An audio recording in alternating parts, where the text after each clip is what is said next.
Clock run out in the backcourt by Exum. That's your ball game. Final 109-99. Second meeting of the year between these two. They'll have two more left. And the Warriors probably will need to win both of those. They expect to move up anywhere. They've got a big game coming up on Saturday, but they lose here tonight in Dallas. Oh, baby, that's Tim Roy on the call right here on 95.7 The Game. Oh, baby, oh, baby, oh, baby. Not oh, boy, but oh, boy, oh, baby, whatever you want to say. The Warriors dropped one in Dallas last night as Mavericks go on a 16-4 run to start the fourth quarter and put this game away. Now, the Warriors battled shorthanded. No Stephen Curry, who hopefully is back on Saturday.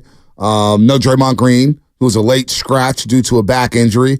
And so you're shorthanded against a tough Mavericks team that has now won 4 games in a row. They've got Gafford rolling, who's made 33 consecutive shots, which is the second longest streak in NBA history when it comes to making the most field goals without a miss. 33 straight. Lively is lively. He is active. And then, of course, you got Luka and Kyrie, who put on the show last night. So the Warriors drop one. They're now 3 games behind the Mavericks in the loss column, 4 games behind the Kings in the loss column. And you know what, Shasky, as we say good morning to everybody out there getting off the graveyard shift, and it's super windy out there. The wind's blowing left to right. It was a tough drive this morning. All the overnight dancers, the homicide detectives, you know we love you now. Cops, firefighters, community drivers, Spadoni, Lubmans, Shasky. It feels like the Warriors are now locked into the 9 and 10 seed. It feels like they're on a collision course to play the LA Lakers in a play-in tournament in a 9-10 game.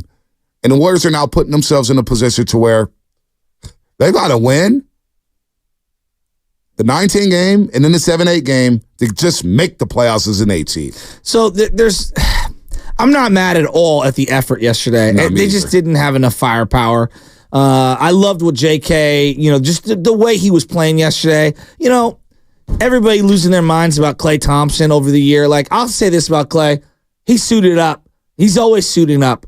And there is something to be said for that. There is.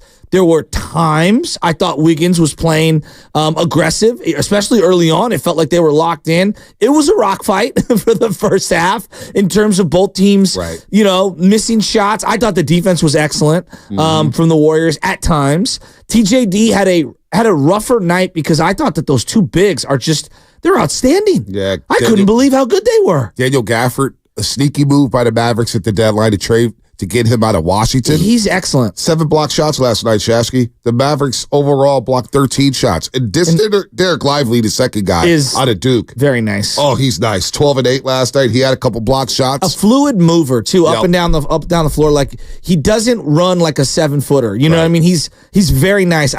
And then Kyrie and Luka, we'll get to them. But I gotta just keep it 100. Like, and I'm just me. And I don't know how many people agree with me.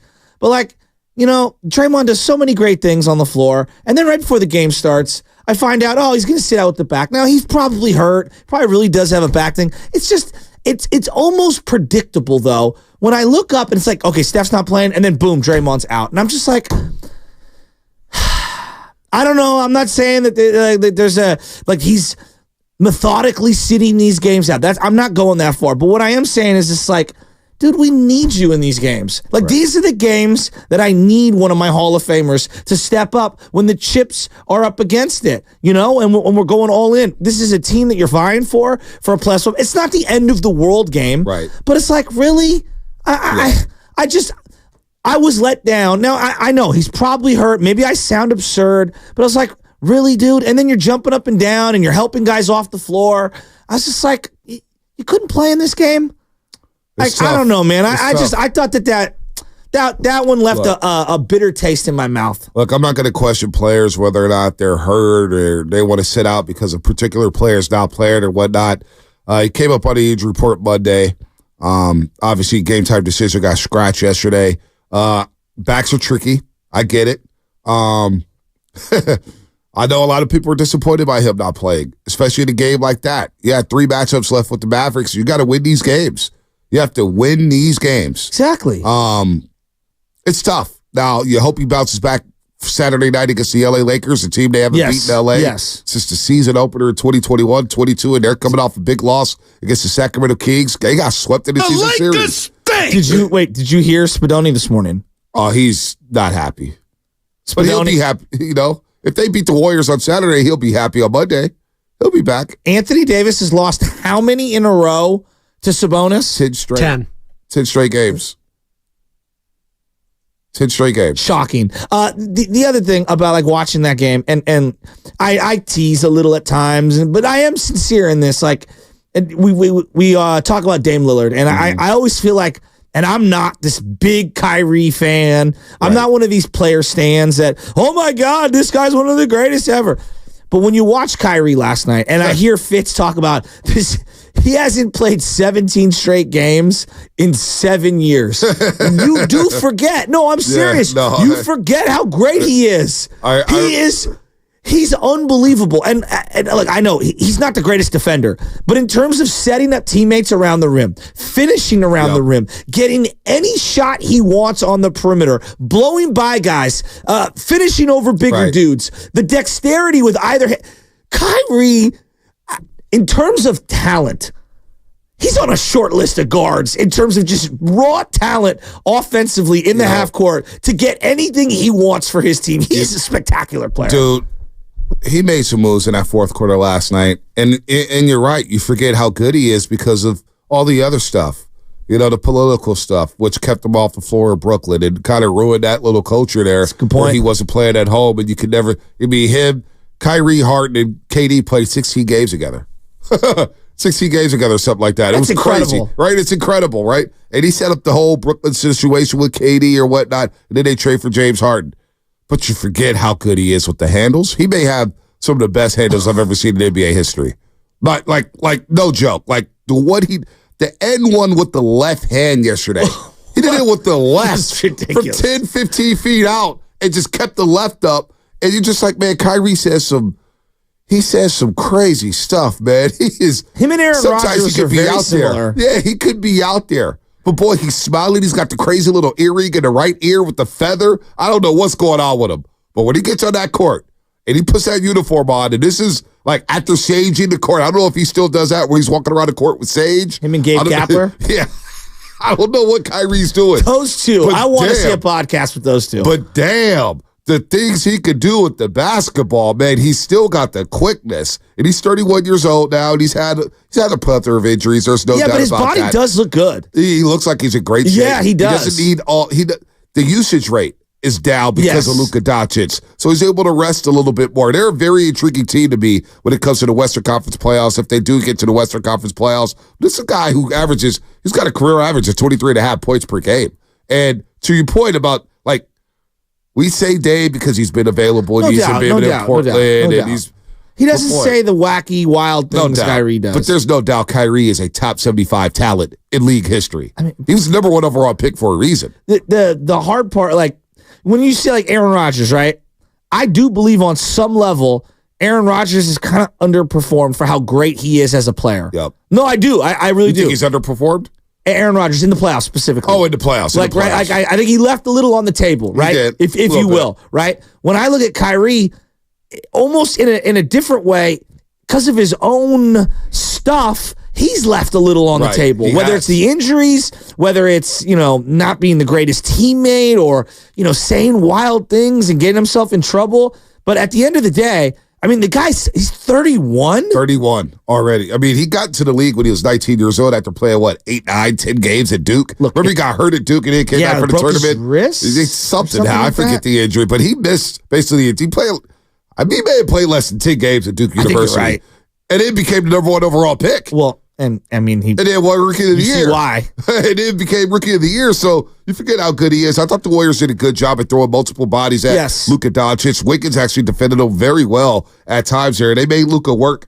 He was a high volume scorer yesterday. 18 shots to score 21 points. Didn't drop a triple double. 9 assists. But you see the skill set here. And TJD. He got to start yesterday, obviously, because Draymond Green got scratched, and they were trying to pinpoint TJD. But he's a player, though. But you know what, though? TJD, in a lot of ways, like Jonathan Kaminga, he gets better as the game goes along. His IQ's up there, and he very intelligent guy, verticality, trying to contest shots. And look, it was tough for him because he's really athletic, and these are big. But you look around the league, and you're like, boy, these other bigs that these other teams have. He's 6'9". He's trying to battle with Lively and Gafford. He's thicker. But you know what? He battles, man. I got no problem with the effort by these young Warriors yesterday. I do. I have no effort. GP2 came in, didn't have the impact that you wanted him to have. Moody hit a 3, broke the streak. I thought Moody was a sleeper yesterday. He played hard yesterday. Dunk was nice. Dunk was nice. Pods played hard. Whatever that play was baseline. And you can see it with Brandon Pajinski real quick because I know I'm all over the place. No, I like it. Pods in the summer, he knows the next step for him is to hit wide open jumpers because they're going to give him the jumpers. He was 4-12. Plus, when he's going to the room, he's going to learn that, hey, man, you can hit those layups all you want to. The Dallas Mavericks were sitting on his layup package. Sitting on it. They were sending that thing to the fifth row. Pajemski, there's a couple things. I think he's a really nice player. I just don't know about him ever being an all-star. And look, I'll be wrong. I'd love to be wrong about that. I don't know about him ever being a starter. The thing that does bug me when I watch him play, and he does a lot of really good things. If I watch him take a hard couple of dribbles into the paint with nowhere to go and then having to pivot and then throw it back out, that is one thing that leads, and it's a quiet, subtle thing. It leads to a lot of late, frenetic possessions where the Warriors jack up a bad shot.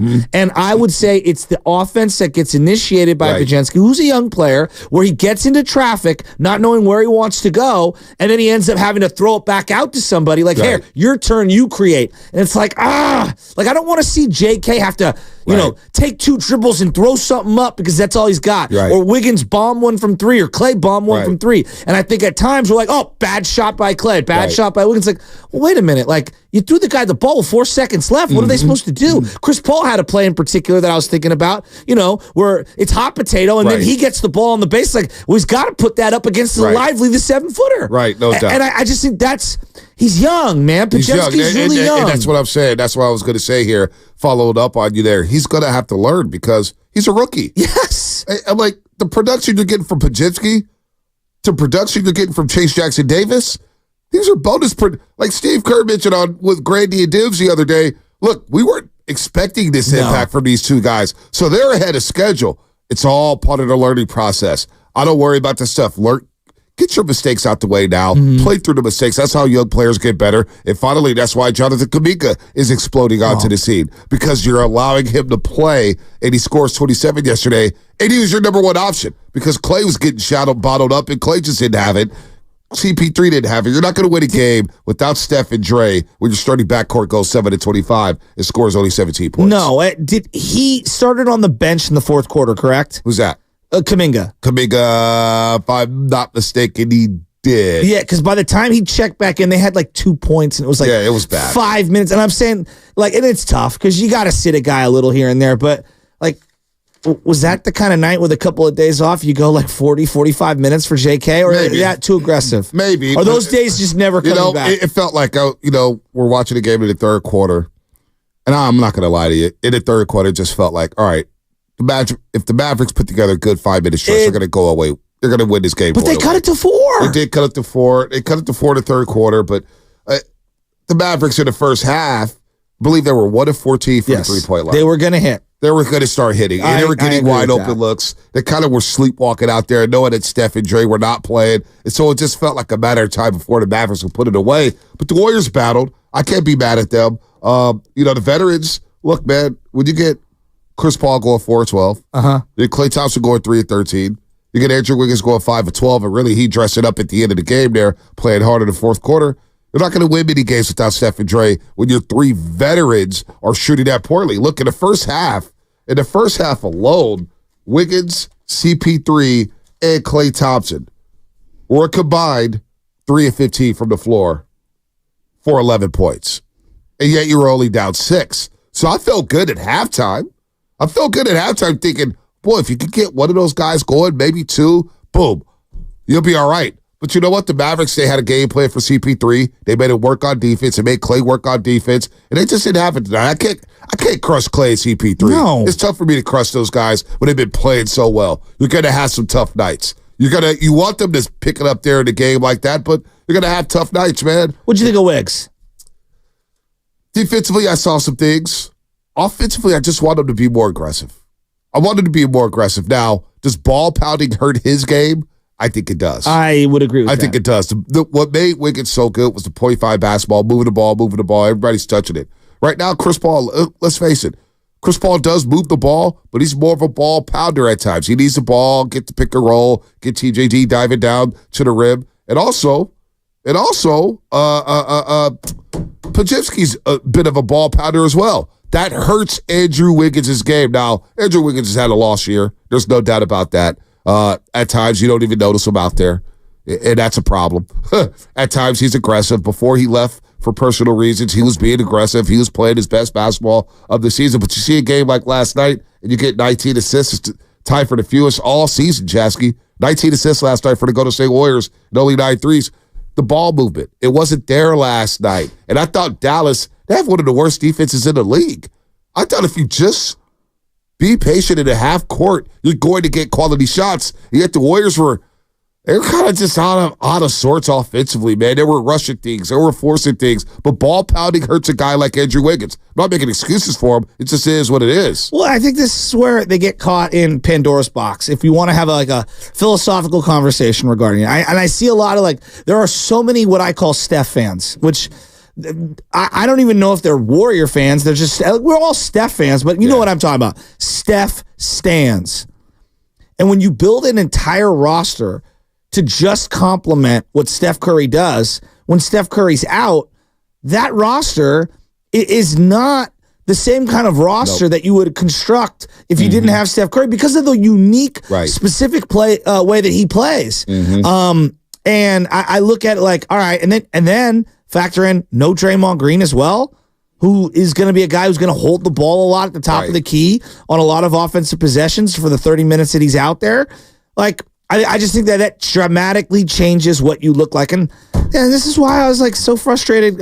I didn't think they were going to come in and win that game. And I didn't think it was the end all be all. Right. But to me, it's to send a shot across the bow to Dallas, with my 3 Hall of Famers and one more coming. And the young guys, we're a force to be reckoned with. That Chicago Bulls loss, and there's a lot of losses this season. Losing the 22-point lead against Sacramento in Sacramento. Blowing 2 Clipper games, 1 Clipper game when you're up 22. You led the entire game until Paul George hits a 3 over Klay Thompson at Crypto.com Arena on a Saturday afternoon. The lead that you blew against the Lakers in a double overtime game. The lead you blew against OKC in an overtime game. Not fouling Chet at the end of the game and allowing him to hit a 3 because you blow a switch there with Wiggins and CP3. Fouling Chet like Draymond did at OKC, and even though it was all 3 free throws. There's a lot of games we're going to look back and say, damn, this is why we're in 10th place. And then you look at the last week. You lose to Saturday. You weren't even, you lose to San Antonio. You get blown out by San Antonio. You had to battle Monday just to beat San Antonio, and you lose to the Bulls. Now you're going to be probably locked into the 10 seed. You're going to be playing road games just to get into the playoffs. 17 left. It's going to be tough to catch Sacramento, who's 4 up in the loss column. But Dallas is now 3 up in the loss column. It's going to be tough. Now it feels like they're just locked into the 9-10 seed, and now it's just a matter of who do you want to play, the Lakers or Mavericks? Well, if I'm Adam Silver, I'm pulling a David Stern. Do you know what I mean? You're pulling some strings to get these guys in the playoffs? No. I don't know if you remember back 2003, Minnesota and the Lakers were going to be the 4-5 matchup, and it was a 5-game series in the first round. At least that's what it used to be. Right. And everybody was like, ooh, not sure we want Minnesota and the Lakers to be a 5-game series because if one of those teams bows out, if the Lakers end up losing, TV, man, they're not going to be happy. Lakers! And they turned it to a 7-game series. Does anyone remember this when they made the format? Yes. 7-game series. They did it in the middle of the season. Did they really? Yes. I don't remember they did that in the middle of the season. They started to realize that it was coming down the pike. And if you Google and find it, I'm sure someone will find it somewhere. Really? And it was a David Stern special. If I was running the league, I'd be turning this play-in just for the Lakers Warriors into a 3 or 5 game schedule. They have been known to change stuff just for the Lakers too. Remember the 2-3-2 format they used to have in the NBA Finals and stuff like that. Because they didn't want the Lakers going back to Boston and Boston coming back to the Lakers because of the cross-country flights and every other thing. And it was better not to have the home court at the beginning of that. You have 3 straight at home. What kind of advantage is that? Well, no, they changed it. They changed that, the 2-3-2. They went to 2-3-2 because of the Lakers in Boston, and then they changed it back because the Heat and the Spurs were mad because the Heat got the last 2 games in the NBA Finals after being up 3-2. The air conditioning, too. You guys remember that? David Stern's NBA is the best. So my point being is if I am Adam Silver, I'm turning this into a 3-game bonanza. Probably won't happen. No, I know. I'm teasing. Probably won't happen. But, yeah, it's going to be tough. It's going to be tough to not have. I mean, what if the Lakers and Warriors beat the Mavs and Sacramento Kings and keep them out of the playoffs? We'll see about that. I mean, you know who they need to get on the job if they want that to happen? Scott Foster. Scott Foster. Well, Scott Foster doesn't like CP3. Well, hey, sometimes you have to take one for the league. How about CP3 telling the ref, was that Courtney Kirkland? Dog, when he hit him with the tackle. He's like, teed him up. He did miss the foul on that. He did miss the foul on the other end. It was so good. You know, so it was good here. We got a lot going on, man. I mean, I tune in to ABC and ESPN and NBC broadcasts just to watch the refs. Just to watch the refs, man. What they're. Well, I imagine Dibley sitting in his living room wearing a striped shirt. Go refs! Oh man, great call, dude! Great call. By the way, things are going to get interesting in the NBA. They're discussing maybe changing some of the defensive rules for next season. They're already in conversations about that. We can see some more physicality in the league next year. So you think scoring is going to go down next year? Guys without freedom of movement. If they bring, I don't know if they're going to bring back hand checking, but damn. Oh, if they bring back hand checking, Draymond, his value will go through the roof. And percentages will go down for a lot of players. A lot of players. Yeah, last time was fun. Can Jonathan Kaminga get a call? No, he doesn't get calls. He doesn't get calls right now. It's kind of crazy. I need you to do me a huge favor. By the way, shout out to YouTube and Twitch, brought to you by First NorCal Credit Union. Upgrade your savings dividend. Open a First NorCal First Class Money Market today. Shout out to the Comcast Business Text line. What's coming up in the game? Brought to you by Safeway. A little Bob Myers replay at 7:20. Some Debo rumors. Debo to Baltimore? What's going on with that? Debo to Baltimore? And another player gets hurt for the Giants in spring training. That's all coming up here on the roast. Unlimited possibilities. Head to Safeway this week for member deals.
listening to the Morning Roast with Bonta Hill and Joe Shasky on 95.7 The Game. CP3, he's been playing well. Last night was a tough night for the backcourt for the Golden State Warriors. You needed a little more from them, but you know what? It's tough when you don't have Steph. It's tough when you don't have Draymond. I mean, what did you expect last night? Mavericks beat them by 10. They covered a spread. They go to 16-4 run to open the fourth quarter and put the game away. And so now the Warriors, looks like that 6 seed. We were all optimistic about 5 and 6 just after the Milwaukee game. We broke down the last 22 games. What did I say, 17-5? Well, they've already lost 3. So I've got no wiggle room. They got to go 15-2 over the last 17 games to go 17-5. I'm not sure that's going to happen, Shasky. Is they are now 4 games behind the Suns in the loss column, 4 games behind the Kings in the loss column, 3 games behind the Mavericks in the loss column, and now tied with the Lakers with 31 losses. Looks like they're going to be locked into the 9-10 game, and it could be against the LA Lakers in LA, in a place they haven't won since the season opener in 2021-2022. I'm not outraged over last night's game. I'm just frustrated. I think what bothers me more than the actual record of the Warriors or where they are in the standings or the reality that faces them as they move forward, trying to piece this team together, is there are 2 polar ends of the discussion when it comes to the Warriors. My cuppeth runneth over, and They've done more in this 10-year period than I ever thought that they would, and I get it. It's sports. It's cyclical. That's a fair point. I'm somewhere in the middle. Like, I want them to continue to win. Like, I love how the Yankees are all in every year and how the Lakers talk about being all in every year. Like, I love that. But then there's the other side of it, which is the Warriors are morons and they can do nothing right, and they've built a horrible team, and they should have 7 championships around Steph, and look at this team that they've put together. And it's like, come on, guys. Do you know how difficult it is, and gals, to put together a championship team? Mm-hmm. It's very difficult. Bob Myers just told us. He goes, watching that Super Bowl, it is tough to win champion. We've been sitting here for the Niners for over 30 years now, and we were there at the Super Bowl. It's like, it is hard to win at the highest high. That's why I appreciate the 3 championships the Giants won. It's like, it's hard. We waited our whole adult life and our childhood, and you would see the Giants. To see the Giants win 3 World Series, you're like, wow. But you realize how hard it is. It's tough to win titles. Tough. It is. And like in the Giants case, like I thought that the championships, I think it gave them a good 5 years. Yep. A good 5 years before people got disgruntled. Like, what do you think? 2019, 2020? It was about when Bochy left that people, you started to see some rumblings of fans. So, like, let's say the Warriors don't win anything. Like, just don't win anything. Come on, you guys. It's been the greatest run of basketball the Bay Area's ever seen. So I guess the question is, if they do end up with just 4 championships, if Steph goes off and rides into the set. By the way, happy birthday to Stephen Curry. He's now 36 years old. 36. 36 years old, Stephen Curry. Pi Day. 314. Good job. You guys are both mathematicians. Look at you. Yeah. Well, no. I actually tried to do some math with my teacher from Reardon, Mr. Rassam, and I'm not good. I'm not good at math. I tried to do some math. Because I'm trying to get my high school diploma. I'm trying to prove to my family that you can go back and you can get those things and you can do it. And yes, I'm ashamed. No, I'm serious. No, hold on. This is the shame that I've lived with. No, hold on, Shasky. You're now hosting a morning radio show in the 4th biggest market in the country. High school diploma? See, I want to do it for me. You don't need it no more. But I honestly... I went back to school at the age of 26. I know. College, and I just wanted to get a degree from. So I understand. Yeah, I'm joking, and like the other part of this is like, and this is now getting weird here, but just bear with me. I can't have grammar school be the last thing I completed. You know what I mean? Like I want to have a quote unquote home. I see everybody with these, whether it's colleges or high schools or whatever, and I don't know. And Reardon's always been good to me, and it's a place that I wasn't ready for at that point in my life, but all the people there have stuck with me by my side through all of the terrible and dumb and stupid things that I've done over the years. So it's a place that means a lot to me because of the people and the community. And so I want to do it so that I can go back into that gym and wear the R proudly. Right. That's cool. But that's cool. I don't even know where I was going. Yeah, you're talking about high school diploma. I don't know where you go. Oh, you're talking about you couldn't do math. You're talking about math, and I went back to Pi Day because it's Steph Curry's birthday. So there we go. Yeah, there we go. There we go. No, whenever we do the Edge, presented by Great Resort and Casino on NBC Sports Bay Area, and Bully's now all in on the gambling odds and stuff like that. I'm like, look, man, I'm no math major, but that guy, that's 1,000%. We got good odds right there, right? Like I stunk in math too. I stunk in math. It's very hard. But my thought process was the only math I need is to count my dollars and cents. Money. I know how to divvy up money. I know how to spend money. I know how to save money. So only math, like all the algebra stuff. I knew I wasn't going into construction. Geography. I wasn't an architect. I wasn't in my future. No, I feel like a lot of us in Sports Talk Radio, Sam included, and Steiny, all these guys, and Steiny, obviously the son of a couple of English teachers. English is the subject for us because we can talk and we can put that to words. That is our subject right there. And we may BS with the best of them because I damn sure didn't read a lot of books there. I damn sure had the Spark Notes, I'll tell you that. Well, one thing that I underestimated, though, regarding the whole math thing in sports, I do believe, not necessarily calculus or algebra or anything like that, but I do believe on some level, I think the media as a whole, I'm generalizing here, does a very poor job understanding the business aspects of sports. That's one area where I do believe there's a huge hole, and that's why someone like David Sampson, who ran a team for a long time on the business side of it, I know that triggers people when I say that name, that's why I find him fascinating because he gives me glimpses into how these teams afford a roster like the Warriors paying $160 million in luxury tax. Right. But no, I'm proud of you. You should get their high school diploma. I went back to school, college, because I was just like, I need to complete something. I feel empty. I don't know what I'm doing. I'm working at UPS as a supervisor, and then they let me go, which is the best thing that ever happened to me in my life. Thank you to Johnny Chan, who I guess recently retired. I don't like you. I hope you have a good retirement.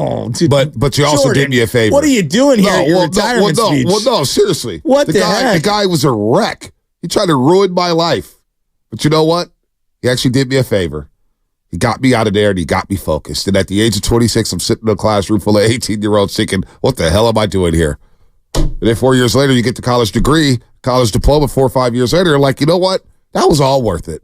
It was all worth it. I felt complete. So everything else that I do in life was a cherry on top. It's all a cherry on top. But like when you're staring into the eyes of baby Ches, when does she not become baby Ches, by the way? Is she always going to be baby Ches? Yeah, I don't know. I was actually thinking about that like 6 months ago. Because I don't know. I don't want to whatever. Yeah. Anyway. She'll be, at some point, she'll just be Ches. It's impossible to stare into their eyes. Like I'm looking into LJ. I'm like, you got to finish school, young man. Right. Like, but you didn't, Dad. Right. And look where you're at. Right. Like, well, I had to outwork everyone, and I had to explain. It's like, no. I need to just get it done. Right. Well, Anna didn't graduate from college, right? She didn't finish college, and she's doing well for herself. Yes. And I'm like, look, college isn't for everyone. Listen, colleges are for everyone. Yeah. And I'm not going to lie to you. Nobody ever has asked me, oh, do you have a degree? Like I had it on a resume, but nobody's physically saying, hey, I need to see your degree, or I need to see your credentials or whatnot. You know what I'm saying? Are you good at what you do? And it's about the people you meet. It's a lot of networking that really separates people with who you know, how you know them, and who do you meet along the way. So that's all that is, man. So can we laugh for just a second? Because you played Tiger Woods drops before. You know it was 15 years ago?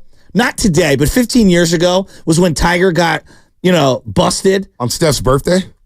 Her name, the woman's name who leaked the voicemails was Jamie Grubbs, and she claimed...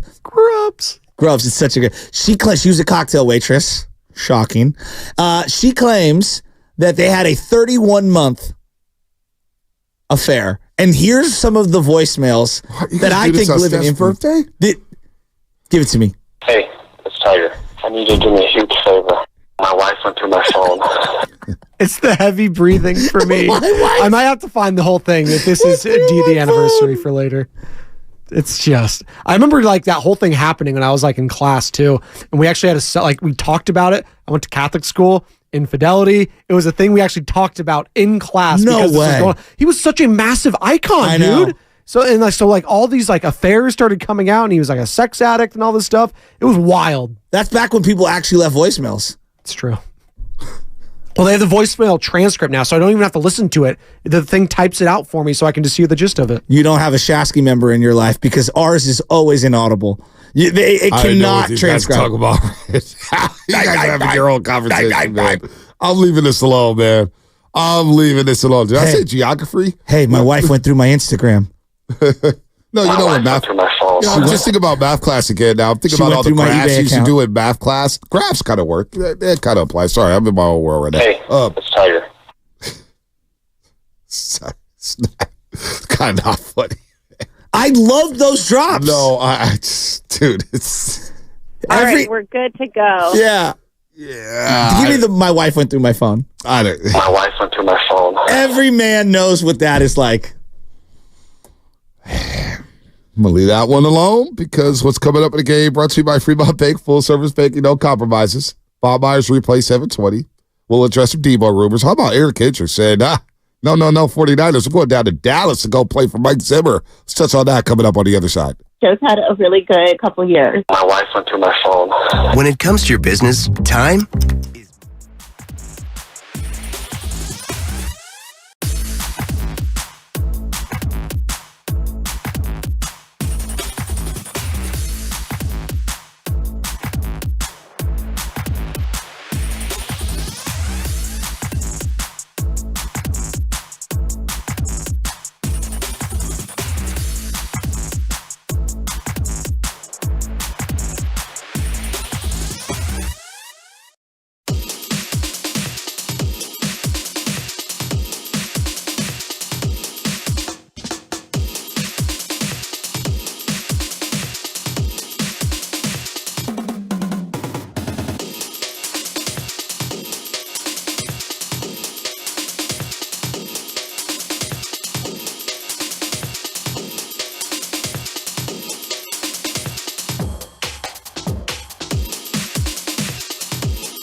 Jimmy.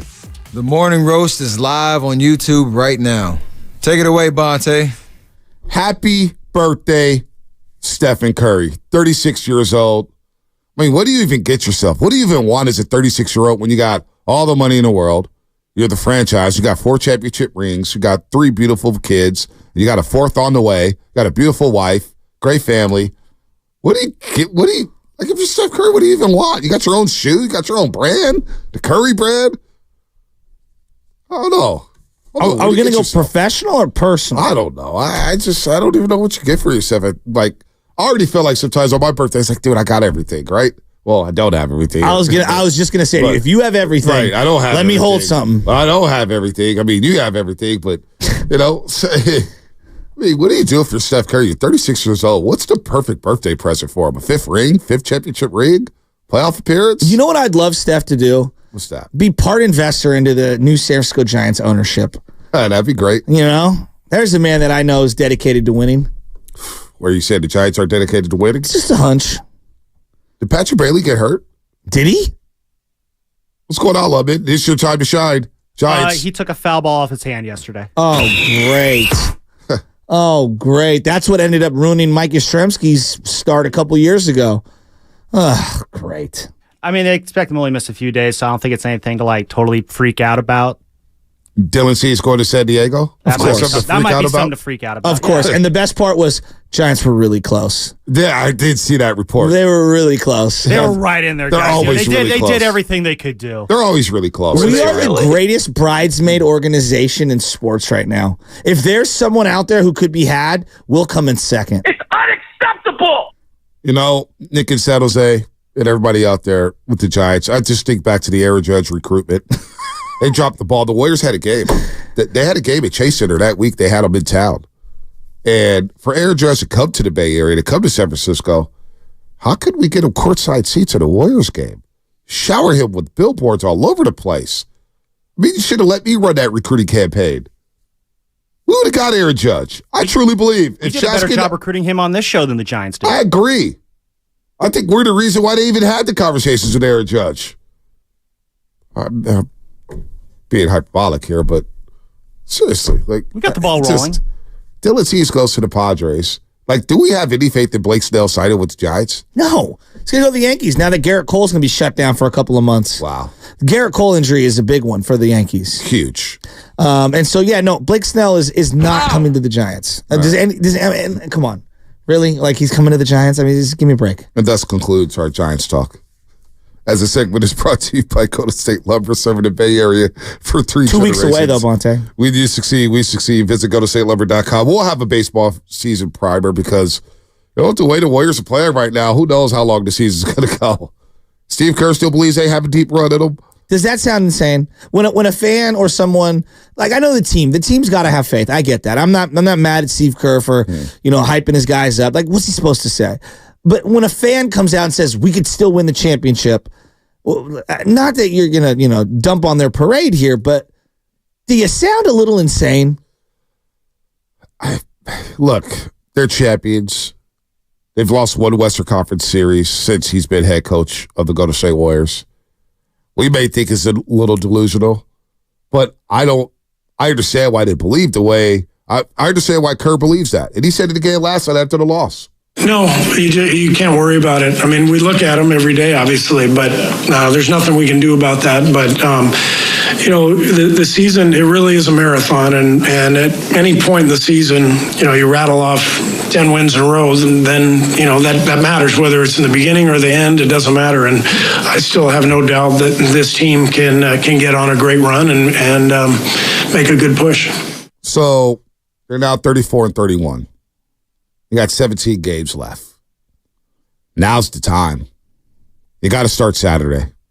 Now's the time. How many times have we said that this year? Mean, maybe this is just who they are, an average basketball team.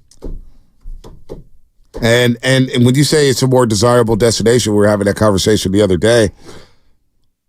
We'll see if they're a more desirable destination in the offseason. We'll see about that. Because Steph is 36 years old. And he's still playing at the elite level. I think a lot of players will still love to play with Stephen Curry Maybe it is LeBron James, but how much better are the Warriors with LeBron James? You know what I'm saying? The Lakers, it's not like the Lakers are in the top 5. They're right next to the Warriors. They had the same amount of losses as the Warriors. But that's not because of LeBron. It's not because of LeBron, but, Last night it was. I mean, LeBron almost had a triple-double. No, he stunk last night for most of that game. The third quarter, he did not show up, and that's when they were down like 15+. It was a poor effort last night for the Lakers. I'm now imagining when LeBron leaves the Lakers, he's going to do the John Brody and just flip off all the fans. He can't win. He wants a statue. Remember his team was saying that? He thinks he deserves one. That's ridiculous. You should not get a statue as a Laker. Wait a minute. LeBron James getting a statue as a Laker? Come on, man. I mean, Durant's going to get one for the Warriors at some point, right? You think so? I mean, 2 championships, 2 finals MVPs. LeBron has 1 championship with the Lakers. You don't just get, they got Jerry West statue, right? Think so. Shaq, Kareem. Kareem, Magic. I mean, come on. I mean, he is one of the greatest basketball players ever to play for your team. You put up LeBron James. He's not even my starting lineup with the LA Lakers. You're talking about in a Laker uniform. Yeah, in a Laker uniform. Yeah, I'm talking about the hierarchy of the NBA. Yeah, but I'm not giving LeBron James. This is like when Reggie Jackson. If I'm the Lakers, I'm not giving LeBron a statue. Well, there's a whole marketing aspect to it. We'll have his jersey hanging in the banners, him and AD probably. You think they're going to retire LeBron's jersey? Yeah, absolutely. Yeah, he's the finals MVP. Absolutely. Okay, right. I mean, look, if the Miami Heat can retire Jordans and Dan Marinos, then anything can happen. Even though Bam Adebayo wears 13. Yeah, I wonder how Laker fans feel about that. LeBron James, I bet you if you ask Laker fans, we're not going to turn this into a Laker show, but I guarantee you 80% of Laker fans are like, hell no. If LeBron came to the Warriors, won 1 championship, no, he would not get a statue, but he'd definitely get his jersey up in them rafters. Oh, boy. What? Lacob and him at the ceremony like a decade from now would be awesome. It'd be incredible.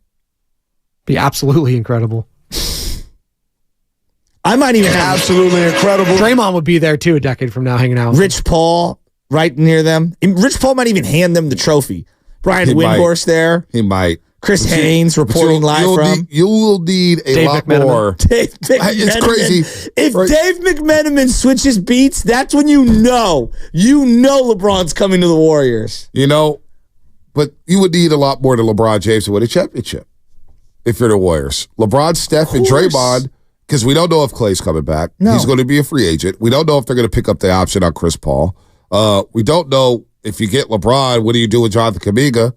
Do you keep Kaminga? Yeah. Are you able to keep Kaminga? Wiggins, how are you going to trade that contract? Let me give you my hypothetical. Here's my hypothetical. LeBron demands to go where LeBron wants to go, and the Lakers don't have many options because LeBron is LeBron, and he does what he wants, and he gets away with whatever he wants. And so the deal is some sort of combination of here's Moody, here's Podziemski, here's Wiggins, here's Looney. We free up some spots, and boom, we take LeBron, and they'll probably stagger some first-round draft picks, and it'll all be worth it because we're going to draft Bronny. Oh, gosh. We'll get there. We got an off season for that. Sure, we can talk about the LeBron James sweepstakes. Oh, my gosh. It's the only logical way for this thing to end for the Warriors is to team up with LeBron to get the 5th one together. Logical? Because this is Why like is that the enemy of my enemy is my friend or something to that effect. Well, I don't know, It's Shasky. It's not going to happen. Now, the reason why we're talking about it, because the report did come out a week after the trade deadline that there was interest with the Warriors and the Blonde. And there's no coincidence that report came out. There really isn't. And so if you're the Warriors, sure, you make the call about LeBron. And obviously LeBron cleared anything with the Lakers and say, sure, I'm willing to listen. Because that's what LeBron does. But I'm here to tell you right now, a 40-year-old LeBron, I don't leave it like doubting him. I don't like doubting Steph. No, it's going to be CP3's going to take a pay cut. Listen to that. Yeah, you think that. I do. This is what I think is going to happen. Okay, I'll lay out you guys are all going to think I'm tinfoil Shasky, and that's fine. And you guys can feel it. I feel like LeBron has been angling to play with Curry for quite some time. Now, does Curry want to? Who knows? I know Lacob, and I know what he's thinking. And he wants a star. 100%. There's no doubt about that. And I don't think there are many options. I think Paul George is an option. If he ends up opting out, we'll see. Like, there are not a lot of options this offseason. I think Chris Paul is coming back. He's going to take a 2-year deal, reduce the salary a little. I think Klay's coming back. He's going to match up with Dre and Steph, or Steph's contract. I think Steph's got 2 more years after this year. I think you're going to get some sort of an extension where you lock him, Kerr, everybody together. And LeBron's coming. And you're going to have to move off of Wiggins. Where's the money coming from? What? Where's the money coming from? Well, right from the Goober Lake of pockets. That's where it's coming from. You're going to have to free up. And I think they hollow out the rest of the lineup. You got Kaminga, LeBron, CP3, Klay, Steph, Dre. That's what I think is. That's what I think is going to happen. You think it's going to be Steph, LeBron, Draymond, CP3, Kaminga, Klay is your top 6. Yep. I know. It sounds insane. And I know nobody agrees with me, and that's fine. It's not about agreeing with you. I just don't know how I feel like LeBron's been angling to play with Curry for a while. Because now you're going to, at some point, have to extend Jonathan Kaminga and give him some new money, right? Which won't kick in for another year. Yeah, I don't know if that's possible. I think you're going to have to move off from a lot of other players to fit in LeBron James. I don't think you're going to end up with Klay, CP3, and Kaminga while trying to bring in LeBron James. I don't even think that's possible. It's such an old team now that we're thinking about it. Yeah, no, that's what I'm saying. Expendables, dog. It is. You're not even. You're getting through the regular season is going to be tough. Like, is LeBron James going to play at the pace that Steph wants to play at? Not going to be a slow down team. That hurts Steph. LeBron's so unbelievable in terms of adjusting his game. I'm sure he will find a way to make it work. I don't know. I don't know about that. Again, this is my tinfoil theory. Yeah, no, it may happen. I mean, I'm not telling you. Look, it sounds nuts. No, it doesn't sound nuts. I think it does. No.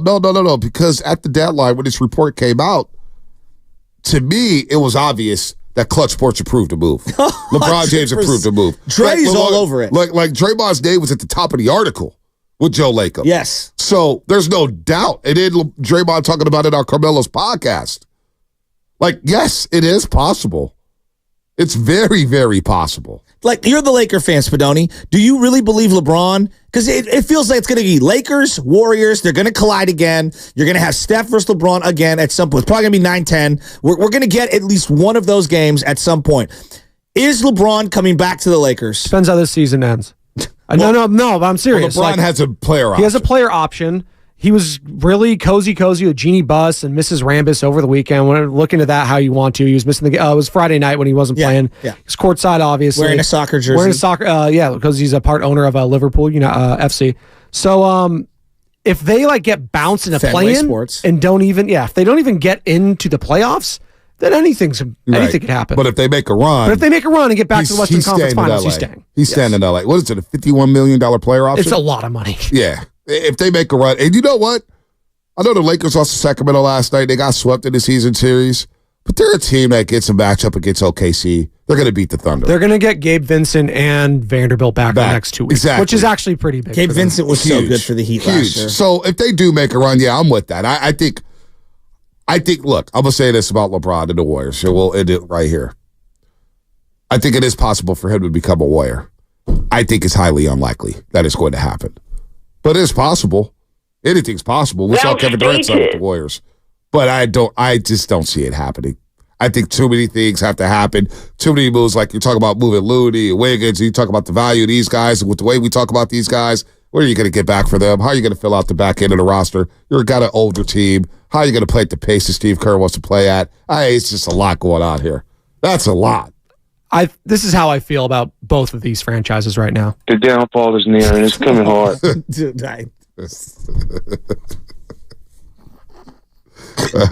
you got a glimpse of what it looks like. Just a glimpse. Post Steph. It's not great. The downfall is near, and it's coming hard. It's not great. But Kaminga looks nice, though. Can you play that one more time? The downfall is near, and it's coming hard. Who's that more pliable to right now in the Bay Area? The Warriors, the Niners, or the Giants? How about this Niner news? Yeah. Score. Hey, who's it more pliable to? Hey, who's applicable yes. to? The answer is yes. Oh, the answer is yes to all of the above as you're listening to 95.7 The Game, KGMZ FM. NAC1 San Francisco. I love that one. You can also watch us every single day on our YouTube and Twitch streams. Just log on to search 95.7 The Game. Be sure to like and subscribe to the channel while you are there. Brought to you by First NorCal Credit Union. Upgrade your savings dividend. Open a First NorCal First Class Money Market today. And shout out to the Comcast Business Text Line. All right, let's address the rumor. Do we have any sound with it? No, we don't have anything. So apparently, I sent this to the thread earlier because this thing just keeps popping up on my timeline. I have no idea who this guy is. Chase Sr. He goes by Chase Sr. on X. And he has this long-winded report about the Baltimore Ravens wanting to trade for wide receiver Deebo Samuel. And apparently the Ravens reached out to San Francisco about the availability of the 2021 All-Pro. As of right now, the Niners have no plans of trading him, but could that change? Well, he just changed his number to number 1, right? He goes from 19 to number 1. I have no idea who this guy is. First of all, Chase Sr., I've never heard of him. Go ahead, Lubman. Well, just really quick, what Chase is reporting on is a rumor that Jason LaCanfora, one of our NFL Odyssey insiders who we're trying to get in the 9 o'clock hour, he went on his station in Baltimore and said that the Ravens reached out there. So, just doing a little bit more digging there. It looks like Chase is just kind of reporting what LaCanfora said. So he's reporting off of LaCanfora. Okay. So LaCanfora is reporting that the rumor is that Baltimore wants to trade for Deebo Samuel. Baltimore is one of those rare locations. Just as a football fan, Deebo in Baltimore is sick. With Derrick Henry and Lamar and Zay Flowers. I mean, he's kind of bored to be a Raven. And Mark Andrews. He's kind of bored to be a Raven. He's got a lot of Anquan in him. Yeah, I was just going to say Anquan Bolden, but it's not the route runner Anquan Bolden is. Not even close to the wide receiver. Or the contested catch guy that he was. But in terms of physicality and tone setting, yes, he is a perfect Raven because he's a bully on the football field. It would be a good fit for Lamar Jackson. Deebo Samuel there, alongside Zay Flowers. So Mark Andrews, that's nasty. But to me, if you're giving up on Deebo, I got to know what you're getting back. Yeah. I got to know what that brings to your team because, oh man, you lose a big element of what makes you the Niners. You lose a big element of confidence for your young quarterback. You lose a huge playmaker. You lose 12 to 1,500 yards of production. That's a gaping hole. So if I'm a Niner fan and I wake up, let's say tomorrow, and Deebo's on Baltimore, I got a lot of questions. What did you get back? Yeah, I don't even know what to do with this. I don't know if I'm ready to do that. I want to hear from LaCanfora because where's the smoke at? Where's the validity? Did Baltimore just call him? Great. Maybe Baltimore did call the Niners and say, hey, you guys traded Deebo Samuel? I'm sure everyone's constly making phone calls back and forth and checking in all kinds of guys. But why does it get out? But yeah, that was kind of my next question, Shasky. Why is this news? Because every team does call around about players. Oh, no doubt. Why wouldn't they? But Deebo just on Instagram was like, I'm changing my number to 19 to 1. And the 49ers are posting it. So why would they even address any rumors like that? I don't think the Niners are going to trade Deebo Samuel. He was also apparently put an Instagram post where it basically saying he was sad that Eric Armstead was leaving. And I didn't see that as something like, oh, Deebo's mad. It's like, Deebo's sad that he's losing a good player. Now, did you hear that? And probably a friend. Did you hear that the Niners are trying to trade Eric Armstead from Malik Collins straight up and then the trade talks broke down? But the Niners did trade for Malik Collins. Did not see that. Guru said he had a career best 18 quarterback hits last season, helped anchor the NFL's 6th-ranked run defense in Houston. This is Malik Collins. I was talking to Guru about it because he's a former Cowboy. Malik Collins, I guess, is a steal. That's a good. I hear he's a good defensive tackle. I don't know much about him. Yeah, well, I'll take Guru's word for it. I'll take some people's word for it. Speaking of Cowboys, the numbers look a lot better than Jordan Elliott's numbers. Well, Jordan Elliott, how can I have an opinion on a D tackle for the Cleveland Browns? Right, that I've never watched. Right, I mean that's literally what I saw that float across my head. I was like, okay, I have no clue. But what'd you think about Kendricks? Yeah, it made sense to me. For those that don't know, Eric Kendricks had a change of heart.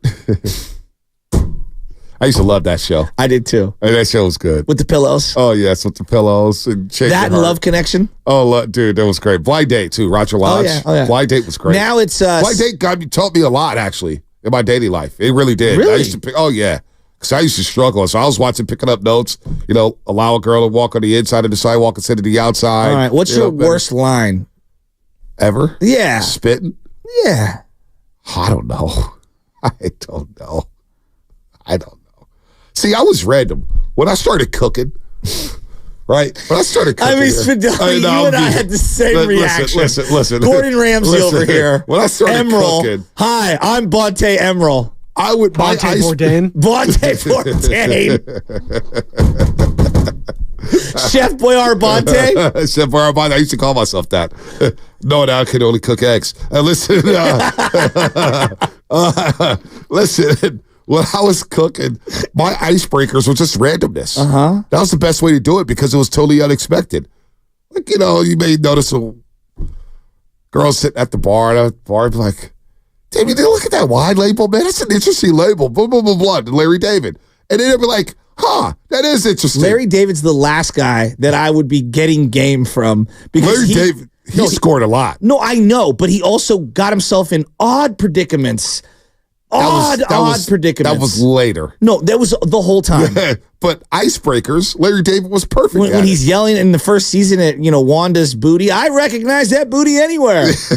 Gets himself in all kinds of trouble. Right, no doubt. I mean, the agent's mom. Maybe that's that he had all the weird interactions. Yeah, I know. With? Maybe it's not the greatest comparison. Yeah, David. But my thing was, like, go Tony Soprano. No. But I'd had my ways, and it would work.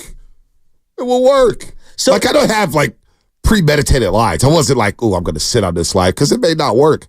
Every girl is different. Everybody's got different personalities. You're more Kevin Dana than you are. It's more spontaneous, Fits with the Human Torch is on fire again. 6 and 10 from the field. Oh! Jonathan Kaminga just murdered Jakob. Whatever was Steph scored, I guess it was 25 points, and Kevin Dana goes, and Eddie Howe has 25. I love Kevin Dana, man. Love him. But no, you got to be spontaneous when you're out there dating. That's what Change Your Heart and Blind Date taught me. Absolutely. I took a lot of notes. Very impromptu. Listening more than talking. I think it's the biggest thing. You got to listen, gentlemen. When you're out there, like Lubman, I told Lubman, just listen. Come on. You don't need to talk so much. Be short-winded, not long-winded. Play ping pong. Like when we're trying to hit the break? Like right now. Bob Myers replay coming up. Bob Myers replay coming up. We get to take a timeout. Bob Myers replay coming up. That's brought to you by the Alameda County Probation Department. I'm going to be humble in this one.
Thursday night against the LA Lakers, but we had a lot of fun yesterday, Shasky. A lot of fun. We had Anthony Slater on at 8 o'clock.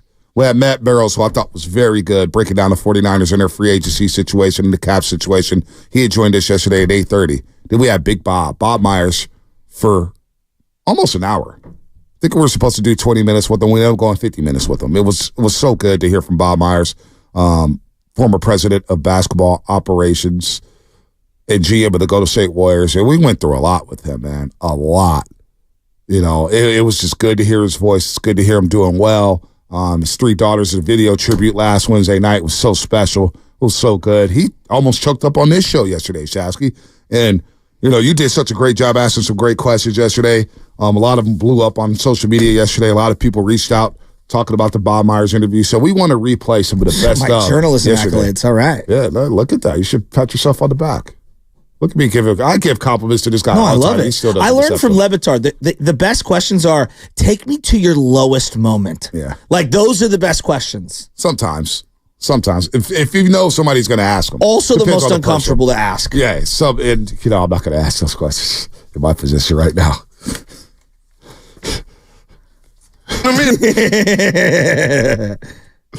I'm just well-rounded. The best part at the end of the interview is when you run me over with the 49 Van Ness 5 times. I think Shasky's the one that got me in trouble.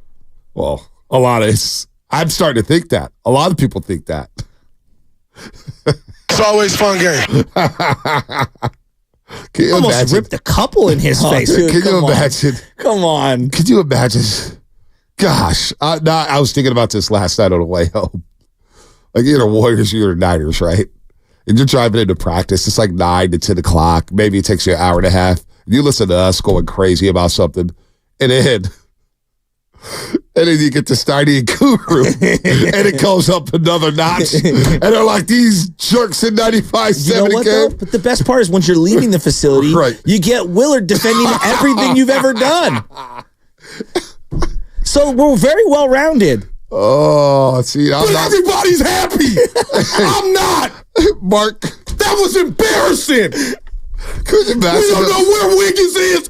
Oh, no way he was yelling like that. I'm thinking about it. When Guru had that rant about when Steiny was like, dude, these guys, they forgot what they were talking about. Guru's like, what are you telling me? You play basketball. You got people out there with the jackhammers in the middle of the street at 5 in the morning.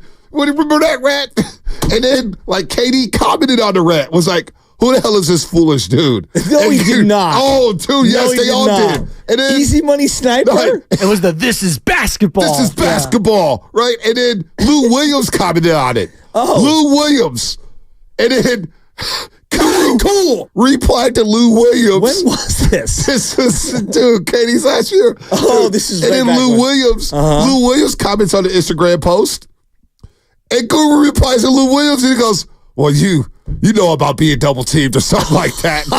And Lou Williams replied back going, LOL. Oh, my God. I remember I literally walked in the locker room. I loved Guru. And I showed Lou Williams. I said, hey, Lou, man, this is my boy right here. Blah, blah, blah. Lou Williams goes, yeah, that was pretty funny. I got it. I'm like, but these players are listening. Of course they are. They're all listening. Of course they are. They're all watching. They're all looking at the clips and everything like that. But I'm just imagining some of these players. They go from us and it's Steiny and Guru like, oh, these punks, we're going to play just to shut these guys up. I want them to send a message. I always think about when my dad would be in the Facebook comments arguing with people, and I said, Dad, you can't do it. Now, imagine if LJ ever makes it anywhere. I don't care what it is.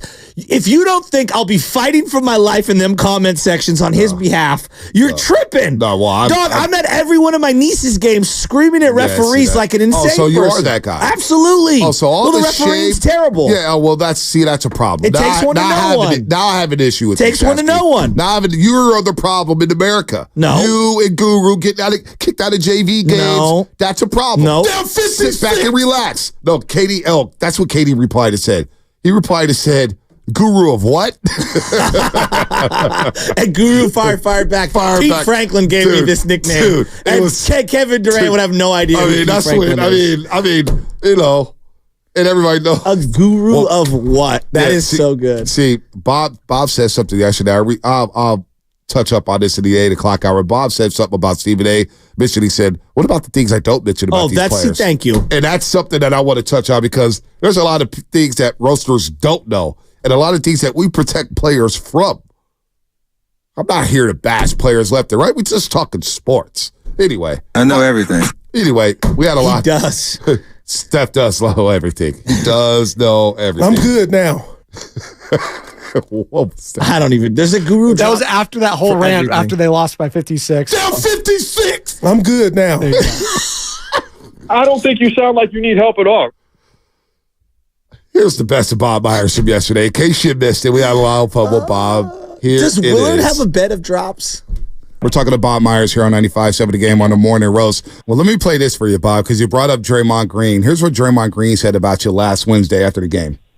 I couldn't have asked for a special person to spend my first 11 years with, because if it wasn't for him, I'm not sure where I'd be, where my career would have gone. You know, the things that I've learned from him about being a father, being a husband, being a great person. Like, I'm not sure I'm sitting here talking to you today without that man. When you hear that, Bob, what pops into your brain? A lot. A lot.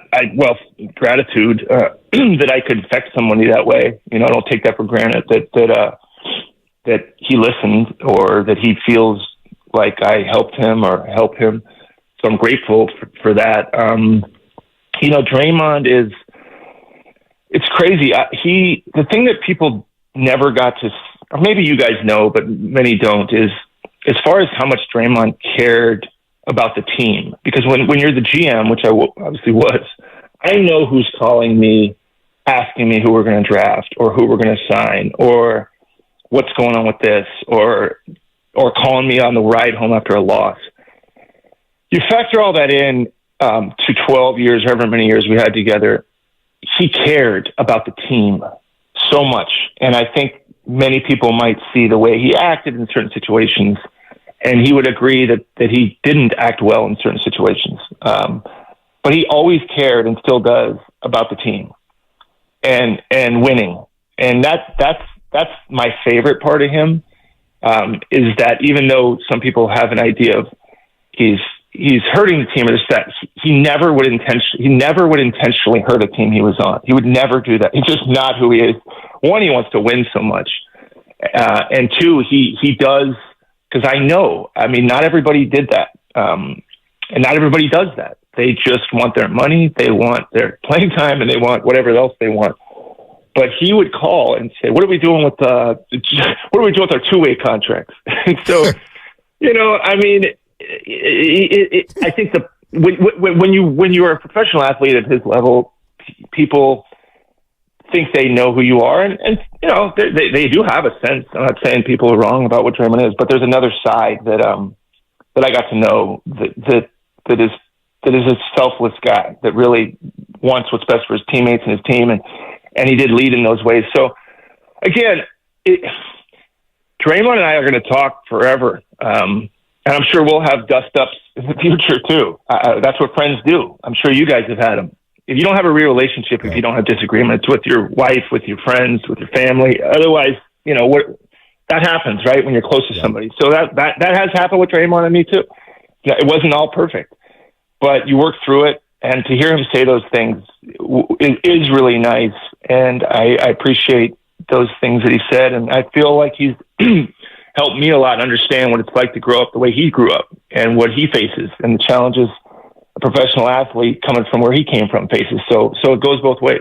Absolutely. All right, Bob, I got to do this. We have to. Like, whenever I see like the Bill Walsh memoirs, you get all these details of like, he almost traded for John Elway, you know, and Tom Landry sitting here saying like, well, if they don't make the catch, you know, we go to back-to-back Super Bowls. And there's always these seminal moments like Pandora's box, the butterfly effect. Was there ever a moment that you think of as a woulda, coulda, shoulda, moving off Mark Jackson, signing Steve Kerr, breaking up the big three, a draft pick here and there? Like, what do you think about? Like, thank God we did this or didn't do that. There's got to be one, right? There's got to be one that sticks out. The Kevin Love trade, right? Yeah, like something like that. Yeah. Well, I mean, if you work as a GM for however many years, over 10 or decade, you're going to have a ton of those. Thank goodness that didn't happen, or thank goodness that did happen. If I have to answer your question, you know what? I mean, obviously,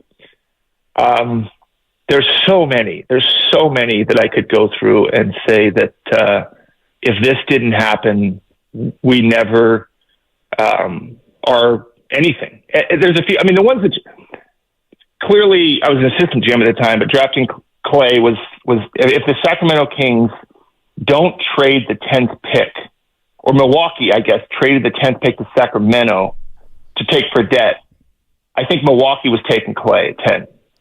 So there's that, right? So he's gone. So there's no Klay Thompson. That's how close that was. So if they don't make a trade, which is semi-unlikely in the draft, so there's Klay, no Klay Thompson, because he ends up being a Milwaukee Buck because he's picked one pick ahead. Okay, so that's one. Draymond, we thought we had him about 20-something on our board, and we thought he'd be gone when we picked at 30. And we thought Festus Ezeli was a big position of need. And I wish I could just, I shouldn't highlight this, but who cares?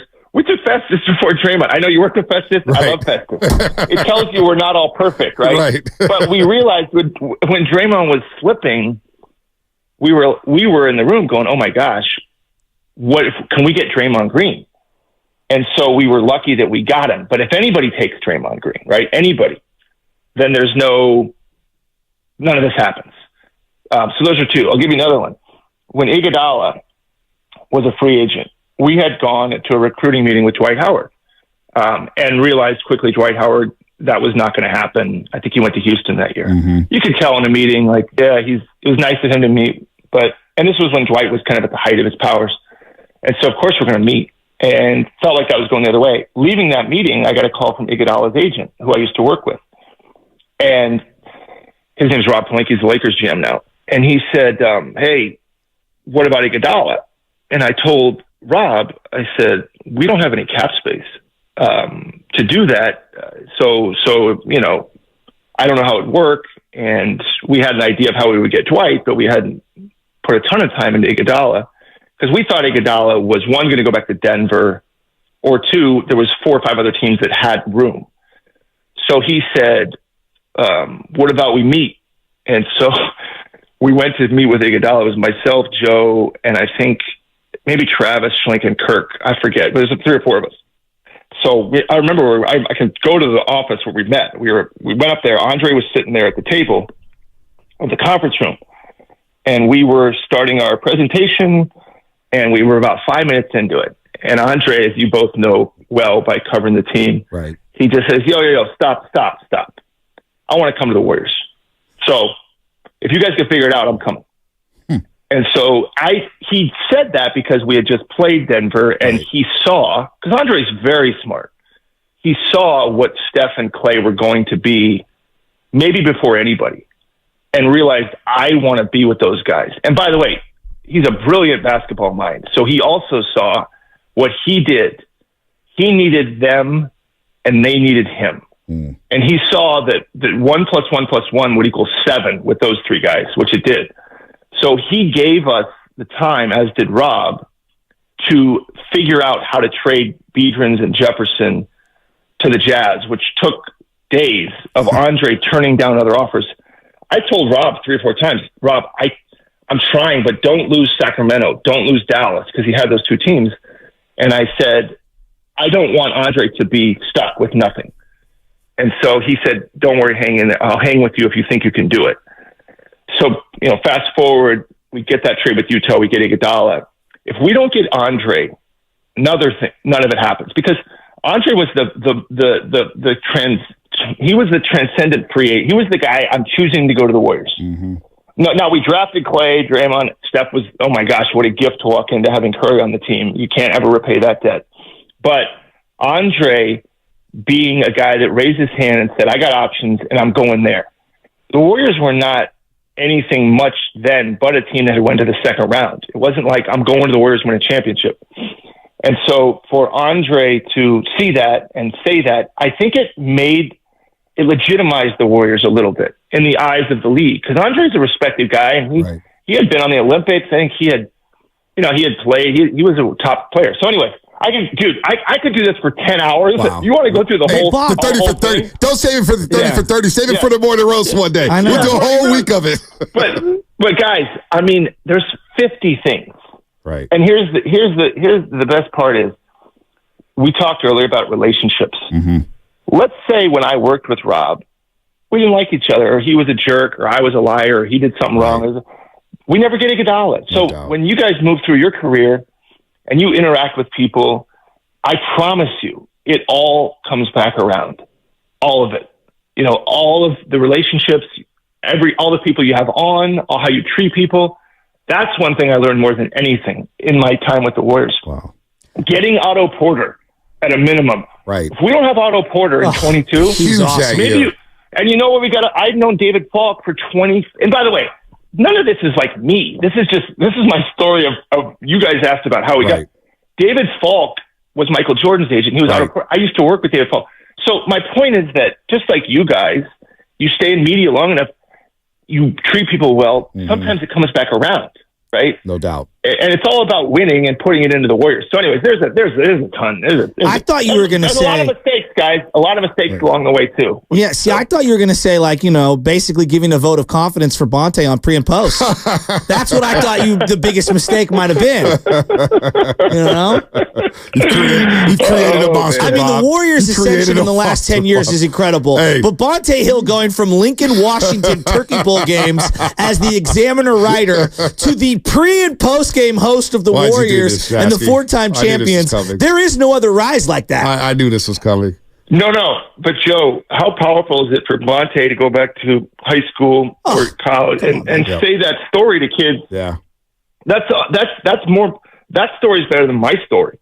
Where you came from and this city, and to do what you've done, both you guys, to go back to speak to these kids and say, I was one of 100%. Not only was I one of you, I was probably in worse shape than you guys in this classroom. No, it's funny. You know? I have to speak to SF State on Friday. I'm talking to the play class, Mike Mitchell. I always go back there. That's a great story. But real quick, Bob, do you have a couple extra minutes, man? We got a couple more questions for you. Yeah. Stick around for a minute. You are the best. This is great. Bob Myers, former president of basketball operations with the Golden State Warriors, now with ESPN, in studio, NBA Countdown. He calls games as well with Mike Breen and company. Friend of Guru. Yeah, big friend of Daryl the Guru Johnson. Guru's probably in the green room right now. Do you have him muted? Jealous. Keep it real. He's probably texting Bob right now. I love Guru. I love that guy. I wish I had that guy in my life more. I mean, seriously. Fantastic. Guru's a treat, man. He is a treat here. So a couple here. Andrew Wiggins, right? He's been polarizing for this basketball team. You mentioned him. Making that trade was sneaky good. When you guys made the trade, I remember real times like, wow, Wiggins is going to be able to play the easiest basketball of his career playing next to Steph, Klay, and Draymond. And what do you know, 2022, you guys win your 4th championship. But how difficult is it when an organization that is a gold standard like the Warriors, a first-class organization, has to deal with a tough situation like Andrew Wiggins? Like, you were part of the organization last year. You stepped away for 2 months. I think that's what makes the Warriors beautiful, is that they allow that stuff. They let the personal stuff not get in the way of the basketball. So they say, hey, if you got personal issues going on, go ahead, step away, do what you got to do. But how difficult is a situation like that, knowing that you have to keep it in-house, which you guys did, keep it private, and allow that player to step away to handle whatever he has to handle? It's not difficult. It's not difficult to do the right thing, but it is difficult in the face of the scrutiny around the public. And I'm not knocking. I understand why. You know why people get upset? Because they want the Warriors to win. Yeah. And they want Wiggins to play. So people get upset or they speculate. It's not hard to let someone you care about go deal with a personal issue, just like you guys do with each other. It's not difficult to say, go take as much time as you need. What is difficult is to answer the questions that maybe are coming from a different angle, that maybe don't understand, maybe don't care.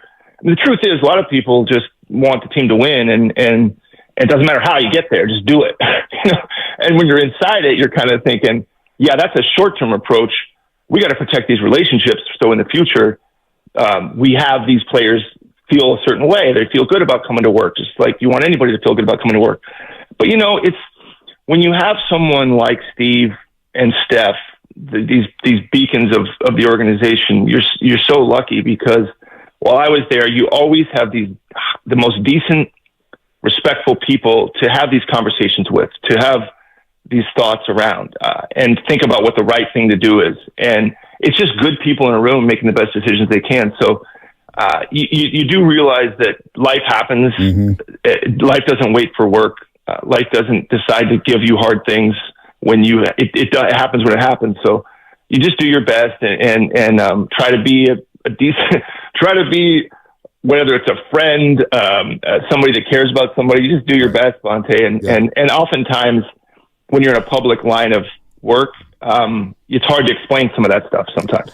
Bob, I want to go back. It's June 2022. I'm closing my eyes now. You have no shoes on. You're on the Boston Parquet TD Garden, whatever the hell the name of the court is now. You're sitting next to Bonte and Mully, and you're celebrating a championship, the 4th championship. At that moment in time, what would be the more unlikely scenario in 2024? Wow. Chris Paul joining the Warriors or Klay Thompson coming off the bench? Probably Chris Paul. If you can make me choose, I guess Chris Paul, I suppose. Although I talked to him after the game the other night. Chris is a brilliant basketball. I mean, you saw the game that was it last night or the night before. I always respected Chris. He's a winner. He just hasn't won the whole thing. But everybody in the NBA knows he wins. So when Mike made that move, I saw the logic, and Chris has actually been great.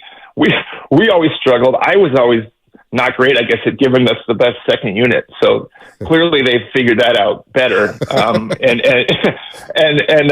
was just trying to get the best 5 guys, and I did try to get a bench, but I wasn't perfect at it. So yeah, I mean, neither. I thought you were going a different way, Joe. I mean, sitting there with bare feet and drinking whatever I was drinking. You called us the next morning, Bob. You called us the next morning. Remember that? Raymond Rooney goes, Bob just called you guys. He wanted to talk to you and Shasky. I'm like, he just won his 4th championship. We should be the last guys he wants to talk to.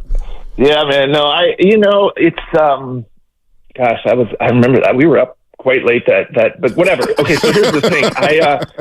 I enjoyed that one. I enjoyed all of them, but I really enjoyed that one more. I let myself, I should say. It's not that I didn't enjoy the other ones. I let myself be a little selfish and just say, screw it. I'm not, because I changed. You get drenched with champagne. I was thinking I'm just going to do this in shorts and a t-shirt. I don't know. It's like you've been there before, I guess. If you're lucky, you've been there before. And socks on. It was. I mean, I think I was holding your cup. Bob's like, "Yo, Bonte, hold my cup for a second." A challenge. It was a challenge. Hold my challenge for a second, Bonte. Yeah. And I'm Cat Williams would have been proud. I mean, so in that series, I think we lost game. What did we do? We lost game 1. Game 1, you blew. You scored like 8 points in the 4th quarter. Shasky and I was alone up in the rafters with Sully from Sullivan's, tavern up in the rafters. We lost game 3, and it was every time Draymond touched the ball, there was a chant that was going on. Yes. I was lucky to get out of there alive. And then game 4 was the greatest road game I've ever been to in my life. That was unbelievable. I mean, game 3. So we lost game 3, right? Mm-hmm. Yes. We lost game 3. Emphatically. I was walking out of game 3 because I just wanted to walk back. The bus takes forever after the game. So I just said to whoever, our security guy, I'm just going to walk back. So I'm not that recognizable. So I walk out of TD, and TD Garden was what it was then and what it is now. And I'm walking by myself, and these fans are screaming at me, not nice stuff, the Celtics fans. And I look at them, I go, you guys won. Why are you so upset? Like, you're up 2-1. Why are you yelling at me?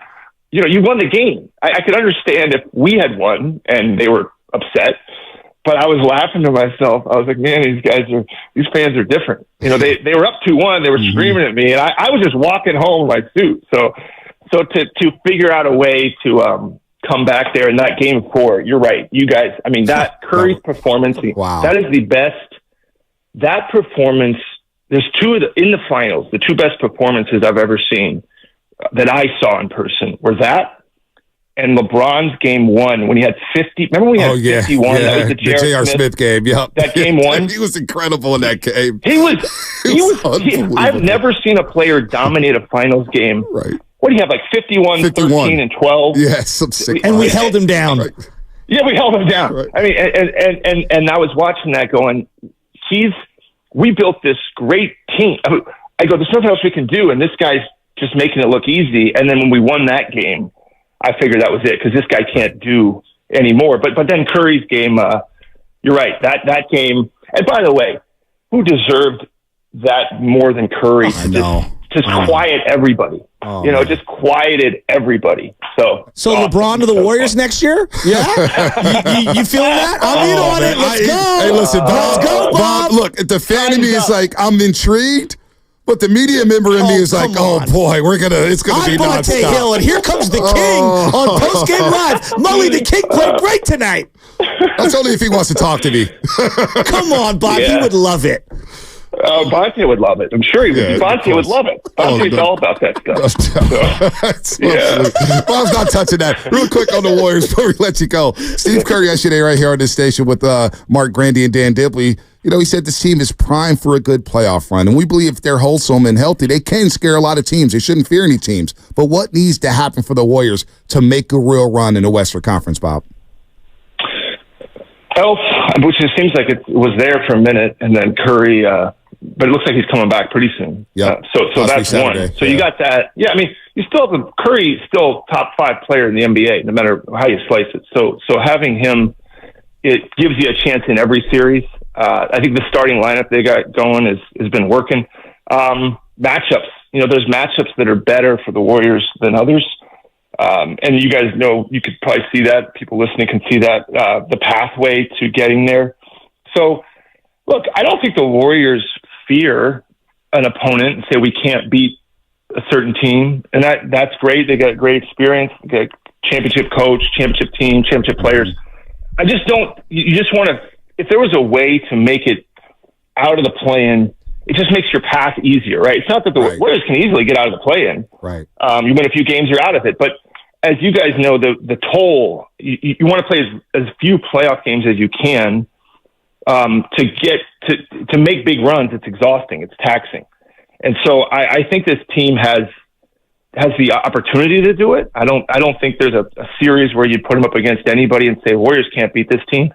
But it's not going to be easy. Right. But that's okay, right? It's not like in 22, there was Denver was a little banged up, but that Memphis team, that was a 6-game series. That wasn't easy. These playoffs are going to be so great because you can't say in any series, well, I don't need to watch this series because I know who's going to win. Right. Maybe Boston's round, but even let's say Boston goes up against Philly with Embiid in the first round. It's tough. They don't want that. Yeah. Miami, if they meet Miami's giving them problems. Yeah. It does have a March Madness feel to the NBA this season. Yeah, exactly. You don't want the Warriors in the first round. And people may not want to hear me say this, but people don't want to play the Lakers either in the first round. You don't want to play LeBron and Anthony Davis. No. And so I think as a fan, obviously, I want the Warriors to do really well, so I hope they get the right matchups and favorable matchups and they're healthy. But take away that part of it, I've never been more excited to watch the NBA playoffs because you don't know what's going to happen, I think we'll see a lot of 6 or 7 game series, which are the best, right? Mm-hmm. I don't think there'll be a lot of sweeps, so it's definitely not in the West. This last stretch of Warriors games are so important that even the stretch. Remember the stretch runs? We used to go like 8-8 the last 16 and still be the ones. It was just hurry up and get to the playoffs. These games that are coming down the pipe. These are all important. What was the biggest disagreement? You, Steve Kerr, Lacob, whoever. What was the biggest disagreement? Whether it was a player, rotation, draft pick. I don't want to ruin relationships, but I want to know, what was the biggest point of contention in terms of, and no one could agree on something. What is that? Man, we just, geez, trying to think of that one. There isn't one that was where people were slamming the table and I'm out of here if you do this. We were pretty good at collaborating on stuff, Joe. We didn't have one knockdown, drag out. Steve wanted. It was well documented. There was the Avery Bradley GP2 argument a little bit. Was that more for the players? Was that players against the front office? There was a game. There was a game where even Curry, who's the nicest. You guys know who he is. best human being alive. He's going to run for president, apparently. Are you on that ticket? I'll vote for him. Yeah, you I'll on vote that for ticket him. with him? He seems to be better than the candidates we have right now. I don't want to get political. Campaign manager. Right. Yeah, I'll organize the San Francisco district, which would be the easiest job in the world, right? Seriously. So Curry was a little bit on Avery Bradley, and we were playing the Lakers. And I told Steph, I go, because Peyton was hurt. Gary was hurt in training camp. And so he didn't really have a chance to make his case. So I told Steph, I said, why don't we just talk after the game? And we were at the game on the road playing the Lakers. And Gary came back and played. And I think he had a minute restriction. It was a preseason game. And I think he made like 2 plays. And during the game, and really good plays, like winning plays in the game. Like a block and a dunk or a steal. So Curry was on the bench. I was sitting 5 rows behind the bench. So Curry stands up in the second quarter and turns around and mouths like, yeah, maybe you're right. He looks at me during the game. And so we were laughing. So Steph did come around even on that point, like so it wasn't like it was some big contentious thing, but Joe, I don't have one, I wish I had a better story for you, but we were pretty aligned on most stuff. So I guess we found the one thing Curry's not good at, picking that 11th, 12th man on the team. Player evaluation. Yeah. What is that guy not good at? Doesn't have a future as a GM. It drives me nuts. He's good at darts. He's good at this. He's good at that. Like, what is he not good at? Come on, there's got to be something. I'll tell you what I'm most jealous of about Curry. It's not the shooting. It's not the golf. It's that he enjoys his life so much. I wish. It's not like we all don't want to do that. Maybe you guys do it. Maybe you've got that part figured out. I would tell him too. I say, Steph, he just has so much joy inside of him. I think that's why people like him so much. And he's so great to be around. It's real. And so even if I wasn't in the NBA, no matter what you do, if you were, whatever job people have, like, to bring that much joy to what you do is pretty unique. That's the best thing he does. What can he not do well? Maybe like the 15th guy on the team. You know, what a tough thing to be bad at. I don't know who the 15th guy on the NBA is. It's all right. We got Farhan for that. No. Don't do that, Sassy. Don't do that. Well, you put Bob in that spot, man. Well, you put him in that spot. This is how we get in trouble. Come fix my Giants. You know what? Since we're here, since he's opened up Pandora's box, a lot of our audience believed it. Shasky got me in trouble with Draymond Green. They're blaming Shasky for that. Come on. You're taking live bullets for Shasky. Come on. Shocked you talking to me. It may be true, Bob. Bob, what did you think when you saw it? Oh, boy. It's Draymond. It's who he is. I didn't know. Again, Bonte and I talked a little bit, but what did I think? I mean, I've been on the other end of that stuff too, guys. So it's part of the deal. I think, one, it says if he's going to come down your road like that, he respects you, right? I think in some way he's listening. He heard it, and he respects you enough to tell you. I think he would probably say he wished he could have done it a different way. I hope, But look, I think what it is for me, Joe, is it's an opportunity for those guys to have a relationship. Yep. As crazy as people listening might think, what are you talking about? Draymond said, I would look at that as, okay, now I have a chance to have a real conversation with this guy, and out of that, I might get a real relationship with him. And we are back, and we hope you enjoyed that interview. It was a lot of fun yesterday. If you want to listen to the entirety of the interview, just go back to 957thegame.com. Search us on YouTube at 957 The Game. It was a lot of fun catching up with Bob Myers. I think he's going to be back in the game. I don't know how soon. Obviously, he wants to be a family man. But he mentioned how he misses that competitive juice, the competitiveness of being part of an NBA roster, being part of an NBA organization. He's been a competitor his entire life, so can you compete at ESPN? Hey, we're competing against this side of the NBA. It's probably not the same. I know it's not the same. So hopefully everybody enjoyed that. What was your big takeaway, Shasky? Well, he talked about the gluttonousness, if you will, of 4 championships. And I know everybody, we want more. We have to sell more product this year than we did last year. What were your ratings? What were they 6 months ago? We need to double the audience. Right. Everything's about growth and getting better and winning more. And I get that. That's like American society. It's capitalism. I understand all of that. But on some level, I do feel like there are segments of the fan base, not all, where nothing's ever good enough, and they really think it's birthright to win 24/7, 365 just because you have Steph Curry. How many great players? Dirk Nowitzki was at half court yesterday. Yep. Dirk has the one championship. And he has a statue. All-time great, maybe the greatest, non-American, right? Non-American player, yeah. Maybe. There's other guys, Hakeem, there's other guys that want to like throw their name in the ring. I don't know if you consider Tim Duncan because of where he grew up, but like one championship. One. Okay? So I just think that, like, yes, 4. I want 5. I would love to have you have 4 titles in the middle of the LeBron run and have become one of the iconic franchises across sports. And I get it. I want to win more too. We all do. But let's not act like they don't know what they're doing. Right. Like, I think we could be reasonable here. Yeah, I don't, because I see that. I feel like I see that, and I kind of gets me angry. Well, you know what? We got Jason La Canfora coming up at 9:20 to address the rumors about Deebo Samuel. Really? As the Baltimore Ravens apparently reached out to the Niners to see about the availability of Deebo Samuel. I don't know how valid that is. I don't know the validity of this, but we're going to talk to Jason La Canfora at 9:20, NFL Insider. Now working out in Baltimore, right? For our sister station. 105.7 The Fan. 105.7 The Fan. Great friends of mine. Rita's got up there, Greg Clark and Rita. I go on her show a lot. So, I'm with you. And I'll say this, Shasky. This year in particular, I don't tweet much during the game. I barely look at Twitter during the game now. Barely look at X. I've just got my stats. I got my cards. I'm writing notes down. I'm doing all that. I just can't deal with people who say the Warriors are kicking away championships. Oh, they're stupid. Oh, they should have done this. You understand they had the most expensive roster in the league? They do what the fans want, basically. Like, how can you complain? Like, I know Jed York and Joe Lacob, they're going to spend money on their players.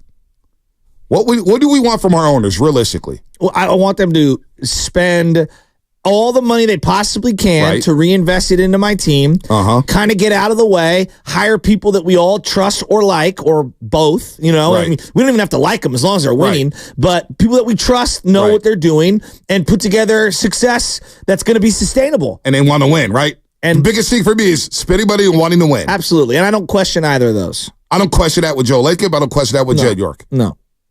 Like, Joe Lacob Joe Lacob sat here for 7 years at 95.7 The Game. It's obsessed with it.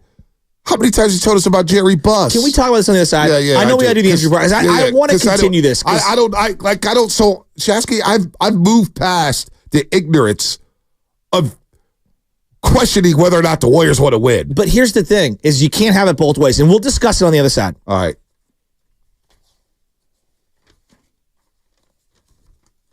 Ow!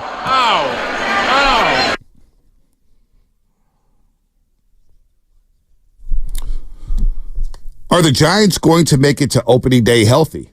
I every day I look at the injury report and there's a Giant on it. The latest is catcher Patrick Bailey. The catcher took a foul ball off his right head Tuesday against the Dodgers. The good news is that the x-rays were negative and Bailey is only expected to need a few days off for the swelling in his head to go down. We'll see, man. I'm intrigued with the Giants show. Opening day is coming up here. I'm intrigued. I'm intrigued to see Jorge Soler, Jung-Hoo Lee. Who else? Matt Chapman. I want to see it. I want to see Jung-Hoo Lee. What did I say? Jung-Hoo Lee. What did I say? Jung-Hoo Lee? Oh, no, never mind. I missed it. You're good. No, I think I said Flag on me. Jung-Hoo Lee, right? Yeah, I think I said that. And his Pomeranian. Right. Oh, you didn't think I mentioned Jung-Hoo Lee. That's what it was. Yeah, of course I mentioned it. Yeah, that's why you flag on me. Yeah. No, we mentioned him. All right, let's come up in the game. By the way, injury report brought to you by Boxer Gerzer, Northern California's premier workers' compensation law firm, helping injured workers get their lives back for over 40 years. What's coming up in the game brought to you by Fremont Bank, full-service banking, no compromises. Let's talk about the 4 championships and whether or not Warrior fans are really satisfied with the 4 championships, or do they want? Obviously, we all want more, but what if you don't get any more? You telling me you're not going to be satisfied with 4? 4 from the Warriors? Let's get into it here on the other side. Join us today during the Jeep Celebration event, where right now, well-qualified lessees get an ultra-low mileage.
Brought to you by First NorCal Credit Union.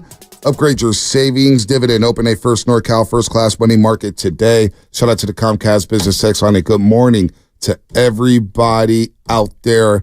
Man, a little windy this morning. Hopefully you're driving safely, getting to work safely. Good morning to all the overnight dancers, all the cops, all the firefighters, all the beauty drivers, all the baristas. Who else am I missing? All the plumbers. Oh, we got some special news about plumbing coming soon here on the Morning Roast. We got some special news about plumbing. Oh, boy. Oh, boy, oh, boy, oh, boy. There's a lot of rumors going on in the NFL. Apparently, the Ravens reached out to the Niners to inquire about Deebo Samuel. Also, there's rumors about Justin Jefferson and the Cincinnati Bengals. Boy, would that be dangerous. Justin Jefferson, Jamar Chase. I mean, come on. And Joe Burrow. You're basically running back the LSU National Championship team. And they were dynamic. So, a lot to get into here, but we were just discussing the Warriors. And you brought up a point as Bob was talking about the 4 championships and how hard it is to win and how you got to appreciate each and every one, although he hasn't had time to appreciate each and every championship yet. But what the Warriors did just end up with 4 and Steph retired. Would people really be mad about that? I mean, you're always wanting to have more, right? Let's start there. Like, you could always win more. We all agree, right? But we also understand that winning's hard. But I see comments like this, and I'm not trying to rip this individual. I think there's a lot of people that feel this way. Adrian Gutierrez. The Warriors have a generational talent in Steph Curry. You have to maximize his talent while he's here. Anything else would be crazy, because once Curry's gone, that's it. Of course, Steph Curry is a generational talent. Okay, of course he is. Curry has a lot of sway. Let's look at the current team. We can go back in time and talk about KD. We can go back in time and talk about acquiring Iguodala and what it took to set things up. Do we not think that Steph Curry has a large input on the roster they construct? Absolutely. Why wouldn't he? All franchise players do. I totally agree. Jokic, Kawhi, Paul George, LeBron. So, okay. Dwayne Wade. Let's Embiid. deal in reality, Warrior fans. On and on. Yeah, let's deal in reality. Salary cap's it starts, the soft part, at like 123, okay? 123 million. For sake of argument, let's say 125. Curry's making 52 this year. 52 million. Klay Thompson's making 44 million. Do you think Steph Curry wants Klay Thompson on the roster? Absolutely. Okay. All right. So let's do the simple math. You're looking at close to $100 million right there. Okay? That's Draymond Green's $23 million. There we go. Do you think Curry wants to play with Draymond Green? Absolutely. Okay. Do you think he's co-signing Draymond Green? So now he makes $23 million. Yep. You are right at the cap. At the cap, the soft part of the cap, right? 3 players. 3 players. So do you understand the rest of the NBA when it comes to the salary cap, how restrictive it is to assemble the rest of the team? Once you start going over that cap, you lose mid-level exceptions, you lose opportunities to trade, you have to match salaries. Now, the Warriors have gone above and beyond. They acquired Chris Paul. Right. We all know, via the Jordan Poole money, blah, blah, blah. They acquired Andrew Wiggins because Durant left them, and he did them a solid, and they were able to flip D'Angelo. Keep that slot. Okay. They went flying over to try to piece this thing together. Yes, they had a bunch of draft picks as well. How else are you going to round out the team around Steph Curry? I've been trying to explain that to people, and I quit on that because obviously there's not an understanding of the salary cap. It's just unrealistic. It's just what do you want? You want a gluttony of stars? Like Joe Lacob would love to have stars. Hell, Andrew Wiggins played so well. We were playing a highlight from him dunking on Luka Doncic in the 2022 Western Conference Finals. And he was so good in that game, 27-11. We thought we had that guy. If he played up to his potential, Andrew Wiggins, and for whatever reason he struggled this season, the Warriors would be in a lot better shape. And you'd be in contention for another championship. It's not like the Warriors are not trying to win championships. When you get the benefit of going 15-50 and coming up with the number 2 overall pick, okay, you bombed on the pick. It happens. It won't be the first time. It wasn't the first time the Warriors have bombed on a pick, and it sure won't be the last time. The Niners, when was the last time they hit on a first-round pick outside of Nick Bosa and Brandon Ayuk? You know what I'm saying? They whiff and whiff and whiff and still try to win championships. It's hard to hit on every single player. Of course. It's hard. It's even harder when playing time is even more restricted and you only have 5 guys on a court and you're getting less manicured, ready-to-play players in the NBA as opposed to the NFL. Right, B? Like, is the NBA player coming into the NBA draft, is he more prepared or less prepared for the professional game? We just had this conversation with Bob yesterday because I know Bob was at the NFL Combine and interviewing NFL players after playing 3 years of college to have the season. He could play it in front of 100,000 people at these big games, whether it's Michigan, Bama, LSU, Georgia, doesn't matter, Ohio State. They're more prepared to come in because when you're coming up into the NBA, you're playing hoops, you're one and done.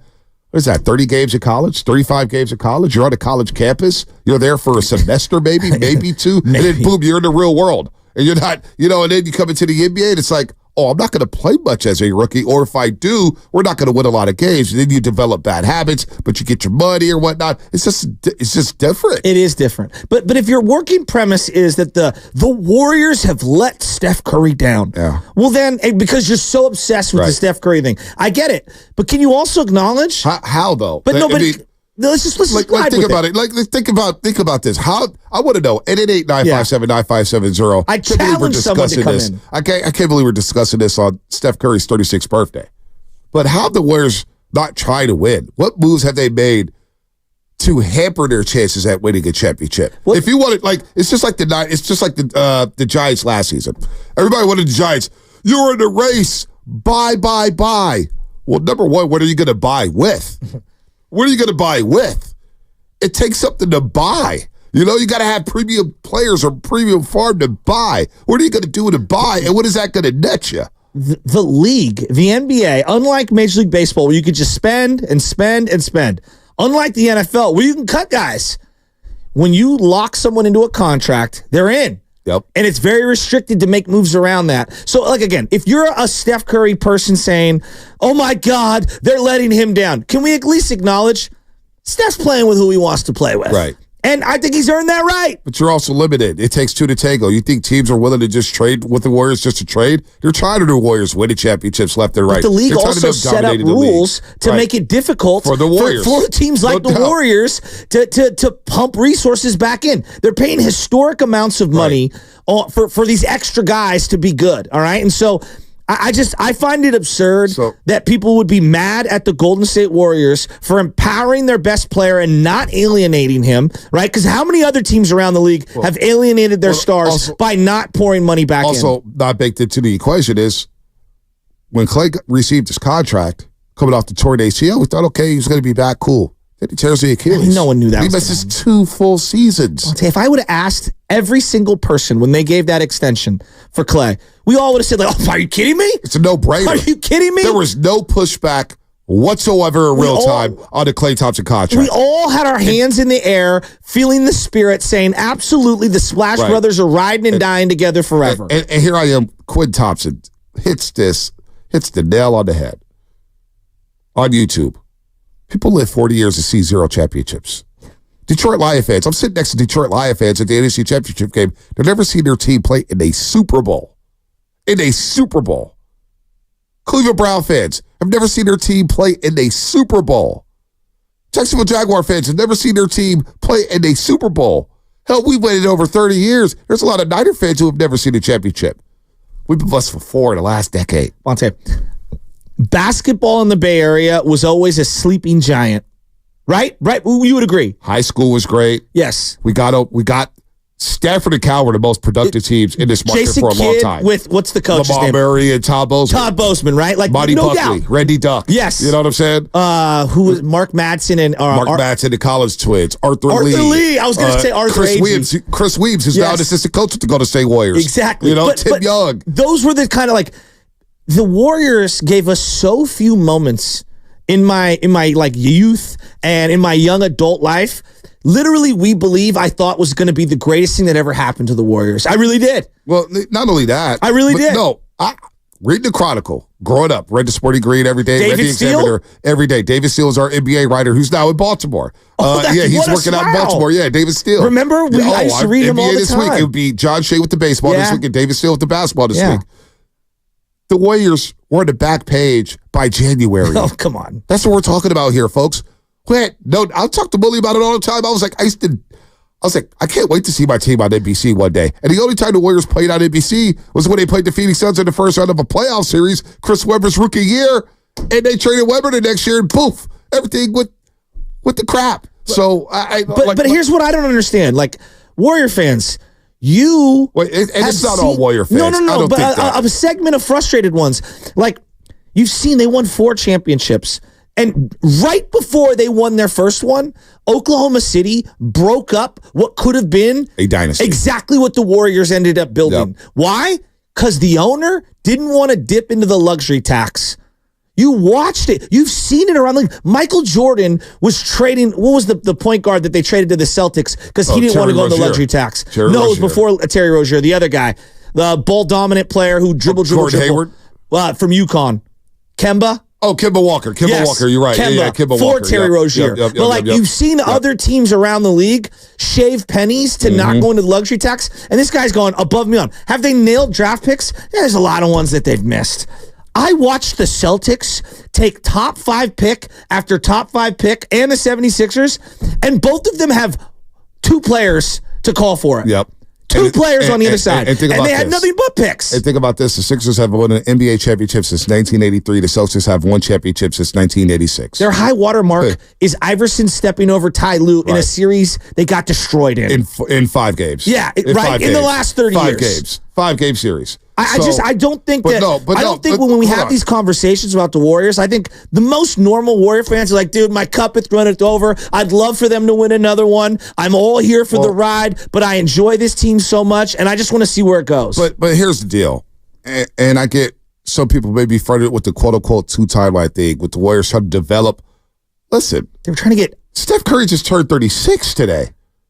Draymond Green just turned 34 last week. Klay Thompson's 34 years old. At some point, you have to start thinking about the future. At some point, NBA players in their 30s slow down. Now, we've been lucky with Steph and Draymond's playing it. Look, despite everything that's happened between me and Draymond Green and whatever happened on television, I've said it over and over. On the court, 2 years. He's been phenomenal on the court. It's been overshadowed by things that have happened on the court that has kept him off the court. You know what I'm saying? That's just, it is what it is. But at some point, guys, slow down. Like, LeBron James is an anomaly. He is. Like, think about Drew Brees in his late 30s. He couldn't throw past 20 yards. And he's an all-time great. All-time. But he couldn't throw like Tom Brady is an exception to the rule. I agree. LeBron is an exception to the rule. What Kevin Durant is doing at this age is an exception to the rule. So how can you fault Bob or Joe Lacob or Kurt Lacob or Mike Dunleavy said, we need to at some point start thinking about life after Steph. He's 36 today. Can we look at his contemporaries? He has the same amount of titles as LeBron. Yep. Whether you think he's better than LeBron, worse than LeBron, whatever. Who are his other contemporaries? KD. Okay. He's got more titles than KD. Chris Paul. He's got more titles than Chris Paul. Who else? Giannis. Kawhi. He's got more titles, even though Kawhi ran through him for one. He's got more titles than him. All right. Paul George. Got more titles, James Harden. I'm just throwing names James Harden, Russell Westbrook. Giannis. Russell Westbrook. Right? So you look at the other teams that have been assembled during this last 10 to 15 years, and you tell me the organization that has done better at restocking and unloading and keeping the player happy from being disgruntled. Because this is the NBA where one guy can say, I want out. And Bob said that yesterday. It's different on a team with 15 players as opposed to a 53-man roster. There's friction between, which we saw last season between Poole and Draymond. That basically wrecked the season. They were never the same after that. Nope. They were never the same like that. That could wreck a team. But when you think about the cap, because here's the cap figures for the 2023 and 24 season. I have it right in front of me. The salary cap is $136 million. The luxury tax. That's where the hard part starts. The salary kicking. cap. Yeah. 136. Because they have a soft luxury tax is 165. Yes. First apron's 172. Second apron's $182.5 million. So when I think back to some of the failed picks, and James Wiseman, we didn't get into that with Bob Myers yesterday because it was a failed pick.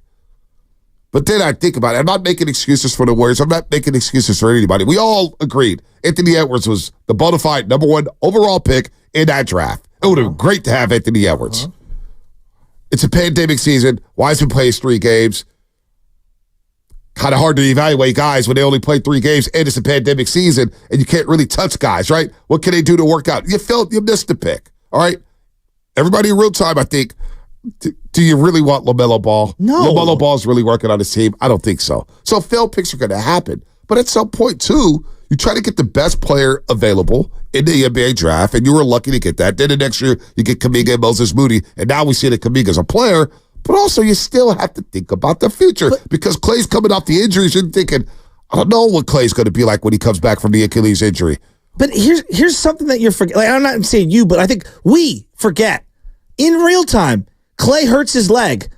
A cheap or an inefficient or I'm not dedicated to winning owner doesn't make the deal for Kelly Oubre Jr. No doubt. Okay? Now, did that work out? No. But it's not like Kelly Oubre Jr. was free. That cost him $80 million. No, the pivot and to go get work. a two-guard. It didn't work. It didn't work. But you know what, though? In real time, and then we had these arguments. Everybody was so mad about Kelly Oubre Jr. Why did we go get him?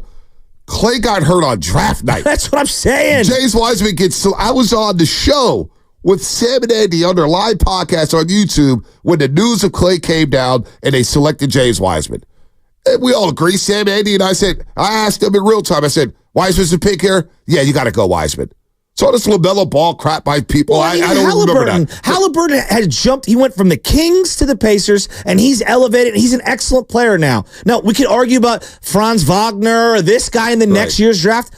I'm happy with Kaminga. Right. Would I like him to be farther along? Sure. But I'll tell you this. He's 21 years old, I still think he could be an all-star. He's 21 years old. That's what I'm saying. Trace Jackson-Davis is older than Jonathan Kaminga. That's by multiple years, I believe. All right, so Kaminga's 21. He's where he needs to be. He's now becoming a consistent NBA player, and we know that baked in. He scored 27 of his last 9. We're good there. I know we got a player. But at some point, you do have to think about the future. But damn it, if Joe Lacob hasn't tried to put a winner on the floor, he spent all this money on his team. They trade for Chris Paul to solidify the second unit, which Chris Paul has been an exceptional player for the Warriors. That was a great pivot. It was a great pivot and a great move for the Golden State Warriors. And Chris Paul has been good for them. Now, you may not like Chris Paul and the style of play, but Chris Paul has been really good for this basketball team. And he's fit right in. And I think he's been great for the youngsters. That's why I want him back. Kaminga, Moody's been on record saying Chris Paul has basically changed my career. I think what this all boils down to is everyone, and I get the feeling, it's like, the Wiseman pick. So here's what I would say to everyone.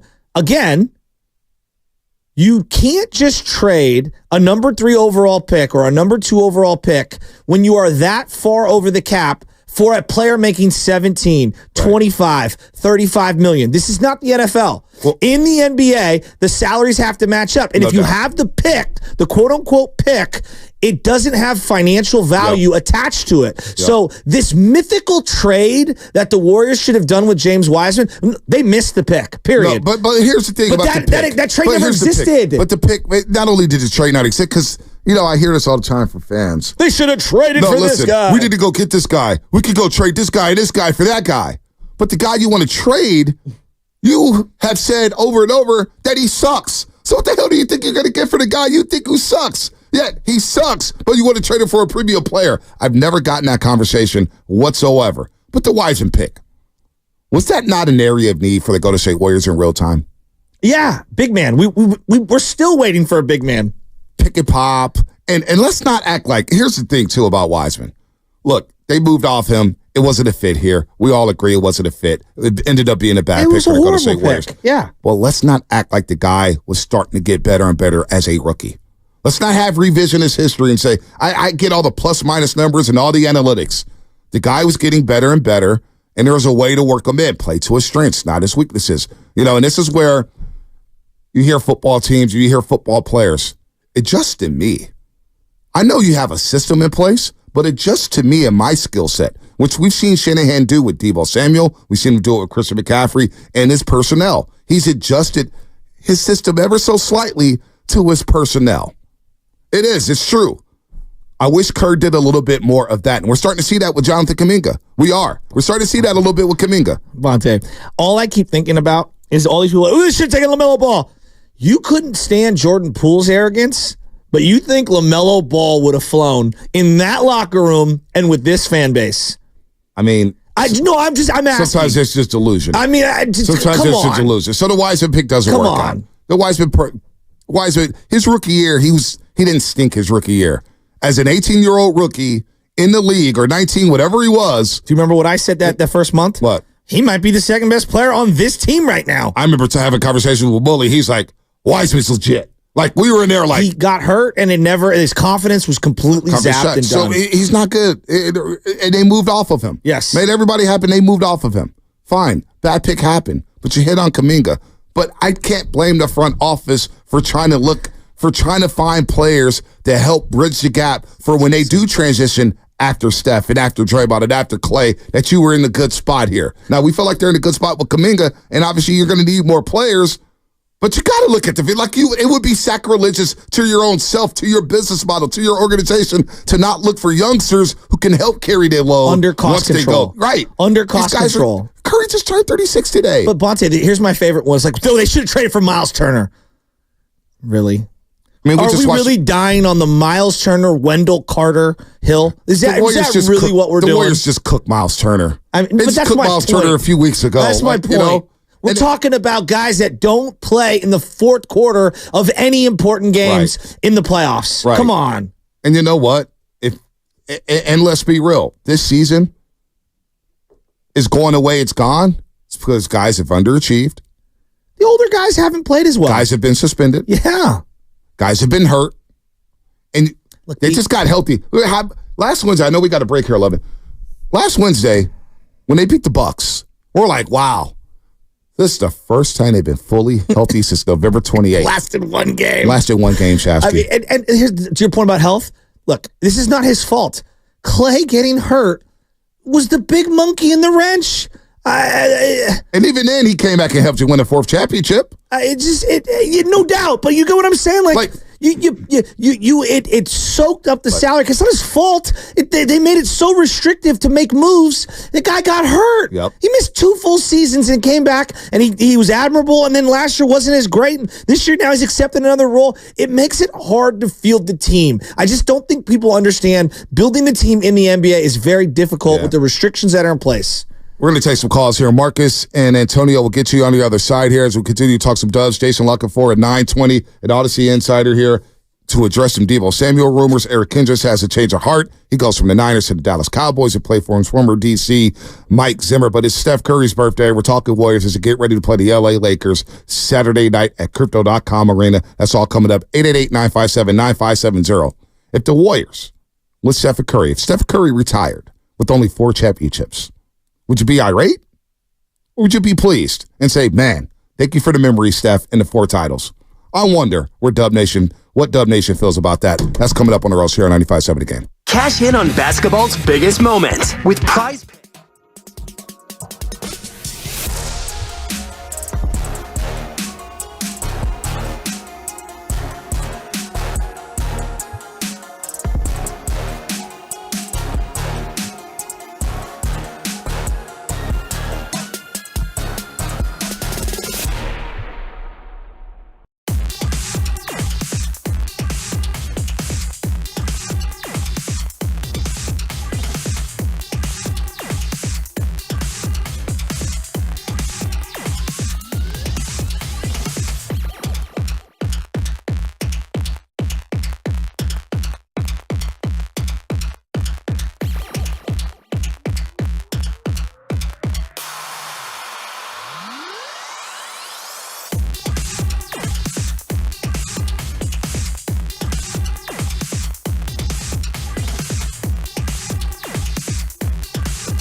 All right, we're talking some Dubs here. Talking Dubs as they lose to the Mavericks last night. They fall 4 games behind the Mavericks in the loss column. Or excuse me, 3 games behind the Mavericks in the loss column. 4 games behind the Kings in the loss column. Warriors now 34-31, tied with the LA Lakers in loss when it comes to losses. That's a 9-10 game right now. They both play Saturday night, and the Warriors haven't won down in LA against the Lakers since 2021, the season opener. I know I keep repeating myself, but it's been a while since they won at Crypto.com Arena against the Lakers. Hell, I think it's been a while since they beat the Clippers down there at Crypto.com Arena. LA has been a house of horrors for the Warriors here, but they'll get down there. Steph Curry will return to practice Friday down in LA. He'll rejoin the team down in LA as he celebrates his 36th birthday. I can't believe he's 36 years old already, Shaq. Crazy, right? I mean, his career is just flying by. Flying by. And this guy, I appreciate him every single game now. I really do, because you never know when the end is coming. I believe Steph Curry has like 4 years left in him, maybe 5. I don't know. I don't want to speculate. He's in great shape. He's still throwing up MVP numbers. But you just got to appreciate every single possession, every single shot, every single game. But moving forward, appreciating the Golden State Warriors and what they have done. I wonder if people, like Bob, told us yesterday, Bob Myers, in case you missed it, the interview with Bob Myers, he joined us yesterday for about 50 minutes. You can find it on 957thegame.com. And Bob said he still hasn't been able to reflect on the championships quite yet. Still hasn't sunk in quite yet because he's been in the middle of it and he's just had a few months off from basketball, but it hasn't really set in. Hasn't really sat back and thought about him. But during the Super Bowl, he texted Steve Kerr, obviously, and said, man, got to appreciate how hard it is to win these championships. And it's not a given, especially in the NBA. I guarantee you, if you look at the past NBA champions, I bet you half the league has won. What happened? Whatever. What's his smile?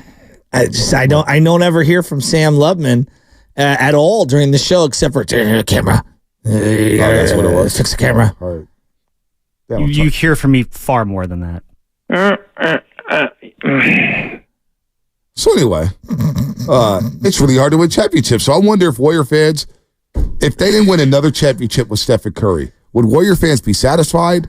Would they be disgruntled?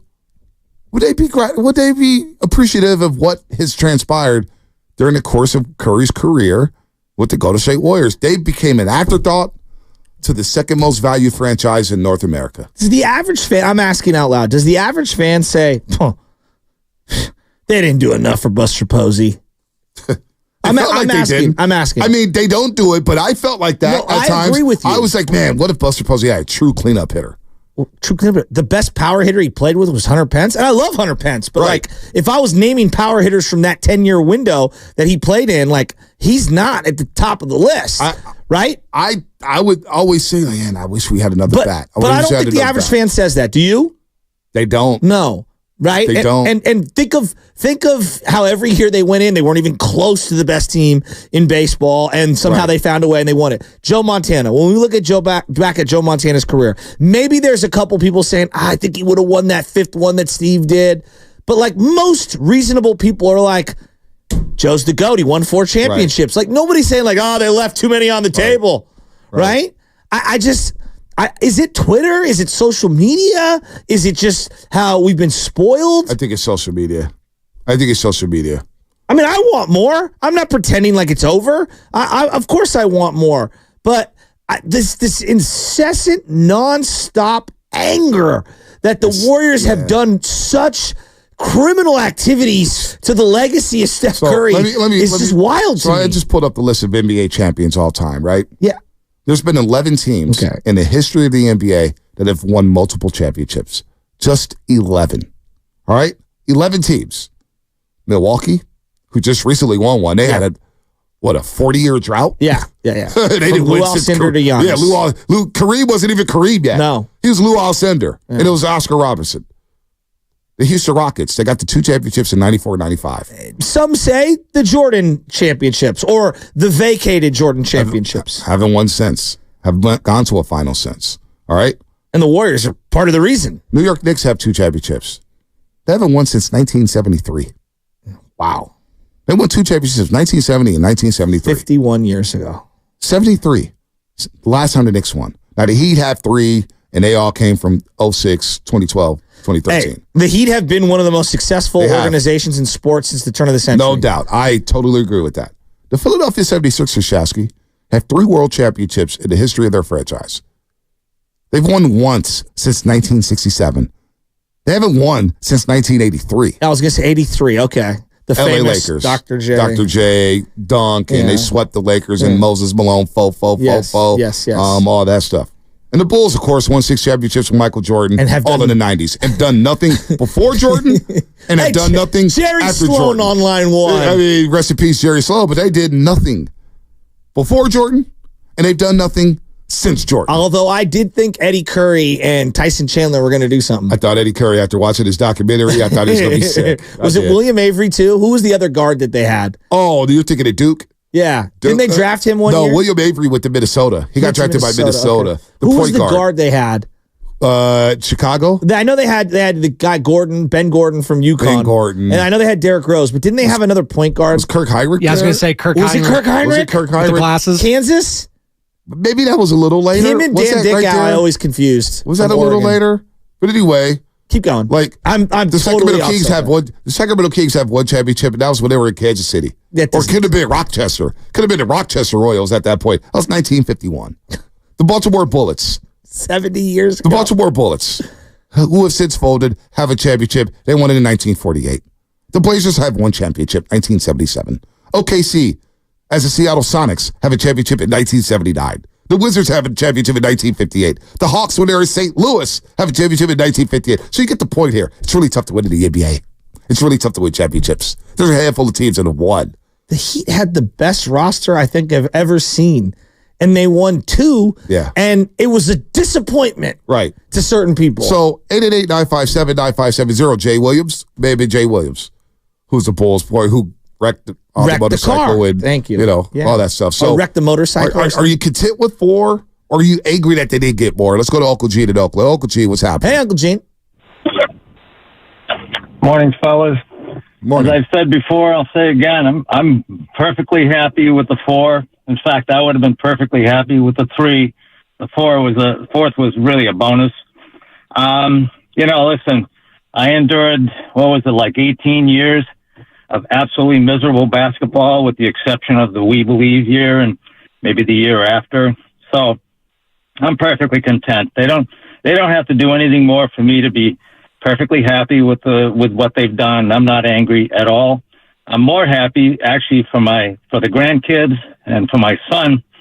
My son is going to be 47 and basically only had 1 championship of all the teams we supported all those years until the 2015 championship. So no, I'm once again, I can go to my grave being perfectly content with this team.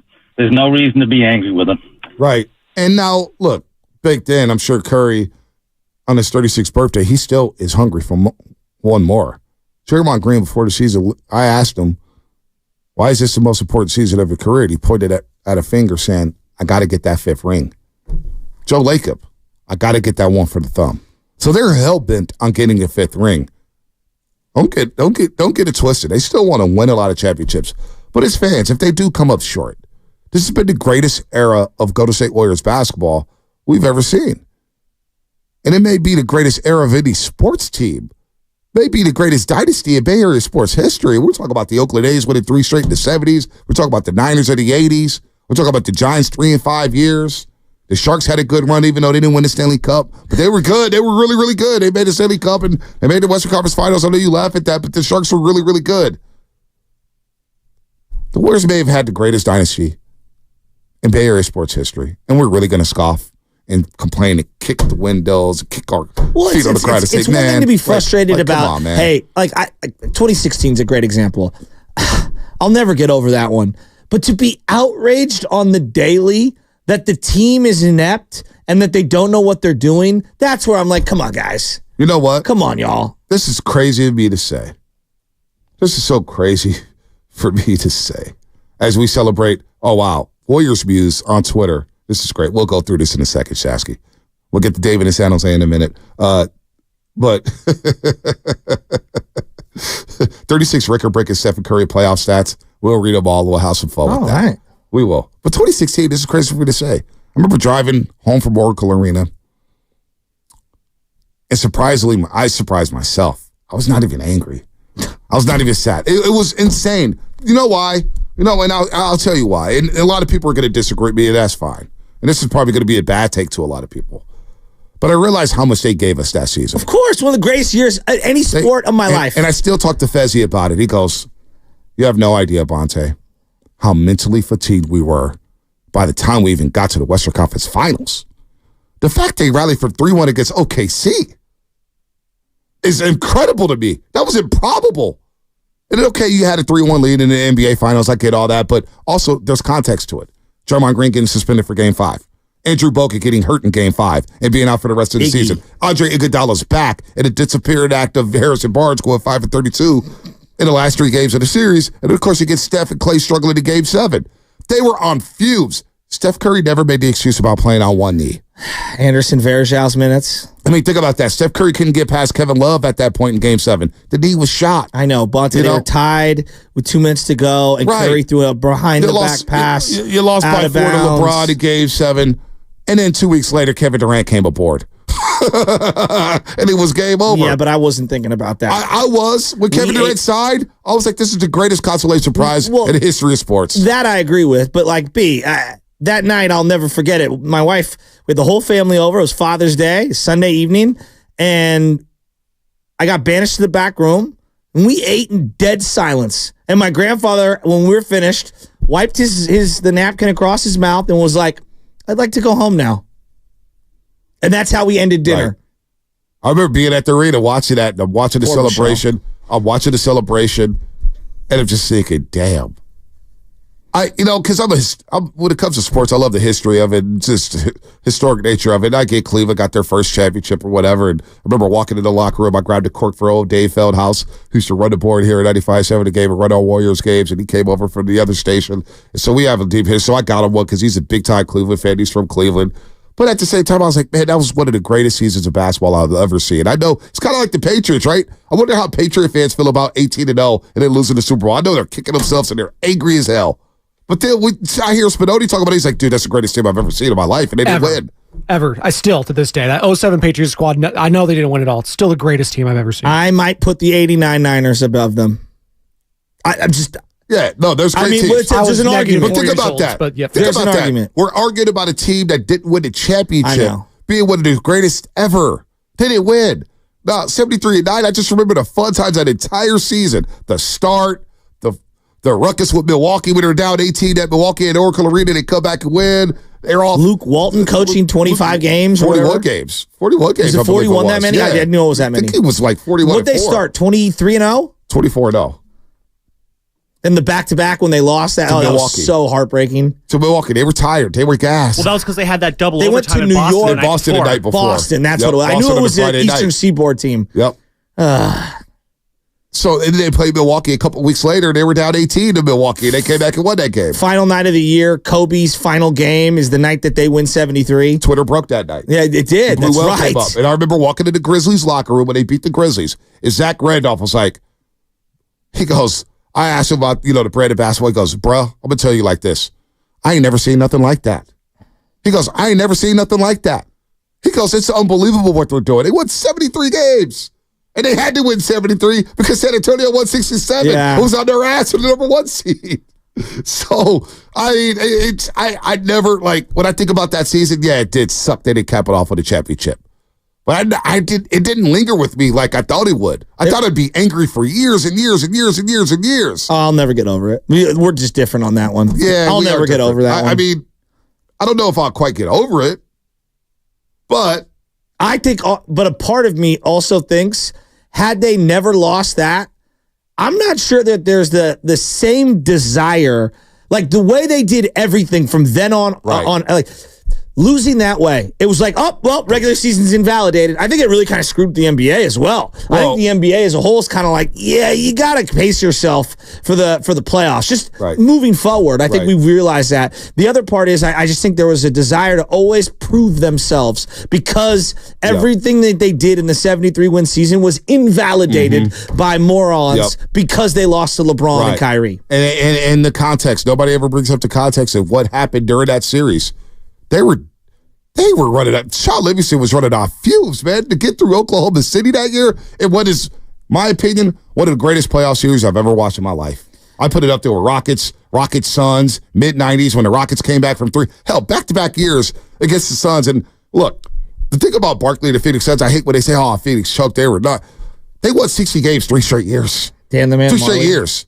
Dan the Man Marley, Kevin. They won 60 games 3 straight years. Cedric Savalas, Kevin Richard Johnson. Dumas, yeah. They were sick. They lost to AC Chicago Green. in 6 games. They lost to Chicago in 6 games. They had Danny Ainge coming off the bench. Yes, and then they lose to Rockets. They were up 2-0 on the Rockets, winning the first 2 games in Houston, coming back from 20-point deficits. Then the Rockets come back, win 2 in Phoenix.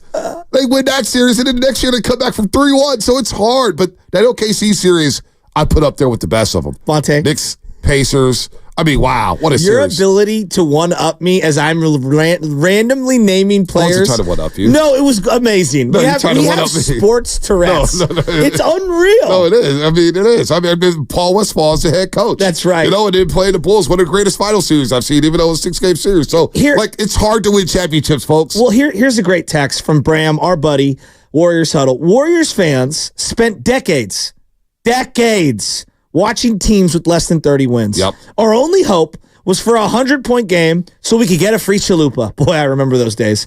Anyone who can't appreciate the dynastic, incredible success that they've brought the last 10 years desperately needs to seek perspective. Right. So, look, we all want that 5th championship. Of course. Trust me. I want Steph wants it. I want Klay. I want Dre to have Kyrie so they could be at the table with Tim Duncan and Kobe Bryant and some of the greatest of all time who won 5 championships. But think about it. With 4, they've already surpassed Larry Bird and Robert Parrish. That's incredible. You know what I'm saying? It's and Mikhail. Like you know what I'm saying? I had to one up you there. Yeah, you did. Well, that was an obvious one there. Well, I mean, you can't just go Bird, Parrish, and not say Mikhail. I was going to say that. Well, Mikhail, I think, only won 2. I don't know if he was part of the first championship. Oh, okay. Well, there you go. That's why they say Mikhail. You got to Google it. You got to Google it. Fact check that. I think Mikhail only got the 2. Steiny's in the back. Yeah, he's on the great. He was probably aching right now. Let's go to David in San Jose. David, what's happening, man? You're on the roast. Fonte, Shasky, you fellas hear me? Good morning. What's up, baby? Hey, yo, good to hear your voices. So I'm with you, Shasky. I've been a lifelong Warriors fan since '84, since birth, and there were some hard years. I mean, we were just lottery pick after lottery pick, and the 2015 championship was the best feeling in the world. I remember telling my buddies at work, hey, Lakers fans, you guys can keep your 20 damn championships. Just let us get this one. Because I didn't think it was possible. And finally, to cap that off in 2015, I would have been content with that. But then on 4th of July, you bring in KD and you set off some fireworks and get a couple extra. The 22 season was just amazing. And you know what? I'm going to tell you this. Teams will be afraid to face the Warriors in the playoffs, no matter if we're the 1 seed or the 10 seed. We're embracing the youth this year. That's why we lost last year to the Lakers.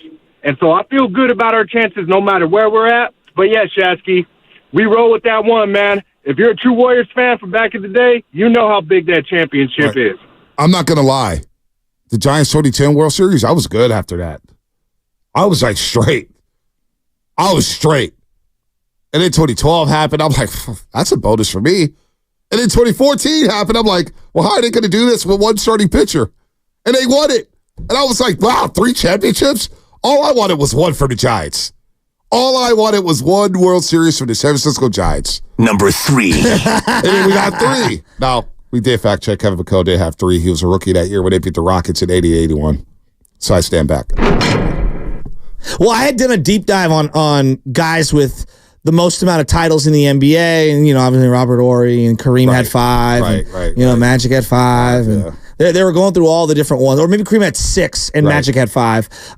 They were going through all of them. It's just it's pretty incredible. Right? No, it is incredible. It is incredible. But look, think about Maverick fans. They're happy with one. Falcon fans. I read it to a Falcon fan. Their one is weighted a little different because they beat LeBron, Wade, and Bosh. I mean, JJ Barea had LeBron James in a blender. Crazy, right? I'll never After forget. getting clotheslined by Andrew Bynum. We all were doing the same thing. LeBron, what are you doing? He kept passing it. And passes like, dog, JJ Barea is on you. What are you doing? So, I mean, look, I was in Cabo during last year's All-Star break. And I read it to a Falcons fan in the hot seat. Oh, man, I feel sorry for you. You got Shanahan. Oh, he blew our Super Bowl. And I tried to explain to him, I was like, he didn't blow your Super Bowl. Your head coach is the defensive coordinator. And it's like, babe, can you, just stop talking sports? Why do you keep fighting this fight? Why do you keep, so everybody who thinks I hate Shanahan, I'm the only guy who defends him from that Super Bowl against Atlanta 28-3. Possibly. Right? It's kind of crazy. But Falcons fans would die for a Super Bowl. Just one. Just one. And we're out here bitching and moaning and saying, oh, man, the Warriors are serious about winning. They're not serious about winning with Stephen Curry and continuing this window. The window's open. They want to develop. Well, you got to think about life after Steph. You got to think about life after Dre and Klay. Steph just turned 36 today. But they also have kept the core together while simultaneously spending crazy money. Crazy money. So I don't know. I just feel like people just are uneducated. I don't know. I don't get it. And lack perspective. I don't get it anymore. By the way, since it is Steph Curry's birthday, and I'm gonna steal this from Warriors Muse, because everybody has a muse now. Warriors Muse, 36 record-breaking Stephen Curry playoff stats. These are playoff stats. Playoff stats. Okay. Can I name a couple off the top of my head, and you say if I got them? How about we do that? I don't have the whole list. I got first. What are you doing? You want to guess them? Go ahead, guess. He has the most three-pointers all time in the playoffs. I got to scroll down.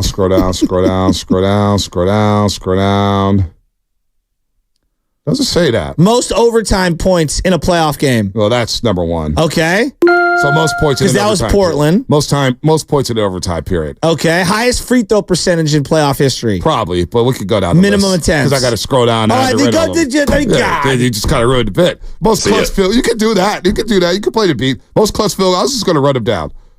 And then ask you what's the more impressive. Okay. Player. All right. The only player in 21st century to score over half of his team's points in the clutch in the playoffs during a title run. I mean, come on. What is that? That's not a stat. Most clutch field goals went behind or tied.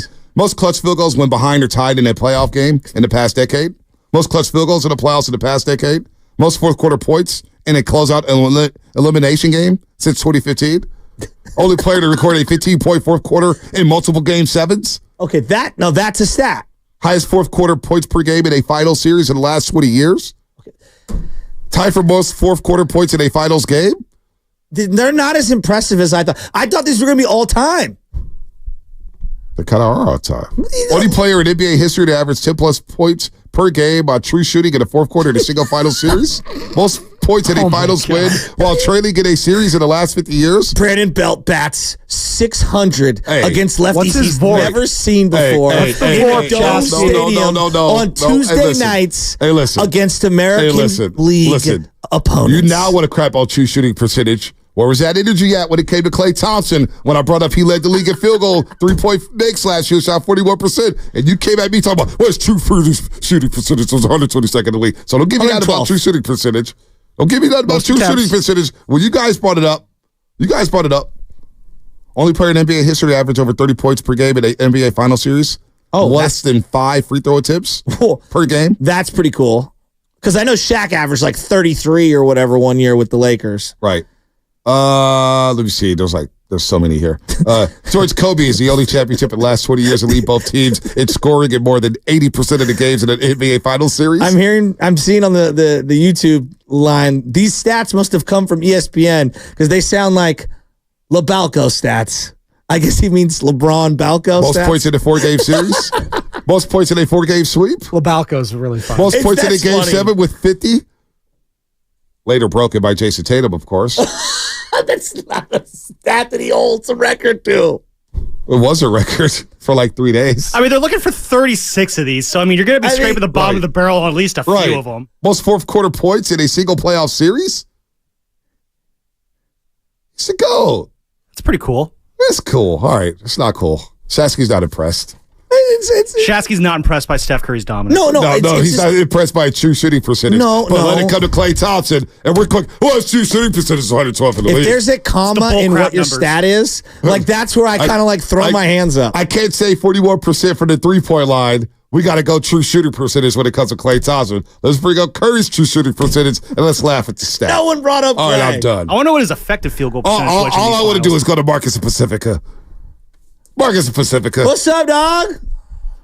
What's happening? Hey, I want to appreciate you guys. We started off the day trying to put together a geriatric cardiac arrest unit with bringing LeBron James in. We've pivoted into logical, practical basketball conversation. So I thank you guys.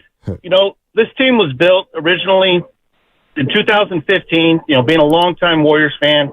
That and 22 were my favorite years. I know watching Kevin Durant when we brought him in, both Klay, Steph, Draymond, we had a hell of a unit that they put together. Adding Durant was like, the straw that broke the camel's back. We could have dominated for years if Durant had stayed. But I'm glad he left just because we're able to see them do it in 22. Because I'm a lifelong Warriors fan. I'm not going to ever give anybody credit over Steph or Klay or Draymond as far as what the core of this unit is. But one of the things I wanted to mention, and I'm hoping that this kind of comes across the right way, but putting together an authentic Warriors fan questionnaire like they do online for celebrities and put faces up like Chris Gatlin, Vonteego Cummings, Mark Price, let's go, Mookie Blaylock, Ronnie Cycli. Right. Let's see who the real Warriors fans are. The DJ? Ronnie Cycli, the DJ? The DJ out of Syracuse. When we went through the Ronnie Cycli, Gugliotta, Donyell Marshall situation. I mean, God, it was so bad. It was so bad. All right, guys. I got a trivia question for you now that I'm looking at Steph Curry, like playoff stats. All right. He is number 11 right now in all-time playoff points made. Can you name the 10 in front of him? Okay. LeBron. Correct. Kobe. Hold on, let me get my ding button. Hold on, I wasn't prepared. Michael Jordan. LeBron, Kobe. All right, let's go back and forth. LeBron, Michael Jordan. Okay, you got three. Go right Bonte. there. All right, Kobe Bryant. Kobe. Yep. Okay. You got Shaquille LeBron. O'Neal. Yep. Shaquille O'Neal. That's 4. Tim Duncan. Correct. Wow. That's 5. Larry Bird. No. Ooh. No. It's got to be Kareem. Magic. No. Karl Malone. No, Magic's not in there. Huh? Karl Malone, yes. Let's go. I've got it. Let's go, what baby. about Charles Barkley? Nope. Really? He made the playoffs every year. You are missing how many? 3 more. 3 more. Is Wilt on that list? Wilt Chamberlain is not. What? They What about Jerry West? They didn't play in a Jerry playoffs. West is. They didn't Jerry play in West the is. playoff rounds. Yeah, but they didn't have 3. They didn't have 3 points. that's Jerry West is though. Jerry West. 2 more. James Harden? Nope. I would just think because of the modern era. No, Dwayne is just up behind Stephen Curry. Wow, number 12. Wow. Tony Parker. Yeah, that was the one that was going to be sneaky. I didn't know if you'd Tony get. Parker. So there's one more. One more. It's kind of obvious. Who did we miss? Might have been a Stephen Curry teammate. Klay Thompson. Kevin Durant. Kevin Durant. Oh. Yeah, Kevin Durant. Yeah. Hakeem. There you go. Good job, Hakeem guys. on that list? Who? Did we say Hakeem? No. Hakeem's wasn't not list? on there. He's not above Steph. Nope. Hakeem has they were, great years. with the expanded again. They started out with 5. Well, it used to be 3 and then 5. Now you have 7 all the way through. Right. That's why I was thinking Harden might be in there. The guy's been in the playoffs every year for 15 years. It feels like. Dwayne Wade is just on the outside, huh? Yeah. So is Larry Bird, John Havlicek, Hondo. Hakeem. Yeah, Dirk Nowitzki, Scotty. He's down at 18. Why you laugh at Hondo, man? Because every time someone says Havlicek, I think of Mad Dogs. Havlicek! When he's screaming and yelling. I did a deep dive on Havlicek, though. incredible. He kind of is underrated. He is. Kinda. That's why Chris Muller wore number 17. Kinda. That's why Chris Muller wore number 17. Somewhere right now, Steiny's going, Come on, you got to put some respect on these OGs, man. So it bothers me when people come out there on Twitter and they talk about the old guys. Oh, they played against plumbers and this and that. Man, like J.J. Redick, when he was talking about Bob Cousy, he played against a bunch of plumbers. If J.J. Redick played in the 90s, his ass would be on Pelican Bay. He'd be out of the league in 5 years. All right? I was going to say, They did he lock commit a you up. crime? No, he would be locked up. He would be defended at such a high level. He wouldn't be able to get his shot off. That's why. He'd be in Alcatraz. They hang out with Bobby Hurley. Come on. Did Bobby Hurley get Bobby fired? Hurley was pretty nice, though, at Duke. He was. J.C. Kidd went around the back on them twice. Remember He that? got hurt, didn't he? That's why his pro career and everything. He got a bad accident. Bad accident. I bet Bobby Hurley. Him and Christian Laettner. There was another Hill, and then there was Grant Hill. Thomas Hill. I was trying to think. I talked to Thomas Hill. We were doing a podcast together. Oh, talking about my those two God. teams. Yeah. Oh, my God. He was crying with Was that Christian against Laettner. Jamal Mashburn's Kentucky team? Yep. Yeah. Jamal Mashburn fouled out in that game. That was at the Spectrum in Philadelphia. 104-103. I'll never forget watching that game. I'll never forget watching that game. And you're trying to shove some advanced analytics down my throat. I just did it to you because I want to see. Points with 6 seconds to go. You guys always throw true shooting percentage at me. I don't believe in that stuff. So you know what? I'm going to use it to my advantage. To highlight my birthday boy, Stephen Curry, 36 years old. So it's got to be a strike. But no, seriously, to see his name etched in stone with some of the all-time. Like, think about that, Warrior fans. We got a player here and players when it comes to the trio with Steph, Klay, and Dre that have done things that we may never see in NBA history ever again. With all the player movement, with the cap, whether or not we see dynasties. Now, there could be some young teams out there that have a chance to do that. Like Oklahoma City is very young. I can't wait to see them. I can't wait to see what happens with them over the next 5 years with all the first-round picks they have and how they keep that roster together. Like, who is that team? But 4 championships, man. And I get the year. And look, if we would have complained about the season and the season that it is and say that Joe Lacob and the Warriors didn't really try to build around the veterans, well, let's think about this season. At 34-31. And I look at last season and how the way it played out. Now, this year specifically, Andrew Wiggins has underachieved. He's a veteran. He's somebody we're counting on. And in 27 minutes a game, he's averaging 12.5 points per game while shooting on the season 45.5%, but just 35 from 3. I mean, he's had to go on a run here, right, to just get those numbers. Draymond Green has played in 40 games this season. The Warriors have played in 65. So Draymond's missed 25. Some due to injury, 18 due to suspension. And he's got kicked out of 3 other games. Klay Thompson's played in 62 of the 65 games. I'll give him credit for that. He's averaging 17, but we all agree Klay's not the same. 42% from the floor, 38% from 3, career low. But 38%, we're just, who are they just playing? Oh, Devin Vassell for the San Antonio Spurs. We were reading his numbers like 19.5 points per game. Wow, he's shooting 37%. And think about when we talk about Klay. Hey, he's only shooting 38%. The standard he has set, the bar he has raised for himself is pretty impressive. But he had a down year. We'll all admit that. Chris Paul's been hurt. He's missed a lot of games. Steph, he's averaging 27. But it's been a tick down. He's shooting 40% from the three-point line and 45% from the floor.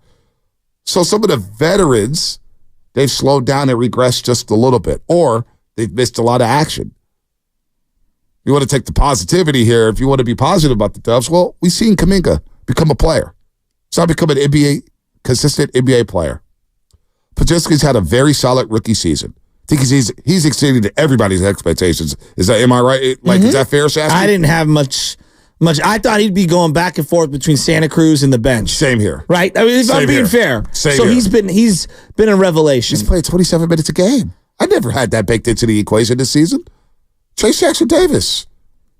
I didn't think we see much of him. But damn, we're starting to see a lot of him, and now he's in a rotation. Right? Moses Moody, still incomplete on that. We don't know what he is yet. He's been inconsistent minutes. If I was Moses Moody's, family, I'd be like, we got to get out of here. Not that you're going to be some rising star somewhere else, but I mean, if you can't play in a game like yesterday, I mean, you're never going to be able to play. Right. It's tough. So, I mean, some of the veterans that we've counted on has kind of let us down this season. Kinda? I have to be kind. I'm trying to be kind here. I know. It's Steph's birthday. It's just, I think it's so, and you hate this word, but the league is so penal when you pay somebody and they're not close to what their value is in terms of the financials. It just makes it really hard. You better have value in other areas. And right now, Kaminga's value, Pajemski's value, and TJD, but it's not enough value to offset the other stuff that's going on with this team. You know? Look, we all want the championship window to be open. We want them to win another championship. They're not. It's not for a lack of trying, folks. You think Joe Lacob is sitting back saying, I'm just good with the 4. Like, honestly, people are 888-957-9570, because what Shasky's talking about here, he's saying all this vitriol about the Warriors and, they're not maximizing Steph's window. Do you really honestly, folks, boys and girls, ladies and gentlemen, do you really honestly sit back and think, Joe Lacob's not trying to maximize his window. He wants his young guys to play. They're trying to develop. Like, do you honestly sit there and really believe that? You got to be a damn idiot to think that. You have to be a dummy to think that Joe Lacob and company are not trying to win championships. The messaging, Steve Kerr just said this last night. Look, he's like, is the schedule dawning to make a run? Here's what Steve Kerr thinks. No, you can't worry about it. I mean, we look at them every day, obviously, but there's nothing we can do about that. But, the season, it really is a marathon. And at any point in the season, you rattle off 10 wins in a row, and then, that matters. Whether it's in the beginning or the end, it doesn't matter. And I still have no doubt that this team can get on a great run and make a good push. So despite what you all, not everybody, because everybody doesn't think like this. Not everybody's Jim Park. All right. And I love Jim Park's passion, but the guy the guy's just sometimes delusional. It is what it is. And no, I'm not jumping into Twitter spaces to debate any of you guys. I'm not doing that. Well, we have a phone line that you can call anytime you want. We don't. It's a no-win situation for guys like you and me, Shasky. What are you talking about? I'm a man of the people. I'll argue with anyone. I am a man of the people, and I've jumped in some spaces before, but I'm not doing it again. I can't argue with you. They still believe that they can make a run. So this whole thing that they're not trying, they want to develop, it's where do people can make this stuff up at? Like, how can you sit there and think that Joe Lacob, after listening to everything he's talked about, after getting to know Joe Lacob and him pointing to the Raptors saying, we're going to hang a banner next to the 75 championship, we all laughed at him and said, yeah, okay. And now they've hung 4 next to the 75 banner. You really believe that he's not trying to win? Like, you really believe that the Warriors are not trying to maximize Steph Curry's window? Come on, man. You got to be Steph Curry is one of the great returns on financial investment of all time. And if you don't think someone who is so acutely aware of his finances at all times doesn't see the correlation between Steph Curry and his own money, whether that's the valuation of the team, whether that's merchandise, season ticket sales, just go think about this. After a historic run of finals appearances, they opened a brand new $1 billion stadium, and their prized possession, Steph Curry, didn't play. You could give away tickets. You are listening to 95.7 The Game. KGMG FM in AC West San Francisco. And don't forget, you can also watch us every single day on our YouTube and Twitch streams. Just log on to search 95.7 The Game. Be sure to like and subscribe to the channel while you are there. Brought to you by First NorCal Credit Union. Upgrade your savings dividend. Open a First NorCal first-class money market today. And shout out to the Comcast business text line. Let's get to Doug in Berkeley real quick. Doug in Berkeley before the break. And we'll get to Jason Lockenford. What's up, Doug? Hey, guys. Good morning. Morning. Thanks for taking the call. You were talking earlier about, the team and, the legacy and so forth. Why does nobody even mention Andre Iguodala's name? We wouldn't have won the first championship without him. That's a good point. He was, during the seasons, an important part of numbers 2 and 3. So when we talk about the big three, at least just mention Andre, his defense, under the basket, slapping the ball away, those 2 free throws he made in OKC. I mean, just mention the guy's name. And then about maximizing dollar, they should have developed the guys last year. They'd be better this year. Those are my 2 points. Thanks for taking the call. I'm with you on that. I'm with you on that. And your point is very well taken on Andre Iguodala. He does get the short end of the stick. And I would say that I think him being on the bench for as many years as he did at the end, I think we've forgotten how great he was. No, You're 100% correct. No, I know I'm guilty of that. Yeah, no, you can't. Sean Livingston, Andre Iguodala.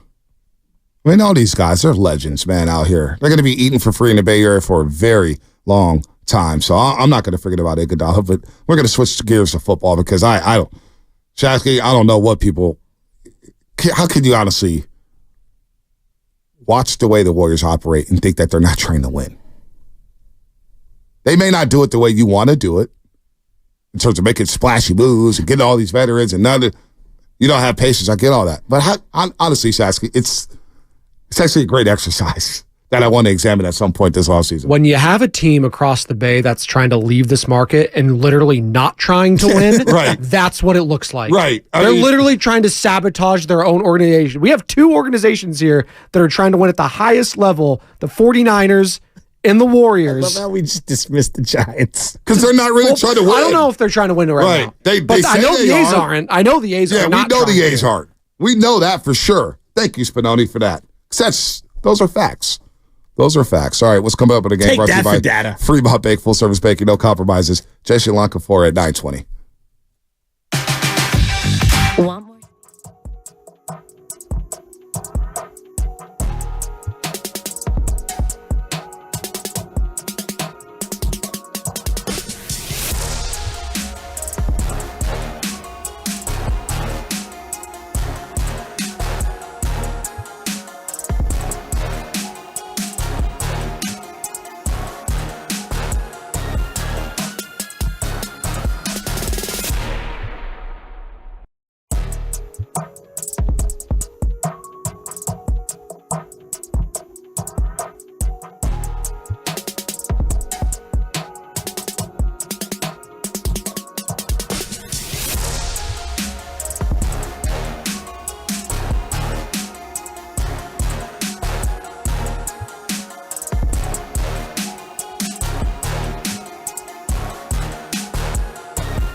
Burkhart on the call there. We always Fox end up Sports. chopping it up with Evan, Guru, I was waiting for Steiny. Where's Guru at? Guru's here. He's in the bathroom. Yeah, he was Guru. I had to call Guru last night. Apparently, the guys at Dallas, RJ Sean and Bobby Boucher or Bobby Belt. Okay. They won't do crossovers with us anymore. But apparently, we live rent-free in our heads. Like, all those guys on the roster, they really get under our skin. So we're Mr. Furley? But everybody's happy. I'm not. Apparently. That's me when my wife's like, hey, I know there's a huge game coming up, but right in the middle of it, we have a huge family party where there's no TV access. But everybody's happy. And I'm taking your phone. Not. And I'm taking your phone. That ain't cool. And could you hold the baby and feed him and change his diaper? Oh, man. So, that game last night, look, man. I love Goose so much. I do, too. Hey, real quick, I'm good the Warriors now. game, just looking at the numbers. Dude, the Warriors were minus 20 in points in the paint. Oh. Minus 14 in fast break points. Yeah, they had two centers killing us. And they had the same amount of turnovers as the Dallas Mavericks, but they had the light ball turnovers, which led to a lot of fast break points for the Dallas Mavericks, and they were minus 10 when it came to points off turnovers. And they're starting backcourt with Klay, Chris Paul. They combine and go 7-25 for 17 points. Klay didn't have it last night. I mean, he had the corner three. They hit the top of the backboard. He's kind of forcing it a little early. I thought they could have been a little more patient against the Dallas Mavericks in their defense, but, it's tough sledding when you don't have Steph Curry. It's tough sledding when you don't have Draymond Green. And, it's got to win this game on Saturday, man. If not, you're going to be locked into that 9-10 seed. So we do have Jason Lockenfora, and we're joined by Odyssey NFL insider Jason Lockenfora, host of the Odyssey original podcast, In the Huddle, with Brian Baldinger and Carl Dukes, covering the entire NFL. And we'll get back to the Warriors in a little bit here, but a lot of rumors going on when it comes to Deebo Samuel. And let's go to Jason with that because he's tapped in with the Baltimore Ravens, tapped in with the league. And Jason, good morning. Welcome back to the Morning Roast here on 95.7 The Game. As we got free agency running rampant. Eric Kendricks has a change of heart. He goes to Dallas instead of the 49ers. But rumors about Deebo Samuel caught our attention here, and we want to talk to you about that. So what are you hearing when it comes to Deebo Samuel? And if it is the Baltimore Ravens calling the 49ers about Deebo, aren't there many other teams probably calling about Deebo Samuel? Why would they call about Deebo Samuel? Well, yes, I think there's multiple teams calling. I had two general managers say they heard the Ravens, among others, are making exploratory calls with them, trying to see if this Brandon Ayuk situation might result in them being willing to trade somebody who has a little more call certainty and who's at a period of time where, his contract is already established. Wide receiver salaries have obviously gone pretty bonkers. They've continued to do so, even guys more towards the end of their career, like Mike Evans. So there's a lot of teams that would prefer to shop for a guy who, again, had a deal done a few years ago because it's escalating year over year over year, and who might be a little further advanced in their career, have a little more tread on their tires, who they could extract some value from. I mean, hell, these guys gave Odell Beckham Jr. $15 million last year, and he had about 3 good games. So this is kind of how these guys roll. I mean, they brought Sammy Watkins in twice to do nothing both times but take their money. So they're good at that. So, of course, they would be sniffing around trying to find value. And yeah, there are definitely teams out there that believe when all is said and done that there might be a price that you could pry Deebo out of there. And people get traded in this league all the time. I mean, Wayne Gretzky's been traded. Professional sports is professional sports. So when teams see another team that might be in a bit of a quandary with a player at that position, it's only natural that calls start coming in. What they ultimately do, are they absolutely dead set on having Ayuk and Deebo there long term? It certainly seems like that's their mindset for now, but it's a long off season, and I don't think that until that thing's resolved and until there's some certainty there, I think they're going to continue to have periodically teams calling to offer this or offer that, or to at least explore, hey, what would it take? Yeah, so there's like a dead cap number pre-June 1, like a transaction happened, and then there's like a post-June 1 cap hit, and they're very different. And I guess the big savings would be any kind of move that would happen after June 1st. So in that scenario, let's just play this out. would the 49ers be getting compensation for a future draft down the line, as in next year or the year after, or would they be getting a player, or did it not get that far in terms of your sourcing? No, I think this is more just people calling around saying, hey, we might be looking to do something at receiver. What would it take? Are you open to Debo? You know what I mean? Is this a road worth going down? Do you need to figure things out with your other wide receiver first? Hey, sort of like planting the seed. Like, this is something we might have interest in. We think this player, fits us a certain way. Are you open to it? And look, again, the offseason just began, right? We're going to have league meetings coming up. Everybody will be together then, golfing and taking their pictures together. There's a lot of conversations that invariably are going to take place. Things that start out as just very conversational, right? Can advance. There's an ebb and flow to the offseason. So this wasn't a bumper crop of receivers available. I think people have been accustomed to being able to address that situation in a multitude of ways, including the myriad trades we've seen. I mean, there's a lot of rumblings out there about T. Higgins, right? Right. There's a lot of rumblings out there about Jefferson. I think you'd have to be pretty naive to think that people aren't also exploring a situation like this, especially in light of, some of Brandon Ayuk's apparent frustration. I mean, I guess people are open to interpretation exactly what was going on with some of his media interactions late in the year. But certainly that's a situation that needs some addressing. So are all those guys going to fit for a team that usually when you have the success they have, it's difficult to keep it together? Look what's happened to the Baltimore Ravens. Look what's happened to the Buffalo Bills. Look what's happened to the Miami Dolphins in terms of imports and exports to their roster right now. Well, Deebo Samuel's going to make, I believe, $28 million in base salary this season, and we're talking to Jason Lockenfora, our NFL Odyssey insider. Would Deebo Samuel be willing to restructure his contract to free up some money? We've seen Fred Warner do it this season. We've seen George Kittle do it last season. Eric Armstead did it before. Would Deebo be a candidate to do something like that in the future? Because he's making $28 million this season and $24 million next season, Jason. Well, I mean, those values, those numbers there's a like, if the player's going to see through that contract, there's an inherent, people say renegotiation. It's not even really a renegotiation. I mean, these are really paper transactions. Right. It's like, would you rather wait through the course of, now it's 17 games, 18 weeks to get all that money, or would you rather us give you 50% of it or more up front and pay you over a matter of weeks or however you want to structure those payments, right? But you're going to get it up front and have it in your pocket now rather like, you know what I mean? Like I saw people in Buffalo, Josh Allen, what a guy. And look, I think Josh Allen is a great guy.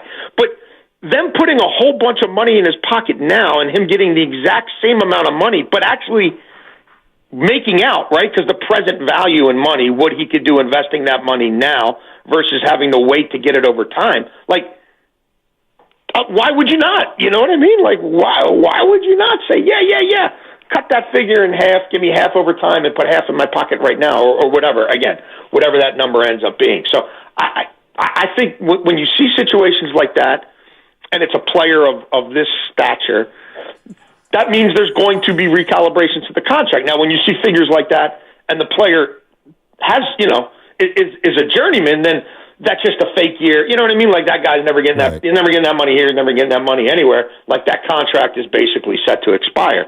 As a practical matter, it doesn't matter what's on the paper. It's almost like that becomes theory rather than practice. So, I don't think that's a big deal.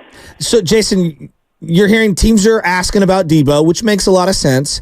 Are the Niners, from anyone that you've gathered intel from, are they asking about any other receivers out there, say a Justin Jefferson or a T. Higgins or a Stephon Diggs? Like, is there interest for them on some other player out there at the wide receiver position?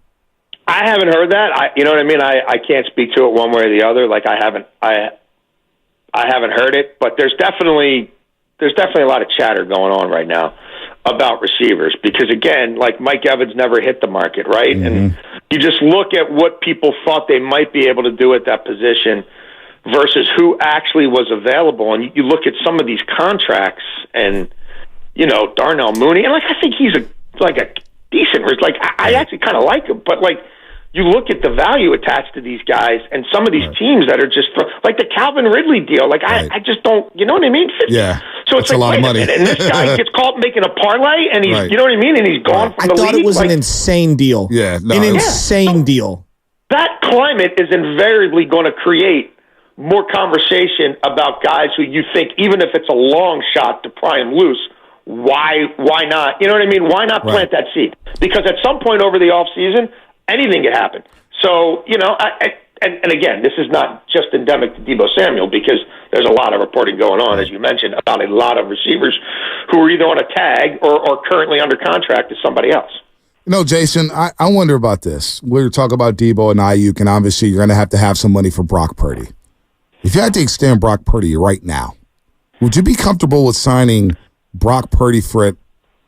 I guess market value is what, $35-40 million a year? Would you be comfortable doing that with Brock Purdy, knowing that, look, he played like an MVP last year, had a spectacular season. I think there are limitations at times to his game. Does he have 3 years under his belt, though? Does he have? Next year will be his 3rd year. So then after next year, I think believe he's eligible for a new deal. Yeah, you can't do it until after the 3rd year. Right. I mean, I certainly would imagine that would become priority number 1 for them. I think they're baking into the fact that, hey, we have to sign players now, but we have to make sure that we got something in the bank for Brock Purdy when he's due up for a contract. And all signs, from what I'm hearing from the 49ers, it feels like they found their guy as a franchise quarterback. Well, yeah. I mean, look, if Brock Purdy didn't become Brock Purdy, I think he could have 2 blown out Achilles. I think Kirk Cousins would have been in the Bay. Right? If this Purdy thing doesn't happen, Shanahan would have been able to get his guy. He would have been able to get him at a discount versus some of these Cousins deals of the past. I'm not trying to pretend like Atlanta got him for a lark and a steal. But again, because he's been hurt, because he's still rehabbing, I think this would have been a bit of a dream scenario for them if they thought they needed a quarterback for the next 2 to 4 years, however long you think Cousins could keep playing. But that didn't happen, in large part because they like Purdy a lot, and now Cousins has a deal that's going to lock him to Atlanta for a couple of years. So they're going to keep winning a whole lot of regular season games, right? The NFC doesn't really look any better to me than it did 6 weeks ago. So, yeah, that means they're picking low, they just blew out a draft to get a quarterback who didn't do a damn thing for him, so I don't think they're inclined to go that route again anytime soon. So, yeah, this is lined up for Brock Purdy to get a massive deal a year from now, 11 months from now. And what does Tua get in the interim? Dak clearly is letting the Cowboys know that, I mean, people say they need to restructure things. If you're not going to pay anybody, you know what I mean? If you're not going to, you don't need to restructure the quarterback if you don't intend to sign anybody else. And it doesn't appear to me that Jerry Jones is into spending his money and hasn't been for a long time. But still, Dak might be able to extract more out of them. So the price is always going to go up. Do the Dolphins give Tua $50 a year or something close to it? Those are the kind of things you're constantly weighing. So, yeah, I think Brock Purdy's going to be a very wealthy young man in a matter of months. Jason, I don't know how tapped in you are on this, but I would want to run it by you. From Dad Graziano, per a league source, the NFL is looking into a potential tampering by the Eagles and Falcons related to the free agent signings of Saquon Barkley and Kirk Cousins. Do you know of this? Do you have any insight? What do you think might? I know the Niners years ago got in trouble with Lance Briggs. I mean, we're going way back for tampering with him. I think some of it has to do with things these guys have said on social media or sort of said or inferred at their press conferences about when they were having communication with people from other teams or who might be acting as, agents for other teams and at which time. There are still collectively bargained rules of negotiation. Now, they've certainly changed over time, and we now have the unofficial start to the league year or the, whatever the people call it, the non-tampering window. But just from, observing what these guys have said and some of the things they've hinted at, they've kind of opened the door there a little bit themselves. So, yes, you can lose draft picks from this stuff. it really kind of depends on whose ire that you've ticked off, because somebody's got to kind of alert the league to it or say, hey, we want you to look into this. And most of the times, everybody's doing it, you know what I mean? So It's like, well, if we call them out or somebody like, hey, who cares? It's kind of like don't ask, don't tell. Right. But when it comes to especially, a quarterback who they really didn't want to lose, and it's obviously a pivotal position, and then Saquon, you've got a situation where, the guy left under duress and he went to one of our chief rivals 90 minutes down the road. That tends to strike people, I think, maybe in a little bit more of a visceral way than your average transaction. Jason, 30 seconds or less. What are the Niners missing to get over the hump? We were just at the Super Bowl, obviously. We watched it in real time, and they lose in overtime. Is it better decision-making? Is it better play calling? Are they missing a player? Is it a scheme? What are they missing to get over that hump in the Super Bowl? 30 seconds or less, Jason. I think they need to get better in the trenches. I think they need to fortify the offensive line and the defensive line. Good stuff there. Jason Lockenfora, that's why he's a pro, and that's why he's our Odyssey NFL insider. I think he's off the line already. I was going to say, I want him to come back because I know he's Baltimore tapped in. Talk about your Orioles next time. Oh, yeah. Is Jason still there? No, he's gone. Oh, yeah, my Orioles. Because I know he's big into the Orioles. Yeah. I love the Orioles. Dude, you see what they're doing in spring trading? Make sure to follow In the Huddle on the Odyssey app or subscribe wherever you get your podcast. Does that with Brian Baldinger and Carl Dukes. Orioles are lighting it up in spring trading. Do you? Okay, obviously, that last 2 months that Gunnar Henderson got with the Orioles last year, Aldi Rutschman, who we're going to see in the home run derby. I hate you. Okay, There was a point where he was talking, and I almost want to bring it up. He said if Kirk Cousins, even if he had two blown out Achilles, and I'm not laughing at the injury, but in my head, I was thinking, because I've had some Achilles injuries as of late, and I thought I blew both of them out. Like, just walking around with two blown Achilles, and the Niners are signing up for two Achilles possibly ruptured Kirk Cousins. I love Kirk, right? That's what Shanahan be like. I love Kirk. What would have been the reaction? What did he get in Atlanta? 140 million? Yeah. Was it 140? Something like that. I know Cam Newton was like blown away by it. Cam Newton's breakdown. The cartoon of what that would look like. Yeah, no, that would be bad. But what if the Niners gave Kirk Cousins 140 million? What if he got 180? Was it 180, 140? I just saw 330. That he's one playoff win. One playoff. Cam Newton was breaking it down. He's like, this is unbelievable. He goes, who the hell is Kirk Cousins' agent? Kirk Cousins. It's unreal. Has maximized his potential. Kirk Cousins. How many playoff games has he won with the Atlanta Falcons? If I put the over-under at 2, I think I'm hammering the under. Talking about wins. Wins. Yeah, I'd hit the under. That division isn't great. So by nature, like to me, that's the SEC division in terms of that region cares more about college football than it cares about pro football. I'm going to make it tough.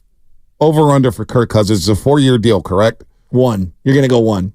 No, I was going to set the over-under for his 4-year contract at 2.5. 2.5 what? Playoff wins. Yeah, I'm hitting over-under. You going under? Of course. Well, I mean, yeah, he's only won 1 in his career. I think Atlanta has only won a couple of playoff games in the last 20 years. I mean, they won.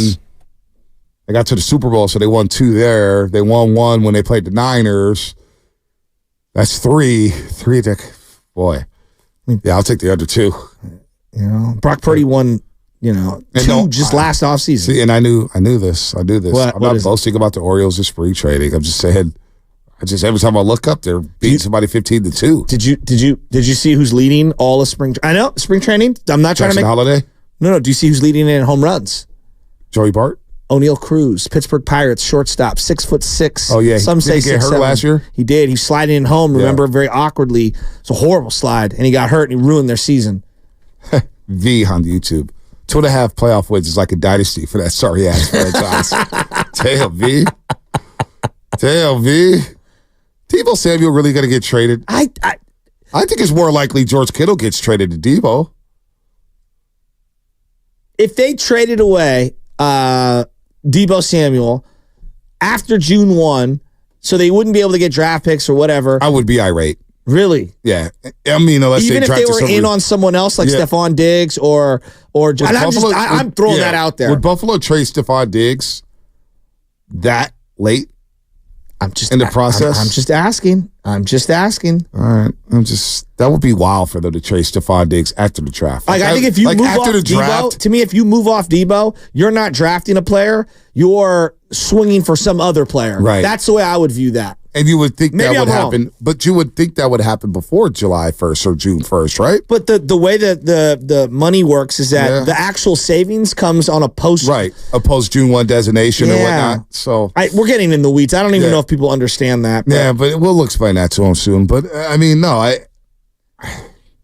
I just don't see. If they're going to do something, you would figure it's going to happen within or before the draft or on draft day. What if it happens on draft day? But what if it happens on draft day? Again, you get all picks then you're that still day. eating the dead money, right? Which I find hard. That's a lot of. You'd have like 35, 40 million in dead money between just him and Armstead. I mean, teams have done it. You know, the Rams have done it. So, I mean, what is is it 85 million in dead cap over 2 years for just Russell Wilson? Yeah. No. Yeah, 85. Yeah. They're spreading it out over 2 years. It's crazy. It's like 50 plus this year, then 30 plus next year.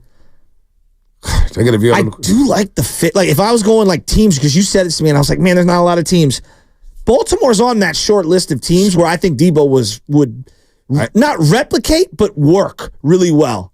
Baltimore, Kansas City, obviously that's number one. Buffalo. Kansas City.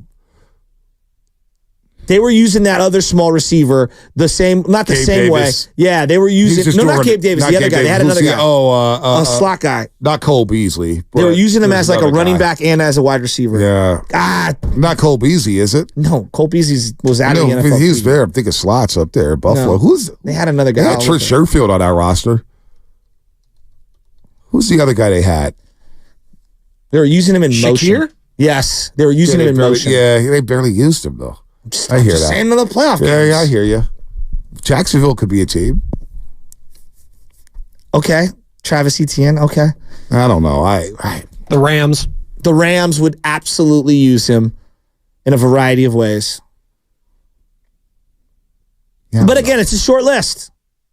I actually think, and I hate admitting this, Sean Payton would use him pretty well. Yeah, I don't think they're trading Deebo Samuel. I'm and as a Niner fan, I'm cool with them running back the offense. They just averaged 29 points a game and broke all kind of franchise records and had 4 guys with 1,000 scrimmage yards. I'm cool with running back the same offensive skill set players. This is a deep draft too for wide receivers, so maybe they do take one. Maybe early. I know a lot of Niners fans probably don't want to, but don't be surprised if maybe they take one in day 2. When did the scrutiny for Jimmy Garoppolo crank up? Oh, the preseason when he came back from the torn ACL. Was there scrutiny in 2018? So he signs the big deal. He has the 5 games. He signs the big deal. Was there scrutiny in 2018? It felt like we were playing with house money. Yeah, there was no the scrutiny didn't come until that preseason the next year when he came back from the torn ACL, and he had that Denver Broncos game on Monday Night Football, and Booker McFarland was on the broadcast saying, "I'm gonna be quite honest with you, Joe Tessitore, Jimmy Garoppolo looks scared. He looks scared in the pocket, and he almost threw pick sixes." And I remember we were all tweeting in real time, oh my God. And we came up here on the show, BSG. I'll never forget it. That's when Guru had to go on Instagram. And the hounds were coming after my boy Goo. And he could, do you have that sound bite when he goes, damn mosquitoes. I got them damn mosquitoes. I got caught up in Garoppolo mania. Stay off my timeline. And then a 5 interception practice happened. And we went with McFarland said he was shook. Then he was just said he was scared in the pocket. And we were sitting here. Remember, Steiny, full phone lines, and we're like 5 interception practice. I'd never heard of that. And we're like, oh my gosh! And then this Michael Silver report came out said if Jimmy Garoppolo doesn't get off to a hot start, they will pivot to Nick Mullins. They feel very confident, very strong about Nick Mullins playing quarterback for this team. Imagine that. So that's when it cranked up. Okay, now. When did it crank up for Kaepernick? Was it after the Super Bowl loss? Because I feel like even though they lost that Super Bowl, I don't remember the offseason of scrutiny per se for Kaepernick. Now, they traded away Alex. I feel like that was one of the first dominoes because there was people like, I was an Alex guy, and he would get scrutinized. But it felt like when they gave him the money, that's when the scrutiny came. Yeah, probably. Well, I guess where you're going is once Brock Purdy gets paid, the scrutiny's coming. Well, no, if they're moving pieces around prior to him getting paid, I do believe I do believe more scrutiny. Well, see, you had to move Debo to pay Brock Purdy. You had to do this. I could kind of see unless they can find a way to, obviously offset it. Once you start losing weapons and once you start paying somebody, Dak Prescott got zero heat until he got paid. Well, he started getting heat. I thought he started getting some heat before he got paid because he replaced Tony Romo. Really? Yeah, they're always all over television. They've been on Dak. They've been on Dak because the national brand, the national shows. Okay. They've been on Dak. He gets scrutinized because it's the Cowboys, right? It's the Cowboys. I'm like, you and I are petrified to scrutinize Brock Purdy because I'm happy with Brock Purdy. Yeah, see, that's why. I am happy with Brock Purdy. I'm not mad at that. I told you guys, I don't care if it's Sam Darnold, Brendan Allen. It's the least ringing endorsement of all time. Dude, I don't care if it's Frankie Albert. I don't care who plays quarterback anymore. I just want a damn Super Bowl ring. That's what I want. No, I'm not physically getting the Super Bowl ring. Obviously, I don't play on the team, but give me the Niners win. Give me the drop more time. You sound like a father who's happy with his son-in-law who's about to marry his daughter. I'm happy with Brock Purdy. When he knows it's a disaster. Well, SFA Drummer on YouTube, I'm not happy with Brock Purdy. What? Who's not happy? Well, you know what? Let's go to the lines because I know this guy ain't happy with Brock Purdy either. What's up with my bro, TC and Zach? Oh, man, Shasky. Fonte, what's up? What's up with my bro, man? Hey, that beam's getting lit. Yeah, my boys is rolling, man. We're going to be scary going into the offs, man. But we talking Niners. I know my King's going to be good, so we looking scary.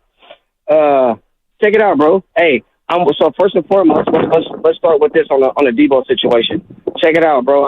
The Ravens were sniffing around, bro. I'm trading him for that 30th pick if the Ravens ready to offer that, bro, in a heartbeat. I'm not looking at either. I know you want to do Kittle, but I'm trading Debo, bro, seriously. And I'm with you, Shasky. They are looking at wide receivers, bro. They might take a wide receiver in the second round. I might be ready to take Right Son in the second round. Also, who was that guy the other day? Was that yesterday? Oh, that was Matt Barrows. I said that guy. Matt Barrows, when he jumped on, he wasn't just talking when he said, look out for Spencer Rattler mid-round. Hey, hold on real quick, TC, before you hang up. You're intrigued with Spencer Rattler, huh? You had the greatest quarterback. No, hold on. Let TC finish. TC, you like Spencer Rattler, huh? Spencer Rattler is cool. I kind of like Spencer Rattler back in Oklahoma, bro, and then he got shipped out and went to South Carolina. That's cool. Listen, the whole thing about Brock, you can surround Brock and all that, bro, but we need to draft a quarterback, period. It's not about who's taking over for Brock. This is about bringing another guy in, bro, and able to back up Brock, and if Brock fall on his face, then we have something to fall back on. Kirk Cousins, bro, that's out. You know what I'm saying? If Kyle is keep chasing Kirk, bro, don't trust that situation, bro. Kyle, leave that dude alone. He got all that money. Listen, I'm telling you, Bonte, everybody would have been mad if we would have signed Kirk for $180 million. Yep. Mad? We would have been irate. But it will be funny if Kirk, I don't know if but if Kirk ever gets into the Hall of Fame and Kyle Shanahan is the guy who inducts him in, that would be the, chef's kiss. He's not going to do that. I mean, he's never going to get in the Hall of Fame. You get where I'm going. I know. Oh, he might get in the Hall of Fame with his numbers.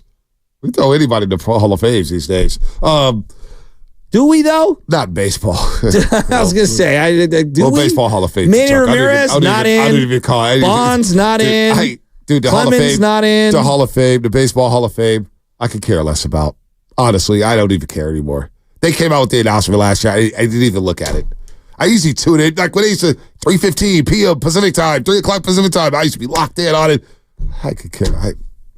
Whatever. I'll go visit it one day. It's cool, but, whatever. Spencer Rattler. You are. So I just want to make sure that we're clear here. No, don't Best put words in my quarterback season of all time for the Niners. Don't put words in my mouth, and we're please. immediately talking about how high we need to take a quarterback. I didn't say that. Look, I saw this every year. I don't care if you have Joe Montana in his prime, Patrick Mahomes. I'm taking a quarterback somewhere in the draft. Usually not in the important spots, later in the draft. I'm taking a quarterback every year, or I'm signing one as an undrafted free agent, just because you can never have too many of them and you want to hit. And it is a source of value, and you could trade those guys, and it makes sense, right? Because not having a quarterback can sabotage your entire season if a quarterback, your starter, misses 4 or 5 games. There's no question about that. Spencer Rattler, though, the intrigue, we just had an intriguing guy who was just drafted. His name's Brock Purdy. Oh, I know. Well, he wasn't drinking till he played, but he's playing well. But Matt Burrows believes they could take a quarterback, and he just dropped the name Spencer Rattler. TC and Sack's all about that life. He does have swag. Oh, my gosh. Spencer Rattler in training camp. Oh, my gosh. The articles and the think pieces and the dialogues on sports radio about Spencer Rattler in a Niner uniform, I almost wanted to happen because of that. You imagine the people going crazy. Like, Trey Lance is one thing. Spencer Rattler is a completely different thing. Somebody's phone is ringing. That's you, Shasky? I don't know. There you go. Anyway, let's go to Dacre in the city. Dacre, what's happening? What up, my guys? What's up, baby? I think we're in a good position for everyone. I think Brock, his resume, I'd be scared if I were some teams. Like, you might be thinking you were going to pay top dollar, but not to knock him, but there is some injury history, and he was the last pick, so they might be able to have an incentive situation too. So both parties will work towards that goal, so everyone wins. And the key, I think, is, fortify the line, because we know Brock's already performed well with how things were a little questionable on the right side. And, I wouldn't be afraid of it. And Juice just restructured. We're adding depth. I think we're in a good position, and we could always maybe free agency address the line and just get depth all over the place and have battles, positions. And I think we're in a good spot. I think, unfortunately, the injury might have helped the 49ers as far as negotiations. But, I think it's a good position, and I think, Brock wants to prove it. So I don't think he's a humble guy. I don't think he's looking to break the bank. So, I'm cool with running the offense back for another year. Did you see what happened with Brock and his wife? They just got married. Yeah, and the video's all over the internet. Right. Well, I thought you was going to reply to this because Ravens GM Eric DeCosta, we just had Jason Lockenfora on. Yeah. Ravens GM Eric DeCosta on the Deebo Samuel trade rumors. That specific report, I read the Lorax, whatever the Lorax is, last week at a local elementary school. I would probably put that report similar to that, DeCosta said. So the Lorax must be... Can we find out what the Lorax is? Lorax is a Dr. Seuss book. Is it really? Yes. I don't think I've read that one. Wow. I read the Lorax last week. Taking care of the planet, basically. Wow. The Earth, yes. Wow. Don't worry. I would put... Wow, that's strong. He goes, the original report said that the Niners told the Ravens no, at least for now. As DeCosta tells it, there was never any no because there was never any request. So I think teams are in every sport are always having dialogue. Yeah, me and too. We're hearing, what do you think we're hearing? 2% of all the dialogue that's out there? I mean, maybe less. What Bob Myers said yesterday to Stephen A., players get mad at him for whatever he said on first, second. He goes, the things I could say about these players? And I felt that to the core. Why is that? Because as I get deeper into my career, you're getting deeper into your career, we're finding out things that was like, oh. Well, I'm in the baby pool. Happened. You're in the deep end. Yeah, I mean, you're the shallow water, no doubt. But I mean, I'm not deep end. I mean, probably swimming at 7 feet or whatnot. There's a 9-foot pool and then the Olympic pool and all that stuff. But I'm at about 6 feet. I got floaties on in the kiddie pool. That's where I'm at in this media game. By the way, you guys don't laugh here. Ravens are expected to sign backup quarterback Josh Johnson, giving him a 1-year deal. He's back in Baltimore for the 4th time. No way. Ian Rappaport. Dude, my guys, good for him, man. And Desmond Ritter's expected to be traded. Who the hell's going to trade for him? Who the hell wants Desmond Ritter? Could you imagine sitting there, you're Arthur Smith, and you're making to Arthur Blank, the owner of the Atlanta Falcons, just sitting there like, my grand plan this year is I'm rolling with Desmond Ritter. I mean, that must have went over well. Can Kyle Pitts just get targets, please? That's all I'm asking for. Kyle Pitts is more Vernon Davis than people want to admit in terms of the early part of his production. Right, very early. We all been down the fantasy road with Kyle Pitts. Every one of us. Also, and it hasn't been a fun experience. Also, why Brock Bowers is kind of falling in mocks a little bit because of Kyle Pitts. Well, because people don't want to drop. Well, I'll take people were talking about Brock Bowers being like a top 10 pick. You're right. But people are scared because top 5 pick, Kyle Pitts, not really panning out very quickly. Let Brock Bowers somehow, some way drop to 31. Don't think that'll happen, but. Yeah, that dude, I've been loving him for 2 years. He was a freshman. I was like, wait, he's got 2 more years? Jeez, don't get hurt. Napa, California. He's also a fan of Fast Five.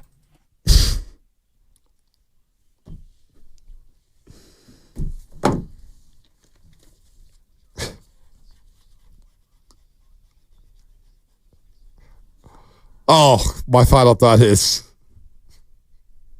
not because I think he'll take his job, but since you want LeBron James coming to the Golden State Warriors, and we know how chaotic that could be, it'd be wild, right? Insane. Well, I want Spencer Rattler to be in camp with the 49ers. Because of the think pieces and dialogue that would come out of that. We lived through Trey Lance.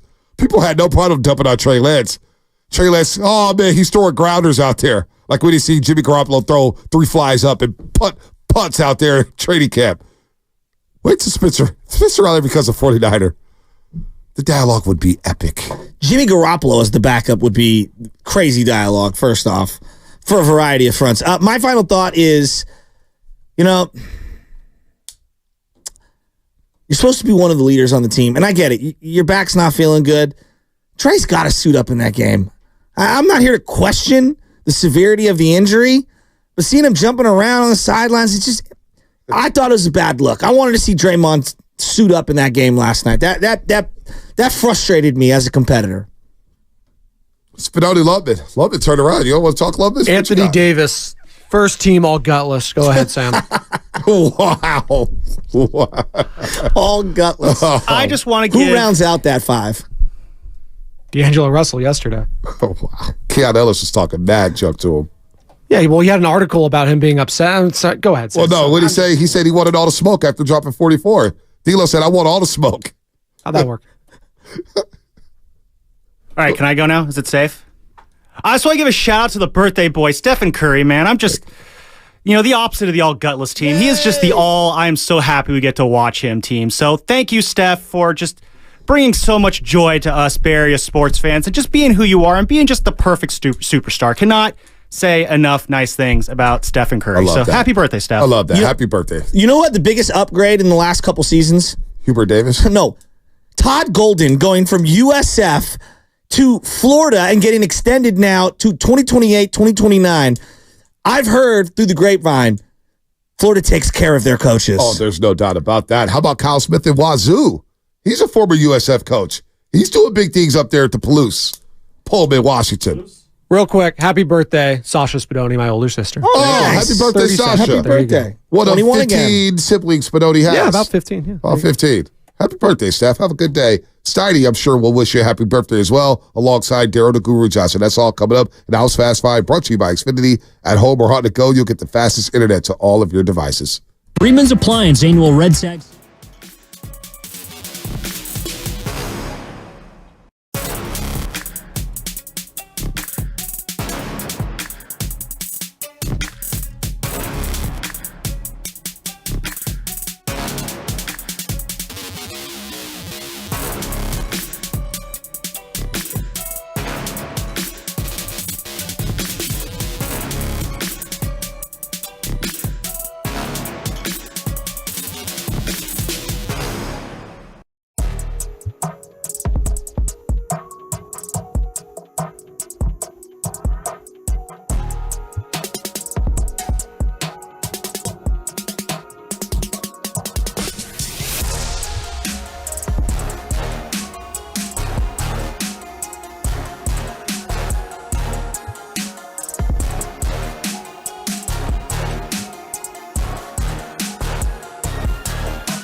he brings the perspective. Yeah, I think they both have great points. Get off me, text line.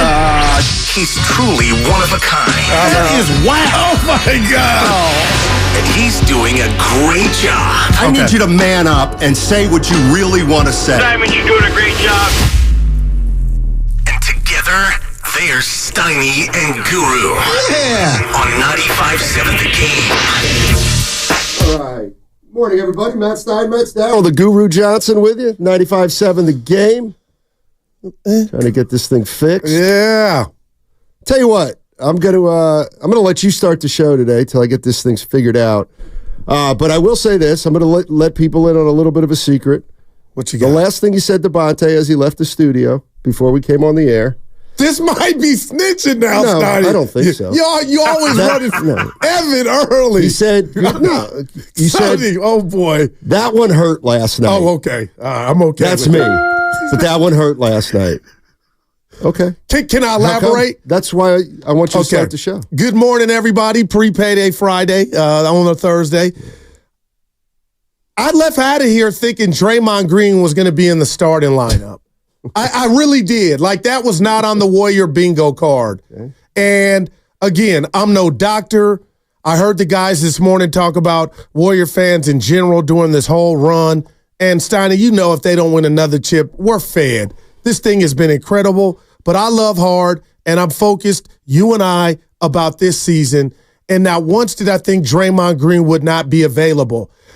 I don't know if it was Luka-itis, the Luka flu, but if it's your back, why aren't you somewhere in a hotel laying down resting? And to see him on the bench and letting his brothers go to battle when you need that game, I can't say sit well with me. I just felt like they lost before the game started. And here we go again, another chapter of Curry's not out there, big game, Dre's not out there. And I just wasn't expecting that. And I know you're looking at me like, Goo, come on. Well, he has a history of this. There it goes back a decade. So, again. Why am I surprised? Yeah. Why I'm hurt surprised? More than surprised. All right.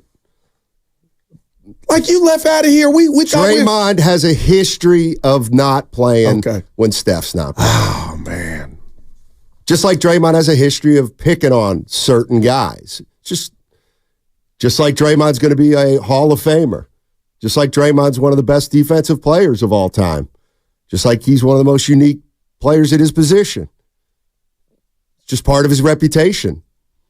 He doesn't play too often when Steph doesn't play. But that's when leaders step up, when other leaders are out. Right, but he's a 12, 13-year veteran. I mean, like we've seen this consistently throughout the course of his career. What else? Happy birthday, Steph Curry. Oh, yes, 36. Yeah, 30. Fair. Okay, fair. I feel like he's playing at 32 level or 31 when it comes to on the court. I have reserved myself, Steiny. I'm not going to come in here and be disappointed today. I'm not. But I have gotten myself ready and prepared. It looks like the Warriors are going to be a part of the playing game at the 10th seed. Yeah. Yeah, Anthony Slater of The Athletic had a piece in I missed that. On The Athletic. I mean, they're looking at 9 or 10. Man.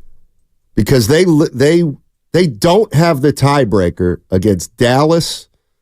They don't have the tiebreaker against Sac. They don't have the tiebreaker against Phoenix. They lose all those tiebreakers. So they're 3.5 behind Dallas right now. It may as well be 4. Oh, man. So they're looking at 9 or 10. What happened after the Milwaukee games, Donnie? When everything was looking up and we were talking about Dr. J, the 6th seed.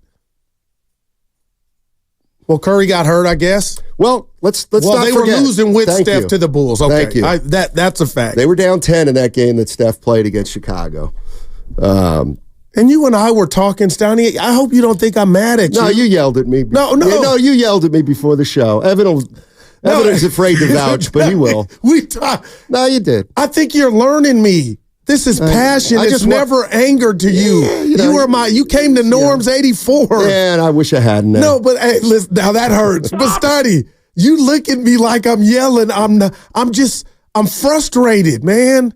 and Draymond Green to be on the bench, go lay down just for the optics. We needed you.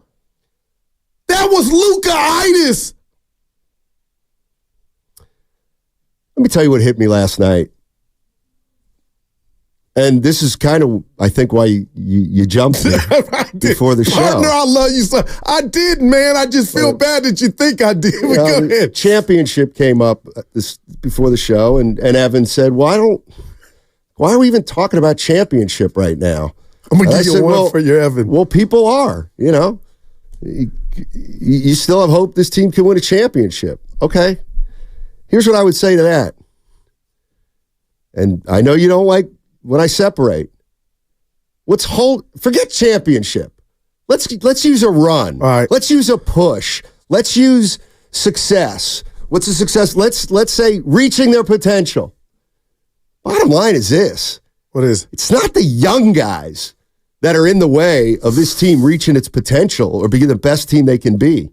It's the old guys. It's the old guys. That's where we're at now. I think. I think. Well, you were without two of them yesterday. Well, that's part of the issue that needs to be put into the equation. If you are going to say we're riding and dying with Steph, Klay, and Draymond. Yes. You must be prepared to have players able to fill in a fair amount of games when they don't play. I mean, this year, Klay and Steph have been terrific. I don't think they've missed 8 games between them. But Draymond's missed 20 plus. So if you're going to ride with a core that's aging, you have to be prepared to play games without him. Otherwise, you're just going to lose those games because you don't have enough. But what we're finding is they can't just give away games if their veterans either don't play or don't play well, because then you find yourself in the 9th or 10th seed. Which they're at now. I mean, Klay was terrible. Chris Paul was not very good. Wiggins was, Wiggins. And then you missed Klay, and then you missed Steph and Draymond. I mean, how were they going to win that game last night? And Luka didn't have his best performance. And that's something that nobody wants to hear it. But I thought they played hard. I'm with you. They played pretty good D on Luka Doncic. I'm with you. The young guy, and Kaminga was terrific. 6 turnovers, but you know what? That's going to happen when a young player has to do too much. 10 free throws. So, I guess what did you expect to happen last night without Steph Curry? Well, and then without there you go. You know who? Yeah. Let's start there for me. And I love this team. Steiny, when the news came down that Dre was out, I was like, how does this happen? And some two guys are going to have stellar games, not game. And that did not happen on the offensive end for Klay Thompson. Again, I expected them to lose when I got the news that Dre was not playing.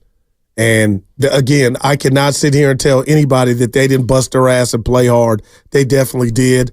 There were a couple times I'm like, oh, okay. But here we are, Steiny. Saturday, I guess, is not losing meaning for me because you want this team to start and get some type of momentum that'll carry over when you do get to the play-in game. But, I mean, dropping this game, losing the game to the Bulls, Saturday to San Antonio, it's like, okay, you go knock off LA. I guess you're playing for 9th now, right? Yeah. So it is a big game. You're playing for 9th. I think you're playing for 9th right now. You try to win as many games as you can. Maybe somebody comes back to you, but it's and if you lose to LA, then you don't have the Lakers tiebreaker. Right. Then you're looking at 10 almost certainly. Yeah. But I mean, I'm looking at that game last night, and believe it or not, it's 76-72. Right. One possession into the fourth quarter, and you're thinking, you know what? Dallas is not playing well. They seem to be, I wouldn't say mailing it in, but they weren't playing with a lot of force. Warriors down 4, I'm thinking, you know what? They could steal something here, maybe. I had that feeling. And you know what happened? I mean, the Kyrie Irving left-handed and one. Well, I mean, Klay missed 4 straight shots. No, I hear you. Let his man go by him. I mean, Chris Paul and Klay Thompson were 0 for 8 in the fourth quarter combined. And they didn't even play. They didn't play late in the game.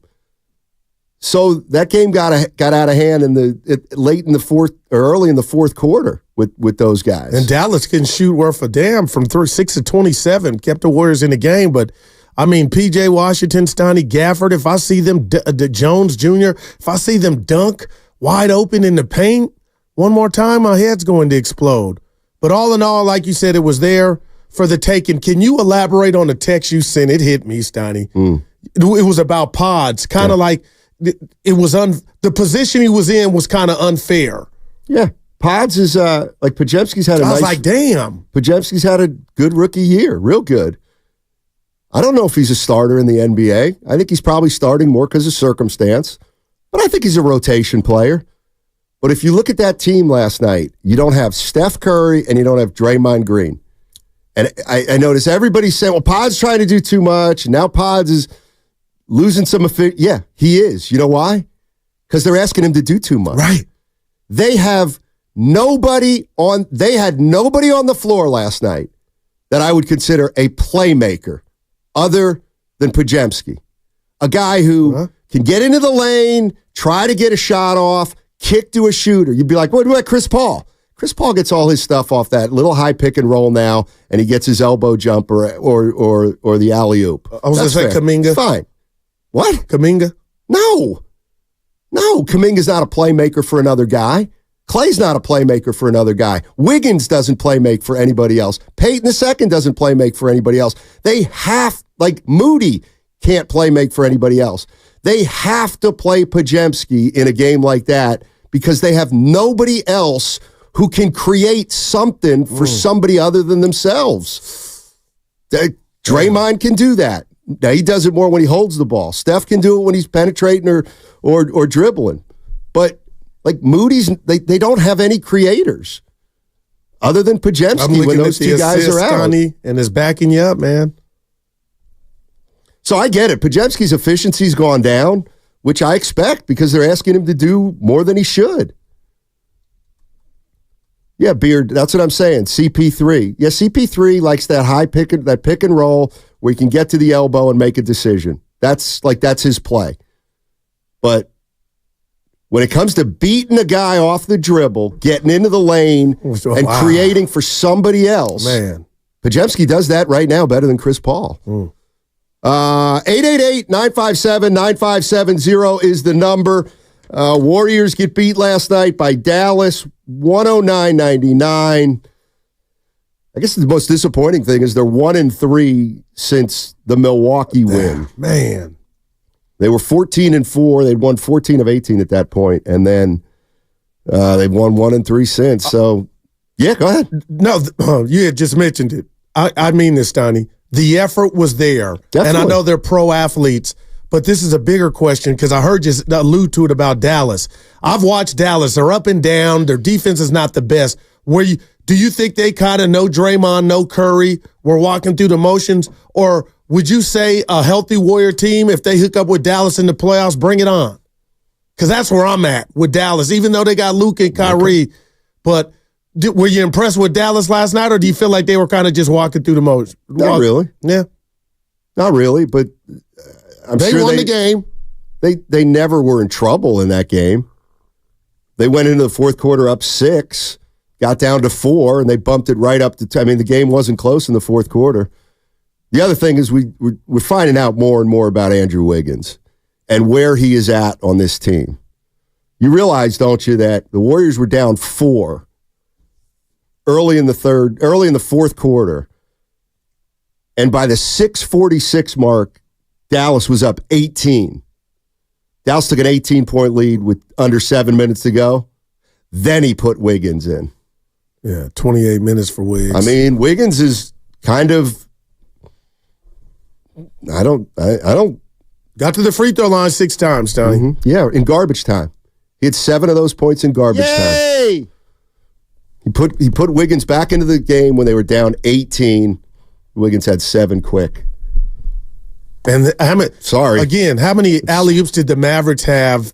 And that's just something the Warriors don't have if it's not Kaminga to throw the ball down low and just get an easy basket or a move that you talk about. Everything has to be a 3 or, like you said, they lack guys that could create for others, man. That's glaring. 888-957-9570 is the number. Every game, it seems like, with the Golden State Warriors is temperature-taking time. They're 10th right now in the West, a game behind the Lakers. They play the Lakers Saturday. Prime time. I mean, they're 3 games over. They're 3 games over. I mean, I'm looking at that game last night, and to me, the biggest obstacle for this team reaching whatever goals they have, whether you think it's a title or whether you think it's making the playoffs through the play-in, it's the young guys are not the ones who are going to hold them back from that goal. It's going to be the big boys. And Wiggins is included in that. I guess. And that's already a negative. I guess. 888-957-9570 is the number. Matt's on the bridge. What's up, Matt? How you doing, man? Hey, fellas. Hey. How you doing? All right. Doing well. Excellent. Traffic here. Dallas. Matt, you got to call back. Yeah, got a bad connection. Yeah. You got a bad connection. So, I mean, like, I got nothing for you fans right now about Steiny. They're going to go on a run. I thought that's what we were seeing, and maybe, you know what, the rest of the season they'll get hot again, and I'll feel it. But right now, I'm as low as a Mike Tyson opponent on the mat, man. I just am. And it all started after the Milwaukee win, when I was really starting to feel like, okay. And the guys this morning did a great job on Curry's birthday, Steiny, just talking about if you're a Warrior fan this last decade. Oh, my gosh, if they don't win another one. No, there's not a person living that is not fed, but I live and die and ride just on the now, the meantime. Mm-hmm. And I just, Steiny, I'm worried, man. Maybe could this be a silver lining? What I'm gonna suggest here. So I'm not a big fan of anything and everything for Steph. No matter what. Anything and everything for Steph. No matter if we got a mortgage. Okay. I'm not a big fan of that. But if I meet you halfway there and say, you know what, let's make that number one priority. Okay, who tells Steph that the best thing for the franchise, short term and long term, is to get off Klay, it's to get off Wiggins, and it's to get off Chris Paul? That's the best thing for Steph Curry, maybe. It's possible. It's possible that could be. Then can you turn those 3 guys into a 30-year-old who's like your 3rd or 4th option? Then Kaminga becomes the number 2 next year. Yeah. That may be the fastest way back to improving on the 10th seed. I mean, I don't know what the idea of kind of re-signing Klay and not being able to get rid of not being able to trade Wiggins. I don't know. It sounds like you saying running it back would not be the best thing. I feel like we've run it back for 2 years, to tell you the truth. We ran it back after they won the title, and that year the regular season turned into a disaster. And depending on how you want to look at it, you could say, well, they were 2 games for the Western Conference Finals, and I could say they were one favorable matchup from getting beat in the first round. Okay, now they're running it back again, and now they're a 10th seed. Sometimes questions answer themselves, is all I'm saying. And you know what? And it does hit me. It hits me today. What's that? Steph's 36. Man, happy birthday. 36 years old. Steph Curry. He is. I mean, think how lucky we are that he's even playing at the level he's playing at. And there you go. You said it all. 888-957-9570 is the number. You want to jump into the conversation. how do you view last night's game? Was it sobering, or do you think we're probably not going to win that game without Steph and Draymond Green? Does Draymond Green sitting out another game when Steph's hurt? Does that even register with some fans? Is that even acknowledged, or it's just the luck of the draw? Here's the other thing I was thinking, and there's going to be exceptions to this, but as I was watching the game last night, the NBA is like passing on a generation. What do you mean? Here's what I mean. I mean, if you really take a look at the players in Steph Curry's group, the game's past them. Wow. See, man, I don't want to say pass them by. I know what you mean, man. They're not the youngsters. Steph Curry, Draymond Green, and Klay Thompson. Yeah. They're a 10th seed. LeBron James, they're a 9 seed. Kevin Durant and Bradley Beal. Well, Kevin Durant is 34, 35. He's a 7th seed. Kawhi, Westbrook, that whole Clippers team, they're in big trouble. They've lost 8 of their last 15. They're fading. Jimmy Butler, his team's in 8th. You can look at the Bulls with DeRozan. It's a younger players' league. Who are the best teams? You got Minnesota. You got Minnesota. They got Anthony Edwards. He looks incredible. You got Denver. Jokic isn't 30 yet. Murray. You got Boston with those 2 guys. Even Philly. Philly's struggling, but Cleveland. OKC. Donovan Mitchell. I get it. He hasn't played recently, but that's the other thing. I mean, just at 35, forget Steph, because he's kind of at 35. Guess what? You're gonna play more worse games than you played at 27 or 28. Klay's not going to play 75 games and play 65 really well anymore. So what do we do? 888-957-9570 is the number. Happy birthday, Steph Curry, 36 years old. I guess he'll be heading to L.A. either later tonight or tomorrow to practice with the Warriors. And careful. Then they have the Lakers. Then they have the Lakers Saturday, and it's a primetime game. It's a game that you lose this one, 10th is yours. Right, you would think, right? You would think. Right. You would absolutely think. That means you're going on the road for 1 game. 2. Maybe it would have to be 2. Oh, okay, gotcha. Yeah, they'd have to win 2. Go ahead. No, my point was if you lost, I'm being negative, but if you lost that first game, could you imagine the season ending that way? I could, yes. There's a movie called The Titanic, and to me, that would be the basketball equivalent of 14-4 through 18, them beating Milwaukee, and then it ended that way. And outside of Jonathan Kaminga and Pajimski's growth and TJD, is that enough to? Well, that's not nothing. I don't like. I'm not. But then, how do you enhance them moving forward? Because if you got Curry, that's just time. What if you? That's just time. Damn, it's just time. Do you have enough time? Damn, and that's what Joe Lacob's going to have to figure out. If he likes these young players. He said, do you have enough time? If he likes these young players, probably doesn't have enough time for them to reach what they need to reach in time for Steph Curry to still be at a level that he's playing at that's so high that could lead the Warriors to a title. 888-957-9570 is the number. Reminder, you can catch all 4 hours of Steiny and Guru on the free Odyssey app. Plus, watch us on YouTube and Twitch, brought to you by First NorCal Credit Union. Upgrade your savings dividend. Open a First NorCal first-class money market today. City Cruises creates amazing dining experiences.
the green room right you now. Have him muted? Jealous. Keep it real. He's probably texting Bob right now. I love Guru. I love Guru. I love that guy. I wish I had that guy in my life more. I mean, seriously. No. Fantastic. Guru's a treat, man. He is a treat here.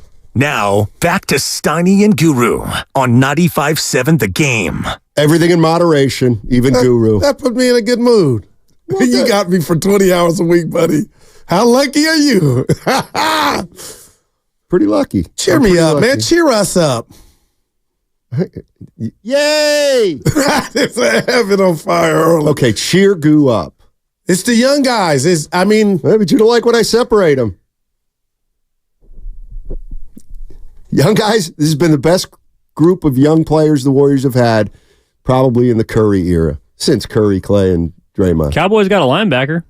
Well, yeah. This is a former Niner linebacker. I mean, here's the other thing I was thinking. So, if you think about it this way. Give it to us. So the Warriors, their dynasty, they've had right now, essentially, they're sitting with the exact same core that they did when they had their first championship. But they had veterans.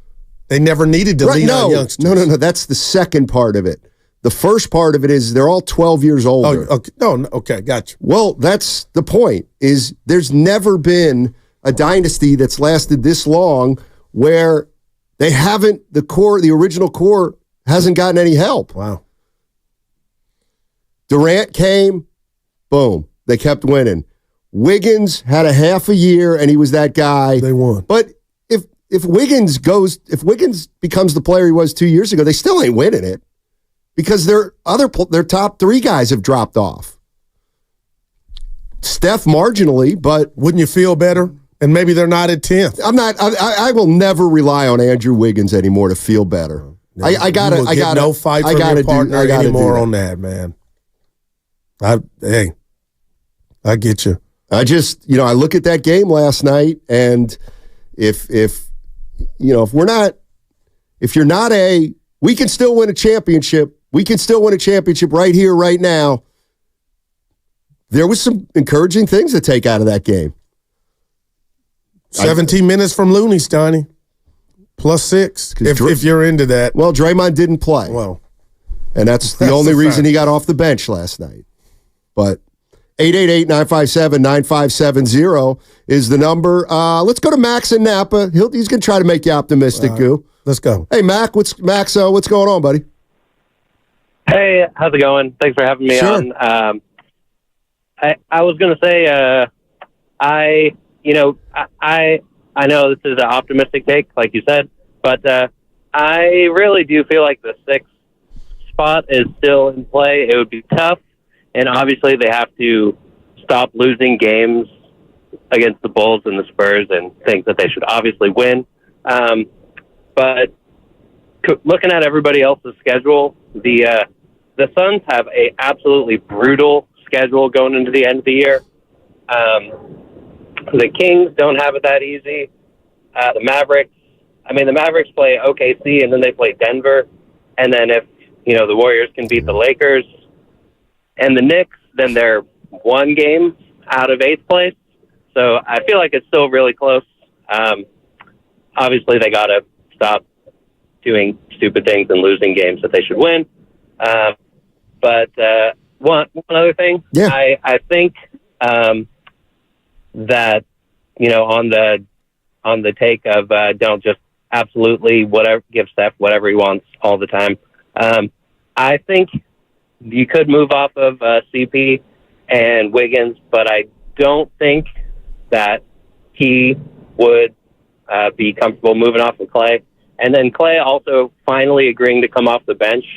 When everybody's there and he actually is coming off the bench, he has been a big help, even though he does have cold streaks. But he's been, fairly consistently around 20 points a game, maybe 50% of the time on those times when he's coming off the bench. Anyway, thanks for listening to me. All right. No, appreciate it, Max. That sounds like you're not very convinced, though, either. I would just tell Max, after Saturday's loss without Vassell, and Wemby at home to the Spurs, Steiny, how can you even – he's got more energy than me. How can you even start to play the schedule game when you drop games like that? Well, at home. And the other part of it is that those other teams have better records against the better teams than you do.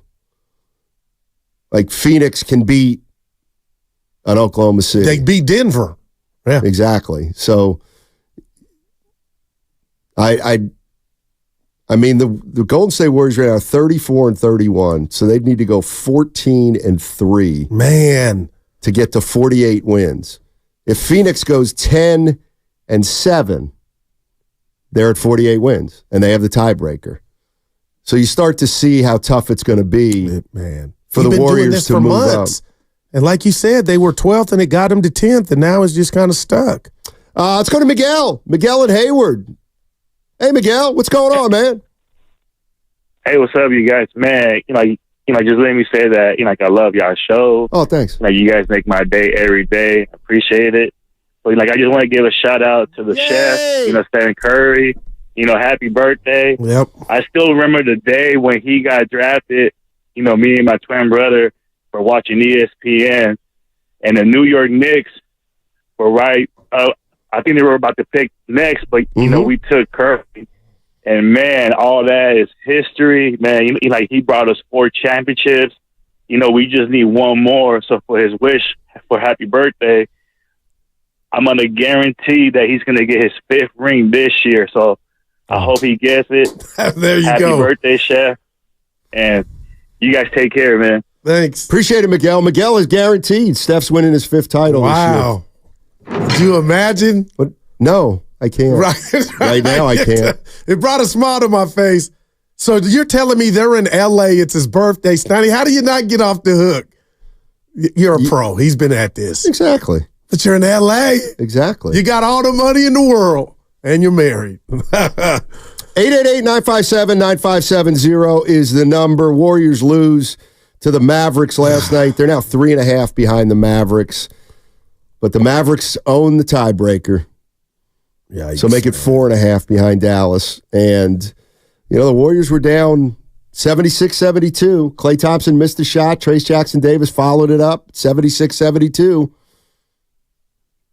Wasn't like you got blown out last night, even though you were missing 2 starters. You didn't get blown out, even though a lot of guys didn't have their A game. Like you said, it was teetering, though. They got down, 18? They got Dallas, this. Yeah, I was like, oh, boy. And they battled back. Wait, what do you mean? The Warriors to cut the lead. I mean, what they get? It got in double. It was like 15, 16-point lead at one time. The Mavericks. I think their biggest lead was halfway through the third, or fourth rather, when they put the game away. I'll tell you what, I'll entertain this call, but I got to give a dose of reality too if I hear somebody going overboard. What's up, Coach in Vallejo? No, this is negativity, and I'm not having it with our young players. They're the future. Hey, good morning. Hey, good morning, guys. How you doing? Yeah, hey, how are you? Hey, Stein. Yeah. Great. First of all, I'd like to give you credit because I like your honesty of speaking your mind, whether I agree with you or not. Okay. I can really appreciate that in a person. So I'm going to do this. And right. Guru, sometimes, you let your emotions get the better of you, but I want to talk about Podziemski, and you like to talk about his basketball IQ. And I'm not a young man. I'm 69 years old, so I've seen a lot of basketball in my life. But how many players right now in today's NBA gets by on just guile? Okay, I use the word guile. That's what we used to call it, versus basketball IQ when I was growing up. That cleverness, outthinking. You need to have some ability. The guy has no jump shot.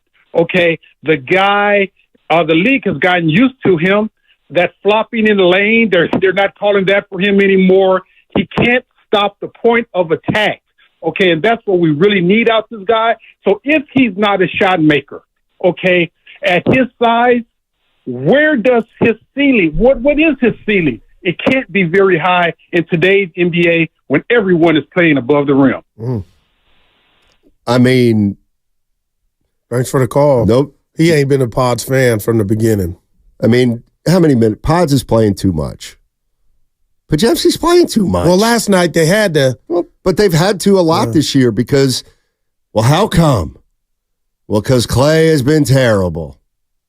And what about Wiggins the playmaking, though, Coach? Give them that. What about what you just talked about? No, they don't got many dudes. I hear what he said. I'm totally. Yeah. I completely hear what he's saying about Podziemski. I don't know what his ceiling is. He's been more of a plus than minus. I don't know what his ceiling is. He might not be a starter in the NBA. He may be better coming off the bench.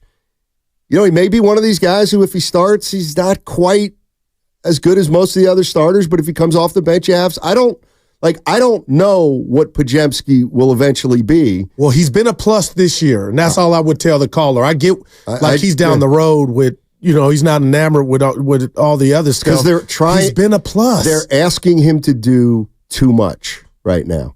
He's a rookie, played 1 year of college, and they're asking him to do too much. Because they have nobody else to do a couple of the things that he does.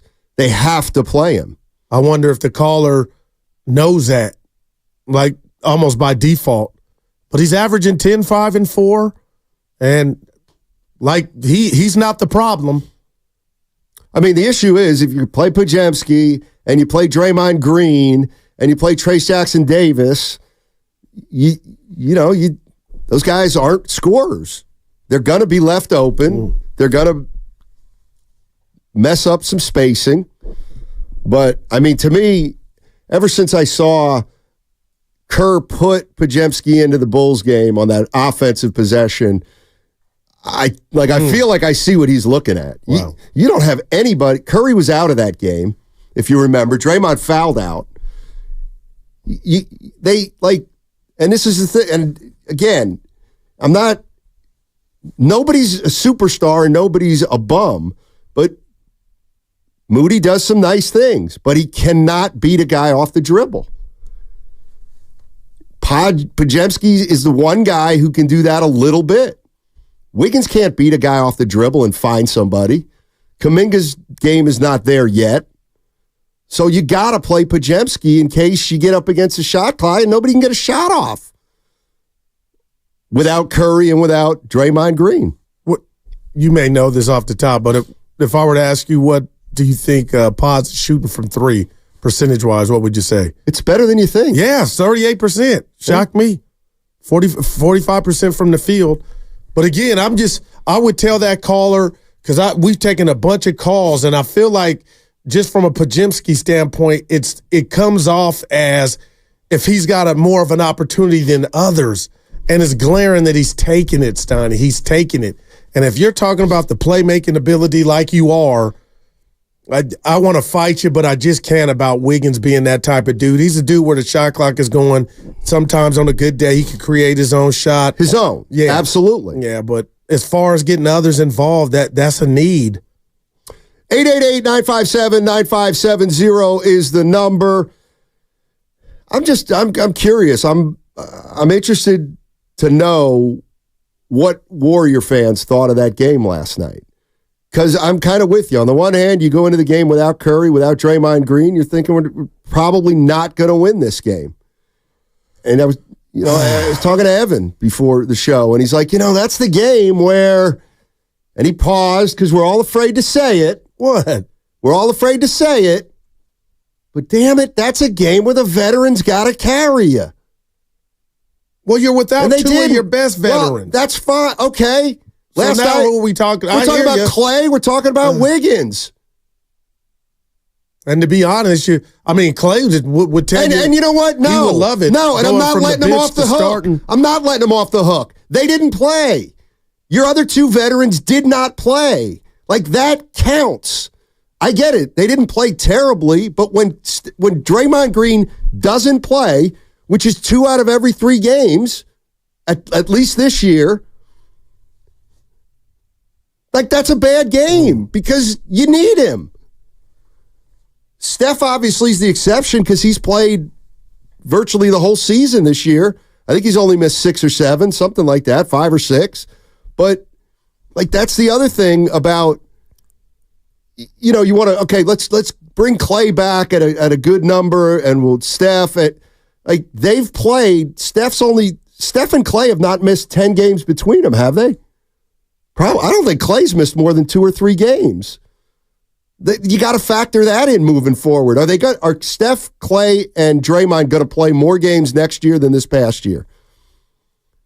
Because if you don't think they will, then you better get deeper.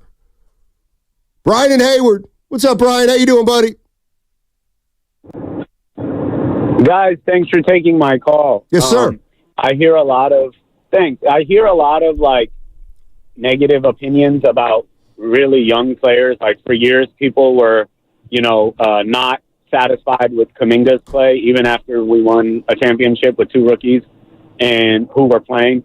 And as far as Podziemski goes, I don't think a lot of people who watch the Warriors, want to call them fans, realize that we have a system. We have an identity. I know it doesn't show all the time, but Kerr has put a system in place where a guy like Podziemski can flourish. And there's going to be mistakes along the way. And he's young. And same with TJD. When we put these rookies on the floor, we have to assume there will be like a 60-40 plus minus in terms of their mistakes. And anything above that is a bonus. So I called the other day and I said, man, Podziemski's built like Curry, but he rebounds. I know for the last couple of years, Steve Kerr was really, really frustrated with the lack of rebounding from two of our biggest, strongest, most athletic guys in Wiggins and Kaminga. So if he can bring in a guard where he can put Klay in a different role to be a little more efficient and bring in a guy who has just an overall game, floor game, where he can complement Steph and Kaminga and some of the other guys, I think Kerr's doing a really good job of tinkering with this lineup, given everything he's got and the lack of Draymond and Steph the last couple games. But I just wanted to bring Podziemski positivity to the call, fellas. And I really, really think that in a couple of years, all these naysayers of Podziemski are going to be quiet or disappear. Thanks for taking my call, guys. Appreciate the call. Well, there can't be too many right now. Like, if anything, is what you said, Stoney. Maybe he's playing too much, but, I mean, he's been a plus on the season. Nobody can deny that. He'll be on the all-rookie team, so but I believe. But so and that's what we need to understand. We need to get this. You know what? Kaminga's been good this year. He's improved. Yeah. Podziemski, had a good rookie year. Trace Jackson Davis has come on. Moody has probably contributed more this year than he has in the first 2 years. Doesn't mean you win 50 games. Like, what's the big? Is that the big picture though? You cannot shortcut young guys growing up. Like, this is the first step. They're starting to get playing time, and they're losing. Like, that's the first step. The next step is you keep getting playing time, and you start to win more games. But I don't think there's there's not, to me, a magic move that's going to take this team to a 50-plus win team. What? Unless you try to negate the 4 young guys into 2 young guys and you move some people and get something in here for them. Well, let me be clear. Then it's not. You're not waiting on 4 young guys as opposed to maybe 2. And I guess this is where I'm at today, and maybe it'll change. You want to get this thing back as quickly as possible. You want to bend over backwards for Steph to try to turn this thing around as fast as possible. You know what? You got to lose Klay, Wiggins, and Chris Paul. That's what you got to do. I'm just not for re-sign, and maybe you can re-sign Klay. He's a little different. Maybe you can re-sign Klay, but the reality of the situation is I don't think you're going anywhere with these older, and Wiggins is now with those guys. You got to get off Wiggins. I think you got to get off Wiggins. What do you get? I don't even care. Wow. You know what? Throughout, and I know he got re-signed. Yeah. Kelly Olynyk. Just a guy who I'd take a guy who could give you 12 good minutes on the interior. You're gonna laugh at me right now, but this dude was a former Warrior. Cannot keep holding this organization down. And I'm watching Kelly Oubre in Philly. I'm like, dude, if you were playing like that in Golden State, I'll take how you're playing over Wiggins right now any day. I don't know how much you've watched of him, but man, he's playing. He's 100% vested mentally. And that's where I would say. And Wiggins is just floating, man. But it ain't even about the ball going in with Wiggins. It's just you look like you're not here. And that's what's lethargic about everything. And maybe you're listening to me, Wiggs, saying, man, F you. I'm giving it my all. Well, I'll just tell you this. It's not just me. It don't look like it. It does not, and I guess that's what hurts from basketball hurt.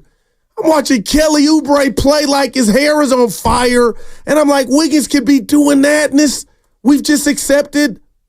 Well, I mean, you brought the sun's up or the sun's down. You brought up Kelly Oubre. He's the type of player that I like. Again, if you put Kelly Oubre on the Warriors, he'd probably be better than Wiggins. Are you winning a title? No. I would never, ever want to watch the Warriors this year and watch Kelly Oubre play instead of Moody or Podziemski. Like, I just wouldn't. Like, those couple extra wins, to me, aren't worth having to play Kelly Oubre over a couple young guys who you think might be a part of your future. But, I mean, I don't know what you can get for Wiggins, but I can't imagine there are many Warrior fans out there that are saying, no, we need him. Yeah. And what would you get the chef on his birthday?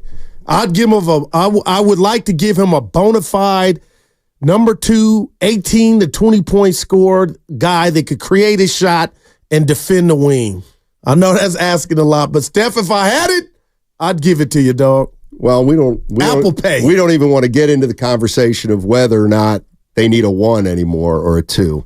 Like, I don't know if a 20-point scorer makes the Warriors a title team anymore. I think the proof's in the pudding. They're 34 and 31. I mean, last year they were 44 and 38. Well, man. I'll tell you what. They're not an elite team, and they haven't been for 2 years now. And you know me, you're the macro, I'm the micro guy, Stoney. I am so vested into this season, but now it's becoming abundantly clear to me. I can't stop thinking about how you just set up their future. Like, this is going to be a big offseason.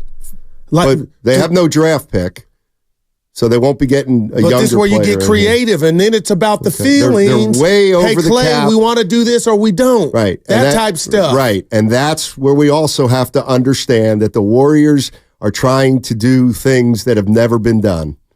Damn. They're trying to extend a dynasty with the exact same core they had over 10 years ago, and now they've got to try to get better and save money. Well, let's put it right on the table. I mean, real it's quick just here. like we've got to start being a little more realistic, I think. Stoney, this is all. I hate to go here. I know we're up against it. Mm-hmm. What you just said they're trying to do, the task at hand, do it with the same core, is not really reality because they had their Kawhi Leonard moment and they whiffed with the Wiseman pick. So everything is more difficult now because of the ramifications of that miss. They had a young stud that could be in this nucleus right now, making things a little different. And they could have their guy for the future if he were that. But let's be honest, there was not a Kawhi Leonard in that draft. Okay, there was a LaMelo Ball. Yeah, I hear you. It's semantics. And there was a Halliburton who went 13. Well, even him. Like, if you had Halliburton right now, oh, my goodness. I don't blame him for Halliburton. And I'm not blaming. I'm just saying the ramification of the miss, the infusion of youth that you had and earned because you only won 15 games, that makes what you just set up more difficult. That's all. Would they be better off with LaMelo Ball? Of course. They'd be better off with a Kongwu. Oh, my gosh. But, I'm not going to blame him for Halliburton who fell all the way to 13. And I'm not blaming. I'm just saying it hurt. That hurt them. That hurt this process. 888-957-9570 is the number. I see Austin. I see D. I see Michael hanging there. We'll get to you on the other side. Warriors get beat by the Dallas Mavericks. They're 3 games over 500. They're in the 10th seed, and they got to win on Saturday to keep this thing within some kind of salvageable place in the standings. 888-957-9570. Let's talk some Warriors. Where are you at with this team right now? Been a long week since they beat Milwaukee last Wednesday. Reminder, you can catch all 4 hours of Steiny and Goo on the free Odyssey app. Watch us on YouTube and Twitch, brought to you by First NorCal Credit Union. Upgrade your savings dividend. Open a First NorCal first-class money market today. That segment was also brought to you by Valley Heating, Cooling, and Electric. The Lakers stink! This is Cindy Faulkner with Valley Heating, Cooling, Electrical.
Debo has a special package. Now, back to Steiny and Guru on 95.7 The Game. All right, Steiny and Guru with you on 95.7 The Game. It's incredible. What is? The people we work with, their sense of humor. They're pulling my finger sense of humor, dude. Where the OGs at the station, Steiny? They're all playing for the Warriors. You know, like when you separate them. You know what? Can you bear with me for a second? No, take your Guru. You do realize, and I'm going to start with my Rick Barry. You people. Oh, I thought you were going to say when he joined Bonte and said this team is the watch out. Oh, no. That's about a month ago, Rick. This is a you people, and it's directed at the smaller percentage of you that are just got to win a title. That's all there is to it. If we don't get 5 for just if you take championship just out of the equation, just take it out. I don't know what to do there. Because it's unrealistic from the 10th spot. At least right now. Just if you just can eliminate that and take a look, you might realize, things ain't that bad. I'm looking at the young players, the 4 young guys. What do we have with those 4 young guys? Okay, here's what I think. You got a possible star in Kaminga. We can all agree on that. Yep. He's a starter now. Sky's the limit. How good can he get? I think he's proven that down the line, I don't know, 2 years, he's going to be like at least a bona fide second scorer. I get that. At least, right? Okay. Who else we got? We got Trace Jackson Davis. Well, I'll tell you what he is. He's going to be a starter in the NBA. Now, he's not a traditional center in terms of, low pump, but oh my goodness, he's going to be a starter down the line. I mean, if Looney could start on a successful team, Trace Jackson Davis is probably going to be a starter. He's smart. He's got good hands. I'm not saying he's going to be a 20-10 guy. That's not what I'm saying. But we've got a guy in Trace Jackson Davis who may be somebody who can fill out a starting lineup. All right, we got Moody. What's Moody? I'm not crazy about Moody, but I think it's safe to say he can be a top 8 or 9 rotation guy. And then what do we got? We got Pajemski, and I got a question mark next to Pajemski. I got a wild card next to Pajemski. I don't know if he's a starter, but I think he can. I think he's a rotation guy at the very least. Well, that's a good thing already. So you got 4. So you got 4 guys who I think we can at least say. I'm not saying they are a championship core, them and them only, but I think you got 4 guys who are going to be in a top 8 or 9 of your rotation 2 or 3 years down the line.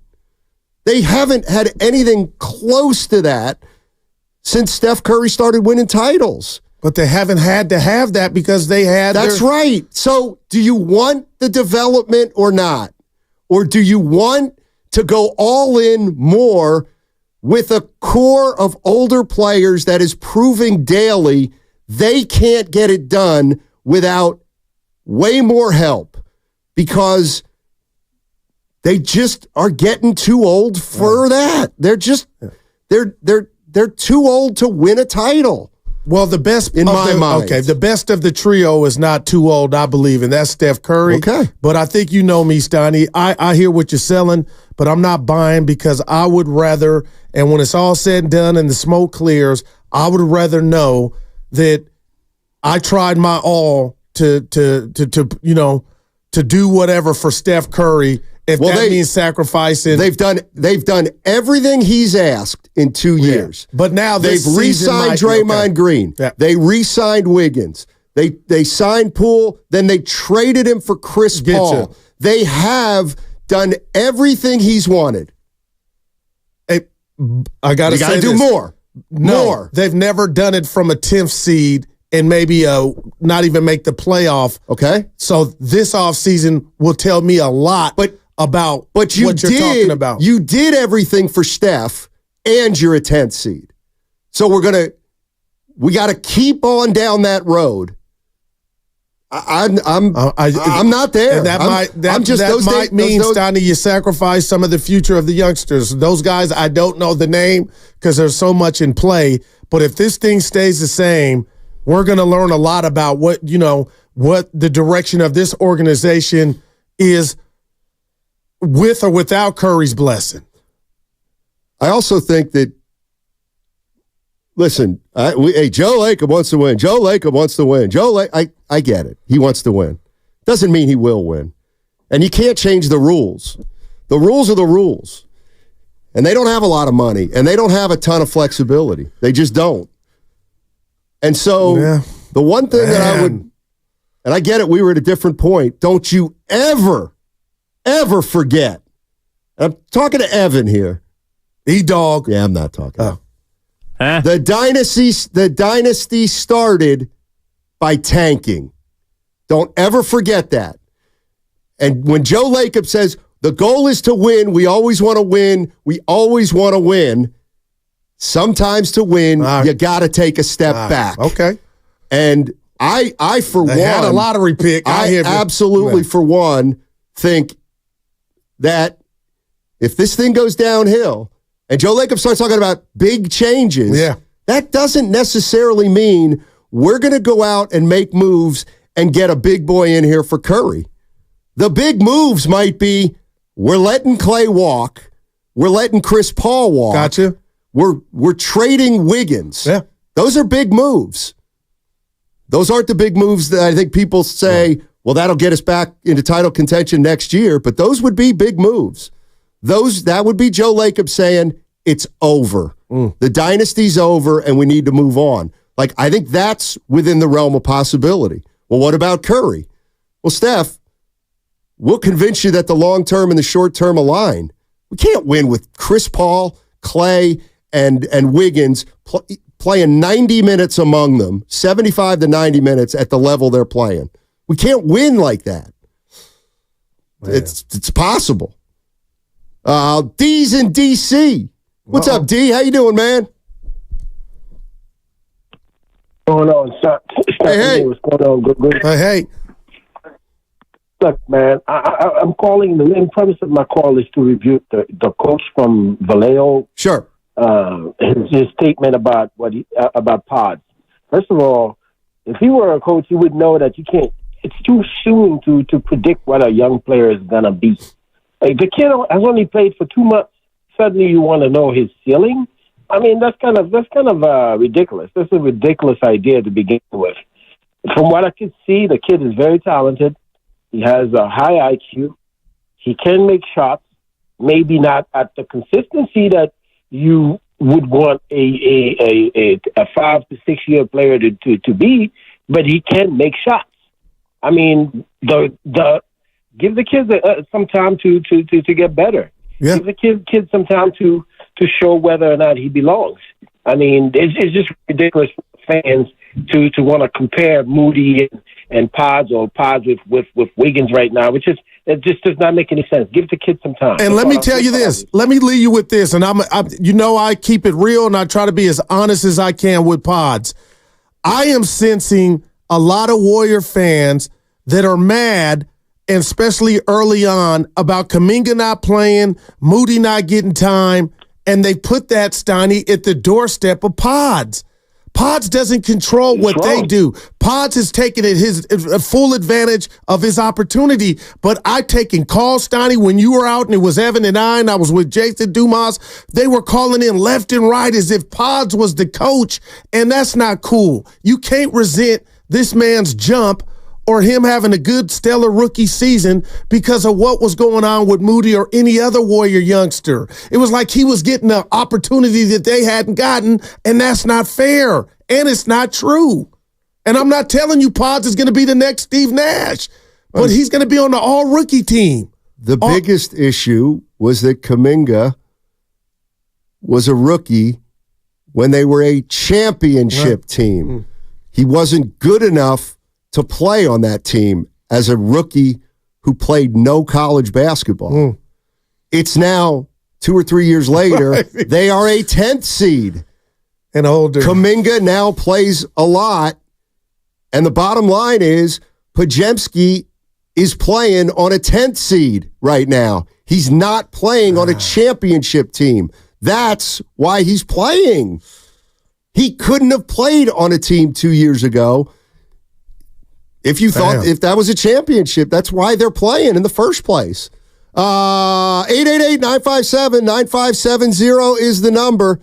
I mean, if you want to be harsh about it, I mean, last night was Exhibit A on why you would get off the old guys. To me, last night's Exhibit A, why all bets are off with Klay, Chris Paul, and Wiggins. Well, they're just not, none of the three are consistent enough, I don't believe, to be playing 28, 30 minutes a night at championship level anymore. There's too many games that are just blah.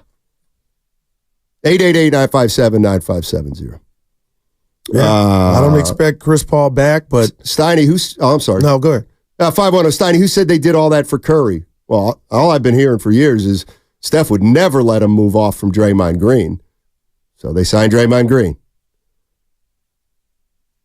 So, like, I don't like the idea of, like, on the one hand, Steph's got all the say-so in the world, but why doesn't he, like, maybe they're here because they made all these moves for Steph Curry, and that's what he wanted. Dale's in Walnut Creek. What's up, Dale? How you doing, man? Hey, I'm doing good. Good. The basic premise, operating from this basic premise, that we wanted to get another championship for Steph, and that was it. You know, starting last year after our last championship. Please tell me that I'm not the only one. And I called in a few times last year and saying this. It was obvious that they were not going to win a championship last year. I mean, it was obvious they did not have enough. Okay? Please tell me I'm not the only one, that you guys, at least in the back of your mind, you saw it was a big uphill battle. We weren't going to do it. Yes. You know, we put it on push at the end of the season. Last year was the year. If you really want to get Steph another championship, you recognize what Steiny was saying just earlier. You don't win every year. You got these young guys. Develop them for this year. If Kaminga was a little bit ahead of where he is, if Moody is a little bit ahead of where he is, if the team had integrated those guys into more minutes, we would have a much better chance, an excellent chance this year, because Kaminga would be better than he is now. And he's getting to be a good, solid player, and the upside is more.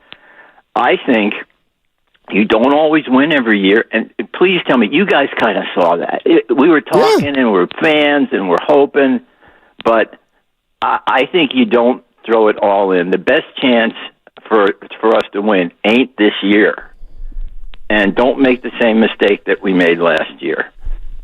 Thanks for taking the call. Appreciate it. So I guess I should ask him. So what's he saying to do? He's saying just let it ride for a little, I think.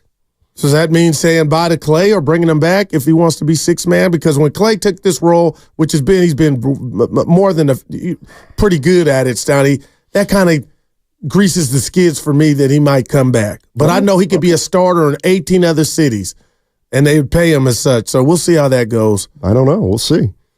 510 is a fair question from the Comcast. Okay, Steiny and Goo, why didn't Steve Kerr let Jonathan Kaminga play last year like he's letting Podziemski play this year? Because they thought they could win a title. They were still under the impression they were going to repeat, and they were doing everything and anything they could to repeat. Here's the thing. Here's the thing that, why don't we look at it this way? So Steph's 36 today. Happy birthday, no Steph doubt. Curry. Happy birthday, Steph Curry. Think about this for a sec. Oh, we got to do everything and anything under the sun for Steph Curry. Everything to try to maximize his career. At 36, you're willing to do that. You were not willing to do that when he was 33.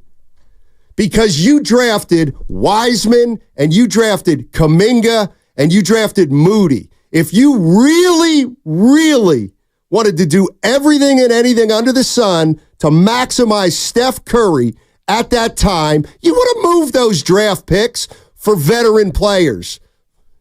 You would have gotten Miles Turner, somebody like that.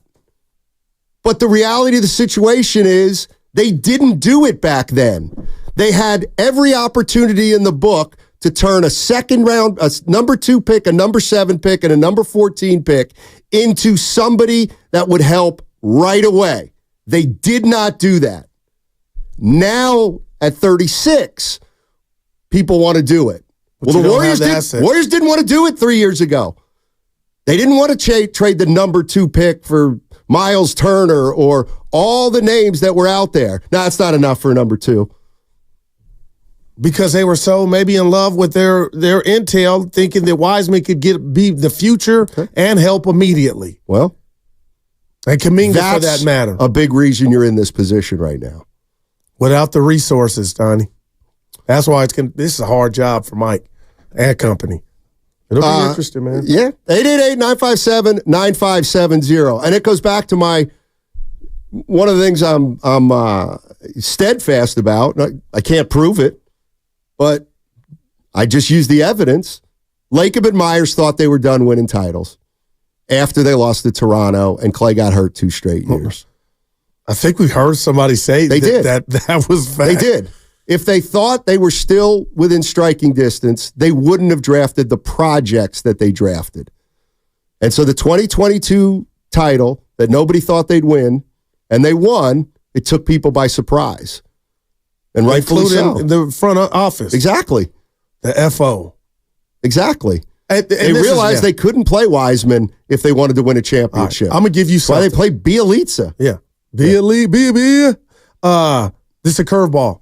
Back to Wiggins real quick. Steiny, what is he worth? What would you just want him out of a uniform and take pennies on the dollar? Like, what is Andrew Wiggins worth to, or do you just want him out of here to where, you know what, we know we could have got more, but like, I'm not there. I'll never be there to give up on him and get something that I think is better than him coming back or is equal. But it sounds like you might be resigned to the fact, just talk to me. Kelly Olynyk is better than Wiggins. Like, he'd help you more than I'm just using Kelly Olynyk because it's just a name Evan brought up. He signed. Yeah. He's under contract, but that's just. But in a second, you would make that. I'd rather have a guy that I know what I'm getting out of, what I'm getting 12 minutes a game out of than Wiggins at this point. Like, this is where you can get you can get a player like, okay, Wiggins is averaging 18 and 7 for his career. You can get a player that doesn't average that, and your team will be better. Because you free up that cap space right now. That cap space would be more than any. Come on, he doesn't stink. He's just not underperforming, man. That's frustrating. When I know you're busting your tail and you're giving me 12, 8, and 5, and that's all you can do, I get it. But man, he just looks like there's a lot of. I mean, you met Norm Stein. If you let chicken on the bone, you had to take your ass back to the table and finish. You had to, and Wiggins is just leaving. It feels like meat on the bone in regard to his game, man. 888-957-9570 is the number. Kerr had him in garbage time last night. The Warriors were in a 4-point game with 11:45 left. I saw Dallas ballooned the lead to 18 with 6:46 left, and then he put Wiggins into the game. That's where you have to acknowledge a coach is telling you the way he feels about something. Michael in Oakland. What's up, Michael? How you doing? I can't believe we're talking about Wiggins. Hey, fellas. Hey, Good morning. How are you? All right, baby. First of all, thank you for taking my call. Yeah. I really appreciate it. And a shout out to happy birthday to Silent Assassin. Absolutely. The problem is management. The Warriors have no bigs. They knew that last year. Bad drafting. At number 19, I think it was 19 last year in the draft coming up, Cam Whitmore was on the board, projected to be somewhere between 1 and 5. The Warriors threw everybody off and took Pods Now, I have nothing against Potts, nothing personal, but that dog won't hunt. Dallas is a perfect example. They had McGee as potentially their starting center going forward or coming into this year. They cleaned house basically. And look, again, at that game last night, if you remember, they had guys blocking shots almost flat-footed. Oh, man. They did. They really did. They were cleaning house. They were telling you to get that stuff out of here. If you don't have a receipt, you can't trade it back in. Wiggs, he should have been gone 2 years ago. Nothing personal again. He should have been gone 2 years ago. You can only get so much juice out of the orange. You really can. Depleted bench. They cleaned house on their bench. They didn't really recoup from that. The Warriors, I love the Warriors. I go back. I remember sneaking into the Cow Palace watching the Warriors, and Washington at that time was my favorite team. But I fell in love with the Warriors coming out here. The Warriors are basically, and I love them to death, the Warriors are like a bad commercial. They have too many players playing out of position. Why? Bad drafting. It all goes back to bad drafting. And again, my point, my narrative, bad management. They saw this coming into last year, like your caller said previous. They saw this coming in, and they didn't fix it. So now you have a lot of guys playing out of position who they're trying their damnedest. They really are, but they're just basically out of position. I agree with both of what you guys, your points, your narratives. I agree with both. But if they don't fix it, it won't be fixed. Okay, before we let you go, what's your first move? What's your first move? Well, seeing if I tell you too much, I have to charge it. Oh, my God. Thanks, Michael. Appreciate it. I can help him. Move Wiggins. What was that? Move Wiggins. Yeah. What about Klay? That's the right on the table. I don't think it is. You offer him a deal. If he doesn't take it, no. What's his role? 6 man? Yes. First man off the bench? Oh, you want to start him? No, I'm like, is that it or? Like, this is where you have. Do you want to win a championship or you want to be a friend of Klay Thompson? I want to win a chip. That's funny. Well, then you're going to have to make a hard decision there. Well, I think they already made it. What do you mean? He's coming off the bench. He's accepted it. I'm just wondering when the dust settles from this season. We don't know what's about to happen. You bringing him back or not? Does his mindset change of, you know what? It was cool the end of last year. I came off the bench. I see myself as a starter. LA's throwing this at me. Both LA's. All right. Giannis is on the phone. For who? No, for him to go sign. Yeah. Maybe. Klay can still shoot, and that's why I know last night you're burying the older guys. Two of them weren't there. He can't shoot as well as he can get started. And he doesn't play deep. He can get hot. I got you. I got you on the deep. Do you realize that if you play 40 bad games and 40 good games, you're in trouble in those 40 bad games? Where he doesn't shoot his defense. But I guess I've narrowed that down to since he's gone to the bench. Okay, but then let's just give up on championship if we're actually talking about, well, Klay can be the starter. I don't. I feel like I know we're up against it, everything about Steph Curry, but what I do, and I hope we get to see him before season over, Stoney, is he going to be okay with them just trying? And I'm not saying bow down. What's the alternative? There is one. We're not bringing all they can do is try. One we're not bringing up. What? Get him somewhere closer to him winning that 5th. In another city? Yes. Okay. Well, you brought that up, if it not gets me. to that. You brought that up, not me. That's what this stems from. That's get that out on social media. Hey. Yeah, exactly. No, that's what you thought I was yelling at because that's what's deep down in my gut that I don't want. It ain't over here yet. We still got action. Put that on the net. How so? This offseason. This offseason. Yep. So my pay grade. So I don't understand. You're already talking about the offseason, but a week ago you're talking about a deep run. So I haven't given up. They got to show me. I'm not. I'm not working. So usually I put it all together. So they can win a title, but boy, do they need a massive overhaul. There you go again. My guy said I might have to charge you. Mike, oh boy. 888-957-9570 is the number.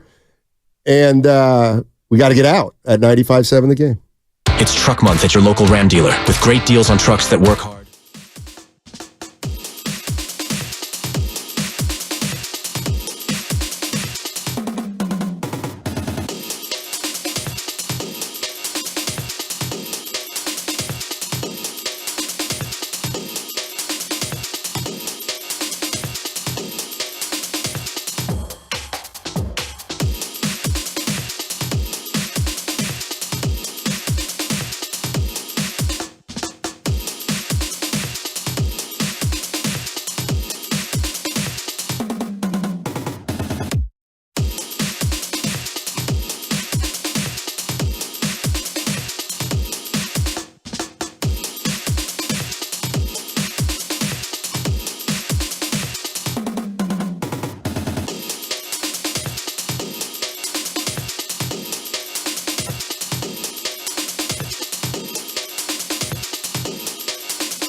Now, back to Steiny and Guru on 95.7 The Game. He said it. He said the unsayable. I didn't say it. Who said it? You said it. I think we're having our who's on first moment. Hey, cool. Yeah. Oh, that's my biggest fear about Yeah, that's where. Oh, that's where this thing will not go. Oh, there we go. Yeah. The chef is trying to get 5, man. He's trying to get 5. Yeah, I know you do. Yep. Would it be? We have a lot of Steph fans in the Bay. Would you be okay with Steph winning his 5th title somewhere else? Oh, hell no. Oh. That'll be worse than Joe Montana leaving. So you're selfish.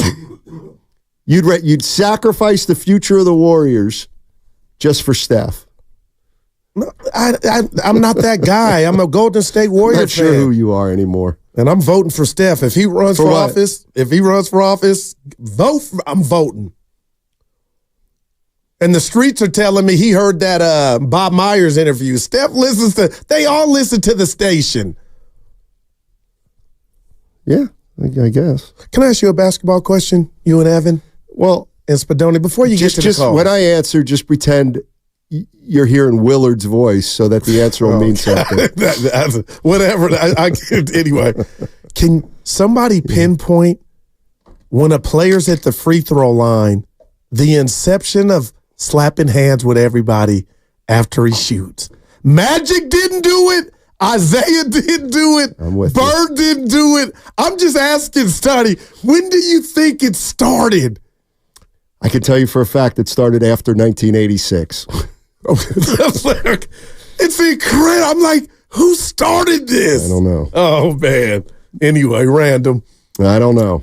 888-957-9570 is the number. By the way, let me tell you, it's funny. I'm always the guy who's like, relax, it's one game. But I'll break my own rule here. Let me tell you what's a recipe for disaster if you're the Warriors. What a laugh. Bringing LeBron James in here. Well, now you're talking my God. Stoney, come on, man. Dude would change everything. No, he wouldn't. Lacob had a plan. When he might change it for the worse. You do realize that, don't you? Well, I'll say this. In business, to get it, you got to take a chance. Steph and LeBron guarantee nothing right now. But some might take that over watching the seeds grow. And not knowing when some are going to blossom or not. That would be delinquent. Because shout out Vidal, rap group. So you would cast some of the young guys over for LeBron. I wouldn't. Somebody after I saw him last night, I'm out. I am out. That was a bad. That was bad, Bron. But this is what I'm talking about. When I listed all these guys: Curry, Draymond, Klay, LeBron, Durant, Kawhi, Westbrook, Harden, PG3, Butler, DeRozan. They can't bring it 65 plus games a year anymore. But some of those guys have other guys to depend on. Right, so 60, but the Warriors won't if they bring LeBron in here. They won't have anybody to support those two guys. I am out on that. You never told us. No way. Okay, we don't know the motive, but I'm out. Ramona Shelbourne joined Willard and Dibbs. I can't remember verbatim what did you make of Joe calling? Do you think that was just, hey, good nothing? Like, I hear what you're saying, it wouldn't work or you wouldn't have the foundation. What did you make of? Doesn't that give you insight to where he's might be leaning? No. When this is over this season? One of the things that was always frustrating as a beat writer is that the problem with knowing that Joe Lacob called the Lakers. Okay. I'll bet you called Denver. But that didn't get out. I'll bet you called Phoenix. Yeah, but those didn't get out. Right. But he called them. So it's just because one got out doesn't make it more important than the other. Well, but it sounded like he didn't call Denver or Phoenix when it was just the Lakers. I'm telling you they did. Yeah, no, I'm not fighting you on that. They called the Bucks.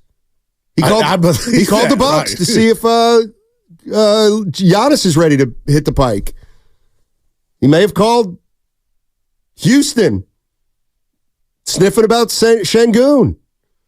I mean, we all just because we only heard about that one, I don't believe for a second that he hasn't been making a lot of calls. And just because the guy makes calls doesn't mean that's the other thing. But that story was big. There's no rabbits getting pulled out of a hat for the Warriors. They got Durant because the salary cap broke in a way where they got an influx of TV money. And he did you a solid when he left to get your D-Lo. You can't. Who turned into Wiggins. There's no magic potion here. But I do think there's a scenario, if you want to call it rabbit, Stoney, because every time I say move one of the young players, I'm not saying move them all. You're not going to get anybody good for one guy. But Wiggins could be part, listen, we've got to start understanding that Wiggins' attachment to a deal does not help the deal. It hurts the deal. It hurts the deal. It's like a team that wants Wiggins is going to want an asset with him. They're going to want a young player they like or a draft pick. Nobody's taking Wiggins. Could Moses Moody be that guy? And I love Moody. Let me ask you, saying, man. What are you giving up for Wiggins and Moses Moody? Two guys who are rotational players on a 10th seed. What are you giving up for them? 888-957-957. Let's go to Trucker George. Trucker George, what's happening, buddy? Oh, hey, God, LeBron. Oh, my God. What's up, baby? Let's hit a horn. When you get done, give us the horn before you hang up. Hey, well, I'm not even going to just hit you guys with all the unnecessaries, but we got to take our personal love for Steph Wardell Curry out of it. Oh, I hate to do it. I got to slam the rat on the table, guys. Somebody's got to do it. Brought to you by Echo. Somebody's got to do it. All right. I think I know what he's going to say. Uh-oh. Guys, let's be honest. You want to jumpstart this team again? You want to be relevant in 2-3 seasons? Use these young cornerstones. You know where I'm going with this, guys. And Steinmetz, sir, you've been slow stepping. I got my ears closed, man. Right. I don't want to hear it. Don't pin this on me. Say it. It's the truth. You've got to shop Mr. Wardell, Steph Curry after this season. You got to get rid of his buddies and friends and counterparts, the older staff, the older cornerstones. Birthday. That better time to move a fossil. That's the nightmare. I'm with you, but that will never happen. Lacob won't do that. Steph is still playing. You want to talk about? I'm with you, Trucker. No light years, Lacob. Being an investment guy, being a sound businessman, move on, Joe, isn't going to have an initiative and a plan behind the next generation of young bucks. I'll tell you this to your point, and you tell me if you think I'm off. If Steph was not playing at the level he's playing at, Steiny, which is not as high as he was a few years ago. But that's comparing him like Tiger Woods. I understand. But the goal's championships. Right. Well, you're the greatest player you've ever had in your franchise. If Steph was playing at his best year in the league, how many wins would that equate more to on this team? I'll say 3 or 4, and that might be too many. 5-ish. Okay, but you get my drift. He's still playing at a high level. Is he playing at a high enough level that you can win a title with him if he's your best player? Well, we're about to find out. I believe so. You got me. Yeah. I would say yes. Okay. Now, what do I have around me? You had 3 Hall of Famers around you. But you're holding me responsible for Klay's injuries and him not being, him not being physically what he was. Draymond just got a new deal. Some could argue he's having one of the best seasons in his career. Now, the days of Draymond Gordon and the other two. Draymond Green is not having one of the best seasons of his career. I mean, that's the kind of stuff that. But would you say bad, Matt? He's missed 2/3 of the games. Well, I don't give a rat's. I give you that. What do you mean if we when he's on the court? When he's on the court. Well, but that contributes to losing. No doubt. Well, that's important. Yeah. You keep want to double down on guys who are 34, 35. But he's not wheelchair look like. When I watch Dre, he doesn't. I'm telling you, Stoney, more often than not, I'm like, how are you going to win? The motor is still good. How are you going to win a title when Draymond plays 55 games a year? Just answer me that question. You can't. Okay. Okay. So I'm not looking at it through that. So what are you looking at him like next year? Proactive. Next year will be everything. No suspension. You catch It'll lightning be like in a box. last year. Right? What did he play? 75. Well, he got hurt year? last year. Yeah. Well, no, he didn't get hurt. No, he punched the guy. Yeah. Well, actually, no, he got hurt. He didn't get suspended for punching Steph's the guy. going nowhere, and he shouldn't go anywhere. Okay. I brought it. Listen, come on now. Well, I think you're completely off base is when you said that will never happen. Why not? I mean, we might not be there now, but I don't like. He's all time. Okay, so was Chris Mullin. He moved at the end of his career. Yeah. So was Michael Jordan. He played for the Wizards. Shaquille O'Neal played for a ton of teams. Keep going. All I'm saying is, I'm not saying they need to move Steph. I'm not saying they will move Steph. But what I'm saying is, to say that will never happen, again, this is where I just don't think people really get what Joe Lacob's all about. Because he would, if he thinks it would help the team. Like, that's the one thing I'm convinced about. Joe, like, some fans may care more about Steph than the Warriors. Joe Lacob does not. Joe Lacob cares more about the Warriors than Steph Curry. Right. And if you care about the Warriors, you know you got a gem still in Steph Curry. It's about what are you putting around him, and what can you? Are your hands tied? That's what this is about to me. 888-957-9570. I didn't bring it up. I did not bring it up. Don't put that on me. Man, Evan ain't. Come on now. Don't put that on me. Nobody's advocating for that. I'll tweet it out. No, look at Evan. Nobody's advocating for that. Guru said it, not me. I didn't think Trucker said it. No, you said. Look at you. Now, come on. Come on now. I'd move if he got moved. I mean, and that's if I'm playing. If moving Steph could bring you a 5th title, but Steph doesn't get it, I think a lot of Warrior fans would be like, no. I really do. I'm just being dead serious. Yes.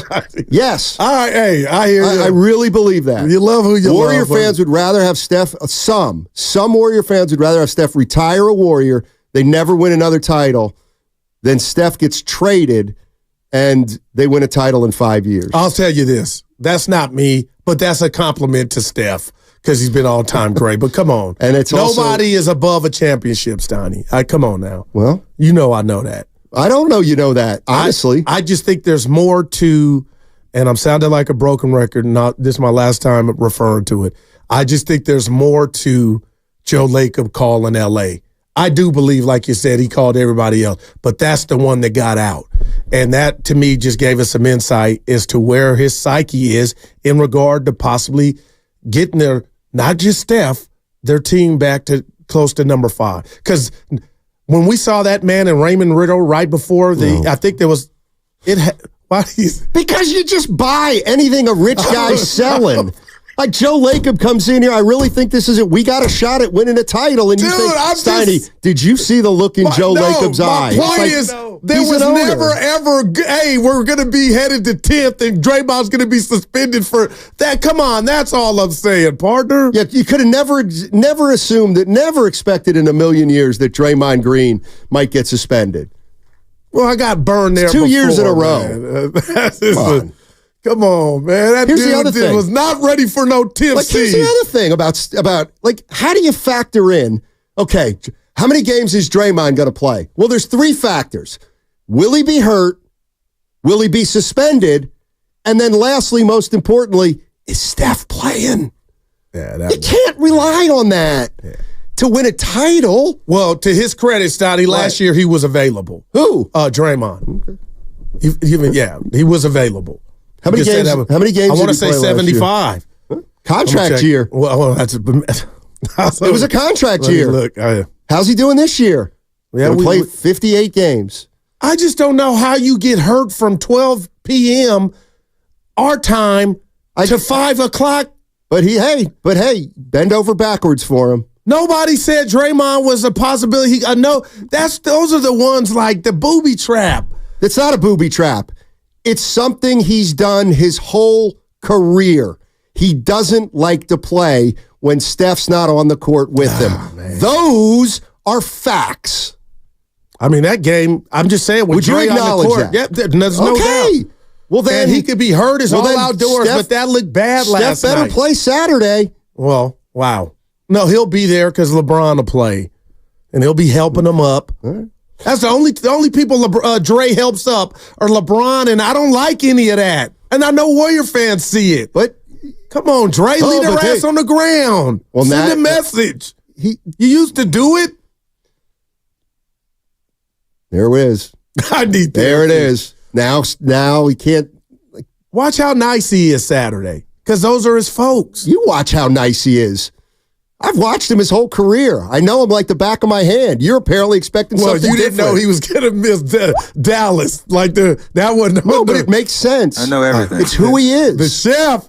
I got you. I mean, like that is the one thing. I mean, not when Draymond was in his prime, he's a great player. Right now, he's still a really good player when he plays. These guys don't play enough at the high. They're not playing enough at the level they need to be playing at for this team to win a title. Forget the young guys. They're just appendages.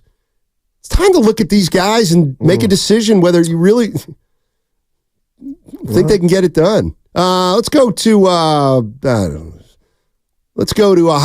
in Vacaville. What's up, Javier? Javi. No, Mr. Simon, so I definitely hear the excitement and exuberance you have of taking my call, because this is what you call when the rubber meets the road. So, like we said 10 days ago, you were saying, oh, we're going to do this. And I've told you repeatedly, the Warriors do not have the depth to maintain what they wanted to do, making no off-season and or NBA trade deadline moves. And you said the Kings don't have no action. Well, they're in 6th, like I told you, because they have depth. They went and acquired depth. When they have a Kevin Hurd not play, Keon Ellis is a homegrown product. You have not invested in the Moses Moody's of the world enough. And you can smack your lips and raise your eyebrows and roll your eyes to the sky, and I don't care. But the fact of the matter is, let's put the round on the table. Shout out to my man, Gerald the Guru Johnson. The round on the table was that the Warriors do not have the time now to try to backtrack and make up for lost time. They have those opportunities to develop them guys more. Outside Kaminga, Moses Moody should be a focal point of your offense. And you guys are going to slip into the plan and be one and done. Did you say Moses Moody should be the focal point of the Warriors offense? No, when you have Stephen Curry, Klay Thompson coming off the bench, and Draymond Green not playing, he should be getting 10 to 15 shots a game. But I know you know best, because the Warriors are the 10th seed, and Moses Moody hasn't developed at all and be a significant role player in your team. If you don't think so, why does he get minutes when Draymond and Steph are playing? Because you guys haven't developed him properly. And again, Keon Ellis is an undrafted free agent. He started for us last night and has played major minutes for us in the last 20 games, if not all season, and just got a contract extension with us, proven to be a solid depth piece at the guard position. Now, you might not take any credence for what I'm saying, because I know you're Mr. Know-It-All, but that's a fact, though, man. Simon, you got to realize that the Warriors have overvalued their bench for the players that were in the past and have not invested in any NBA trade deadline moves they should have made to push them into the top 6. The Kings will make the top 6, like I told you, like they are currently right now. Sure. The Warriors are going to be lucky to slip into the 10th seed, and what's the shame is that Steph Curry's not getting any younger.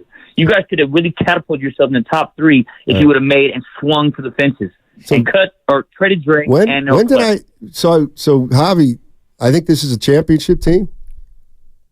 What's he talking about? With me? What's like? Come on, Javi. Yeah. And you know what? And don't go fat mouthed now, Javi. We didn't hear from you for a month when Sack was. Javi's fine. I know when Sack was. Listen. Now they're 6. I love Javi.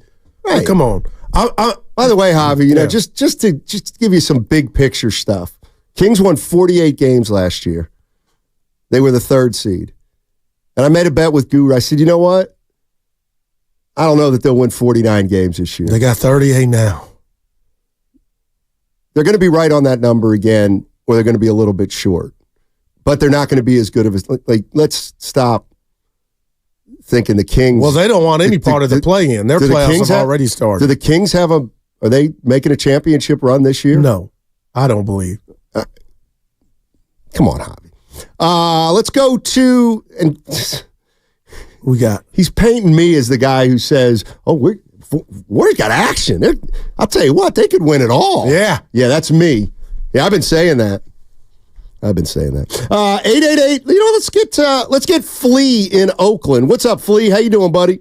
What's going on, Steiny and Goo? What's up, baby? Hey, look, listen to this. The Warriors getting rid of Steph Curry because of any type of reason is like Nike getting rid of the swoosh.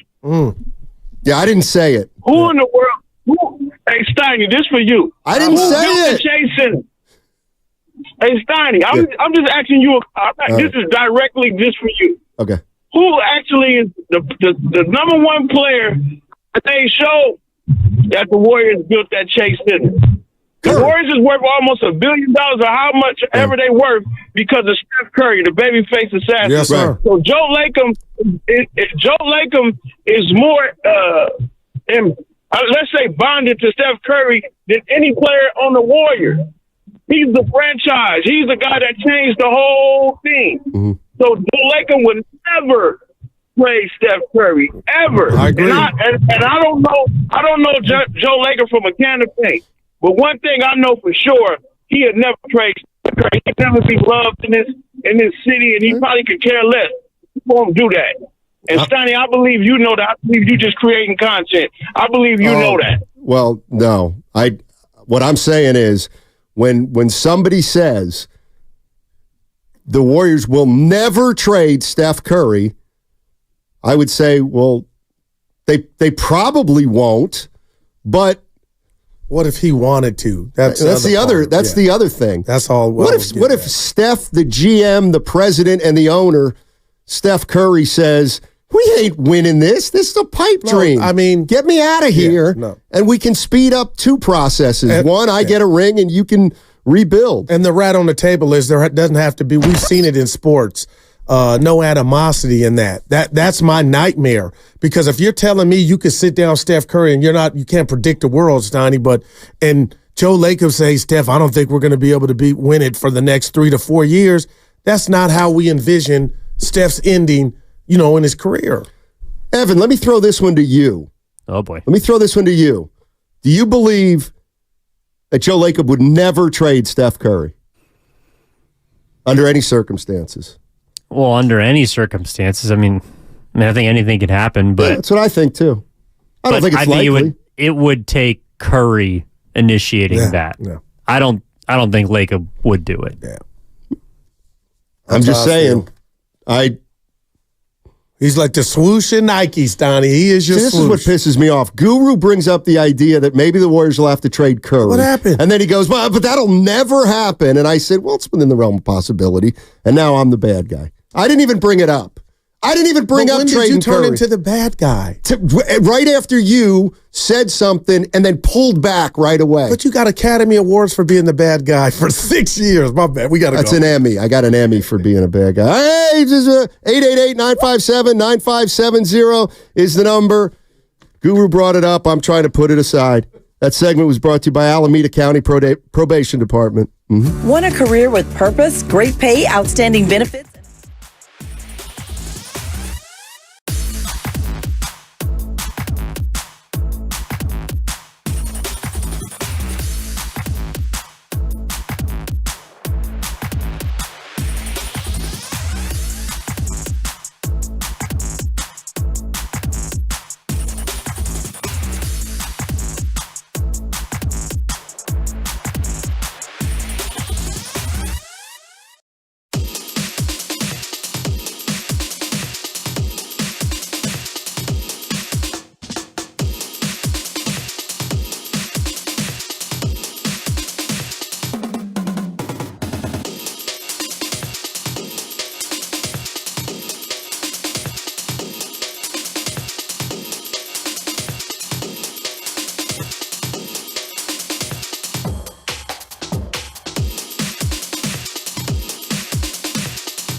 Sports, man. Now back to Steiny and Guru. Take it away, Steiny. Appreciate it, Steph. Happy birthday. Yeah, 36 years old. See, do you think it's cute? And I'm telling you, it used to be cute about 12 years ago, but it's not cute anymore. Which is? 916 on the Comcast Business text line. I just tuned in and heard Steiny wants to get rid of Steph Curry. This has to be a joke segment, right?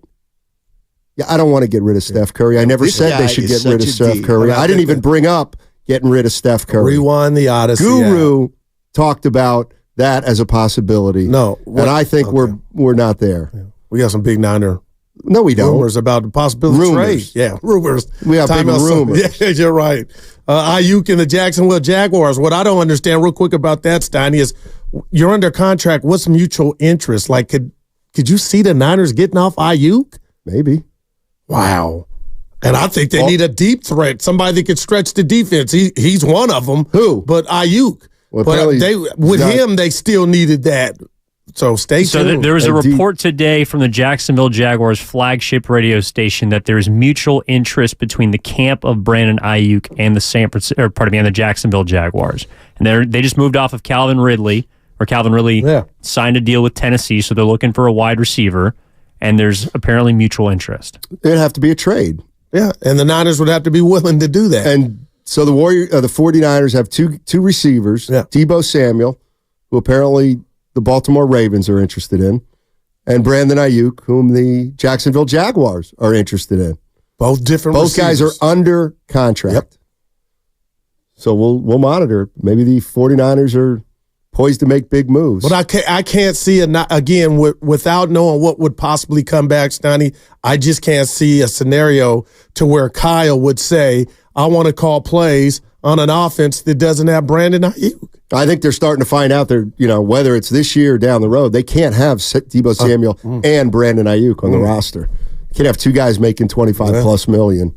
888-957-9570 is the number. I'm going to try to reset and get back to where I was at the start of the show, which is you go into last night's game without Steph Curry and Draymond Green, you're probably not going to beat the Dallas Mavericks. You didn't beat the Dallas Mavericks. But what happened in that game last night? To me, the young players played very well. Kaminga was terrific. Turned it over 6 times, but that's going to happen when you become the number one option and you're 21 years old. It's called growing pains. He still had 27. Trace Jackson-Davis, solid. Pajemski did his thing. Moody, they hung in the game. They hung in the game on a night where the Warriors didn't have Steph. They didn't have Draymond. Klay was 3 for 14 or whatever. Chris Paul couldn't make a shot. And Andrew Wiggins was AWOL. Like, they're not going to win a game against Dallas with just their young guys playing well. They're not going to win a game with that. They're not going to win a title with that. So where are we at with you don't have the calls up, do you? No. I don't even have the text line up. They're calling our show. That's a compliment. Ricky's in San Jose. What's up, Ricky? How you doing, man? Ricky. Hello. Just wanted to say, obviously, I think it was kind of a joke earlier, or you said possibly someday, but obviously you can never trade away Steph Curry. That would just be so sacrilegious that California, the Bay Area, everybody would really revolt. Well, we're forgetting the logical piece to this would be Steph saying, you know what, get me out of here. And that's why I brought that up. That's true. Yeah. That's true. But he hasn't said anything like that, and he's building a brand new, huge home over in wherever that place is. No, you're right. You're right. No, I'm with you, Ricky. I mean, call me crazy. No, I'm not calling you crazy. I'm not. He's a lifer. But, Stoney, I alluded to that because that's any Warrior fan's nightmare is Steph saying this is not good enough. And that's why I just brought that up. If he ever was like, you know what? Okay, Stoney, we're going with the young guys. They are making some jumps, but that's not good enough. I'm trying to get number 5. That's why I brought that up. Okay, that works. When are you going to give up number 5? When would you give that idea up? When he gives it up. Who? Steph. Okay, well. Or the organization. And we'll find out this offseason. I mean. We'll find out this offseason. I believe. Now, they may not get it, but they can make some changes going for it, as opposed to, and you're right, they can run it back. Is that good enough for him? We need to start asking, is it good enough for Joe? 888-957-9570. Bill's in San Jose. What's up, Bill? How you doing, buddy? Hi, I'm doing great. I think I agree with you, Steiny. I didn't say anything. I did not say anything to agree or disagree with. Yeah, you did. What? I think if you said this. You said if Joe Lacob says he wants to get another title and that's what he's competing for, that's not going to happen. The way it is now, they're going to have a better team, and that's the only commodity he's got is Steph. That's really going to get anything back that he can build. That's reality. I don't mind if they don't win another title. I love watching Steph all the time. But we have to not kid ourselves. We're not going to get another title. It just isn't going to happen. That's my view anyway. Well, listen, Anthony, or Bill, I'm sorry. I agree with you. I'm not saying trade Steph Curry. I didn't say that. All I said was I would never assume Joe Lacob would never trade Steph Curry. I wouldn't assume that. That's all. On the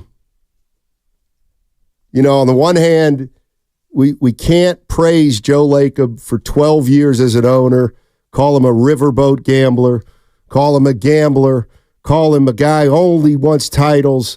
All he cares about is winning. Fact. He'll make bold moves and then say, oh, but he'd never do that. I don't know that he wouldn't. I don't know that he would. Anthony's in Hayward. What's up, A? How you doing, man? Hey, doing pretty good. How you guys doing?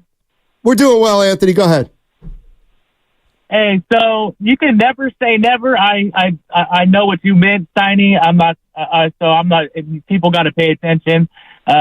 For anything to happen, I don't think Joe would trade him unless Curry initiated it. Like the caller said earlier, he's a swoosh on the Nike. Everybody knows that, but people forget the great one, Wayne Gretzky, was traded. He's the greatest hockey player ever. So anything's on the table as an owner. Anything's possible, but I don't think it would happen. Yeah, that's what I'd bet on. That's what I'd bet on, Anthony. Appreciate the call. By the way, Monty Poole, NBC Sports Bay Area, joining us at 1:30. Monty Poole, 1:30. Be talking about the Warriors, and got to win on Saturday. I also do feel like there is something about the more we stay unrealistic and think this team can win a title, the longer we're kind of held hostage by a team that can't win a title. So they're going to play out the rest of this year, and if it ends like it looks like it's going to end, it's going to end in the play-in. Let's hope not. Good Lord. But if it did, right. That's why he told TK, and I know these were words I'll never forget, big changes could be ahead. What those are, I have no idea, but that lets me know finishing 10th, not going to the actual playoffs is not standard. That's substandard. It's not good enough. And what I think the big changes could be simple. Let Klay and Chris Paul walk and try to trade Wiggins. So those are three players that are gone. That may be the big change, the big changes. But who do you get to replace them? But that ain't getting you back into championship consideration. It's just not. Let's go to Frank. Frank's in Oakland. What's up, Frank? How you doing, man? I'm good, gentlemen. Thanks for taking my call. Yes, sir. Hope all is well. Mm-hmm. Thanks. My thing is, Joe Lacob isn't the sole owner of the Warriors, is he? Well, yes and no. I mean, he's got minority owners, absolutely. And partners. Yes. Yeah. So on the business aspect, everybody's on the table. Nobody's above being traded for business purposes. Okay. And the ROI, which is your return on your investment, is sooner or later it's time to make a trade. And that's, if you could get rid of Jordan You got rid of Montana. This is nothing new. And again, we all grew up with the never say never. At the end of the day, it's dollars and cents. Appreciate the call, Frank. Very deliberate. Very deliberate. Yeah, but that it has nothing Frank said.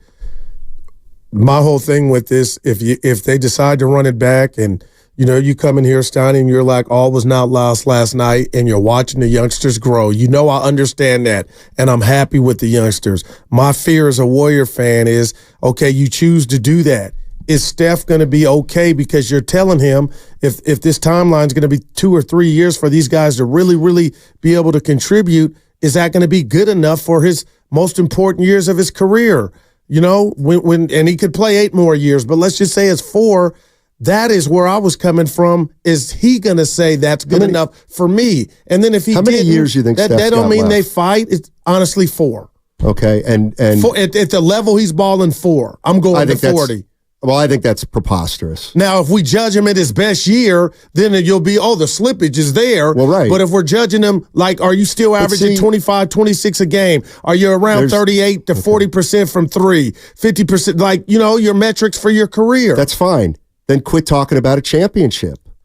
See, that's the part that I feel like I don't like. I get it. That's sobering then. When Steph was at his best, he was a top 2 player. Okay? Yeah. Right now, let's say he's the top 12 player. Okay. Still a great player. Yeah. But where do you make up for the slippage between Steph being the player he was 8 years ago and the player he will be in a year or 2? Oh, simple answer. The other 4 people around him and the bench. But you're not willing to let him develop. You don't want him here to develop, so they can't get there. Again, above my pay grade, you can go get something that's already developed and try that way. Well, they had a chance to do that 3 years ago, and they spit on it. They spit on it.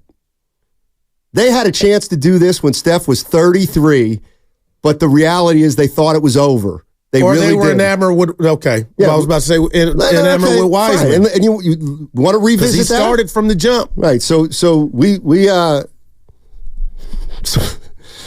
you saw something in James Wiseman.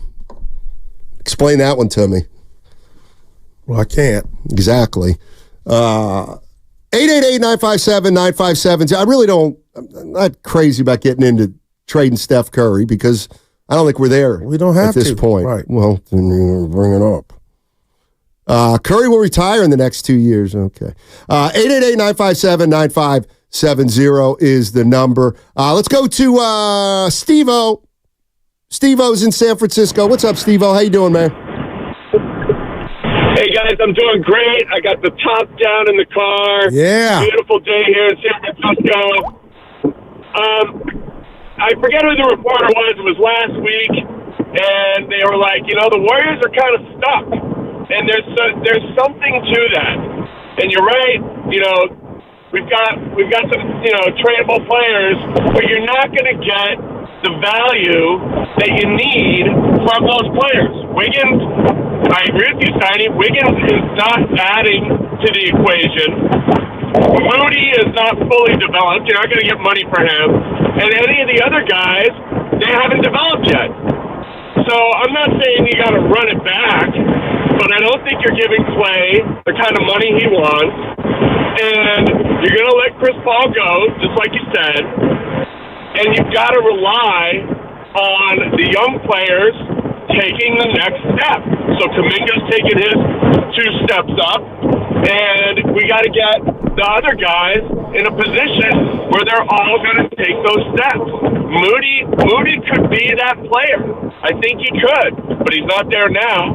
And it's going to take all that extra time that Chris Paul's got now for him to develop next year. And you got to roll with it and ride with it. You can't trade these young players. You got to develop them until they're more valuable. Logical. I think it's logical. The other thing that, how do you view this? So they're older players. They're older type players. Steph Curry, he's missed just 6 games this year. Klay Thompson's missed just 3 games this year. And Wiggins has missed Just 9. He's missed just 9 games this year. And Draymond, of course, has missed 25. That's the one right there. So your core has been relatively healthy, but you're a 34-31 team. Yeah, because one guy missed 15. Okay, so one guy. Like, see that, and that's where, like, this is where I look at it. Forget the young guys. Yeah. Our old guys have been pretty healthy, or as healthy as we could have expected them to be, and we're 3 over 500. They're the reason you're 3 over 500. Those guys are the reason. They've been healthy all year for the most part. Of course, Draymond got suspended. Now, if you want to say, well, if he doesn't get suspended, okay, well, I'm looking at his career and he misses 20 games a year. There's just,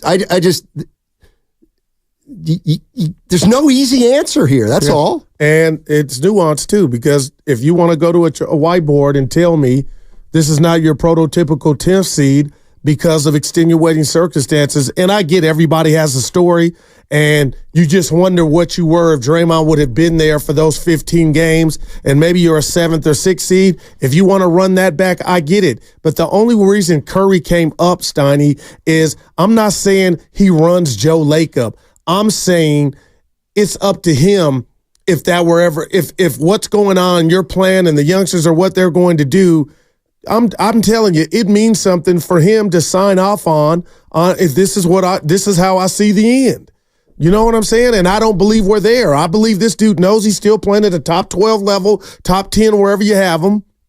And they need some help. How they get that help, I don't know. But I think Joe Lakeup is eager in the bullpen, ready to have at it in regard to exploring all the possibilities of adding. And maybe that's subtracting too. And maybe that's the next step.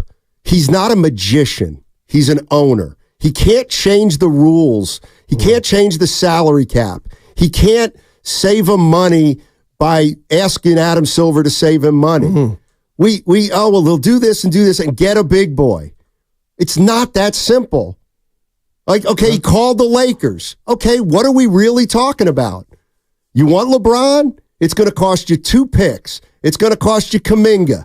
It might cost you Draymond. Who knows? It might probably cost you Wiggins. Good riddance, some of you say. But, okay. Like, to me, that's just that doesn't guarantee anything. In fact, that to me may guarantee you less than if we let the young guys get better for another year and we pair off some of the old guys and try to get another rotation guy in here or two that can help. This is funny, though. This is from Bob Myers yesterday with the morning roast.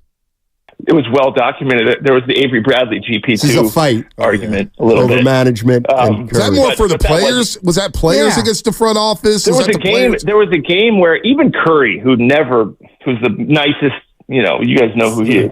So Curry was a little bit on Avery Bradley, and we were playing the Lakers. And I told Steph, because Peyton was hurt. Gary was hurt in training camp. And so he didn't really have a chance to make his case. So I told Steph, I said, why don't we just talk after the game? And we were at the game on the road playing the Lakers. And Gary came back and played. And I think he had a minute restriction. It was a preseason game. And I think he made 2 plays. And during the game, and really good plays, like winning plays in the game, like a block and a dunk or a steal. So Curry was on the bench. I was sitting 5 rows behind the bench. So Curry stands up in the second quarter and turns around and mouths yeah, maybe you're right. He looks at me during the game. And so we were laughing. So Steph did come around even on that point, so it wasn't like it was some big contentious thing, but Joe, I don't have one, I wish I had a better story for you, but we were pretty aligned on most stuff. So Bob Myers talking about how Steph wanted Avery Bradley to have the last roster spot. Bob told him to pound sand, do your job, and they signed Gary Payton II. The rest is history. They won a title. Yep. Man. Well, I don't know where the other reason might not even be in the league. That's the other reason you just don't, whatever Steph says, it's not that simple. Right. I'm not saying you don't listen to him, but I don't know. Let's go to T in Oakland. Wants to talk about Klay Thompson. Hey, T, what's going on, buddy? What's going on, man? I appreciate the topics, man. You guys got me. I got to call and chime in. You know, I never thought about picks that we could put together to get LeBron. I don't know that would make sense in his career of where he's at, but I look at Klay. To me, it seems like he's almost been playing to get traded, and I felt that way for a little while. Like he wouldn't mind going back to LA, one of those LA teams. And you know, I think the roster is going to have to look different. As long as you got Steph, you know, you got a chance to really build a good team. Draymond, when he just plays basketball, he's phenomenal. It's just all the antics, you know, that we can do without. But in terms of balling, oh, man, you'd want him in the pickup game. I mean, he throws dimes. He plays defense. He talks trash. You know, he's the kind of guy you want on the team. It's just all the antics. But in terms of Klay Thompson, when he's at his best, when Klay's at his best, you know, which I think his first hurdle for me was overcoming the knee and just getting more confident. But even like when he dunks, everybody's excited, like, oh, he dunked, because I think he's still kind of getting comfortable overcoming that injury. But I've always felt like the last year and a half, 2 years, he's been playing to be okay with being traded, like to one of those, to going back home to LA. And then there's something else I want to throw out here just for conversation for you guys to think about. Yep. You may know that I don't know this, but do they have a name for the women's NBA team that come to Oakland yet? Not yet. You got a suggestion? Oh. Here's the name I want to pitch, man, because I don't know nobody. So I figured I'd come on this line because you guys know people who know people. Let's hear it. The Bay Area Blue Angels.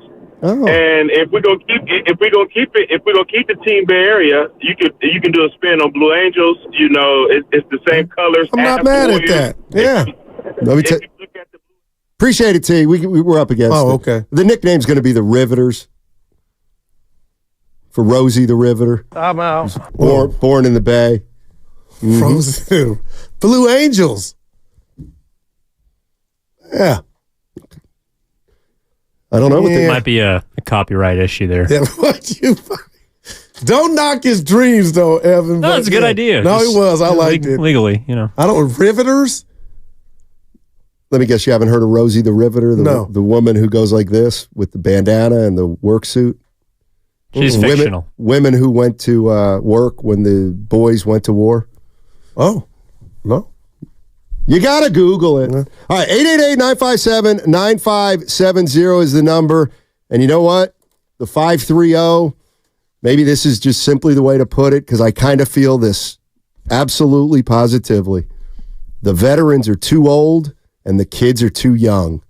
There's no way to merge those two. Stay tuned right now as we finish the season. I hear as that. a 10th seed. Well, we don't know. It's looking that way. Or 9. Well, we don't know. Do me a favor. It's looking that way. Quit talking about this team as a championship team. Not just good. Happy birthday, Curry. On 95.7, The Game. Since first opening its doors in 1964.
This is Tim Roy, and you're listening to Steiny and Guru on 95.7 The Game. All right, Matt Steinmetz, the Guru Johnson with you.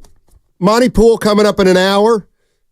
We'll talk Warriors for the next half hour or so, and then I want to jump into some NFL free agency, legal tampering period, some news circulating about the 49ers. Man. And we'll get into that at 1 o'clock, and then we'll go to Monty Pool at 1:30. Warriors got beat last night in Dallas. What hurt you, Steve Kerr? A lot of turnovers in the first half. Felt like some real killers, too, that turned into points the other way. They scored 21 points off of our turnovers tonight. A lot of them felt like they were in the second quarter. So I thought we got off to a good start. First half, we had good ball movement, good pace, and then things slowed down quite a bit for us in the second. Turnovers hurt the Warriors last night. I mean, they were without their two best playmakers. And we're in the game. Steph Curry and Draymond Green. Well, and other guys got to try to make plays, and maybe they're not as comfortable doing it, and that's what leads to turnovers. And who was the caller that was it Gafford? I mean, those dudes were swatting the ball, Stoney, so you could tell the Warriors don't have that. TJD is getting there, but Lively and the rest of the gang, they were athletic down low. Then those feeds to where they dunk like they don't even have a vertebrae or a spine. It's just like, damn. JCW is in San Jose, and if the call screener is correct, JCW's got a solution. Okay. Oh, let's hear it. Or is this Keith? Hey, guys. Love the show. Is this Keith or JCW? All right. What's up, JC? JCW? Hey, guys. Love the show. Thank you. Long-time listener. I don't call very often, but you guys do a great job. Oh, thank you. Thanks, buddy. One of the biggest things that everybody's been talking about is the second ball handler, a second scorer. I know with the cap, they don't have much money. I don't know exactly what the number would be or what they would have to work on because CP3 is moving in the offseason. That's a good chunk of money. If you can maybe move off Andrew Wiggins and then see if Klay can come back possibly on a good deal. If not, he might go. I don't know what the number would be, but Paul George would be the free agent for me that they should target. He can be a good ball handler. He's not necessarily a DPOY candidate like he was when he was younger, but he still has very solid defense. He's a good wing. He can move the ball. He can come off ball and shoot very well. To me, that's a free agent that if the Warriors don't have a successful season this season in the playoffs, and if the Clippers fall short and he becomes frustrated and he wants to move on, that would be the free agent I would target. It's a great name. It's a great name. He's got one more year left after this at $49 million. Damn. It's his option. It's a player option. Now, the question is, how does Paul George sound? But you got to lose Kaminga. Like, you can't get Paul George without Kaminga. If you can somehow get Paul George, I was just, okay. Yeah, if you can get Paul George no brainer, and keep Kaminga, yeah, all bets are on. But you want Paul George if it costs you Kaminga. We talked about this yesterday, and I know. The question is, would Steph want him? That's what it really boils down to. Man. But for me, see that now with all due respect to Steph, boy, that's one. If I'm the front office and I just do not want to give up Kaminga for Paul George, I can't do it. All right. If you think Kaminga is going to be that guy. That's a tough one. 888-957-9570 is the number. Anybody out there? Is there anybody out there that watched that game like me last night, where I saw young players helping this team on a night when the vets didn't have it? I'm telling you, I think there was some good stuff to see out there. Kaminga's getting you 20-plus by accident right 27 last night. He had 27 last night. He was good. He had 6 turnovers. Completely expected for a young player who's trying to probably do a little too much because they're missing 2 big boys. He's living at the free throw line, 9 of 10. I can completely understand his 6 turnovers, and they don't bother me one iota on a night like last night. The young guys played with energy. They stayed in the game because of their defense. Here's what Steve Kerr had to say. I thought our half-court defense was pretty good. You know, they missed some shots that they could have made, clearly. But overall, I thought, our defense was not the problem. It was much more our offense. They had 13 blocked shots. A lot of those were just us kind of wildly driving into Gafford without, getting a body into him first to take him out of his shot-blocking position. And then just a lot of stagnant possessions, not enough flow, not enough movement. Not enough flow. And you kind of expect that without Dre and the gravity of Curry. No doubt. No doubt. Why would the Dubs have to give up Jonathan Kaminga if PG opts out, Steiny? Well, if he opts out, how are they going to pay him? Like, they can't just pay him. They don't have that kind of money. Keith is in San Jose. What's going on, Keith? How you doing, buddy? Not bad. I just have a few takes on things for the Warriors because you can't really blame one thing. I mean, yeah, the youngsters, like you said, they look good, but there's pieces they're missing. Like, you miss Steph and Draymond. I mean, you're missing 15 assists. They got 19 assists last night. I mean, that's not Warriors ball, but partly is, people are playing different. I mean, Klay's seemingly healthy, but he's not playing like old Klay. He's not moving as much. He's not running off the screens. Everything is off a dribble. I was there at the game when he scored the 37 points in one quarter. I mean, he did not dribble the ball more than 5 times. And nowadays, I mean, he feels like he needs to prove something. And so that kind of goes downstream. I mean, you look at Looney. I mean, people want to blame Looney. He's not doing enough, but he was great when Klay was doing his job. I mean, he sets screens, he gets rebounds, he does all these things. And, if we could just get back to what made us successful, I mean, I think everybody else starts playing better. Klay starts playing right. Looney's more valuable on the court. Then Wiggins has less pressure. He'll start scoring. I think, it's like you said, it's not an easy solution. I mean, it's definitely refreshing to see the young guys do their thing. But definitely we need pieces to kind of work cohesively to get this thing on the right track. Yep. Kaminga 35 minutes last night. That should be the norm if he's not in foul trouble, Steiny. Okay. He's your young gun. One of your young guns. I mean, you can play him 35 minutes a night. It doesn't mean you're going to finish 14-3 to finish out the year. But it's not just up to him. He might be, it's a team. Right, they're not good enough. Well, without Dre and Steph, I felt like Well, with Dre and Steph, they've earned. Are they a championship team? We're about to find out. Obviously, the answer right now would be no, but they control that. See, and that's kind of where, like, I don't look at this team as they control anything anymore. I when I say a team, like, they controlled stuff in the past when they had more talent than anybody else. They don't have more talent than anybody else. They have less talent than most teams right now. And, like, this is the other thing. I feel like I'm banging my head. Like, Klay's not going to score 37 and a quarter anymore. Duh. But, like, we all acknowledge they're not who they used to be. But that's the difference between a team that can win a championship and not. So, like, the idea that we want to keep everything together and Klay plays 30 minutes and Dre plays 30 and Steph's 34. And, like, the other thing is, like, to me, the one thing that's got to happen for this team to get back into any kind of contention is, believe it or not, the big boys have to play less. Like, we're getting Evan looked this up. The Spurs, their last title, when Duncan was, I think, their number 2 option. They had Kawhi. He didn't play 30 minutes a night, not even Kawhi. Like, everybody was 30 minutes or fewer, something like that, right?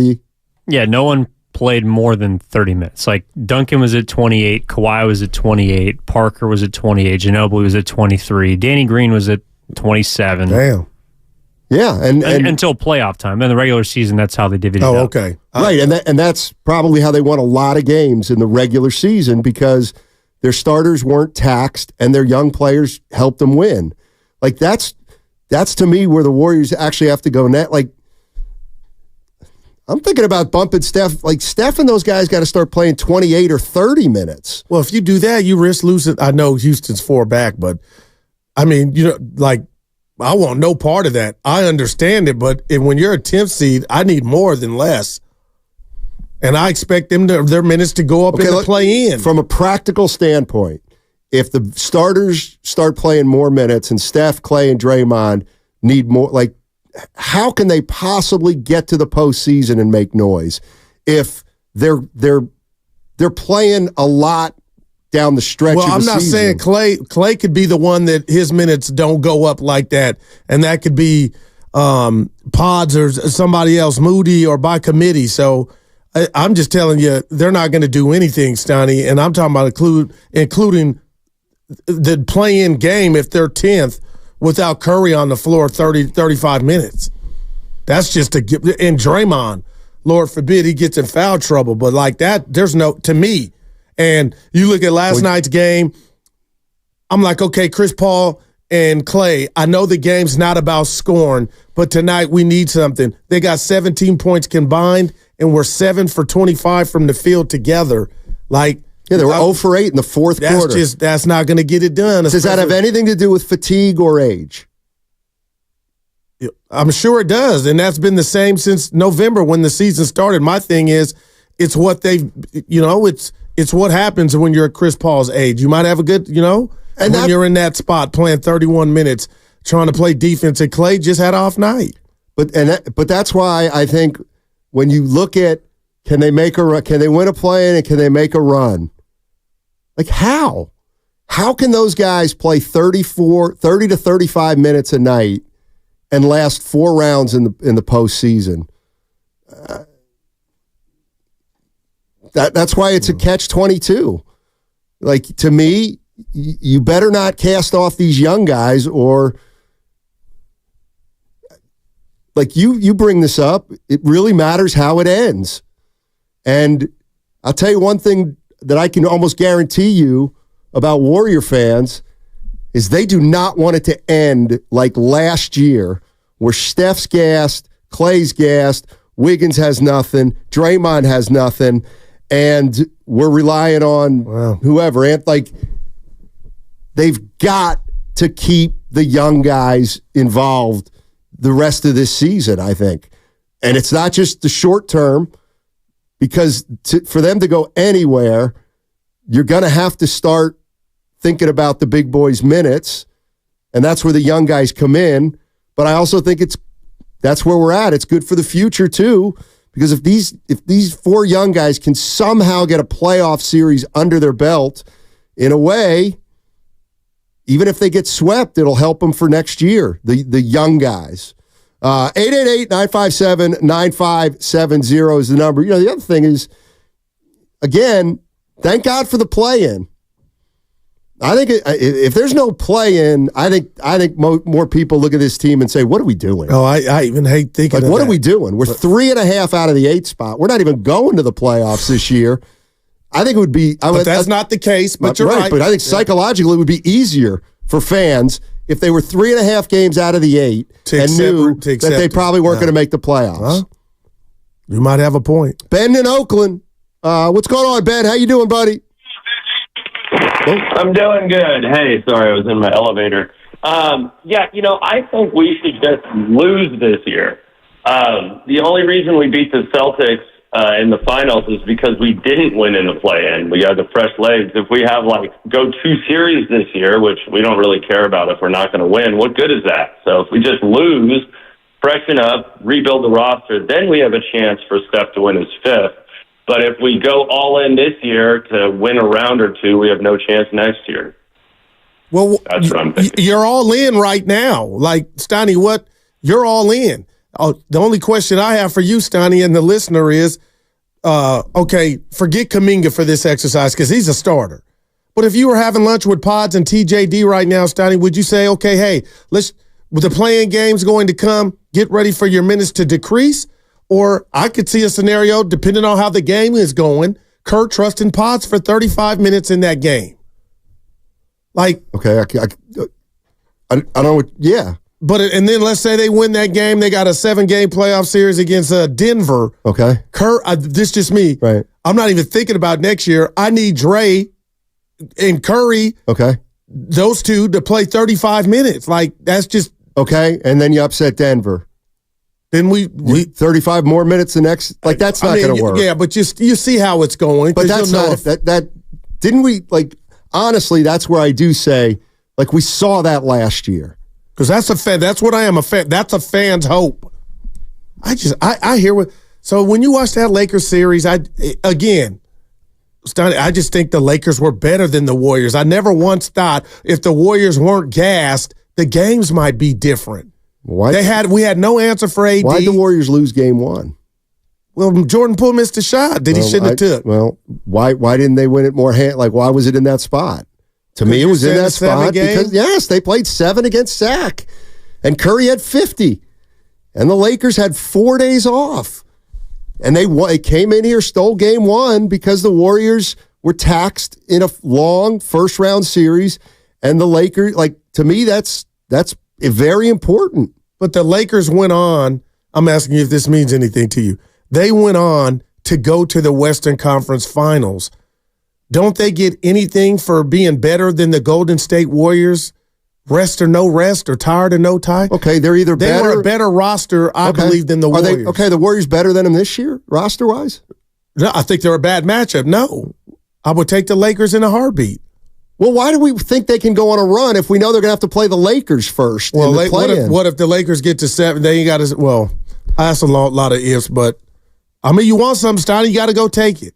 And the games that they've lost to the Lakers have been close. So, and they beat the Lakers, so we'll see. The Lakers. When's the last time the Warriors have beaten the Lakers in LA? It's I don't like this. It's been a while. All right. But there's going to be a game Saturday in LA, 5:30. Right. I got you.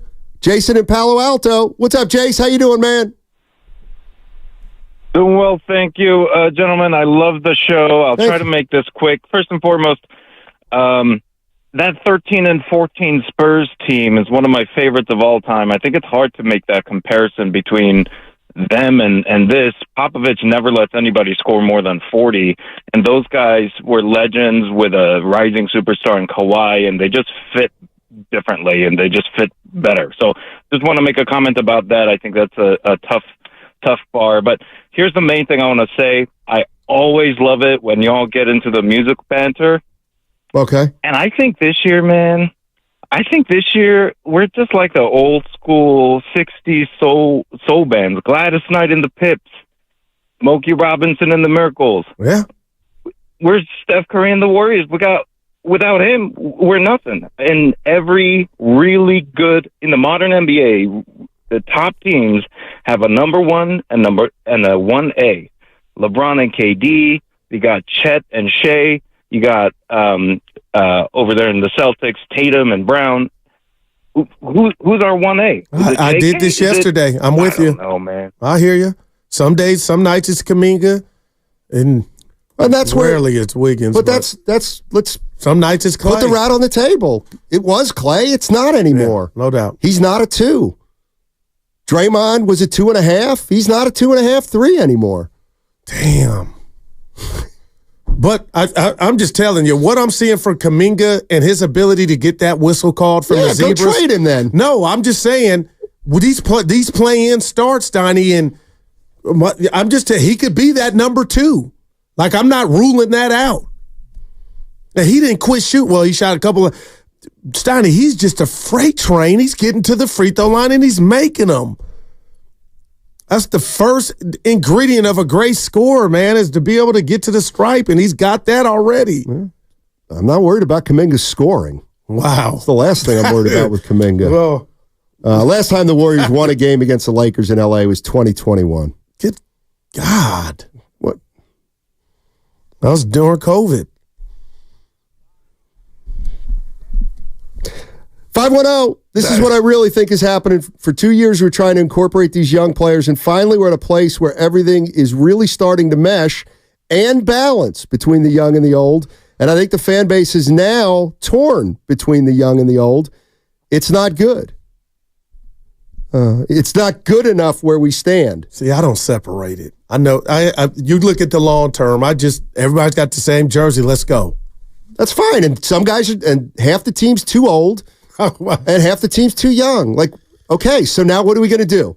Are we going to mortgage the young guys to bring in 30-year-olds to give Steph and Klay and Draymond one more last gasp at a title?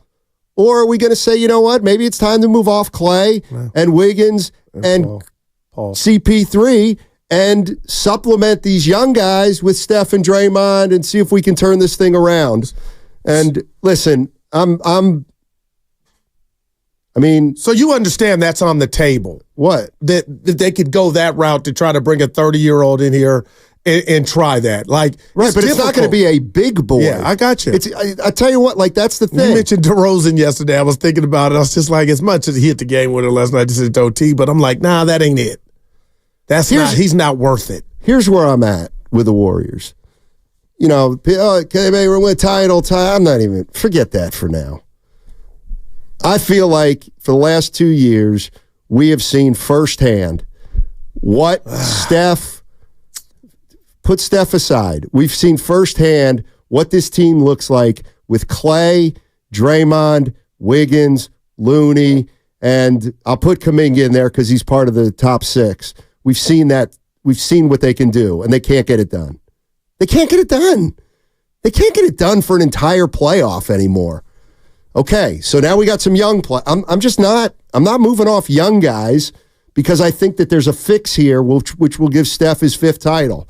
I don't see it. I don't think that move's out there. And I'll be damned if I'm moving Kaminga right now for a Hail Mary. And that's what all this stuff sounds like to me with getting a big boy, whoever that would be, in here. Right. And even if it's LeBron, I feel like LeBron's would be a Hail Mary. They would take so many. They take at least 2 draft picks. They take Kaminga. They take one other of your young guys. It'll be a haul, boy. Yeah. It'll be a haul. I mean, I get it. We're going to try to do everything for Steph Curry, but at some point you also have to look beyond Steph Curry and say, we got to start thinking about that. Okay, that LeBron is the home run. Is there a double or a possible triple you could get or a player? But a double doesn't win you a title. I don't think. Does it put you in position to? Because you never know what's going to culminate when you do something, Steiny. It's you get it, and then you got to go work, and then you find out if you can get there or not. It's not like overnight. But I guess it's just how you sleep and how you look at your team. And I know Joe Lacob is waking up right now. I know you saw him at the Bulls game. I'm excited about our team, but, man, Joe, is this what you envisioned, them being the 10th seed? He was like, hey, you know what? I didn't envision Dre getting suspended. That threw us off. No self-respecting general manager or owner would expect Draymond Green to play 75 games a year anymore. If it happened, it would be unbelievable. But I'm sorry, the one thing Joe Lacob is not doing is, can you believe we lost Draymond for 20? Like, that's part of being a GM. When they signed Draymond Green to 4 years, $100 million, they knew damn well of the 328 games that he was available to play, 82 times 4, he ain't playing that many. 888-95. Oh, you know what? I want to get into some football on the other side. Jason LaConfort had something very interesting to say about the 49ers and what teams are looking for when they're calling the San Francisco 49ers.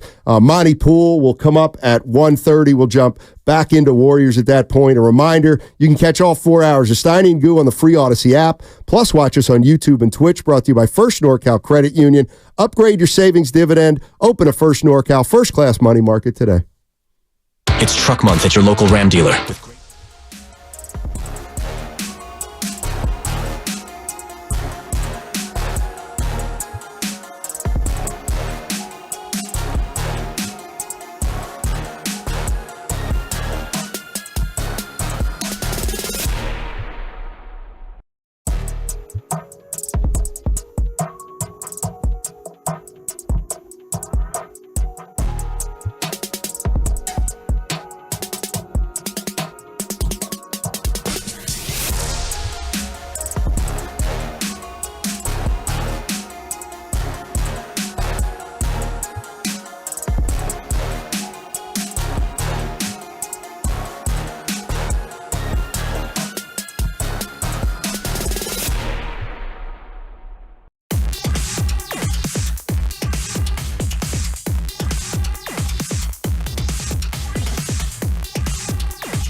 I am ready to go. Now, back to Steiny and Guru on 95.7 The Game.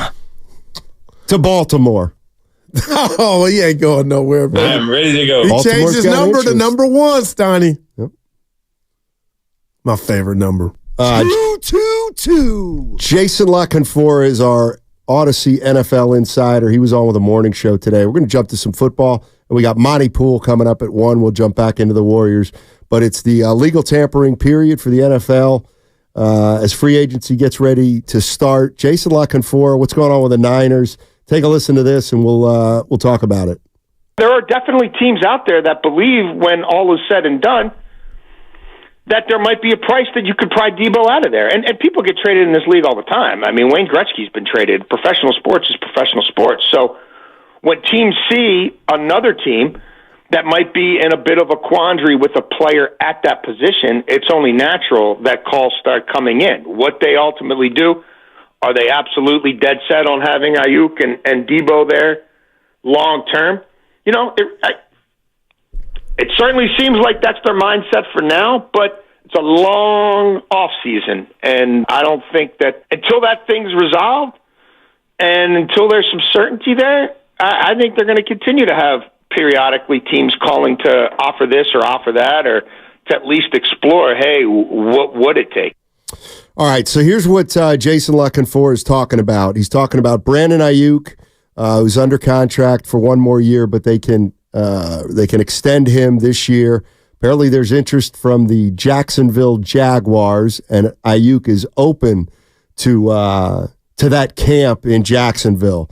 Debo Samuel, apparently the Baltimore Ravens are interested in Debo Samuel. There's apparently possibility, some dialogue there. And then the latest, Eric Armstead, who won't be a 49er this year, has also been linked to Jacksonville.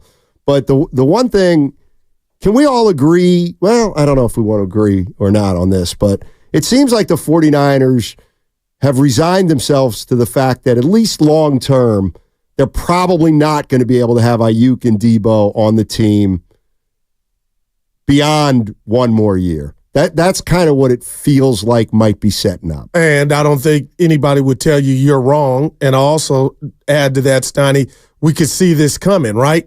So I don't want to say this is a bad thing, but because in a perfect world, you want to keep both of them because they're so dynamic and they're both different. But I just don't know what Jacksonville could give you to where Kyle Shanahan would say our offense is better than what Brandon Ayuk provides. I'm looking at his stats in the playoff. They were very pedestrian, Donnie. Super Bowl, 3 catches for 49 yards against Detroit, 3 catches for 68, had a big one for 51. But my point is, I thought this year was going to be Kyle going to the lab, bolstering that offensive line to give Purdy more time for Purdy to find Ayuk downfield, because, Steiny, I know you say he's not your typical Randy Moss type of guy, but he's special. I think he could get deep if they gave him more opportunities, but I would be stunned. I mean, I'm talking about fall out the chair if they were to move him now.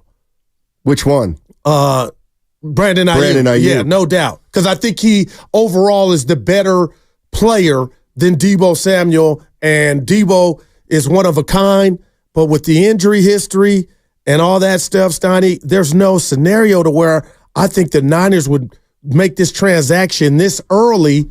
And then again, it depends on what you're getting back. But what if they can? I mean, offense is one side of so the 49ers average 30 points a game. What if they think they can average 28 points a game with Juwan Jennings and Ronnie Bell or guys like that? I mean, you can get better what if they get a defensive player who makes them better? Then I still would be. I hear you. I would be shocked. I wouldn't be shocked if one of them's not around right now, this offseason, this quick.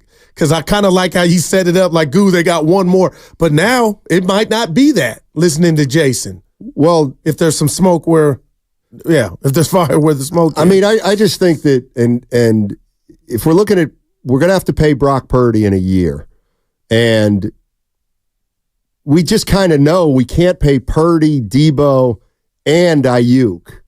Wow. At some point, you're going to have to make a decision on one of those 3 guys, and I think at this point, you got to assume Purdy's going to be Purdy's more entrenched in the quarterback position than Debo is at his position or Ayuk is at his position. So if you think you can move off one of those guys right now and stay competitive and stay at the top of the NFC, I could see why they would try to do that, knowing they got to do it now or they got to do it in a year anyway. All right, I hear that, and I'll tell you this. And this is, I love Deebo Samuel, but I've said this to you and the listeners. What Kyle Shanahan has done, the way he's used Deebo Samuel, I don't know if every other offensive coordinator does it that way. So kudos to Kyle. But could you imagine a scenario, Stoney, to where Kyle's looking at the wide receiver position and saying, you know what, Stoney, I don't need Deebo Samuel. I could take Ronnie Bell. I could take Juwan Jennings and put that Jimmy Garoppolo guy out there at the wide receiver position and still put up numbers or the necessary numbers for our offense to keep going. Because what I'm going to say right now, Stoney, is they are dependent on McCaffrey, and you're not going to run him in the ground to where you're a one-trick pony. You got to have weapons on the outside. Right now, they got two of the most unique weapons in the game. Yeah, here's what I like. How did we get here? What do you mean? Like the possibility of one, you got to pay him. That's how we got here. You got to pay him at some point. But Ayuk is not till next year. Okay, then bring him back. You just went to the Super Bowl and almost won it. Then just bring him back. You want to risk that? Hey, just come back and play. We're not going to extend you. Play on your contract, and we'll deal with you next year. They obviously don't want to do that. Do they look bad if they were to do that? Or do you risk upsetting Brandon and you don't want that? As an organization, like what would the Niners' fear be if they just say, hey, Brandon, we need you to play this out? He could go He's to under his brother. Contract. Yeah, his brother could go on Twitter. There'd be nothing. Like if the 49ers said, Brandon, we don't have the money to give to you right now. We want you to come and play on your fourth year, and we'll revisit it at the end of this year. That's perfectly within their rights. No, I get that, but I think from afar, wouldn't fans be like, oh, you're being cold? Because what if he got hurt? You know, that stuff does come into play. I mean,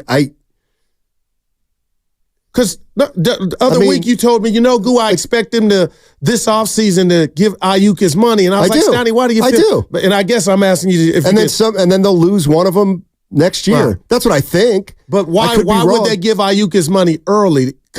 And I guess I'm going down the road. They want him more than Debo. Because he's more of a traditional player. So they're not worried about Ayuk coming into this season without a deal playing on his last year. No, I think they are. Okay, yeah, I think they are. They'd prefer not to do it. Okay, but they can do whatever they want to do. They can extend him, and that would be fine. And if they don't extend him, what fans are going to be mad? No, I was. Or looking at the Niners like you being fans were mad when the Warriors traded Monte Ellis. I was one of them. And they won a title. No, they built a dynasty. I mean, one thing, and I want to be careful because Ayuk's earned that money, though, that extension. If it were me and you want him around, I don't see why you wouldn't want Brandon Ayuk. You think he's a top 5 receiver? I think I do. Catch radius. He's a ballerina out there. He's shown us he can make the acrobatic catches. I don't think they use him enough. So I'm eager to see this year if that changes. I really believe. And in the Super Bowl, there's nothing to see in the postseason with Ayuk. Well, he made one of the greatest catches. But he had 9 catches in the entire postseason. Yeah, so I think that's a byproduct of the offense, not him having cup hands to where, you can't count on you. That's just me. And what about dropping the Kansas City defender for a touchdown? Had he got time, Purdy would have hit him. I mean, that was a cold-ass move. And then dropped him. But PFF said Debo and Ayuk didn't get a lot of separation that game against Kansas City. But I know he had enough concentration. This one play, Stoney, against Detroit, that was a big play. I like Brandon Ayuk. I think he's earned the money. But to answer your, what if he's top 7 or 8? That's still good enough to me. Well, I think he's better than Debo, Stoney, and I think you could count on him more than Debo. All right, but if you don't have Debo, then you lose a important weapon. Like I'm not saying this is why they would do it, but the one benefit, let's just say hypothetically, they move Debo Samuel. I don't know what they get, but they move Debo Samuel. Some don't D. Like in a way, if you know that Brock Purdy isn't going to be able to be the long-term quarterback with McCaffrey, with Ayuk, and with Deebo Samuel because they make too much money and then you throw Purdy's $40 million on. Like, damn. In a way, I would think about losing Deebo right now. Why? Because at least at that point, you get a better look at Purdy and what he'll be quarterbacking down the road. Like, to me, that doesn't sound as crazy at all. If we all agree they're not going to be able to pay as many weapons as they've paid, well, then I think you got to make a decision. Let's ride it one more year with Deebo. We'll bring Ayuk back. We got McCaffrey. Kittle's got one more year, and we're going to pay Purdy at the end of the year. Okay, the season finishes. Now we got to pay Purdy, but we got to lose one of our big boys. Yeah. Well, you have no idea what Purdy would look like without all those weapons. But if you move off of Deebo this year, in a way, and I'm not saying this is why you would do it, but maybe one of the benefits is you get a better look at the kind of team Brock Purdy will be quarterbacking in 3 or 4 years, which is one that won't have as many high-priced superstars. Well, there's a flip side to what you're saying, and I could dig it, but I guess, Donnie, if I'm a hand Brock Purdy or any other quarterback $40 million, should it really be dependent on, okay, one of your weapons is gone? Should not be in love? Should not know that answer? Okay, you got one less weapon. We're ready to give you 40. We've seen enough. As opposed to Brock losing one weapon and then looking totally different. You know what I like? That don't sound like $40 million to me. Like, you should know. You would think you would know. Like, there's going to be an impact if he lost Deebo, but I guess they should already know this is our guy, even if they win or without Deebo. Well, then if they know he's their guy. Well, we saw them. They went 0-3 when Deebo got hurt. I need to slow down. I mean, if you think he's your guy right now, then I think if you think Brock Purdy's your guy right now, then I would absolutely, positively try to keep Ayuk and Deebo together for one more year. If you absolutely think Purdy's your guy, whether you lose Deebo Samuel or or lose Ayuk, you still believe he's your guy. Well, then I would try to keep them together for one more year. But if you're looking down the road and say, eventually Purdy's going to have to quarterback a little bit different of a team, and can we get something for Deebo right now where we think it makes us better on defense or at another position? We're going to lose that special piece of Deebo Samuel, but maybe we can make it up in other areas. Well, at that point, you're at least taking a look at Purdy quarterbacking a more traditional team in terms of not an overabundance of weapons that they apparently had last year that we all talked about. Like that, and maybe it's interesting, man. They're gonna. I don't think they can move forward long term with Purdy, McCaffrey, Deebo, and Ayuk all making big money. But that's why I would run it back. This is it. That's what Michael Jackson. That's what I think they're likely to do. Because they were as close as all outdoors of winning that Super Bowl this year. 888-957-9570 is the number. Jason La Canfora, Odyssey NFL insider, talking about the 49ers, and there's some players that other teams have interest in. I got a question for you. Yeah. It's a guess. If Evan wants to play the music, we can. If I ask Matt Steinmetz, which I'm about to at 1:16 on a Thursday on a payday eve, how many touchdowns did one Brandon Ayuk have last year in the regular season? 7. God darn it. You got to have it up. You got it right. Evan, you believe he lived? What'd you think he had, 19? No, 7. That's on the low side for me because he's a badass, but I don't blame him for that. I just think we're going to see let Brandon cook more next year. God, I hate that phrase. That's why I said it. But Stoney, tell me you had his numbers up. No numbers Did you just guess 7? I could figure he caught a touchdown in every other game. Half of 17 is 8.5. I don't know, Evan, but anyway, I dropped you got it right. Congrats. I mean, how many yards do you think he had? Like McCaffrey scored. Like McCaffrey scored all their touchdowns. How many yards do you think he had? I know it's 1,300. Hey, stop! You got it up, man. Which isn't that many Evan, anymore. The dude's got it up. It's a nice year. How many catches do you think he had?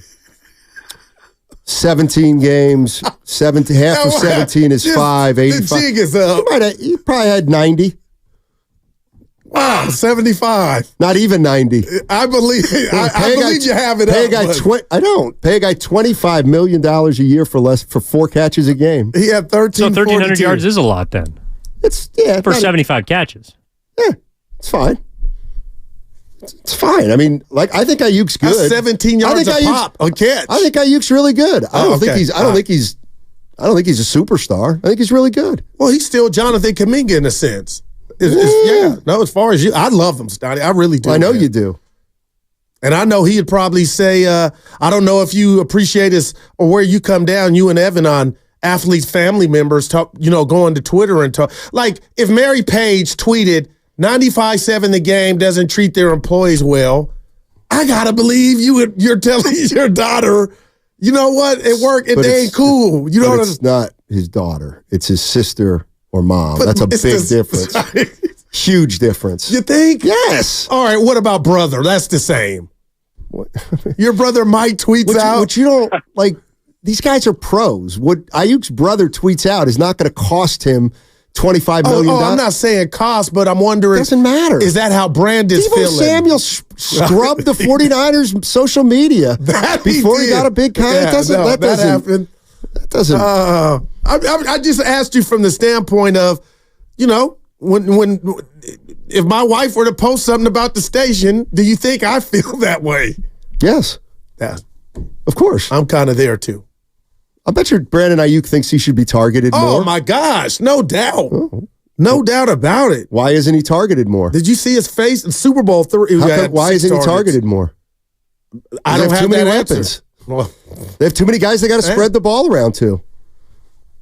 I mean, maybe you get rid of Deebo. He'll get. Oh my gosh! Then he'll get more goo. I know he loves 122 catches. But that definitely would. I think that would impact it, Stoney. Deebo.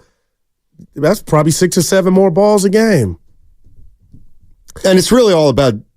I think next season for the Niners, I think they just shelve their Super Bowl aspirations. They're going to have just make it all about getting Ayuk's numbers. Nobody's saying that. You want him to catch for 2,400 yards. No, I want them to get over the hump. I want Kyle to get over the hump. I just feel like he should be sitting with 2 rings. I hate it. If I said that to Evan, it would set him off. Yeah, but I just we'll see. They're revamping the defense.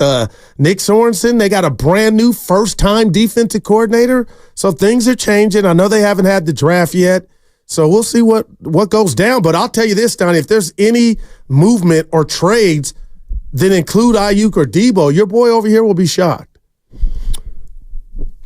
I know you. I will not be shocked. Okay, because I think they're gonna have to do it. I hear that. It's either now or a year from now. But wouldn't you want one more when you're this good or you're that close to winning the Super Bowl? Wouldn't you want everything to remain intact offensively to go try to get that Super Bowl and then take on the? Unless you're Kyle Shanahan and you've looked at this team and said, we're not good enough. We got to do something different. Oh, wow. Well, I'm not him. I don't know nowhere near as much football as him. But, Stoney, how close? You had a lead in the fourth quarter of the Super Bowl. For you to say you're not good enough, I'm just, yeah. Hey, and they could have lost to Green Bay at home. Could have lost to Detroit. 74.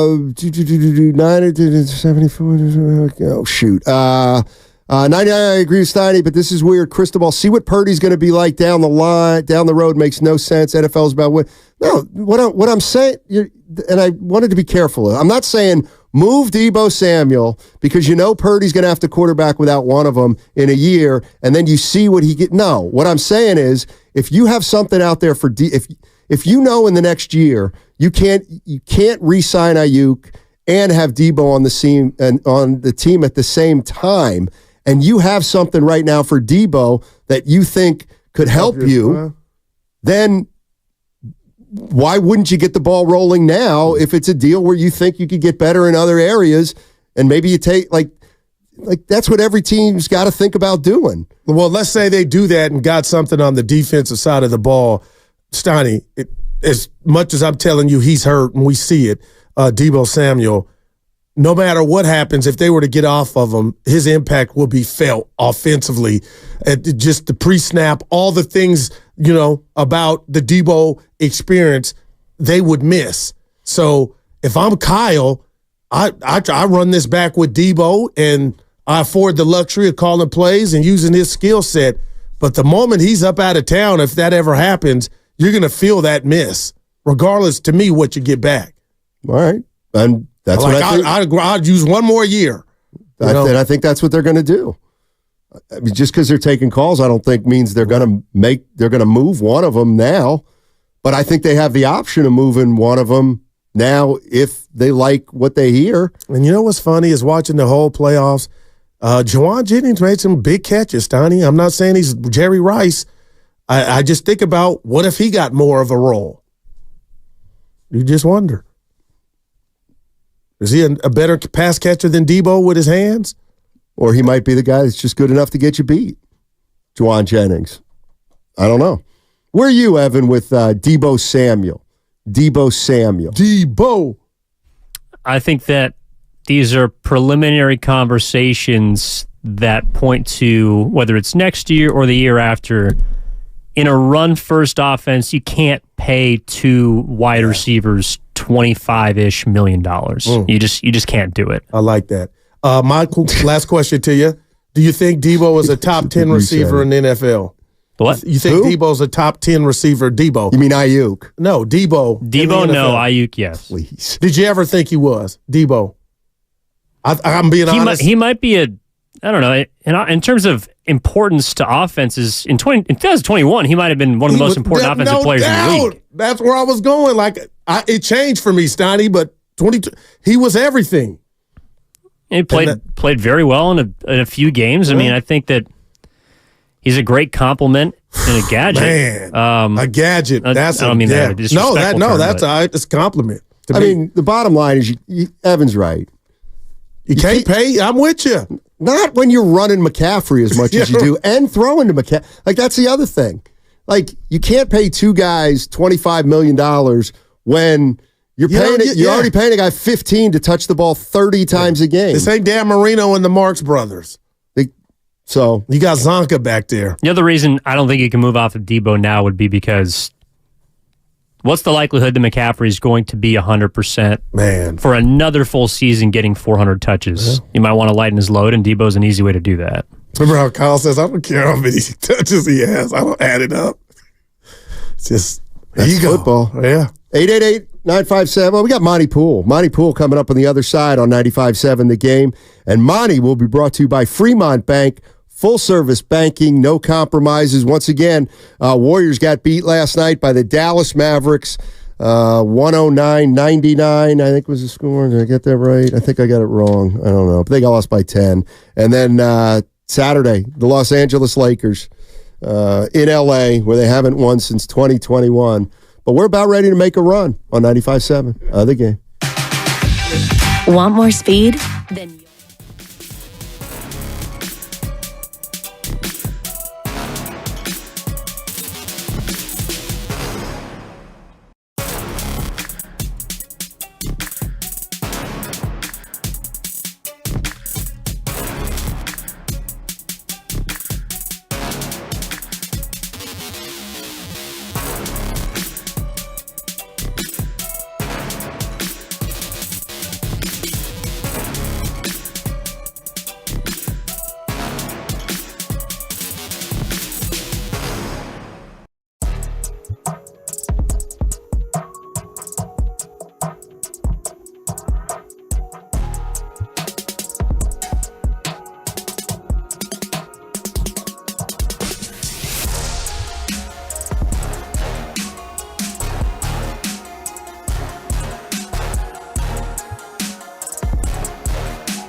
Steiny Guru with you on 95.7 The Game, efforting Monty Poole. Before we get works for NBC Sports Bay Area. I'm irritated. You're a dad. Just real quick before we get Monty, Steiny. My kids go to the mom every time they got an issue. Right. And then I got to hear it from her vanity. Yep. I just tell my kids, what am I doing wrong? Tell me. Keep me in the loop. But you're the father. You're out. What do you mean I'm out? We got him. It's about the mothers. Let's go out and talk to Monty Poole, NBC Sports Bay Area. Hey, Monty, how you doing, man? Thank you so much for joining us. Great seeing you out at the Chase Center a week ago. Yes, sir. Yes, sir. I'm doing all right. How you guys doing? I'm doing well. Let me just get your overall philosophy. I'm watching last night's game where the Warriors are, and I know they're a 10th seed, and there's a lot of people. They can make a run, and they maybe still get a title, this, that, and the other thing.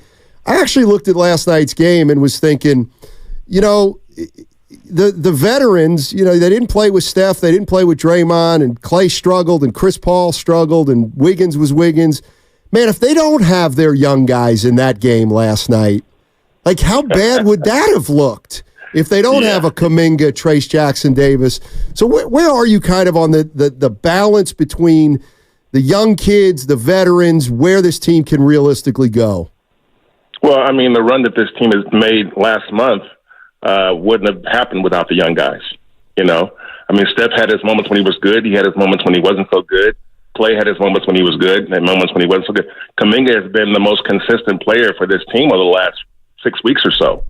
So without him, I mean, you don't want to know where they would have been last night or any of the last few weeks. So I think they're a good enough team when they're healthy to still to win more games than they'll lose over the stretch run. The question is whether they'll win enough games. They got 17 left, and I mean they got to win like at least 13, 14 of those games. I mean, I think it's going to take probably 48 maybe to get into the top six. Mm-hmm. So yeah, that's going to be a tough run for them to make the way they've been playing it. I mean, those two losses last week. To the Spurs and to the Bulls at home, those are killer losses. I mean, if they win those two games, they go into Dallas a half game behind the Mavericks. Instead, now they can barely see them. They're so far in front of them. So that's the challenge before them. They're at 34 wins now. Yeah, they got to. I mean, I think 48 should do it, but it's hard to see that happening the way they've been playing because they were playing so well and now they've lost 4 of the last 6. That's the wrong direction. Yeah, Monty, I need basketball therapy, so bear with me, brother. After the Milwaukee game, I was cheesing. I was like, there it is. Here we go. And you're right. That loss to Chicago, Steph got hurt. But Saturday really, really hurt my soul. Just the effort from that game at home. Okay, they avenged that Monday. And then we see what happens. No Draymond last night. Monty, what we've been throwing around, and I'm curious to get your answer. And we've been arguing, Steiny and I, what's new? What would you define a successful season for this team, Monty? Where we're at right now, does that even exist? What would have to happen for Monty Poole to say, you know what, that was a successful Warriors season all in all? For them to get into the playoffs and win a first-round series. I mean, to me, that's a rousing success because the way they've played over the course of this season, getting to the second round, the conference semifinals for this team, it seems like such a long shot right now. So if they're able to somehow do that, that's a successful season. If go beyond that, that's a highly, highly successful season. That's extraordinary. So I think if they end up, in the 9 or 8, 9, 10, somewhere in there and can't get into the playoffs, you can only say it's a failure. There's no other way to look at it. They have to at least get into the playoffs to be able to say that, okay, at least we got there. And to me, that's still unsatisfactory. If they get there and they push the first round opponent to 7 games, I guess there is something to be said for that. But when you look at the Warriors' record against the Big Four, it ain't good. Right. Minnesota, OKC, the Clippers, and the Nuggets, it ain't. They've only won 2 games against those teams. And they've lost, I think it's like 13 or 14, maybe 13, something like that. So it's just a tough way for them to try and get out. And unless they win more games against in the conference, they're going to have a tough time. And right now, their conference record, they're 10th, but their conference record is like 11th or 12th. Yeah. So when it comes to tiebreakers, they're in trouble. Monty Poole joining us on 95.7 The Game. He works for NBC Sports Bay Area, covers the Golden State Warriors. Hypothetically, if this team stays in 10 and they get beat in the play-in, what's on the table, I guess, at that point? I think it depends somewhat on how they get beat.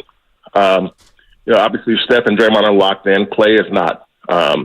Klay turned down a deal over summer, just before the season started.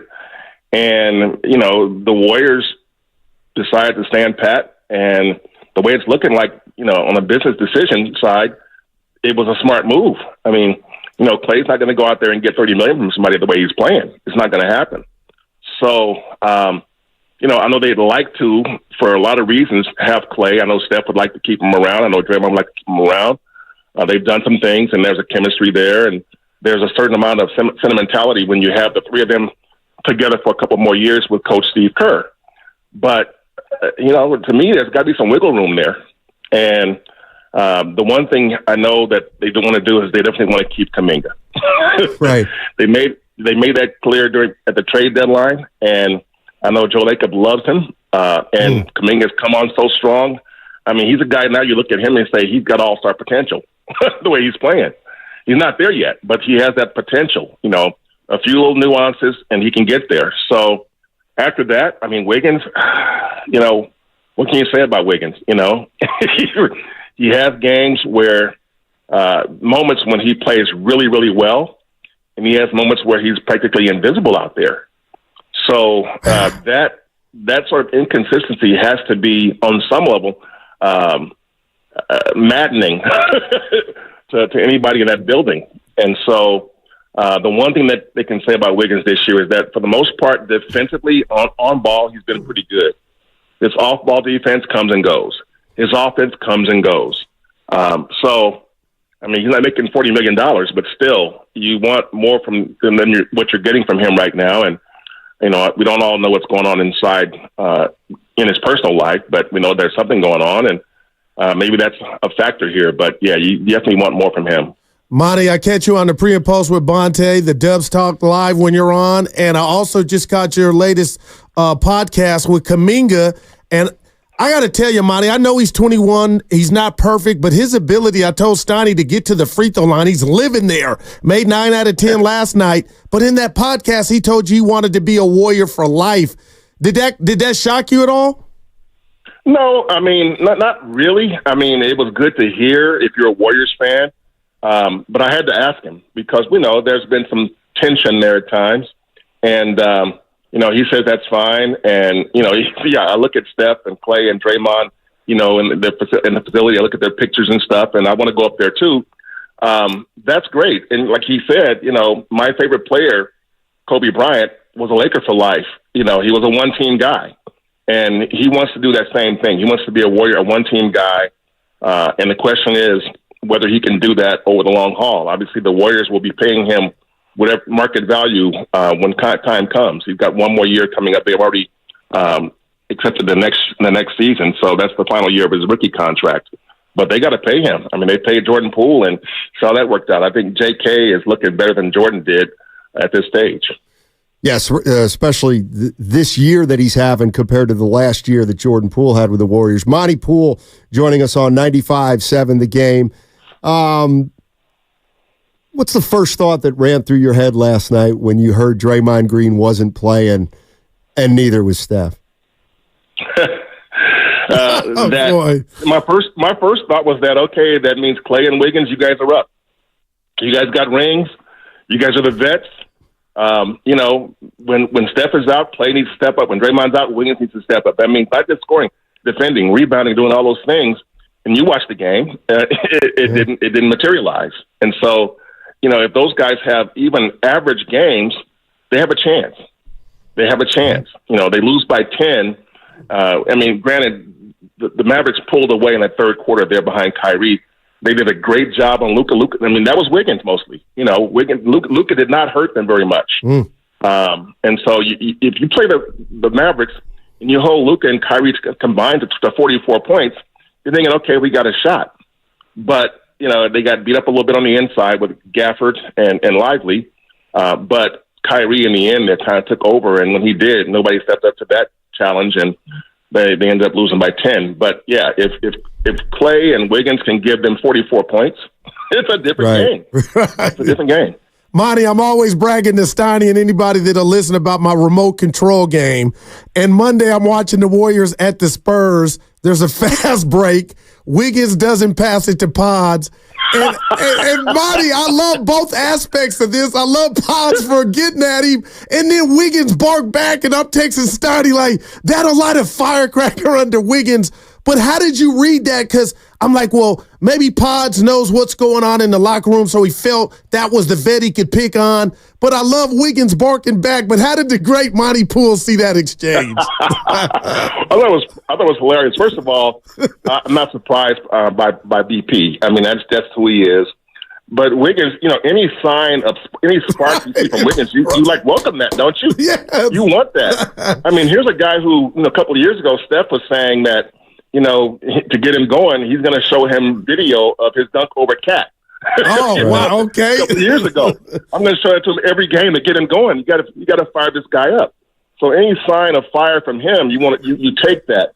But I'm always surprised by how many guys in the NBA, not just the Warriors, how many guys in the NBA just somehow don't realize it, don't make the move.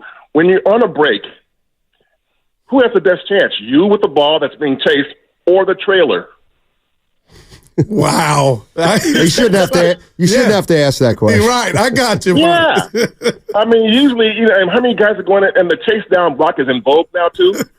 So make that guy commit and then dump it off. Yeah.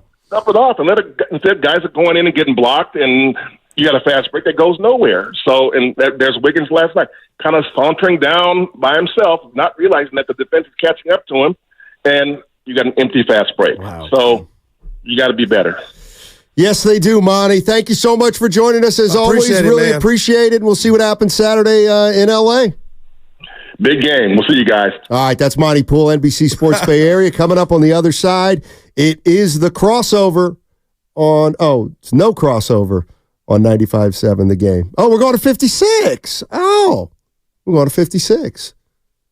Yeah, you put your head back on, too. I got duped. Yeah, he told us. It's that old age. Monty's laugh said it all, right? But still, man. And we heard stories about Pods in summer practice getting it Draymond for missing an assignment or a shot or whatnot. So I love his fire, man.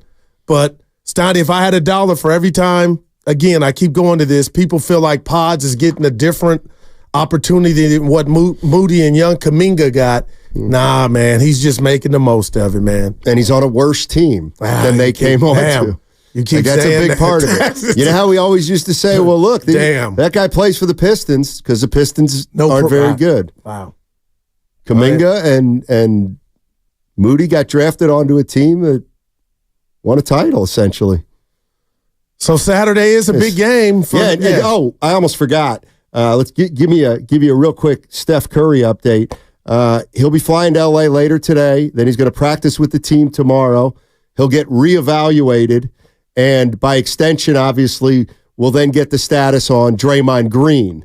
Because if Steph is good to go, if we find out Steph's good to go tomorrow, then clearly Draymond Green's back will be better, and he'll play against the Lakers. But if Steph's not ready to go against the Lakers, I got a feeling that Draymond's back will still be ailing. You gotta hope he ain't listening. No, I don't care if he's listening. I know. What have I said that has been wrong? That hurt a lot of us, though, last night. And if your back is hurt, for 12 years. go lay down and watch it. You're bending over like a catcher. Man, that hurt. That hurt me. I don't understand when we talk about Draymond Green and we talk about all the great things he does, why we always have to say, well, no shade, but No shade, Well, but what? We don't. He quit on him when Steph got hurt. He said as much. And he has a history of not playing. Look, like it's okay. He's still going to the Hall of Fame. He's still one of the greatest defensive players of all time. Yeah. But the reality of the situation is he doesn't like to play when he doesn't have Steph as a security blanket. That's been proven over the course of their careers. There was a little Luka flu in that yesterday to me. I'm sorry. Well, he wasn't even going to guard. He doesn't guard Luka. Well, he can't guard Luka. Well, just being out there taking the ball out the bucket. I mean, speaking of which, please, Luka, man, stunk last night. It don't matter. He stunk last night. The stuff he can do on a court, looking like he just drank a whole 12-pack of Coors Light. Tell you what happened with, and this is why he's a this badass. is why I should take a victory lap. What did I say yesterday? I'm less worried about Luka Doncic than Kyrie Irving. No, he said it. Who beat him last night? Kyrie Irving. Doubt. He's Why? Because Luka Doncic tried to get a win last night, but not playing 100%. Wow. Damn. That's how you see it. I ain't mad at you. Luka was trying to win a game last night by taking the easy way out at the same time. Damn, it wasn't working. He was turning it over. He was taking threes to try to give them a bigger lead than they deserved. Do you give Dallas a chance in the playoffs? No. To do what? Just maybe get back to the Western Conference Finals. No, I don't. All right. That's just me. That's why we love you, buddy. I'm not crazy about that team. Jay Kidd might be in a little trouble, and I love him. Dude, I can't stop thinking about this Ayuk and Debo. I thought you were going to talk about Draymond not wanting to play without Steph. I mean, that's pretty sad. That'd be like, how did we not know midday yesterday that this was a possibility? I smell something. Because he's setting it up. He set it up. Evan, could you imagine? And Lucas, could you imagine if every time Guru took a sick day, I'd be like, yeah, I'm out. What do you mean you're out? I don't play without. Well, you better hope. I don't play without Guru. Sorry. I may not look as good. And why is that smiling? What's that? Because he knows. Because he knows that's the bottom line. It's the bottom line. Guess what? You're not here. I might not look as good, but damn it, it's better for 95.7 the game if I'm here. So I'll do it. We had your back when you were out. Exactly. For your surgery. That's what teammates do. Dude, that hurt me last night, man. Why? Because he was sitting there on the bench when he should have been on the bed. Why did it hurt you last night? Laying down. But apparently it hasn't bothered you for the last 12 years. Because they've never been this dire. They've never been 10th. This was a big game, and you sat there. You're wrong. They've been more dire. I got to tell you something I don't like either. Steph got hurt. If you're not playing, stay in the home or in the locker room. We don't need you to coach. I'm getting sick of that. Every time somebody can't play, but they can coach. Miss me. Talking to me after I'm sweating and playing. Hey, let me tell you that. Dude, if you don't go somewhere and sit down, I'm talking to everybody across the league, dressed up in diamonds and chain. Let me tell you something. Get away from me if you can't play. Now, if you're playing, talk to me. Okay, there you go. Well, he doesn't play. Well, he was in street clothes. I cannot, dude. Guru, I cannot. I sat down with you were shocked. You were shocked. I don't think you got it till late. I put on the you ignored me. I put on the Vine like 8 things that he wasn't playing. Here comes Steiny Tip. No Draymond. Well, no. If you would have looked at the 3 an hour ago, I told you. I don't. See, that's what I'm learning. I don't live my life on your thread. I'm learning. But then when you want to talk, you think we live it on yours. See, there you go. The difference is that you see Steph not playing and then go, oh, my God, I can't believe Draymond's not playing. Can you? And I'm like, why is this hard to believe? I'm not like this is at the crux of when we I hear you. We just can't. You were 10th seed. You need that game. I can't. I don't think they win with I don't know. How about that? I think they could have won. It means nothing. That means nothing. Hurts more. No, it doesn't. He doesn't play when Steph doesn't play because he's afraid he might not look as good. Like, how somebody can be shocked. We got to name that character, How somebody could be shocked. We're shocked because he wasn't on the report. I'm not shocked, Goo. I am. And nobody who's watched the Warriors for the last decade should be shocked that Draymond took a night off when Steph didn't play. Oh, man. Like, that's what's called the opposite of being shocked. And that game was That's what's hella known impactful. as you're showing the same true colors you've shown for 12 years.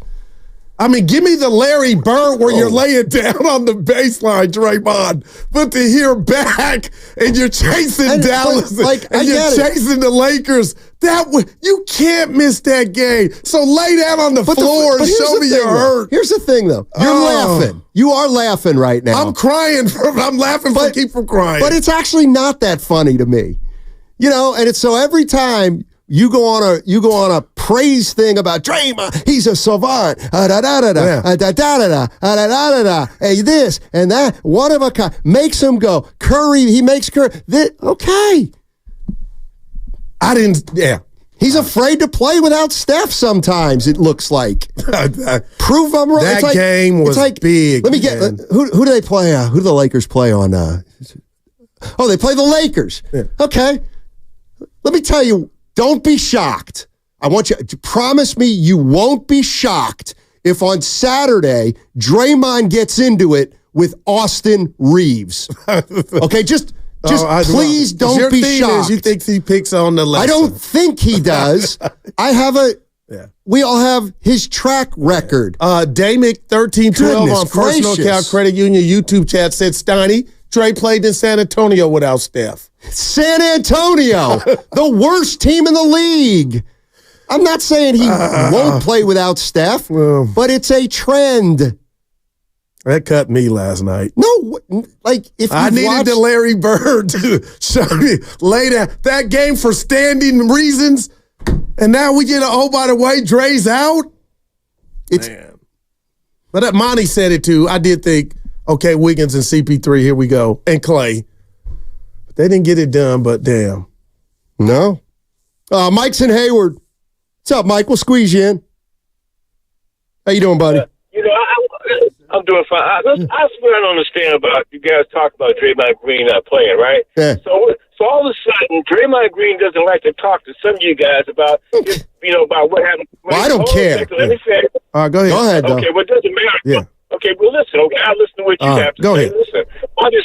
So why all of a sudden is everybody the judge and jury on Draymond Green because he got a back issue? Okay, so he might have a legitimate back. You don't know what's going on with his back. You don't know. Right. No, what I do. Thanks, Mike. And Mike. What I do know is he has a history of taking nights off when Steph doesn't play. Okay. He's also got a track record of saying the year Steph got hurt and only played 5 games, he wanted no part of that season. I don't know if his back's hurt or not. What I do know is Draymond Green has a tendency to not play as frequently when Steph doesn't play. You make your own judgment there. I'm not saying he wasn't hurt last night, but let's not ignore his history, good and bad. All right, coming up on the other side, we got crossover time on 95.7 The Game, and that'll be sponsored by Fremont Bank. Full-service banking, no compromises. Since first opening its doors in 1960.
This is Kevon Looney. Welcome back to Steiny and Guru on 95.7 The Game. Take it away, Steiny. Thanks, Kevon. Appreciate it. Matt Stuyvesant along with Mark Grandy, Dan Dibley, and, of course, Daryl the Guru Johnson. Loon Dog, effective last night. I'm still in the Looney camp. Dibs and Grandy, that you're going to need them. And please let me. It'll be better coming from someone other than you. No, you're right. And by need him, what exactly do you mean? If you're like, his if your fouls, car his 6 dies and you need to jump, yes, I'm calling Kevon. Okay. But I'm just saying you're going to need his 6 fouls. He's got some bricks in the pocket. And if somehow you win the play-in whole shenanigans and get to Denver, best believe, or even Minnesota, best believe Looney is going to be called upon. Okay. I'm not saying he's going to go Robert Parrish. Sure. But you won 4 chips with him. And I don't know what's happened. Is it physical? We just had Monty on, and I didn't even ask him about Loon Dog. It's physical. Okay. And Steve Kerr has told us, Mark and I, not this Mark, but maybe this Mark, it's been every Mark that I've ever worked with. And the same thing has come up every single time, which is the game. Not that the game has passed him by, but the game done changed. Yeah. And the game now is zip, zip. It's skeet, skeet. It's and Kevon doesn't have that. And so Kevon, if it was 1987, Kevon might be Kevin Willis. Wow. And although Kevin was a little bit taller. He had alligator arms, but he could rebound. He could, and he wasn't much of a scorer, but Kevin Willis was a guy who you could, all right, Kevin Willis, all right. he get you 12 and 10, and, Kevon in that era could have been that guy, but this era, with everybody switching, you're guarding 1 through 5, he can't do it. Steve loves Kevon. He might be his favorite player. And he said he wasn't done, Grandy, yet this year. Yeah. He loves him yet. Yet that's how much the game has passed him by at this stage. Right. Yeah. He loves him, but he won't play him. Trace Jackson Davis is better.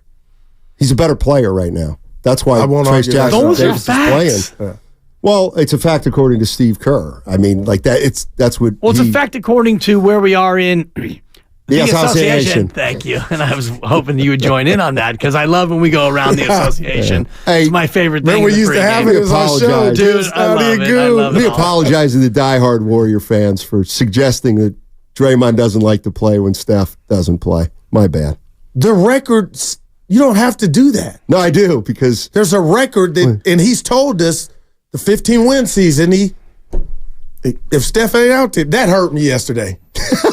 That's a little different than what happened. No, when I left you guys yesterday, I said me and Norm were watching the game and to see. And then if it's me, just for the optics, I'm not on the bench. If my back is hurt, I'm laying down in the room watching my boys. But to be coaching, that's what I don't like either. You ain't playing, but you coaching. You coaching? That's just me. I know I'm different. That hurt me, man.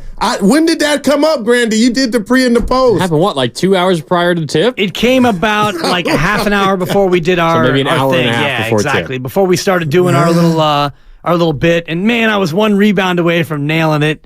I said TJD double, and he had 10 and 9. Oh, boy. I needed one more board. So swing and a miss for me. I said Klay 20-plus points, and he scored 8. You're the reason. He scored 8. Yeah. If we can just, for a moment, and I hate to praise Steiny because it makes my stomach turn a little bit because he praises himself, and he does a great job of that, but you nailed it, Steiny, when you talked about where blame should lie. It's the veterans. It's Klay and Wiggins. You lost to Dallas, not because the young guys, you veterans, Klay and Andrew Chris in particular. Paul. Yeah, Chris. He had a bad shoot night. I'm just fine. But if you're talking about the championship pedigree and the guys who have chips and you have no Steph and you have no Draymond, Klay, this is your time to shine. And what, he had 8 points, Grandy? Is that the number? Klay had 8 points, 3 of 13 shooting. But what we did see real quick is those off-balance shots. We hadn't seen those for a minute. The threes, I don't know if on a few of them he was leaning and falling back. That ain't the good Klay. No. And it's if you're the Klay who's playing without Steph and Draymond, you should be going 8 of 24. If you're going out like that, then go out at least on your shield. But to have 8 points on, did you say 11 shots? 13, 3 of 13. That's not okay. And you know what's worse is they had it at 4 early in the third quarter. Right. Jackson and he Davis missed 4 straight shots after that. My God. Including the one that got him to 4. He missed. And Trace Jackson Davis dunked in the follow, and then Klay missed his next 4 shots, and the next thing you know, it's 12, 14 points. Am I wrong for wondering why Steve Kerr sometimes is a little too stringent. I wanted Jonathan Kaminga to be on the floor to start the fourth quarter. I texted Vine that. Where's Kaminga? Why is he out? I know he had played nearly 30 minutes through the first three, and I get that's a good amount. That's his normal rotation. But he's 21. I mean, what's like 3 or 4 more minutes? And if it doesn't work out and you're down by 15 with 4 minutes left, pull him out there and don't play him the final 4 minutes. But in a game where you're getting to a point where if you lose that game last night, you don't really have a ton to play for left. And that's what you can rest him, move him forward if you need to. I kind of felt like he could have been out there a little bit more. Yeah, we're not chasing wins, is what the answer is. That will never. I hadn't heard that in a year. We're not chasing wins, and that's where that goes. And if you play Kaminga, and like Grandy said, you play him 4 minutes, 6 minutes, and you fall behind by a lot, and now you got to pull him. Well, then it wasn't worth it. Or you stay with the rotation, you play the guys who are supposed to play, and we asked him this on, I guess, Tuesday when we had him about minutes, and Steve was scoffing about the math. It always comes down to the math. You've only got 240 minutes, and you got to try to allocate them, the best you can to the 9 guys or the 10 guys you're going to play. I mean, the other thing is and we started the show by saying, boy, that one hurt. Guru was like, that one hurt last night. And I was thinking, I mean, that game was essentially lost when Steph and Draymond didn't play. I mean, but they're still in it. That's right. And why? Took the lead to me, at one point. Right. To me, they were in it because their young guys gave them a chance for as long as they possibly could until Kyrie and Dallas is like, all right, we got to really get buttoned up here. And then they got him. But like the other thing that was glaring last night, without Draymond or without Steph, they have no playmakers. They don't have anybody who makes a play for somebody else. That's why Podziemski is playing, because he's the one guy who can do that. Now, when you ask him to do it a lot, he's going to be more inefficient. He's going to make more mistakes. He's not a great finisher yet. But if you just go down their roster, who can put it on the floor, penetrate, and kick consistently? Yeah. Not consistently, although there was a moment. There was a moment in the second half where Kaminga a straight line drive to the rim and had a nice wraparound pass around Derek Lively to find Looney. Oh, that's if he does that more consistently, then his game's going to reach a different level. But you're right, it's not consistent enough. And I don't want to scoff at that, because Kaminga's gotten a lot better. Like I look at last night's game, he's getting 20 plus by accident. 10 now. free throws. He's a made scorer. 9. Okay, living at the He had line. 6 turnovers last night. I'm not harping on the 6 turnovers because he had to do a little too much. He had I don't mind a guy trying to force when he doesn't have weapons. Like he's trying to do the right thing. Right. Maybe he's trying to do a little too much. 6 turnovers. That doesn't even bother me. But you're going to have to live with some of that as he grows into a more and more efficient player. Let me leave you with this, Dibbs.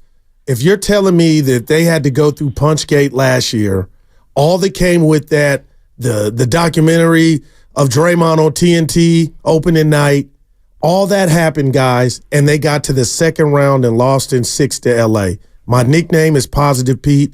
The bottle was empty, but I'm telling you, if this thing does not get rectified and they go one and done as the 10th seed, that would be a disappointment. Agreed. And we talked yesterday about what would make this a successful year. Just ask Monty Poole that. Yeah. He said one series win in the playoffs. That's what I thought too. I mean, one series win, and if you win a series in the playoffs, that's going to be an upset.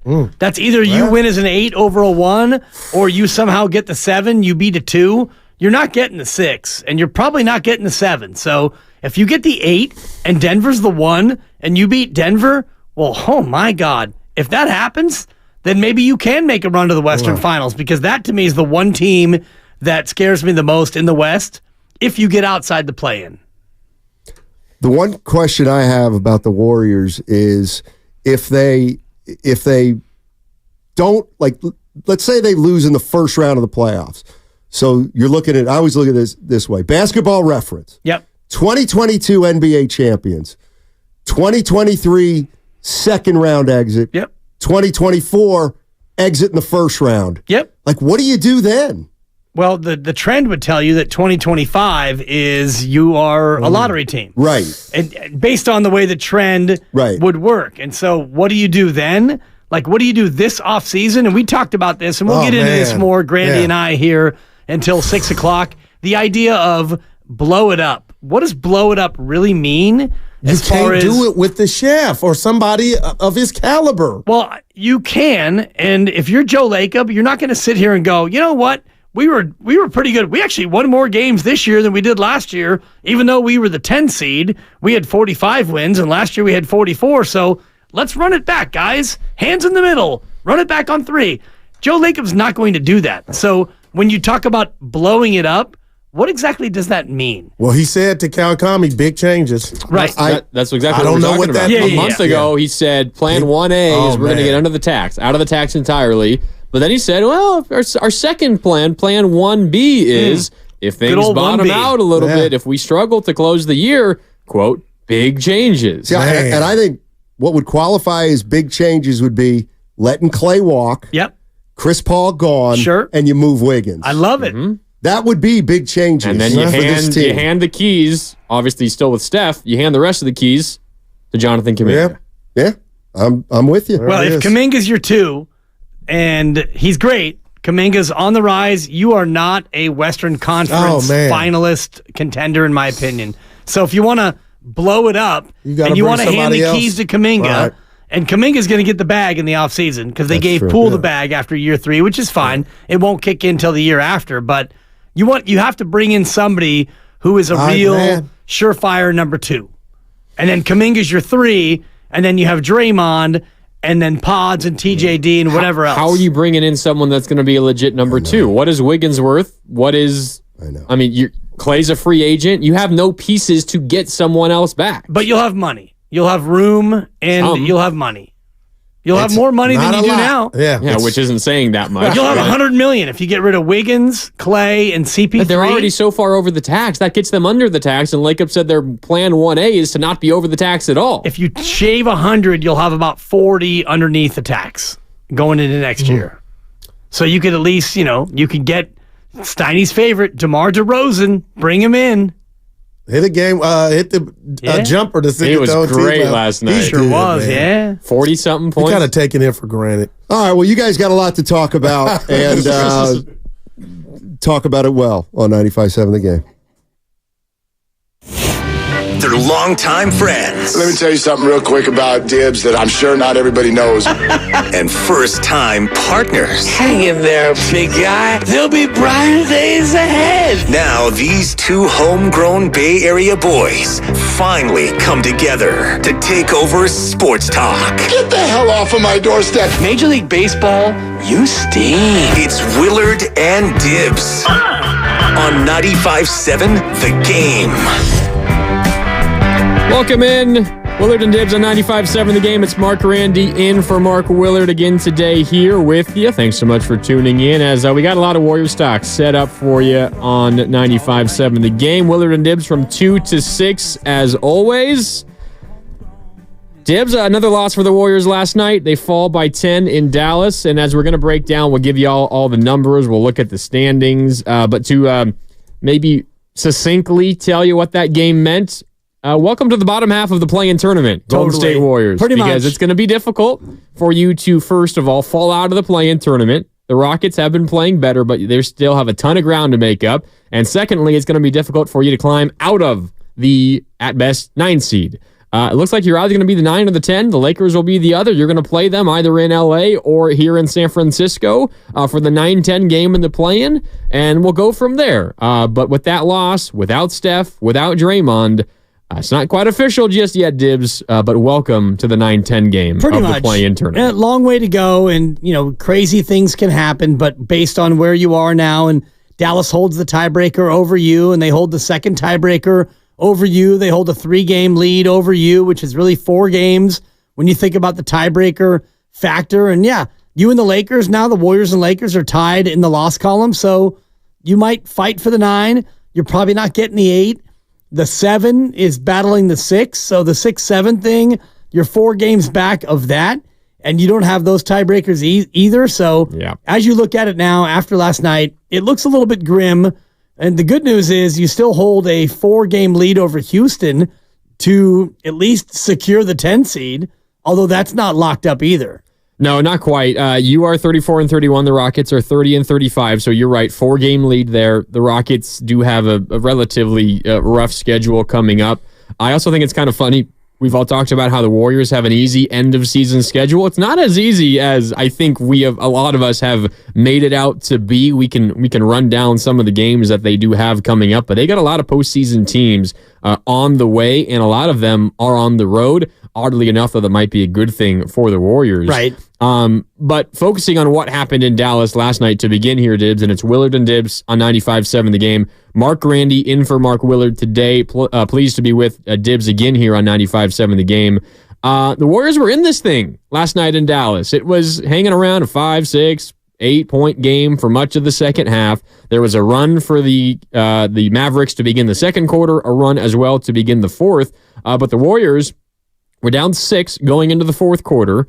And they put out there on the floor the unit of Chris Paul, Brandon Pajemski, Klay Thompson, Andrew Wiggins, and Trace Jackson-Davis. And I get you're without Steph, you're without Draymond, you don't really have a ton of options. That unit hasn't played together much this season. And in fact, that unit is your worst 5-man unit in terms of units that have played at least 10 minutes, which I know is not that many minutes, and it's a very small sample size.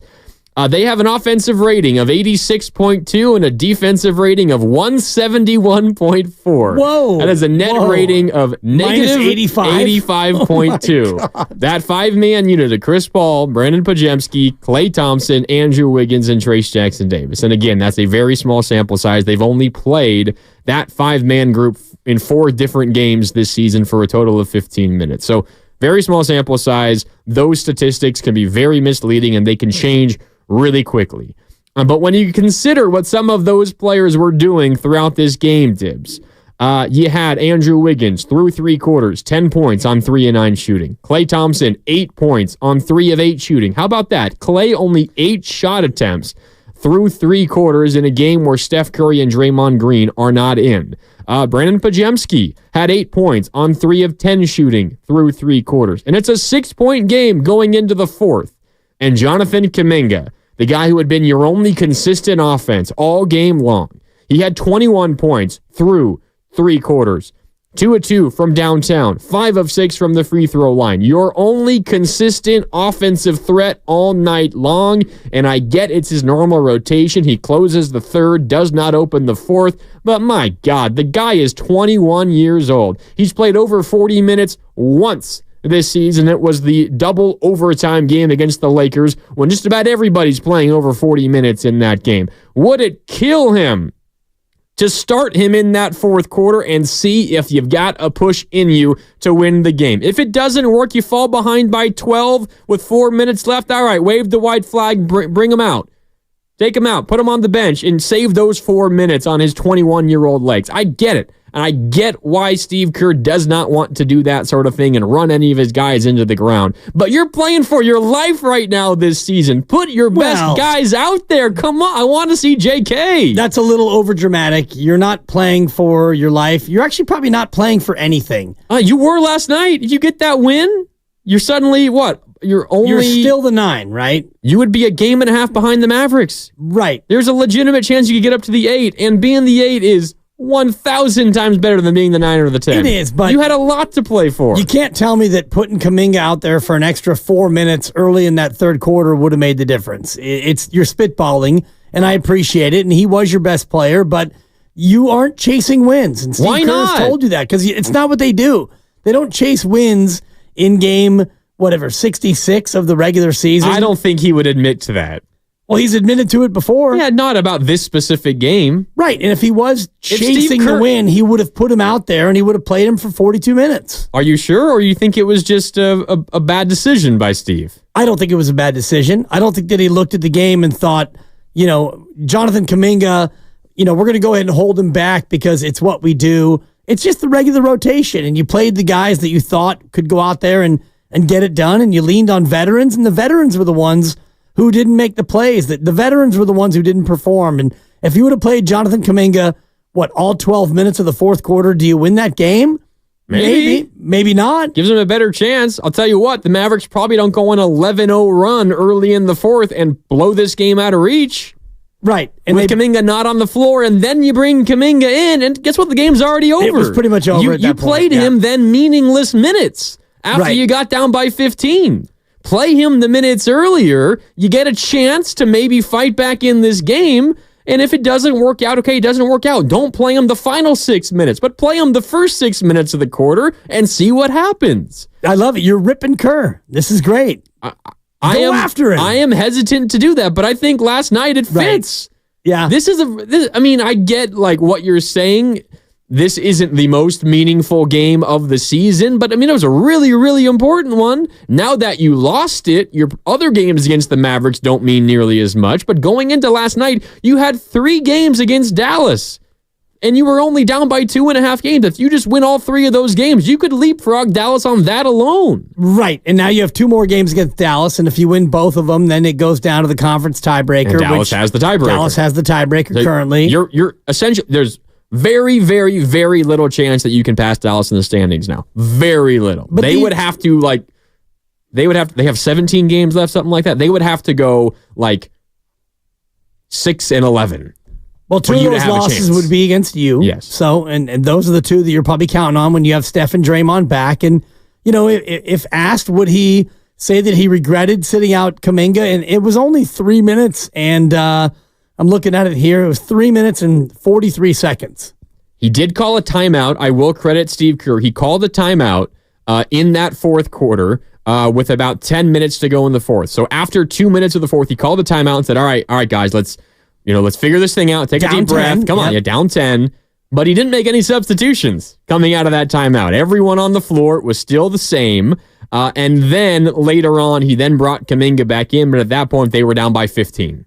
Yeah, 5 missed shots and a turnover between that time and the time where Kaminga came back. So great. Is that Kerr's fault? Is that Kaminga's fault? No. Let's blame the veterans. Let's blame Klay Thompson. Let's put the blame where it rightly falls, where out of the timeout, Klay, 20-footer, miss. Gets his own rebound. 12-footer, miss. GP2, 3-pointer, miss. Pods, 3-pointer, miss. Chris Paul, miss. Warriors turnover. Chris Paul, technical foul.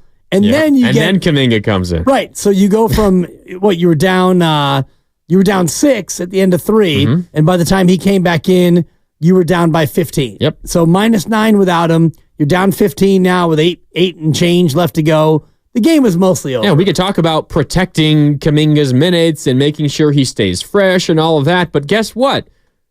Once you put him back in down 15, those are relatively meaningless minutes. Just don't play him then. Right. The game's over. And he winds up over. at +5 the rest of the way. Although he came out, I'm sure, late in that game. Yeah. Kaminga was out, and then Kaminga came back in. But I would look not at the fact that Kaminga wasn't in there. If you're relying on Jonathan Kaminga to be the one to come in and carry you, then what are we even talking about? You've got Chris Paul. You've got Klay Thompson, 2 Hall of Famers. You've got Andrew Wiggins. Everybody wants to talk about two-way Wiggs, former #1 overall pick, NBA champion. These guys are on the court. So, yes, Kaminga could have played all 12 minutes of the fourth, but you're relying on veterans to carry you, and the veterans didn't carry you. Yeah, and I get what you're saying. Like, in order for something to be a bad decision or a mistake, and, hindsight is 20/20, there has to be a bad option and then the good option. And you're right. I mean, the bad option was the veterans who struggled in this game. My point is that you could see that through 3 quarters. And you go back to the well again. You go back to Andrew Wiggins. You go back to Klay Thompson, both of whom clearly didn't have it. I thought we were going to see 25 Klay shots last night because what are the other options? Right. He put up 13, 8 through the first 3 quarters. Yep. I thought we were going to see him hoist over and over, and maybe he only goes like 11 for 25. 8 for 24 or whatever. Yeah, whatever I'm with you. Maybe. And okay, you lose that game anyway, but I thought we were going to see a little bit more aggression from Klay. He was passive through the first 3 quarters, which oddly enough is kind of what Warrior fans had been asking him to do for a lot of this season. But without Klay, or without Steph, without Draymond, I think he should have been a little bit more aggressive. And through 3 quarters, he wasn't. So it's an opportunity to give the ball to your stud on offense, and through 3 quarters, your stud on offense was Jonathan Kaminga. He was the only guy fighting for what looked like the whole squad, for the whole team, in a game that was as I think, really, really meaningful. But Dibs, it sounds to me like you don't think this game meant all that much. It doesn't mean that much. Honestly, if you were going to catch Dallas, that win would have been a big step toward catching Dallas, but I don't think you're going to catch Dallas anyway. Well, not anymore. Well, I don't think that you were going to go 12 minutes of Kaminga in the fourth and put everybody out there. If you were going to do that, then you would have played 6 guys or 7 guys. But the Warriors themselves didn't play that game like there was much urgency. You mentioned Klay, 3 of 13. He was 0 of 5 in the fourth quarter. 0 for 5. And it was his shots in that early fourth that kind of led to the Dallas run. Exactly. Yeah. And so, I mean, if Klay's not going to play with that level of urgency, do we expect Steve Kerr to just put Kaminga out there for 12 minutes and go all out for a game that it's just a regular season game? And even if you get by Dallas, you're 1.5 back, you're still in the play-in game. It's not like this was an elimination game.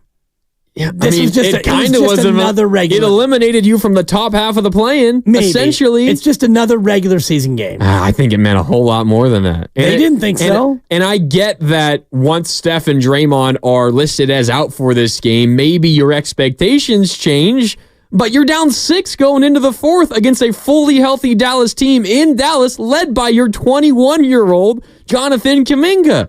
Put him out there. Let him go crazy. Ride him until the wheels fall off. If the wheels fall off, oh well, he's 21 years old. Go get him next time. You got 2 days off before the Laker game. Guess what? You got a whole long offseason coming up. I wanted to see more Kaminga.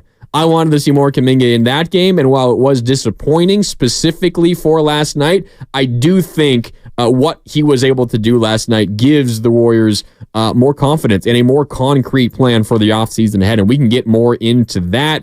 But I want to hear from you guys. We want to hear from you guys all afternoon long here on 95.7 The Game, 888-957-9570. Do you need to see more Jonathan Kaminga? Because I certainly did. He could have helped you win that game last night, and it was a huge game for the Warriors, which they unfortunately lost. All right, time for a break here on Willard and Dibs. It's Grandy in for Willard today, so Dibs and Grandy with you. We're back on the other side, and we are sponsored by Pacific Coast Termite.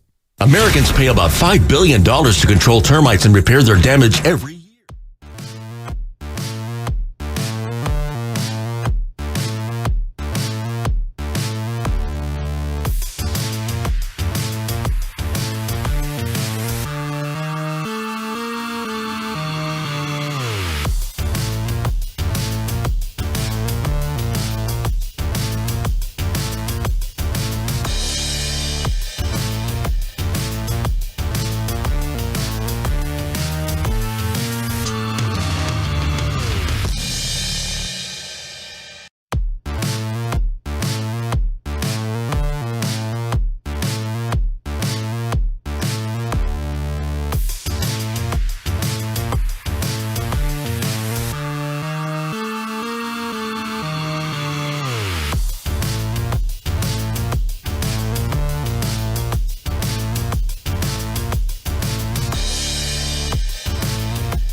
your third-year player, then you don't deserve to win. You're not going to put him right back out there and play him after he played the last 5 minutes. And I want to see how many minutes he played in the third quarter. Did he play 9 minutes in the third? I can get it for you. I'll get it for you, Grandy. He played 10 and a half minutes in the third. Yeah, there it is. So he played 10 and a half minutes.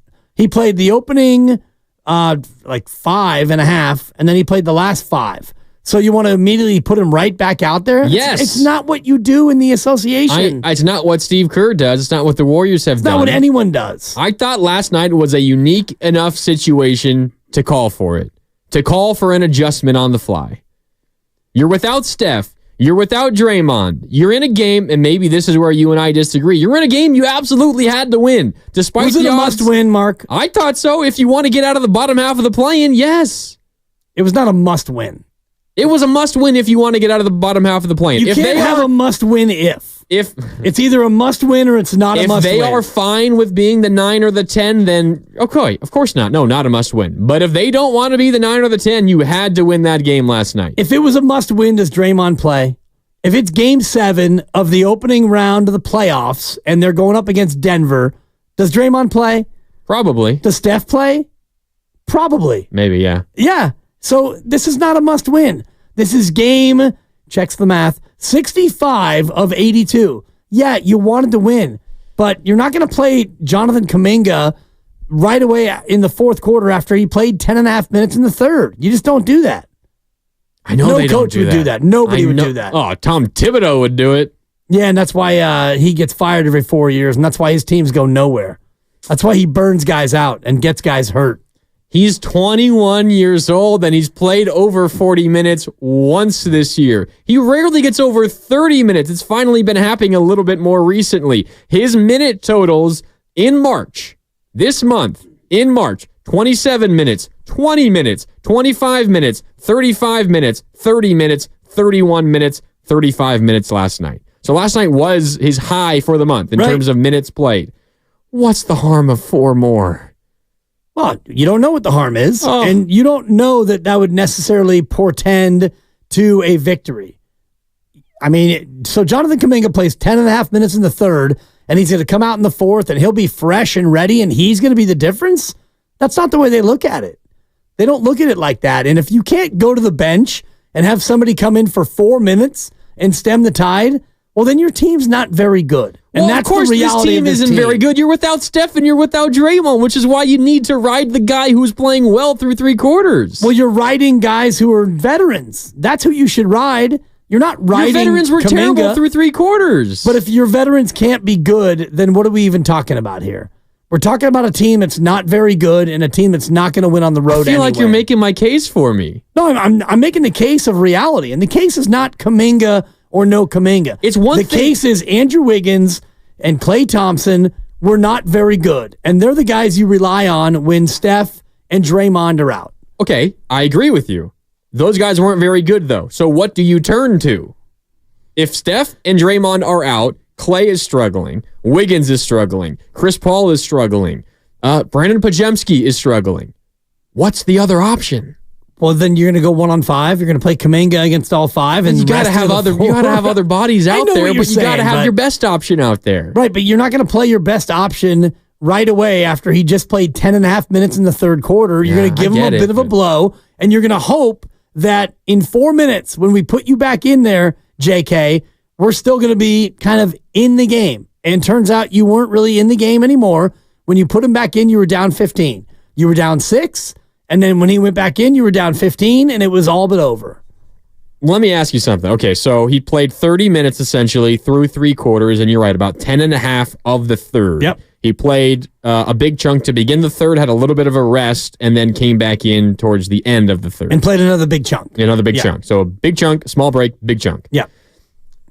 Is the rest that you get between quarters and to begin the fourth, and then you play after that, is that rest so worthwhile that it's worth the risk of not having your best player out there to begin the fourth? Like, so another way to phrase this is playing a chunk to begin the fourth versus a chunk a few minutes into the fourth? Is there really that much of a difference? Even if you played the same number of minutes total, just shifting up when those minutes came, does that really make that much of a difference? Like those 2 minutes that he had off to begin the fourth? You're asking me to be Rick Celebrini, and I would love to. You're the most qualified guy here to do that. The answer is yes. And these coaches and these fitness people, these trainers, they would tell you that, so you get that break during the quarter, which is a 3 or 3.5 minute break between quarters, and then you get 4 minutes of real time.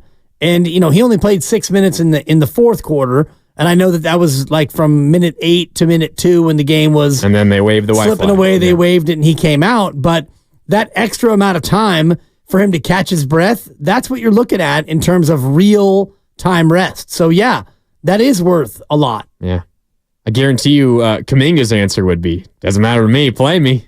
Right. Well, Kaminga's answer now is, hey, whatever you guys want, I'm a Warriors, and I'm always going to be a Warriors. It's pretty interesting, and we'll get into that in a little bit. Monty Poole was on with Steiny and Goo.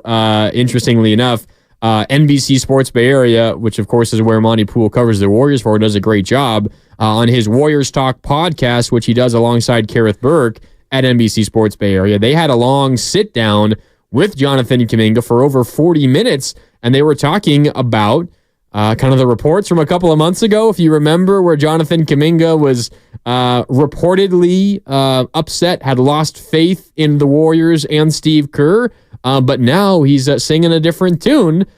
He wants to be a Warrior for life. So we can get into that in a little bit as Willard and Dibs continues on 95.7 The Game. But am I crazy for wanting Steve Kerr to play Jonathan Kaminga to begin the fourth? I don't think it's that crazy. I just want the guys that are playing well to have an opportunity to go out there and help this team win a basketball game. Am I crazy? 888-957-9570. Because in my mind, Dibs, that game last night was really, really important. And it got to a point for me where I had to ask myself, it's exactly what you're saying. Are the Warriors even trying their hardest to try to win this basketball game? Because it didn't really feel like it for me. Well, they're trying, but they're not trying their hardest. They're not trying like they would if it was a Game 7 of an NBA playoff series. It's not that. And they're not trying like it was a play-in game where if they lose, their season's over, because it's not that. It's Game 65 out of 82 in the regular year. And yes, it's a Dallas game where if you win it, you're a game and a half back. And it feels like it's important if you happen to wind up tied with Dallas and it's a tiebreaker game and all the rest of it, but they don't look at it that way. They look at it as one of 82. Yeah. I don't know.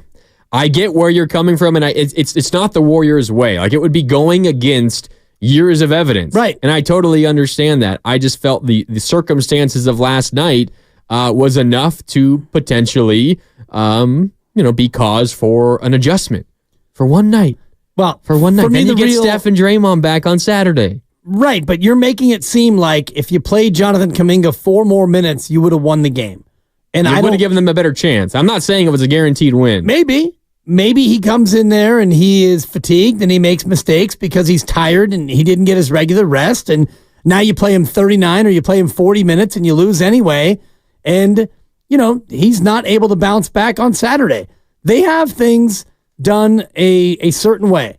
And if I look at last night and why they lost, it's not because they didn't play Jonathan Kaminga to start the fourth quarter. The reason why they lost is because Andrew Wiggins was K-Wig, 5 of 12, and by and large, he was fine. 17 points. He got to the foul line. He was okay.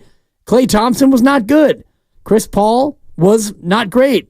Brandon Podziemski, well, when you play him 28 minutes, you're asking more of him than I think that he is ready to give. So when you go down the roster, for me, having Kaminga play 4 more minutes is not the reason why you lost. You weren't very good. That's why you lost.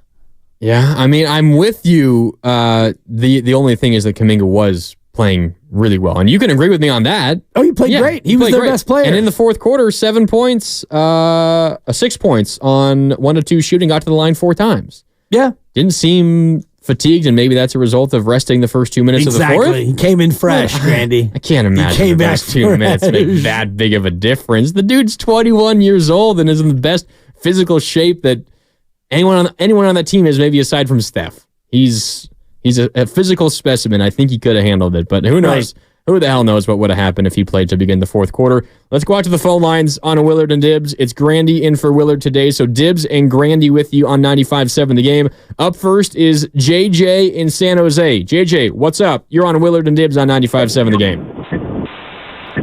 Hey, what's up, Grandy? What's up, Dibby? Thanks for taking my call. You know, I'm getting tired of this team. You know what? It's okay. It's okay. We had a good run. Because the more I hear Warrior fans and fans that love this team, the more I hear them say, "Oh, we got to do this, we got to do that, we got to give up half our team for one player, and then we're gonna win the championship." Dude, it's over, and it's okay.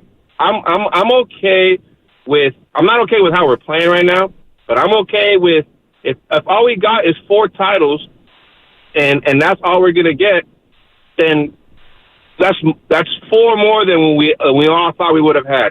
Last night was a microcosm of the entire season, where you're right there the whole game. You're right there, and at the fourth quarter, you just lose it because we were too small, play no defense. Last night was Clank City for Chris Paul and Klay Thompson, and it's been like that the whole year. I've accepted it. We're a 10 seed. We're just not there, but it's all right because we got legendary players. It's sad that they're, this is how they're going out, but I'm okay. I'm at peace with it. It's all good. Yeah, appreciate the call, JJ. I think JJ makes some good points, although I think the Warriors' defense last night was actually perfectly fine. That's good. The Mavericks did miss their fair share of shots. They were 1 for 17 from deep at one point. Yeah. And that's a really good shooting team, so you got a little bit lucky there. You dodged some bullets. But they were much better defensively than I expected them to be without Draymond. That's for sure. Wiggins was fine defensively. Kaminga was fine defensively. They had to match up against Luka and Kyrie. They held Luka without a triple-double. First time in 8 games he went without a triple-double. The Warriors were good defensively. And that was not the issue. The caller's right, JJ, and you're right. It was all the missed shots by Klay, by Chris Paul, by Wiggins, by Podziemski. 10 of 25 in the fourth from the floor. Okay. And that is Klay 0 of 5, Paul 0 of 3, Pods 1 of 2, and Kaminga was 1 of 2. He did hit 4 free throws, so he had 6 points, and Wiggins actually kind of carried him a little bit in the fourth quarter. But do you realize that Luka Doncic played 22 seconds in the fourth quarter? Well, he went out and he had a wrap on his hamstring. Yeah. And then that was it. That was it. But still, you didn't even need him. Kyrie took over in the Dallas fourth. went 13 of 22 in that fourth quarter, 59%. With Lively hitting buckets and Kyrie hitting buckets. The defense was good, but in the fourth quarter, it became winning time for the home team, and they took care of it. They did. And their big man duo, Daniel Gafford, who's a couple of made field goals away from catching Wilt Chamberlain. That's a crazy stat. He's made 33 straight field goals, 2 away from tying, 3 from passing Wilt Chamberlain's all-time record for most consecutive made field goals. They got him at the deadline from the Wizards. You pair him with their rookie, Derek Lively. They've got quite the big man duo in Dallas, and they work really, really well together. All right, back out to the phones. We go on Willard and Dibbs. It's Grandy in for Dibbs today on 95.7 The Game. Up next is Mike in Oakland. Mike, what's up? You're on Willard and Dibbs on 95.7 The Game. Hey, fellas, good show here today. Thank you very much for having me. I have to agree. I'm sorry, man, I didn't catch the other guy's name, but I agree with him where you have to sometimes think outside the box, man. I mean, Steve Kerr has been doing the same thing, and it's not working now because you don't have the product you had before. So therefore, you have to try something different. Just sometimes think outside the box. Bring a guy a little sooner. Take a guy out a little earlier. But just be mindful. Just give us some thought about what you're doing, man, because we needed that game last night. In my opinion, last night's game was a needed game because it would have made us a game closer to them and a game closer to L.A. That was a big loss, and that was an opportunity for us, and I don't think we gave it our all, and I'm really mad about it as a fan because at this point you got to leave it all on the table. Everybody got to get down, and if you're not getting down, then do you really want it? So the team has to act like they want it, and so does the coaching staff. Just my opinion. Thank you, fellas. Yeah, thank you, Mike. I think if you're going to direct your ire before you get to Steve Kerr, I think you direct it toward Klay Thompson and Andrew Wiggins and Chris Paul. These are the guys who didn't play with the urgency that you, Mike, are feeling as a fan, and that Grandy, my co-host, is feeling as a Warriors Live pre- and post-game host. You're feeling more urgency than they showed last night. So if you want to direct it at Steve Kerr for not bringing in Kaminga right away to start the fourth, and Mike wants him to think outside the box, they don't do that. Not that he doesn't think outside the box, but in general, you stay with your rotation. You have a certain minutes target for these guys, and you play in those minutes. And if the guys who are on the court can't get the job done, if you're that reliant on Jonathan Kaminga to come in and save the day, well, then what are we talking about here? We're talking about a team that's the 10 seed. Which they are. Right. And it's not because Kaminga didn't play 42 minutes. It's because Klay was not very good, and CP3 and Wiggins, Steph didn't play, and Draymond couldn't make it onto the court. That's why you lost. It's not because Kaminga didn't play 4 more minutes. I just want you to direct your frustration in the right place. Well, yeah, like if Klay was playing well and he was 7 for 11 from the field through 3 quarters, and Chris Paul was 6 for 10, and Pajemski was 4 for 7, like, yeah, they're having good games and they're playing well and they're helping you stay in games. It was a rock fight for you to score at all in that game. And the only guy who was doing it with any sort of regularity, with any sort of consistency, was Jonathan Kaminga. And I really do get, like, I get being careful. He is your most prized young asset and you don't want to wear him out, but he's 21 years old. He rarely plays upward of 35 minutes. I think you can play him a couple of more minutes. And I know that there are a lot of people, I'm getting it on the YouTube chat, on the Comcast Business text line, that are on both sides of this. And I think it comes down to how much you felt like last night meant. And you're not going to convince me otherwise. I felt like last night was a really, really important game, and the Warriors unfortunately let it slip. What about you guys? 888-957-9570. Up next is Fox. Fox wants to talk about Jonathan Kaminga. What's up, Fox? You're on 95.7 The Game. It's Grandy in for Willard today on 95.7 The Game. How you doing? Yeah, really good, and thanks for taking my call. Hey, I totally agree with the take on the fact that they could play him more. This is ridiculous. The guy, I'm referring to Kaminga, he hardly even plays him. He keeps him on a schedule, but other people go on and on. Klay's legs are burnt. He can't play him that long, but he does anyways. He does the same thing with Pods. He does the same thing with CP3. It's ridiculous. It's just, when I coached, and I did for 20-something years, I love coaches like this. He's set on some schedule as opposed to just playing what he sees. It really gets, it's really frustrating to watch. I mean, way underachieved. Yeah, thanks, Fox. Appreciate the call, Fox. Yeah, geez. He almost hit us with our favorite drop. Where is it? Here it is.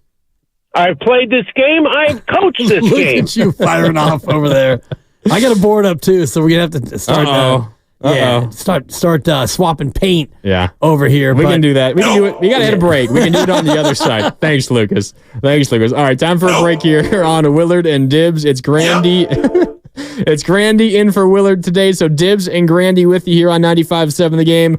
I got a lot more to say about Jonathan Kaminga and this Warriors team, and potentially about what decisions they have to make this offseason. So that's coming up on the other side. 888-957-9570 is the number to call. More Willard and Dibs next. We are presented by Fremont Bank. Full service banking, no compromises. Cash me out one time!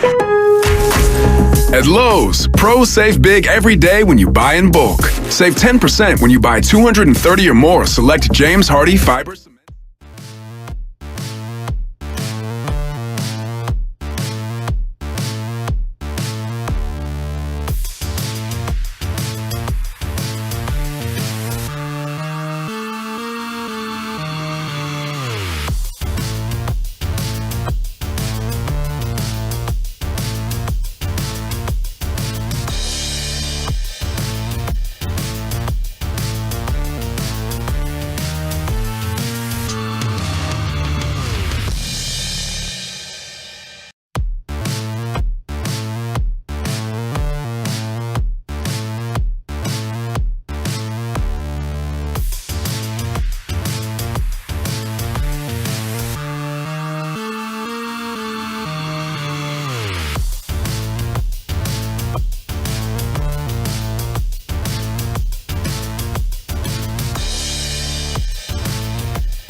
I'm sorry, man, I didn't catch the other guy's name, but I agree with him. At this point, you got to leave it all on the table. Everybody got to get down. And if you're not getting down, then do you really want it? Now, back to Willard and Dibbs on 95.7 The Game. Yeah. The other guy. I agree with whatever that guy's name was. Yeah, it's Grandy in for Willard today. Mark Grandy in for Mark Willard. So Dibbs and Grandy with you here on 95.7 The Game. Thanks so much for tuning in. You're the OG. The other guy. The other guy. There you go. I was going to say OG. I don't know. The real OG. Sense. Mark the OG guy. Grandy. The other guy. Yeah. You seen that movie, The Other Guys? Will Ferrell. I think so. And, who else was in it? Mark Wahlberg. Okay. Yeah. I hate that movie. Oh, all right. Do you like it? You like it, Lucas? I couldn't tell you anything about it. You can also go by the OM, the other Mark. The other Mark. They're Mark with a C. Yeah. Exactly. Well, it all works. I'm the other guy today because I'm in for Mark Willard here on 95.7 The Game. It's Dibbs and Grandy with you. As we try to sort through this Warriors loss last night, 109-99 to the Dallas Mavericks. And I think where our disagreement stems from, Dibbs, is because we have a disagreement at how much this game meant last night. And you could think Kaminga should have played more. You can think that the veterans should have shot the ball better. And I think there's truth to both of those areas. But ultimately, it doesn't really matter if you felt like last night didn't matter that much. And I felt like it was a hugely important game for this Warrior team because as you look at the standings, it is nearly impossible to find a way, realistically, for this Warrior team to get out of the bottom half of the play-in bracket. And if you are the 9 seed or the 10 seed, the Warriors are currently the 10, you have to win 2 do-or-die games just to gain the right to be the 8 and potentially take on the Denver Nuggets. And that opportunity to get out of the bottom half of the play-in, in my opinion, it's all gone. Went by the wayside after last night's loss in Dallas. So I think it was really important. And as a result, I felt like the Warriors should have put their best foot forward for more of that game.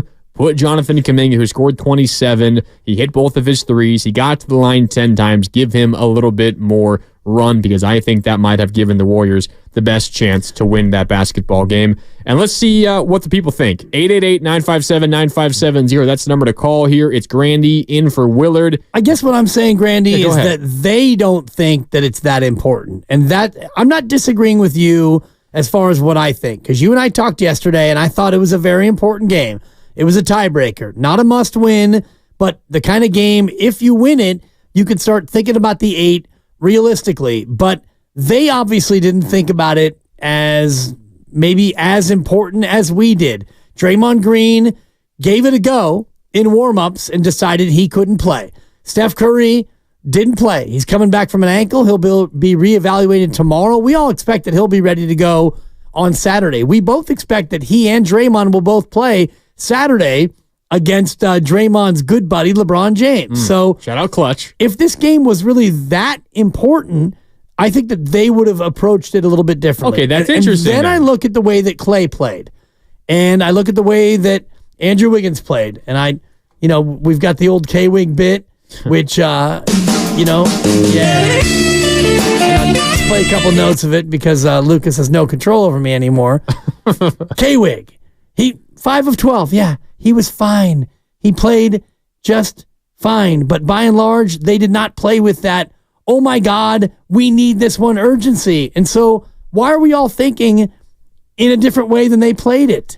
Okay, but if what you're saying is true, and maybe it is, if the Warriors approached that game thinking that it did not mean a whole lot, and they approached the game the way that they did, how would they have approached it differently if they felt like it was a really important game? So in your opinion, what's the difference in Steve Kerr's decision in the way the team attacked that game? If it was, in their mind, a game they really, really wanted to win and felt they needed to win, how would it have been planned, their plan of attack? How would it have been different? Well, Draymond would have played, and Steph might have gutted it out and played, and Klay Thompson would have played with more interest, more force. Andrew Wiggins, you don't know, because Andrew plays the way he's going to play. So nothing about rotations, more about mindset for individuals. I think so. And, rotation-wise, yeah, Jonathan Kaminga was playing the best of any Warrior, and he played a bunch in the third quarter. And I don't know if in any circumstance they would just immediately put him back in there. And I think about Steph Curry. Even when Steph, if you're in a game 7, like last year or 2 years ago, last year rather, against Sacramento, and Steph Curry is obviously carrying you, and he winds up the third quarter, he at least sat for a minute, and then you put him in the fourth quarter. And this is Jonathan Kaminga. It's not Steph Curry. And if you're Steve Kerr, you're thinking, if we can't survive for 4 minutes without Kaminga, then what are we even trying to do here in this game? That's the way I look at it. Yeah, and Kaminga was great, but I don't know if, you got Kaminga who played 10 and a half minutes in the third, and you're going to put him out there in the fourth. And if he is really that important and you start him in the fourth and it's nip and tuck and you're close and you're hanging in there, when are you going to take him out? Because whenever you take him out, you're going to fall off at that point. So now you're going to play him 22 minutes in the second half? That's not what happening. It takes to get a win you really need. That's not happening. And they didn't look at it that way. And what happened in the playoffs?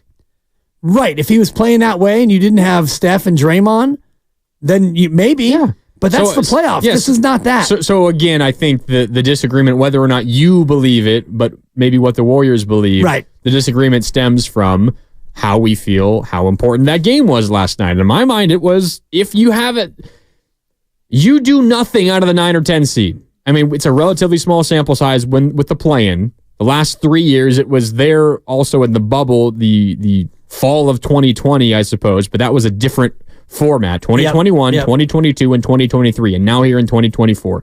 No 9 or 10 seed has won a postseason series. And no 10 has ever even won the play-in to get into the playoffs. This was important, and losing last night, it all but guaranteed that you will be in the 9 or 10. And you're going to have to make history just to get out of the first round of the playoffs. Just to get out of the first round of the playoffs, it will have to be a historic feat. All right, 888-957-9570 is the number to call. It's also the Comcast Business text line. Let's go back out to the phone lines. It's Grandy and Dibbs with you today on Willard and Dibbs. Up next is Dr. Rhonda. Dr. Rhonda wants to talk about Jonathan Kaminga. What's up, Doc? You're on 95.7 The Game. Hey, fellas, listen. One of you guys are speaking the sentiments of my heart. That game was important. I'm looking at the rankings right now. The Mavericks are eighth. And look at Jonathan Kaminga is only 21 years old. He could play a whole game and 2 overtimes. He could eat a half a dozen of donuts and probably lose weight. He's 21 years old. Yeah, I'm a wannabe comedian. So my point is, taking him, if the momentum was going strong, you do make a change because it's really important. We don't want to be in the number 9 and 10. We want to get in there to be sure that we're going to end the playoffs. So yeah, I believe, and I'm just a big Jonathan Kaminga fan. I think I'll say this, and it's going to make everybody mad. I think he's going to be one of the top 20 players ever in the NBA. I'm saying it now. I wanted to say it last year when he wasn't playing them, but now they're playing them. Everybody's seeing what I've seen. So thanks for taking my call. Yeah, we're going to mark the tape there. A top 20 player of all time? Of all time. That's, wow. I mean, okay. I appreciate the confidence, Dr. Rhonda. An actual doctor, and as opposed to me, a radio doctor. But you don't know what kind of doctor, but sure, it counts though if she calls herself a doctor. We're going to go ahead and allow that. The one thing that I'm stuck on, Grandy, is the idea that if you played Kaminga, and I know he's got young legs, and the doctor said he could lose weight eating a box of donuts, and yes, he's 21. Don't you miss those days? Dude, trust me, I look at a box of donuts and I gain 3 pounds. But the idea that by playing him more, you're assuming that he's going to play better automatically. And if you look at his... Better than the alternative. Well, we know now what the alternative was. The alternative was veterans who played badly. In the moment, and this is where I agree with my partner, Mark Willard, you don't know in that moment how these guys are going to play.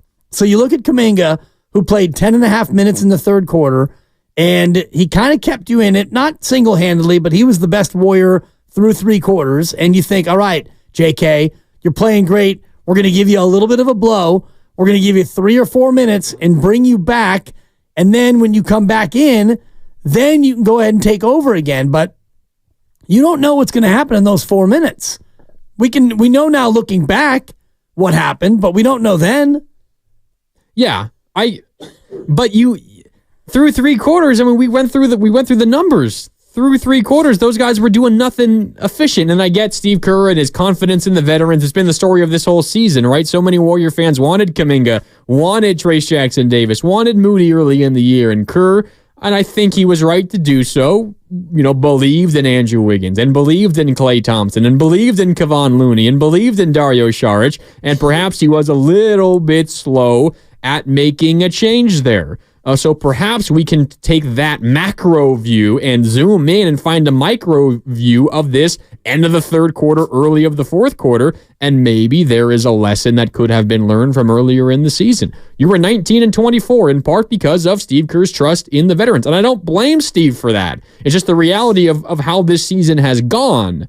But maybe you can learn from that and you can apply that into a single game. And who knows, it might have turned into a win. It might have probably still would have been a loss because Dallas is at home, fully healthy. They're a really good basketball team. Who knows? It might not have mattered anyway. Yeah. But I think you got to give it your best shot, and I'm not sure the Warriors gave it their best shot last night. All right, time for a break here on Willard and Dibs. It's Grandy in for Willard. So Dibs and Grandy with you. Coming up on the other side, I think some of this Kaminga conversation can lead us to some offseason discussion for the Golden State Warriors because they have a number of big decisions to make. We've also got more of your phone calls to get to. Austin, Clay, and Telmo, I see you. We're coming to you next. It's Willard and Dibs here on 95.7 The Game. We are sponsored by O'Reilly Auto Parts.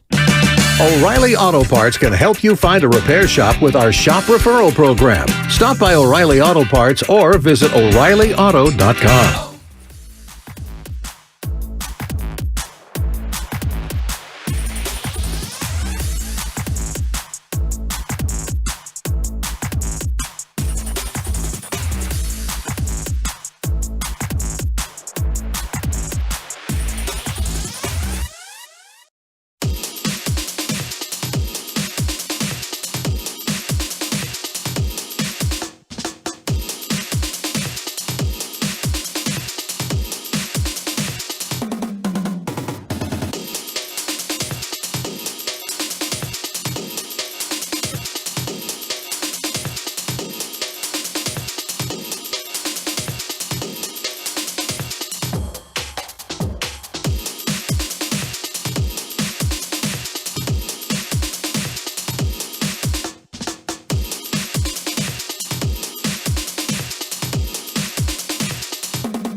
appreciate you guys tuning in on this Thursday. It's been a great week filling in here on 95.7 The Game. Been a ton of fun hanging out with my guy Dibs, even though we disagree a little bit about that Warrior game last night. A little bit. And I think our disagreement lies more with the way they think about it, because I was of the same mind as you about the urgency, but I didn't feel like watching it that they were playing with the same urgency that we all had. And maybe it's because they're resigned to their reality, which is we're going to be the 10 and maybe we get by the Lakers and we're the 9. Getting to the 8 is a long shot anyway. A real long shot. And now it is, yeah. I have some numbers I can throw at you that show just how difficult it's going to be for that, and we'll get to it in just a little bit, but I wanted to run through some of these calls that we promised from the other side. I wanted to talk about Jonathan Kaminga because that was how we started this show. I thought Jonathan Kaminga should have been playing to begin that fourth quarter when the Mavericks went on their 11-0 run that kind of put the game out of reach. I get being careful. I get not wanting to risk an injury. But man, he was awesome last night, and he's been the Warriors' most consistent player for the last couple of months now. And I can include Steph in that. Steph has been during this stretch, even before the injury, a little bit of a shooting slump for Stephen Curry. Even before he got hurt, there was the conversation about whether he was fatigued, and tired, and even Steve Kerr brought it up, and Steph denied it. What else is he going to do? It sounds like an excuse, so he's not going to give an excuse. But Kaminga has been one of the Warriors' main consistent offensive pieces. And I felt like he might have been able to help them earn a win in an important game in my mind last night in Dallas. All right, 888-957-9570. That's the number to call. It's also the Comcast Business text line. Up next is Austin in San Jose. I know Austin wants to talk about Jonathan Kaminga. Go ahead, Austin. The floor is yours. What's up, Granny? What's up, Dibs? You and I go way back, man. Yeah, Austin. How you doing? What's up, brother? Listen, a couple things. You know what it is, though, Dibs? The rotation sensation. That's a buck, yeah. Okay. Hey, listen. Thank you. I think we're losing our minds a little bit, Granny, with this, this Kaminga thing. I think if he played a couple more minutes, it would have mattered. But I don't think they win either way. The game was not a very well played game. You could see.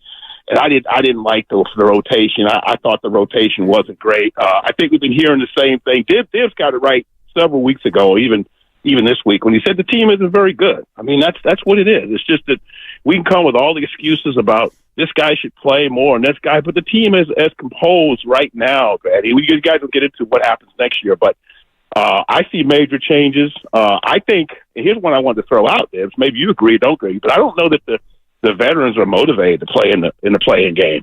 I've actually thought about that, and I think that Draymond actually said that a couple years ago, that playing games aren't really that exciting to these guys. So I don't know how motivated they are to really play in the 10th spot. They know this season hasn't been good. They already know there's going to be changes, and the champs know that this is not a championship roster. So we can kid ourselves about, they're going to go out and give it the best they can, but these guys know, man. They know what a championship locker room looks like. They know what it smells like. And this is not a championship roster. Major changes are coming, best believe. And that's kind of the way I feel about that. Thanks. Yeah, Austin, I'm kind of with you, and he walked us off, and we couldn't get out in time, unfortunately. But as far as the playing, quick hook. Yeah, the playing game, your history is a loss to the Lakers by 3 and a loss to Memphis in overtime. And they probably were more motivated then. It was new and fresh. And I think Austin makes a good point about this veteran team. If they look around the locker room and you see the young players who've played well, and you look at your fellow vets who, Wiggins has been up and down and all around, and Draymond's been in and out and MIA, and Steph has been really good, but Steph has not been so good that he can carry you, and Klay's been inconsistent. And you look around the team, and Kavan's not playing, and Šarić won't shoot, and you're left with, the core 3 with a bunch of young guys, and they know that this is probably not a championship team. So is Draymond going to risk life and limb to play yesterday against Dallas? Probably not. And if Draymond plays on Saturday, and if he's a full go and he plays 34 minutes, that'll just remind all of us how important they thought last night was. They didn't think it was that important. Or the 2 days made the difference. You don't play until Saturday. That's a big gap of time between games. I get it. Which is another reason why you could have played Kaminga 40 if you really wanted to. Right, but I mean, has Draymond Green missed a game due to injury this year?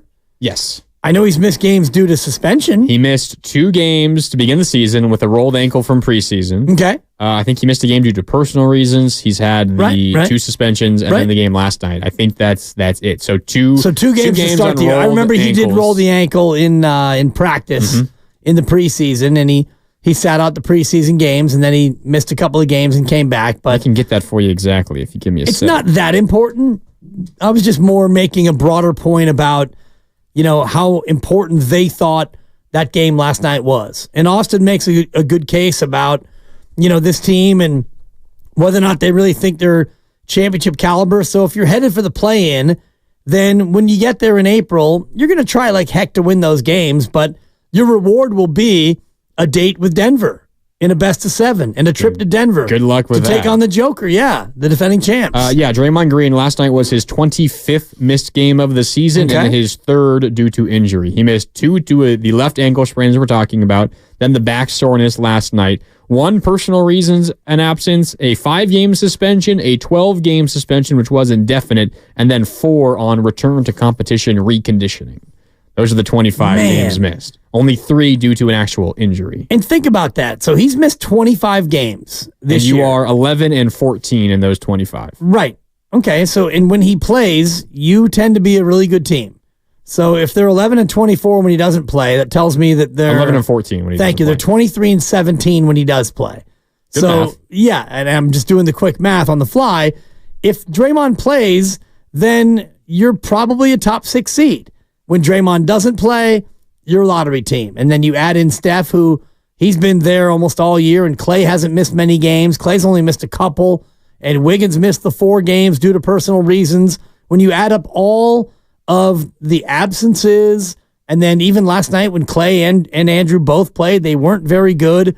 Chris Paul missed, about 25 games due to his broken hand. And this is what you get when you have an older team. Yeah. And so you have to rely on the young guys. So are you saying once they got the Draymond news and you pair that with Steph, they were waving the white flag on the game last night? I don't know if they waved the white flag, but I don't think that you were looking at it after 3 quarters and thinking, all right, Jonathan, if we play you all 12 minutes in the 4th quarter, that's going to be the key. Just not worth it for you in your opinion. It's not worth it. When you look at it, you're down 6 after 3, and he played 10.5 minutes in the 3rd. If you're Steve Kerr, you're thinking, all right, JK, you're going back in. You're going back in pretty soon, but not right now. You're going to rest. Grab your time. Grab your 3 minutes in between quarters. Grab the first 4 minutes, and then to the 8-minute mark, we're going to put you back in, and hopefully we're still in a spot where we are, down 6. Turned out you were down 15. Hope so. Fingers crossed. Well, you would figure, and again, if you can't be still in the game with 2 Hall of Famers, a number 1 overall pick, your top rookie who's been good all year, then what are we even doing here? Then you're not very good. That's a hell of a way to describe Klay Thompson and Andrew Wiggins right now, but they are a Hall of Famer and a number 1 overall pick. Chris They're Paul, 2 guys 2 who Hall have of been Famers, struggling. 2 Hall of Famers. Yeah. But former number 1 overall, Andrew Wiggins, and your top rookie, who's been pretty good all year. Jackson Davis and Brandon Pajemski. And Pods, yeah. So you went the 2 rookies, the 2 Hall of Famers, and a number 1 overall. And that's one's not good 38. enough. One of the Hall of Famers is 38 years old. But the he's other, been good of the other late. just got demoted to the bench, and the former number 1 overall pick, two-way wigs, you call him? Oh, I never did. What case are you making? That he's a former number 1 overall pick or not very good? The case I'm making is Steve Kerr's case. If I can't survive 4 minutes with that group, then what are we even doing here? What are we doing? If I need Kaminga to play 22 minutes in the second half... This is a really unique situation. You're without Steph and without Draymond. It's okay for a game. Right, but it's also okay to lean on 4-time champs and Hall of Famers to stem the tide against a team. And you mentioned it, they didn't even have Luka. Luka went out immediately with the hammy. Yeah. He played 22 seconds. The opening play, they lose their best player. So now you're down your best player, they're down their best player, and you've got 2 Hall of Famers on the floor, and you can't at least hang until Kaminga can come back? Yeah, I don't know. That's inexcusable. It is. And you're right. It is a knock on the veteran group that was out there that could not stem the tide. But it's also on, I think, maybe the Warriors for not giving their best group out there at any given time. What about you guys? What do you think of the importance of that game last night? Was it worth maybe pushing the Warriors, pushing the roster into maybe uncomfortable territory? I can admit that it would be uncomfortable to play Kaminga for nearly every second of the second half. I wouldn't feel necessarily great about it. That's uncomfortable. It's not an easy decision to make, but the stakes of that game last night were worth the risk, in my opinion. 888-957-9570. Up next is Clay from Oakland. I know Clay has thoughts on the importance of last night's game. Clay, what's up? You're on 95.7 The Game. Hey, thanks for taking the call. I think from what I've heard out of Steph's mouth, from what I've heard out of Steve Kerr's mouth, and the effort that I see these guys give night in and night out, Podziemski taking charges, etc., the notion that they are packing it in, they know they don't have much of a chance this year, I'm not buying it. Every game is an important game from here on in. To say that this game, they didn't think it was that important, Dibs, I'm usually with you, but every game is an important game from here on in. They're going to have a harder time against the Lakers than they should have had against Dallas last night. I just can't buy it. Now, I agree that, in fact, I haven't thought for much of the season that they were a championship caliber team. The ancillary players are not as good as the ancillary players on the top four teams in the division. But to say that they're just packing it in, it's incongruous with how they played, how they tried to play all season. They haven't delivered. We are looking at next season, but you can't tell me deep down inside we're not all fans, and we're hoping that when they win 3 in a row that they're going to win 5 in a row. They never do, but we're all hoping that because we're all fans. So I agree that we got 2 days off. Weren't playing back to back, and weren't even playing every other day. I agree that with Grandy on this one, I would have played Kaminga more. Maybe sit him for the first couple of minutes and then put him back in. But I definitely would have played him more because he was the main guy for us last night. I just can't see it any other way. And every game is important right now. Yeah, appreciate the call, Clay. And now, Clay, I agree with a lot of what you said there. You said maybe you rest him for the first couple of minutes and then you bring him back in. That's actually what they did. He came back in with 10 minutes left, right? Or about 8 minutes left. Was it 8 minutes left? Yeah. So it was more like closer to 4 minutes before he came back in. Yeah, the timeout came with 10 minutes left. No subs at that point. And then another couple of minutes went by. Kaminga wound up playing 6:05 of the fourth quarter. And, from like the 8 minute mark to the 2 minute mark? To the 2 minute mark, exactly. And I'll check the exact game log. He had a layup, and then he had a couple of free throws. He had a take foul when they were down 13, and then he came out of the game with 2:12 to go, down by 13. So he came in when they were down 15, and he was a +2 in the fourth quarter. Yeah. So there you go. And even his impact in those 6 minutes were not so profound that they came all the way back. Yeah, and from down 15 to down 13. When he left the game. Yeah. And I'm not saying that they're waving the white flag, but what I'm saying is when they look at the relative import of a game in March on the road, and it is game 65 out of 82, they're not treating this game the way that they will treat the play-in game when they're there, or a playoff game if they get to that. This game is just not as important, even though it's a tiebreaker and all the rest of the things that we hype up. They don't look at it as being any more important than in any other regular season game. That's where I disagree, because you look at the result of what happened last night, and again, maybe, and not maybe, it was certainly likely that this was going to be a loss because you're without Steph, you're without Draymond Green, you're on the road in Dallas against a fully healthy Mavericks team that, as we talked about earlier, the Mavericks really needed this game as well. When you look at the standings in this area of the Western Conference, the Kings are 38-27. They're tied with the Suns on the tiebreaker. They are the 6th seed. The Suns are the 7, neck and neck with the Kings. Then the Mavericks are 8. They're a half game behind the Kings and the Suns. So that win last night for the Mavericks pushes them up in the Western Conference standings. Now they're right there on the doorstep of being out of the play-in. The Lakers are next. They are 2.5 behind the Mavericks. The Warriors are behind the Lakers by a game. So the Warriors are now, in terms of the play-in look, the Warriors are 4 games behind the Suns for the 7, 3.5 behind the Mavericks for the 8, and 1 behind the Lakers for the 9. You have 17 games left. It's going to be very, very difficult to try to jump the Mavericks or the Suns and get out of the 9-10 seed. And as we look at the history of the play-in tournament, which is still relatively in its infancy, the idea first started in the 2020 bubble in Orlando after the season restarted after the COVID-19 pandemic shut everything down for a number of months, so we can forget that it was an entirely different format. The first play-in tournament as we know it now, Dibs, was back in 2021. As we look through what happened to the 9 and 10 seeds there, the 10 seed lost the first game they played,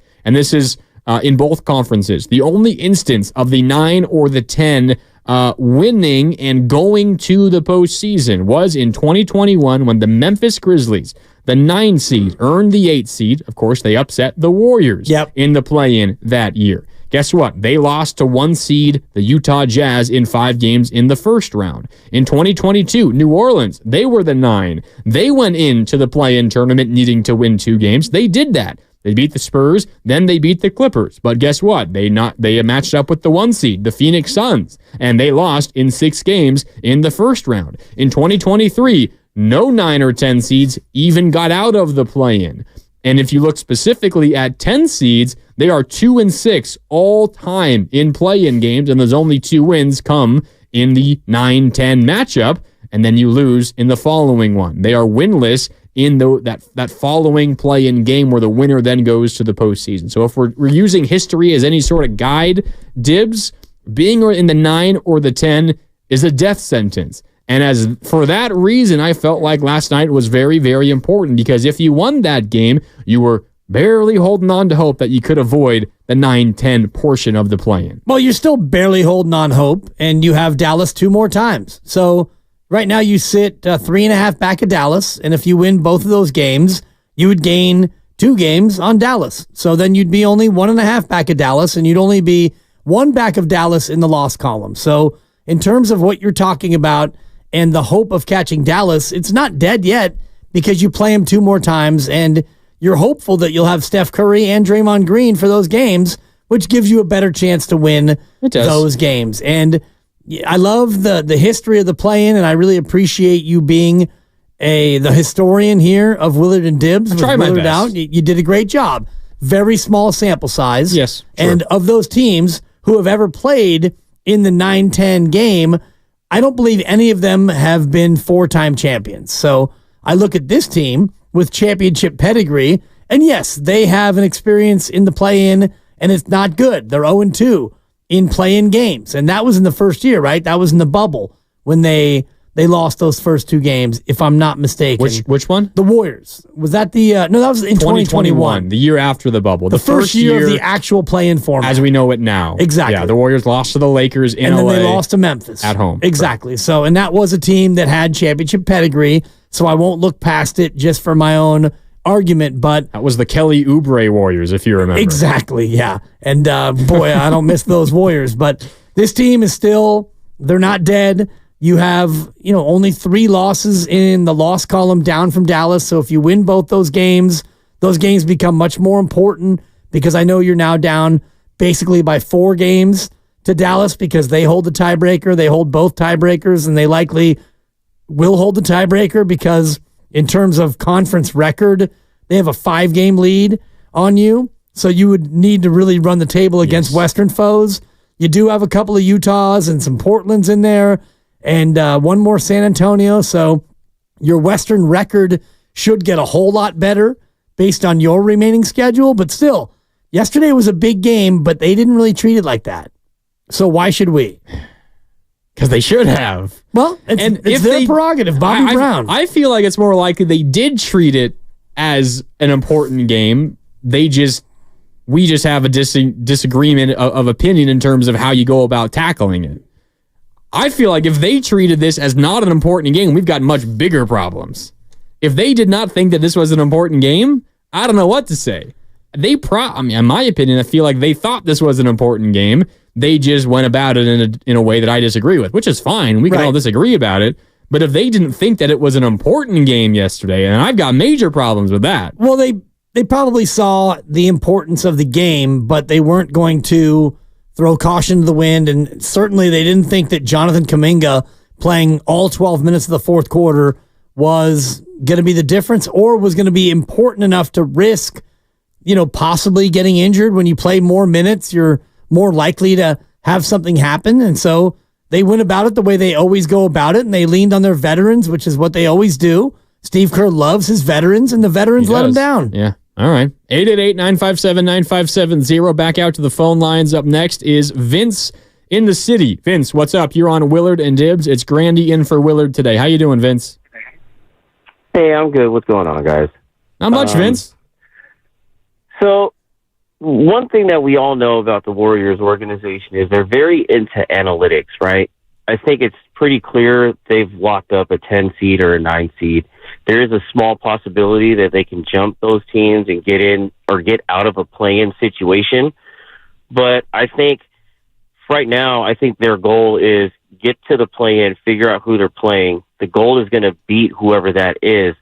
But once they get past that, because I believe they can get past whoever we have to play, once it gets to a series format, I think we're still very much a threat. Because a lot of those teams that we've lost close ones to who are contenders are probably who we're going to see in a 7-game series moving forward if we get out of that play-in bracket or whatever you want to call it. So I think once we were down double digits that late in the game, knowing that we were going to come back home and we're not full strength, I think...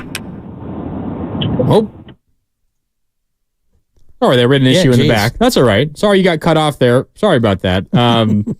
You call us back. We're going to hit a break, but we can get your final thoughts coming up on the other side. You got run. He got run. He must have said something bad. Wow. Man. Quick trigger back there. He's got a quick trigger finger in the back.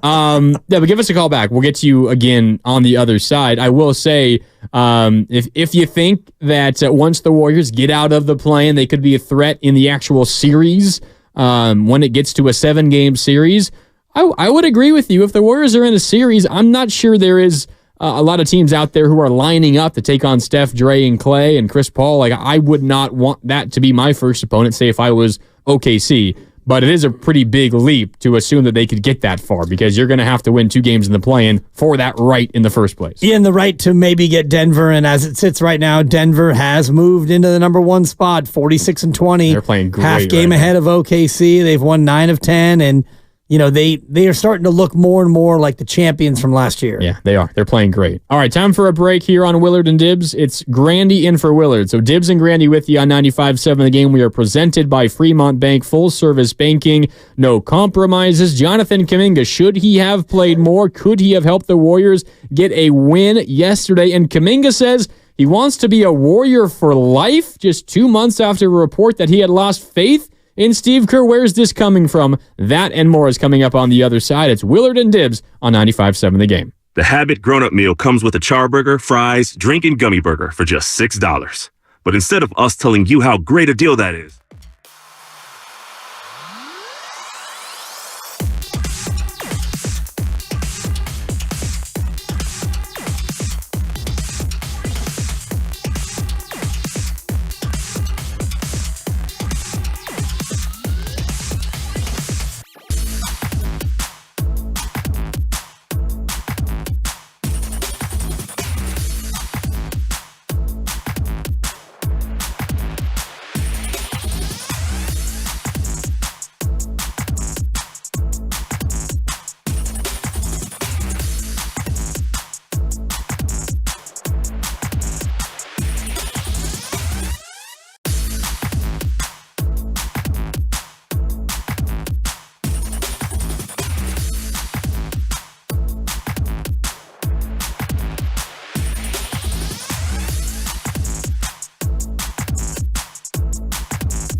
Now, back to Willard and Dibbs on 95.7 The Game.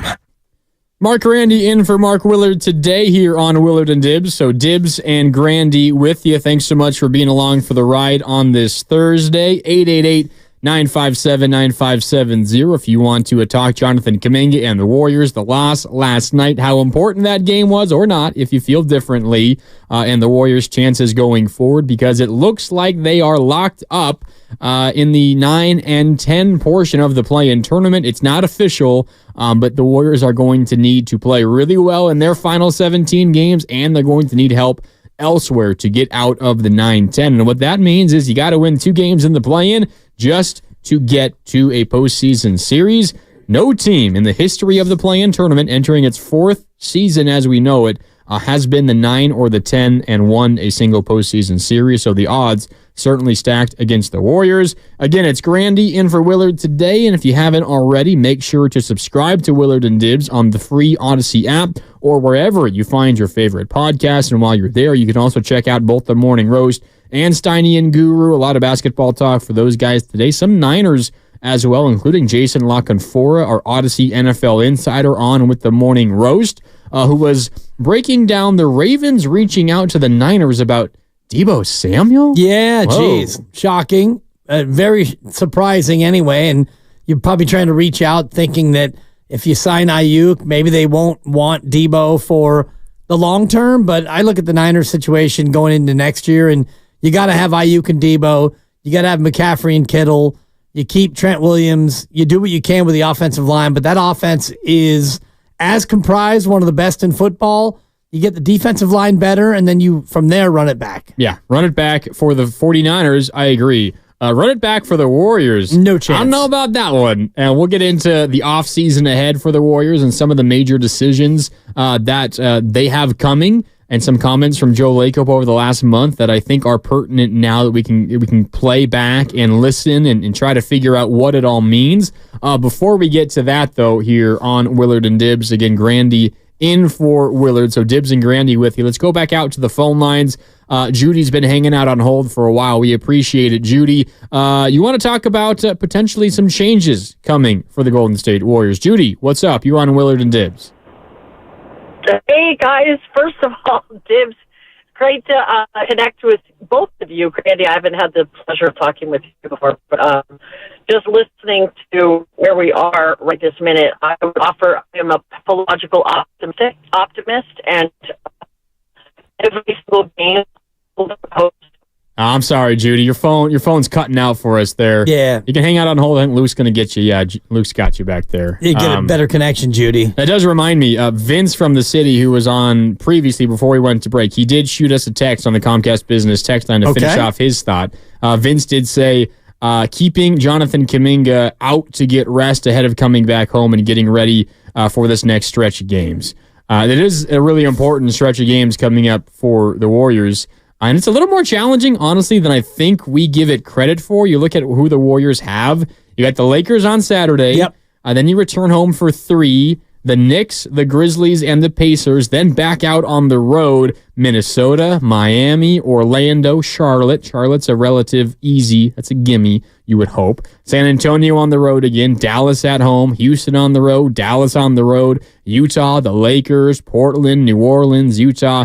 It gets a little bit easier there on the back end to close out the regular season, Dibbs, but there's some challenges ahead for the Warriors, which I think, and maybe I'm just trying to find reasons to back up my opinion from last night, but it increases my belief that last night was really important, because I think maybe contrary to what a lot of us feel, this is a challenging stretch coming up for the Warriors. Well, everything's challenging when you're the Warriors. When you look back and you drop a game to Chicago, you beat Milwaukee, everybody, best win of the year, and we're all riding high, and we did 11 hours as a station on that very game. 12 hours. We did 3-4-hour shows about the win over Milwaukee. And then the best of the game afterwards. Exactly. 13 hours. I apologize, Grandy, for leaving you out. Don't cut me short. You went your whole hour on just how great that was, and then the next thing you do, you come out and you lay an egg against Chicago, and then I don't even want to call it what it was in the toilet bowl against San Antonio, but it was bad and smelly, and somebody forgot to flush. So all the joy from Milwaukee win away, and you lost to Chicago, you lost to San Antonio, bounce back at San Antonio, and here you go against Dallas, and now this one's a big one. And, well, it was only as big as it could have been without Steph and without Draymond, and whether or not you played Kaminga 4 more minutes or 4 fewer minutes, that was always going to be a tough game. You were 8.5-point dogs, and you went out and you lost by 10. So you just ran down the majority of the remaining schedule, and in there are some games they should win, and there are some games that they probably won't win, and you've got, 17 more games left to go? 7 at home, 10 on the road. You're probably looking at 11-6. And you can pick and choose whatever ones you want to call wins and losses. We could play the schedule game, but you wind up 45-37, and you're either the 9 or the 10 anyway. Let me ask you something. So you think there's still a chance the Warriors can, and there is still a chance. You think it's potentially realistic that the Warriors could catch the Mavericks to get up to the 7 in the play-in? Yeah, to get up to the 8. The 8, yeah, correct. To get up to the 8. The Suns are the 7 currently. The Mavericks are a half game behind them in the 8th spot.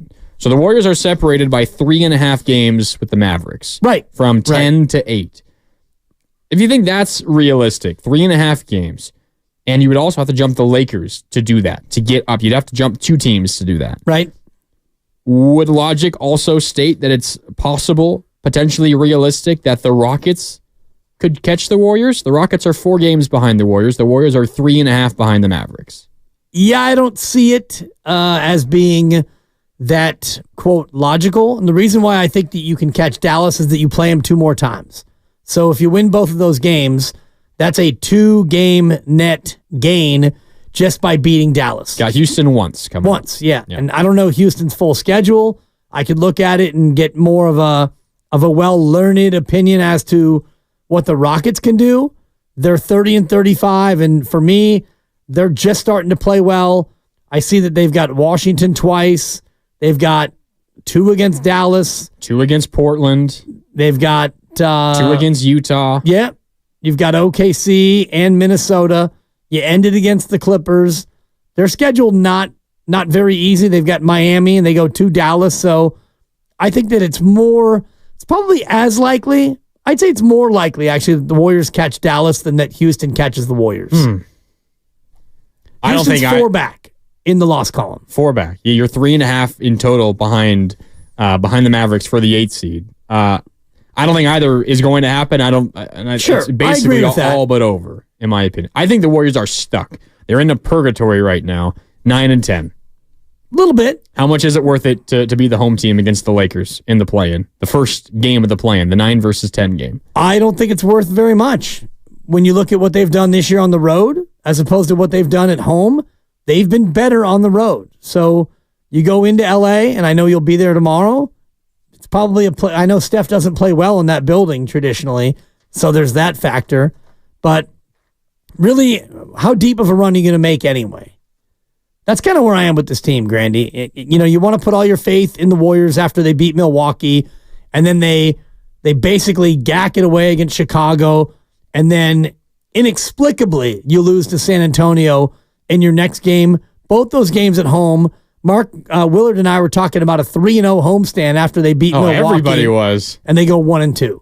When you were thinking at least 2-1, maybe you lose to the Bucks, maybe, and then you'll beat the other 2. And the exact opposite happened. Well, even after you beat Milwaukee, it's like, okay, I mean, Chicago's a good team. They're decent. They're not great, but they're like you. And teams that you've played that are like you've been about 500 against those teams, which is why you're about 500 overall. The good teams have beaten you. The bad teams you've beaten. The mediocre teams you've kind of gone back and forth with. So I thought, okay, maybe you lose to Chicago, but you for sure beat San Antonio, and then you beat San Antonio on the road. So now you're 3-1 in a 4-game stretch instead of 2-2. I want to ask you something that you talked about earlier. I don't want to put words in your mouth. You were saying something about what Draymond said a few years ago about the play-in and how they don't really get up for it. Is that right? No, I don't think I said that, but it's something that we had talked about before. His quote was, I don't get up for a game in March against Oklahoma City, is kind of what Draymond had said in the past. And, intimating that there are certain games that he doesn't, quote, get up for. And I think yesterday is a good example of that. Draymond Green He went out there and tried to give it a go and ultimately wasn't able to play through whatever he had going on. So you don't think there's any truth to the idea that the Warriors might not care for the play-in? Or, because, I mean, you were talking as if you're kind of resigned to the fact that this team isn't going to do much this year. Well, I mean, they might get in the play-in and they might make it out of the play-in and win a couple games. If they're the 9, yeah, you could beat the Lakers in a one-off, and then you could go up against the loser of the 7-8, which is either Phoenix or Dallas, and sure, you could beat one of those teams, but then you go up against Denver in a best-of-7. If we do our quaint little 95-70 game graphic and we all make our series predictions, I'm predicting Denver. And how many games? I would probably say Denver in 5 at this point. That sounds about right. And the Warriors would win 1 in Denver and lose both at home. Yeah. I have the quote for you. I found it. Draymond's quote.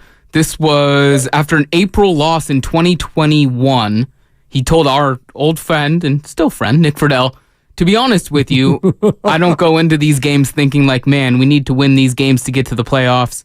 He said after the loss, I hate effing losing, so when I step on the floor, I want to win, but I'll be 100% honest with you. Fighting for a play-in spot does not motivate me. We're in, 9th? Fighting for a play-in spot does not motivate me at all. Well, there you go. Thank you for that. So Draymond Green has put on the record before that fighting for a play-in spot does not motivate him. Maybe it's just him, maybe it's more, but at least Draymond Green, maybe it's changed. But that's a little troublesome. That's worrisome. It's him keeping it real. And you're locked, even if you get to the, and it's physically possible. It's not mathematically impossible. You could get to the 7, you could get to the 8. But it's very likely you're a 9 and the 10. And if the 7 or the 8 isn't even enough to motivate Draymond Green, then what is the rest of the season even for at this point? Where are we at with the 9 and the 10? And even if they win last night, if they, played Kaminga in the full fourth quarter and they come out and they somehow beat Dallas and now they're 35-30, they are still 2.5 back of Dallas and they would be in a virtual tie with the Lakers for the 9 heading into Saturday's game. You'd be 1.5 behind Dallas because... Oh yeah, they would be 37-29. Good point. Yeah. Good point. Yeah, thank you. It's a 2-game swing. Yeah, I didn't factor that in. So you'd be 1.5 back of Dallas, which would be a something. Certainly possible that you could get up to the 7 or the 8. Still unlikely you get out of the play-in entirely. Right, and it's still possible that you get there. Even though, as I mentioned before, over a 6-week stretch where you played your best basketball, you went from the 12 to the 10, and you gained a total of 3 games. So and now you only have 17 games left. And these head-to-head games are most important. And you don't have Phoenix anymore, and I don't think you have Sacramento anymore. I'm just looking at the remaining schedule. You have no Sacramento. You have no Phoenix. You've got 2 Dallases. And you've got 2 Lakers. So those 4 games against Dallas and the Lakers, those are your best opportunities to move up. And last night was one of them as well, and you couldn't come through. Yeah, you couldn't get it done last night, a 10-point loss for the Warriors.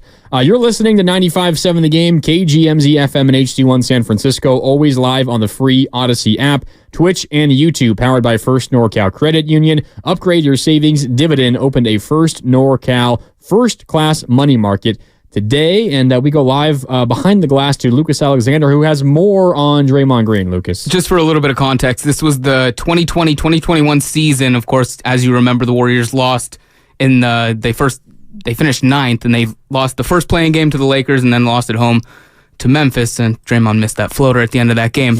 Just continuing what he said, to give it a little more background to Draymond's quote, and it's a long one, but I'll keep reading, it's worth it. This is Draymond when he was asked if his feelings about the playing game would change in a few weeks. This, again, in April of that season, and the season was pushed back a little due to the COVID before. He was asked if his feelings about the playing game would change in a few weeks if it were the only option for the organization to get into the postseason. Here's his quote. No, it still wouldn't motivate me. I step on the court and I'm going to give 110%, whether it's a playing game or not, but no playing game is going to motivate me at this point in my career. That's just kind of what it is. Playoff basketball definitely is motivating, but a playing game don't motivate me, and that won't change today, tomorrow, in a month, or 2 months, or 2 years from now. How about 3 years from now? Which is where we are. I get it, and it's completely honest, and I guess you have to respect the honesty. It's a little disappointing, though, as a fan, when you're hoping that they can just get in the play-in and you know what, darn it, if they get in the play-in and they make it out, nobody wants to face this team. Well, he's basically telling you that he's not going to be any more motivated by a play-in. But then again, Draymond's always motivated. Well, yeah, he said, I'll always go out there and give 110%. And that's a fact. But the play-in itself does not motivate him at all. Then, as you were talking about, a game in February against OKC, who was bad at the time. Right. No difference for him. Or a game in March against Dallas where we all think that it was a super important game and he was unable to give it a go. And his back is an issue. And I know he's dealt with ailments throughout his career, and hopefully he's able to play on Saturday. But Draymond wasn't done. Yeah. I got an end to this quote, and also, interesting enough, more context, this was when Steph was also hurt. I think it was a tailbone issue that he was dealing with as they're gearing up for the playoffs there. One final part from Draymond. I want to win. That's enough motivation for me, but I'm not going to spend every day like, man, we're right on the cusp of the play-in. I don't give a damn about the play-in game. If that's where we are and we're in the game, yeah, I'm going to do all I can to win the game, but the play-in situation isn't going to get me out of bed like I got to bust my ass today because we're fighting for the play-in spot. That ain't going to push me. Oh, man. That's how Draymond felt 3 years ago. When the Warriors had Kelly Oubre and James Wiseman was on the roster. Sure. And that's how Draymond felt maybe 24 hours ago, where potentially he had he had a lower back issue and he was not pushed, according to his words from 3 years ago, to get out there and push for a play-in spot. And if he's unable to go on Saturday against the Lakers, well, then now this is a real injury. This is a real thing. But my guess would be his back is going to be good enough for him to play against his old buddy LeBron James.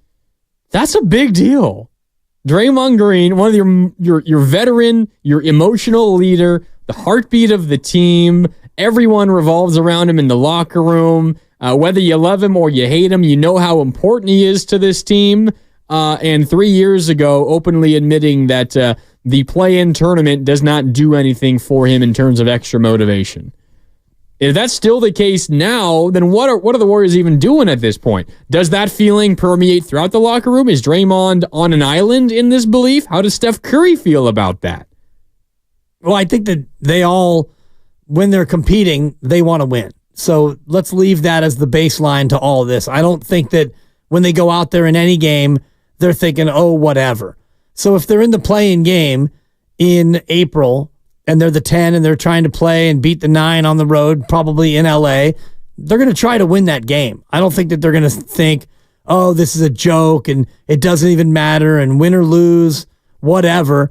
But just to hear him talk about a lack of motivation to try to push to get into that spot, it's a little troubling. Yeah, I think that's the way to read into that quote, and probably where they are right now is that they don't really care about seeding, right? Is they're not going to try extra hard for these games to get better seeding. Once they're in it, they'll try really hard to win the game, but it sounds like from, again, 3 years ago, at that point in his headspace, he didn't care any extra to try extra hard for these regular season games to get in a better spot in positioning for the play-in. And positioning is so important because, again, as we've talked about a number of times this week, the 9-10 spot of the play-in, it's a death sentence.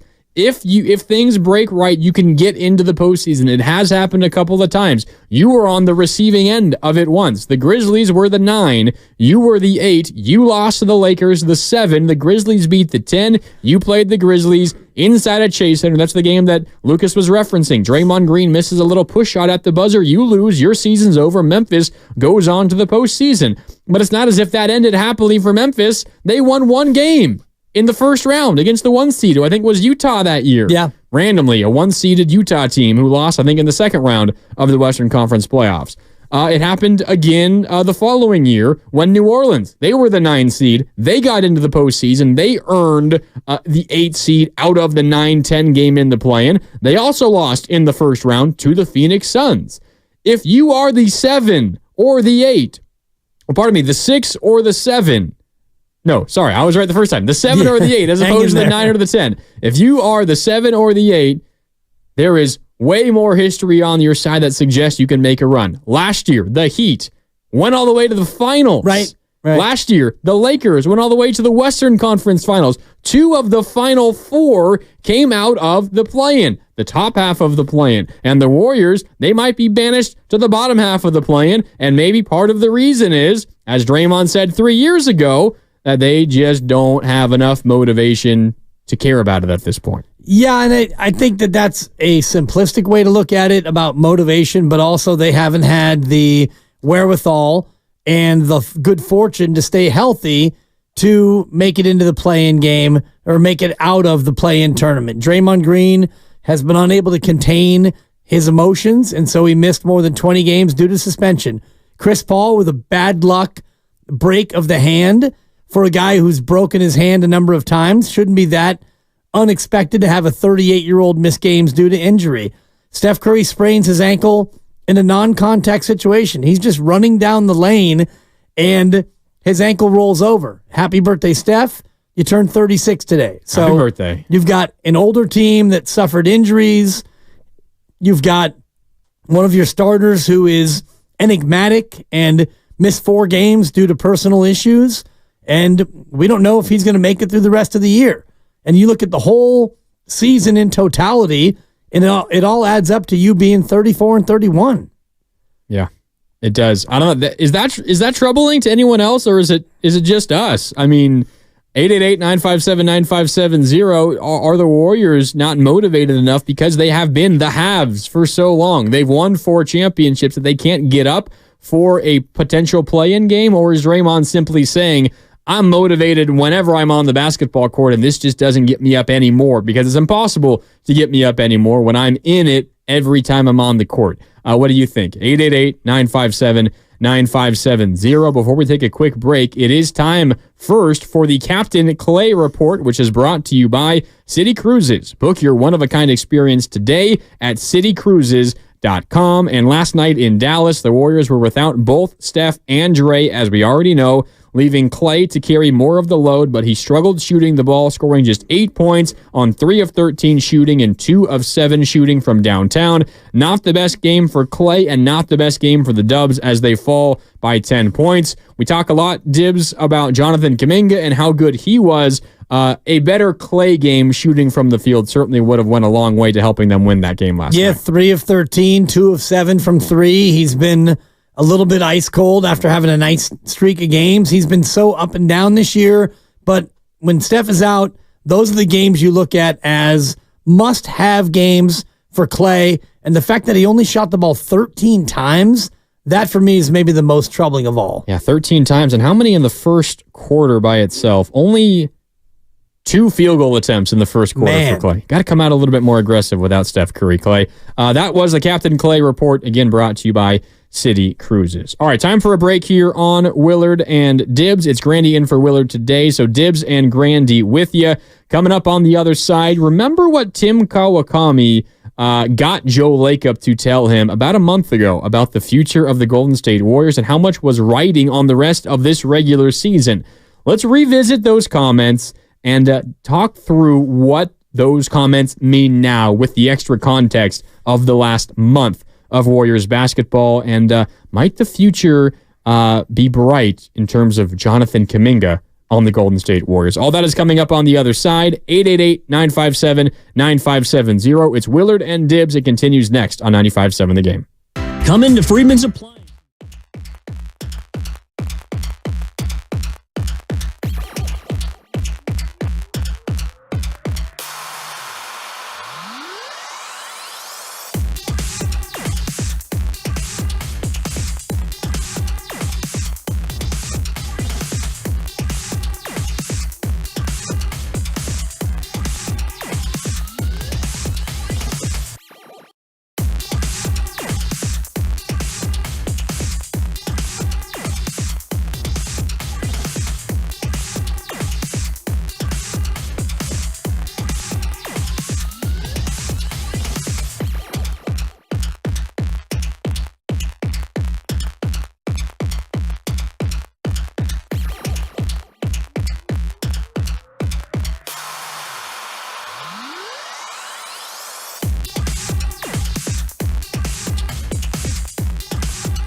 Bay Area, it's Draymond Green. And you're listening to Willard and Dibbs on 95.7 The Game.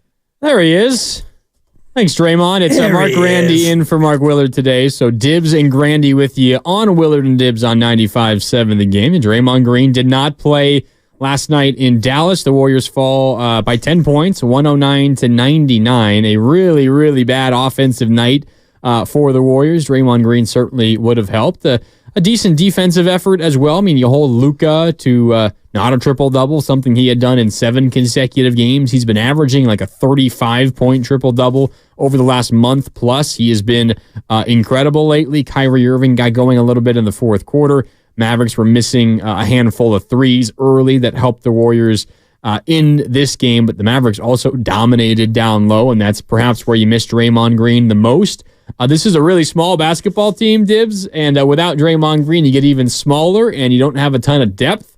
One thing that we haven't mentioned at all today is Dario Saric got run in the beginning of the second quarter, and in the 5 minutes that he played, the Warriors got outscored by 11 points. 11, yeah. He did not see the court again until garbage time, and this is even without Draymond Green playing. So Dario Saric probably buried even further in the rotation than he was entering last night. He officially listed as a -8 for the game, so when he came in at the very, very end of the contest, things obviously went a little bit better for him in that stretch. But yeah, 5-25, 0 of 1, 1 turnover, -11. And it wasn't obviously just Dario. It was that whole second unit combination that didn't get it done in the second quarter. Warriors scoring 15 points in 12 minutes in the second quarter, yet you go to the half and you're still in the game. Somehow. And that's what maybe is frustrating you the most. I don't want to speak for you, but that game was very winnable.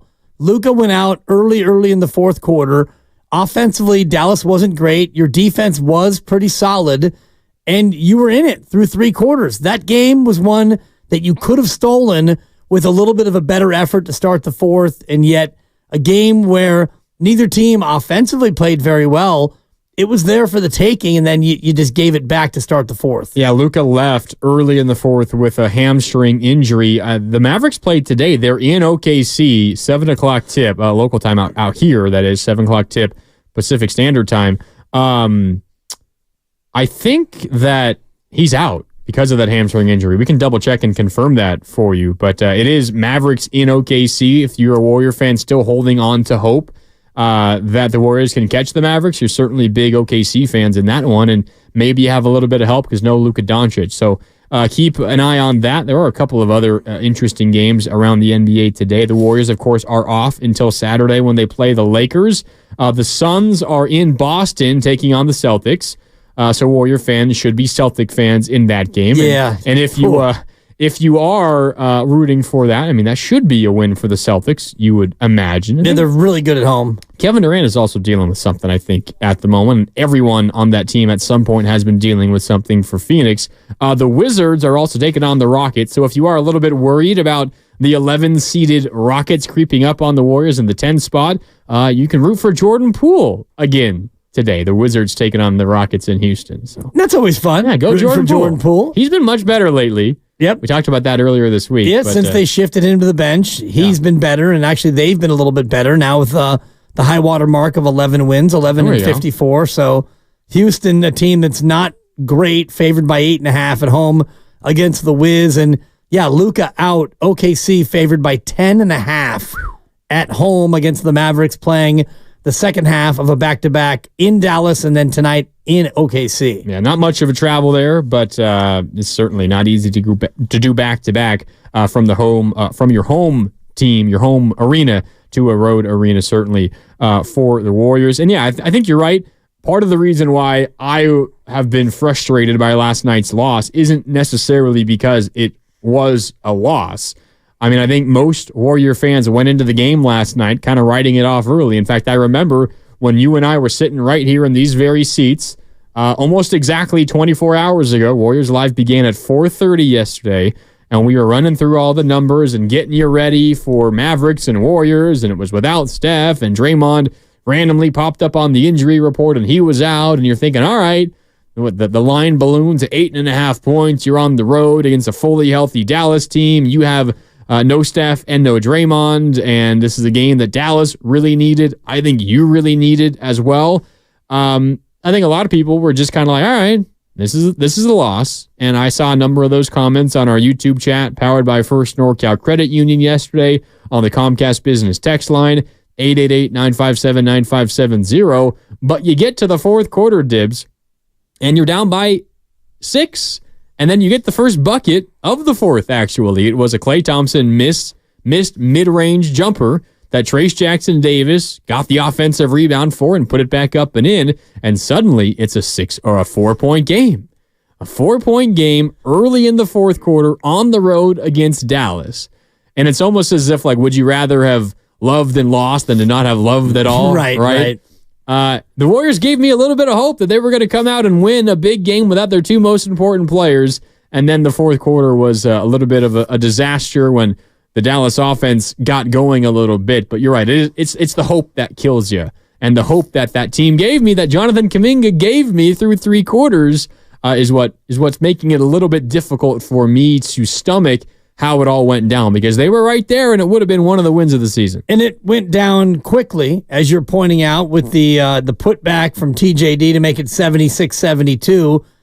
3 minutes later, when Kaminga comes back in, they had gone on an 11-0 run in 3 minutes. And during that time, it was a Klay turnover. CP3 misses a long jumper, and Klay missed a pull-up bank shot. TJD misses the putback layup, the timeout you talked about. Klay miss, GP2 with a 3-pointer miss, Podziemski a 3-pointer miss, Chris Paul with a pull-up miss, Warriors shot clock violation, and at that point, you put Kaminga in for Pods, and you're down 87-72. So you didn't stop Dallas in that period. It was a lot of Kyrie, Washington with a couple of layups, and Exum got to the foul line, etc. So it was more than just, if Kaminga was in there. Offensively, you made some bad plays, you missed some easy shots, and then Dallas was unstoppable over that 3-minute stretch. Yeah, they really were. Kyrie took over in the fourth quarter. He was really good throughout the game as well. He's still special. Fitz dropped an incredible statistic that I wasn't aware of on the broadcast on NBC Sports Bay Area last night. Kyrie Irving, I think until just recently, hadn't played in 17 consecutive games in 7 years.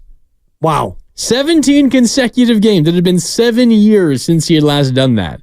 And some of it is injuries, and we all know he's had some out there opinions that have also cost him some time as well. Yeah. But 17 consecutive games. He had not done that in 7 years. I'm not sure that I think that the Kyrie-Luka thing is going to work in the postseason. And, I mean, they're in a similar situation as the Warriors, trying to get out of the play-in. They have a much better opportunity to do that because they are a handful of games better than the Warriors now. Man, watching Kyrie play basketball is still so much fun. He's got that handle, Dibs. He's incredible with the ball in his hands, and he was on display in the fourth quarter. After Luka went down, he took over Dante Exum. Their big men are a ton of fun together as well. Derek Lively II. We talk a lot about Trace Jackson-Davis as a big man who's really good. Now, Derek Lively II was a first-round pick. He is crazy athletic. He can leap out of the gym. And then they got Daniel Gafford at the trade deadline, and I think the Warriors fans watching that game last night, seeing Daniel Gafford, who's close to breaking a Wilt Chamberlain record for most consecutive made field goals. He's made 33 in a row. You think, well, what if the Warriors could have gotten someone at the trade deadline like that? It cost them a player, I forget exactly who it was, and a first-round pick. But no one special. And it was Rashawn Holmes. Rashawn Holmes, yeah. Rashawn Holmes and a first-round pick. And a first-round pick from this year, yeah. For Daniel Gafford. And now he's their starting center, and they have one of the best center duos in the entire NBA. Meanwhile, the Warriors, they missed Draymond Green for one game, and they have almost nobody to turn to. Well, they don't really have a center duo, and TJD is playing center, and he might project out to be a center, but he's only 6'8" or 6'9", and Draymond's been playing a ton of center. And your other two guys that you'd like to play there, Dario Saric played just a tiny bit and was immediately pulled and not put back in because he was a minus 11 in 5 minutes. And Kevon Looney, we've all talked about his inability to crack back into the rotation. Last night he played out of necessity, he played pretty well, I thought, and that's about what you're going to get from Kevon Looney when he is forced into duty like he was. Yeah, he was. And the Mavericks, they got the win because the Warriors were so shorthanded, and a huge win for Dallas, and the Warriors slip further into the 9-10 game play-in or 9-10 seed play-in area. It's going to be difficult for them to make some noise in the postseason as a result, but we got our fingers crossed, and their next game is on Saturday against the Lakers. Do you remember, Dibs, a couple of months ago, before Jonathan Kaminga was getting regular rotation minutes, and it got to a certain point where he voiced some frustrations, and I remember it happening after the Christmas Day game in Denver, when the Warriors competed but lost, and Kaminga didn't get quite the minutes that he wanted, or he got taken out down the stretch, did not close the game. And I think he said to Marcus Thompson post-game, or maybe it was at the next media availability, I don't remember exactly when it happened, but it was post that Christmas Day game and before the Warriors' next game. And he was like, yeah, a little frustrating. I think I'm doing enough to get more minutes and close. And that was kind of the first public comments of some frustration we saw from Jonathan Kaminga. Then the following week, if you remember, it was the game the following week, so the new year, first week of the 2024 year. The Warriors have Denver again at home, and they build that 18-point lead with like 6.5 to go in the fourth quarter, and they blow it. And Jonathan Kaminga does not play for the whole entire fourth quarter. Right. And the way Steve Kerr explained it was, well, he normally rests to begin the fourth, and by the time it was his time to come back in, the lead was 18. Things are going great. So why am I going to put a guy back in when if it ain't broke, don't fix it? And then the lead started shrinking. And Kaminga sitting on the bench wondering what the hell is going on here. And Steve Kerr's decision was, well, he's probably cold by now. Right, because he's been sitting out for too long. Minutes. Exactly. Yeah. So I don't want to bring him back in with like 3 minutes to go in a really, really key moment. And I don't want to, put him through that. So as a result, he did not play. And he did not play the final 18 minutes of that game. And the Warriors blew an 18-point fourth quarter lead in the final 7 minutes of regulation. And then what happened the next day? There was a report from The Athletic. Our friend of the program, friend of the station, Anthony Slater, and Shams Charania wrote, and this is a quote from the story, not a quote from Jonathan Kaminga. They wrote, Jonathan Kaminga has lost faith in Coach Steve Kerr, and the 2021 lottery pick no longer believes Kerr will allow him to reach his full potential, sources tell The Athletic. Thursday night was the straw that broke the camel's back. That's where we were just 2 months ago, Dibs. Right. 2 months ago, Dibs. And now, today, there's this story and this podcast that comes out on NBC Sports Bay Area, hosted by Monty Poole and Kareth Burke, both to do a great job. And I suggest giving the podcast a listen once you're done listening to us here on Willard and Dibs, of course. They sat down with Jonathan Kaminga on the Chase Center floor for 40 minutes, diving into everything about Jonathan Kaminga. But the biggest takeaway, Dibs, Jonathan Kaminga saying, quote, I would just love to be one of the Warriors for life and never change. Yeah, wow. So 2 months, he says, I've lost, or he doesn't say this, the report is that he's lost faith in Steve Kerr and the Golden State Warriors, and now he says, I would love to just be one of the Warriors for life and just never change. Man, wow. What a difference 2 months and 20 points a game and a ton of playing time in a potential contract year. What a difference 2 months can really make for a young player's perspective. Because the idea of the straw that broke the camel's back, you understand that when the camel's back is broken, you no longer ride that camel. So if that quote and that line in the story is attributed to Jonathan Kaminga or his camp, and I believe that it is, they wouldn't have written that had it not come from somebody close to Jonathan Kaminga or Kaminga himself, off the record, obviously, not an on the record quote, but some background. You go from that point 2 months ago to where you are now, where now he's playing and we're sitting here clamoring for him to play more. What a change. Yeah, 2 months. And he was asked about that specific story. Again, this is written by Anthony Slater and Shams Charania 2 months ago of The Athletic. This is not a quote from Kaminga, but a quote from the story itself. Jonathan Kaminga has lost faith in coach Steve Kerr, and the 2021 lottery pick no longer believes Kerr will allow him to reach his full potential. Thursday night, that was the game against Denver, where he did not play in the fourth as the Warriors blew an 18-point lead. That game was, quote, the straw that broke the camel's back. Kaminga, in this podcast, the Warriors Talk podcast on NBC Sports Bay Area, Monty Poole and Kareth Burke, Kaminga said, I did not lose faith of being here. It's not what I said. It was just definitely to a point where I felt like I need to be on the court. I felt like I could help. I felt like there was just so much left on the table, and where I felt like me and the young guys could go out there and help Steph, Klay, and Draymond. Obviously, he's been proven right, Dibs, because as we've talked about a lot this week, the only reason the Warriors, or not the only, one of the reasons why the Warriors are in this position, even fighting for any kind of postseason berth, is because Kaminga has developed tremendously, because Trayce Jackson-Davis has gotten an opportunity, and because Brandon Podziemski's been way better than we could have ever expected. So Kaminga in that moment seems to be vindicated, at least. It's a vindication sensation, Mark. You can go ahead and say it. And it was immediately made clear their approach the next night, where they faced Detroit, and Kaminga played a team-high 35 minutes and 38 seconds. And so I do believe that Steve Kerr, not that he forgot about Kaminga, but you got to that spot where you're up 18, you're not going to put him back in, the lead dwindles, and then, geez, do you want to just put him back in there when he's not warmed up?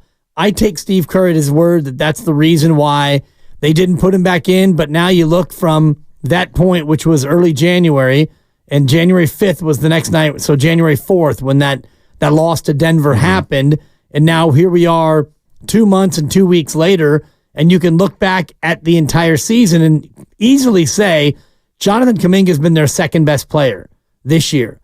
You'd put Curry one, and then I think if you look at who's their second best player, and remember, one of the biggest abilities is availability, and because he's been available, and you know, Klay's been here. Klay's played almost the entire year, and he's been up and down.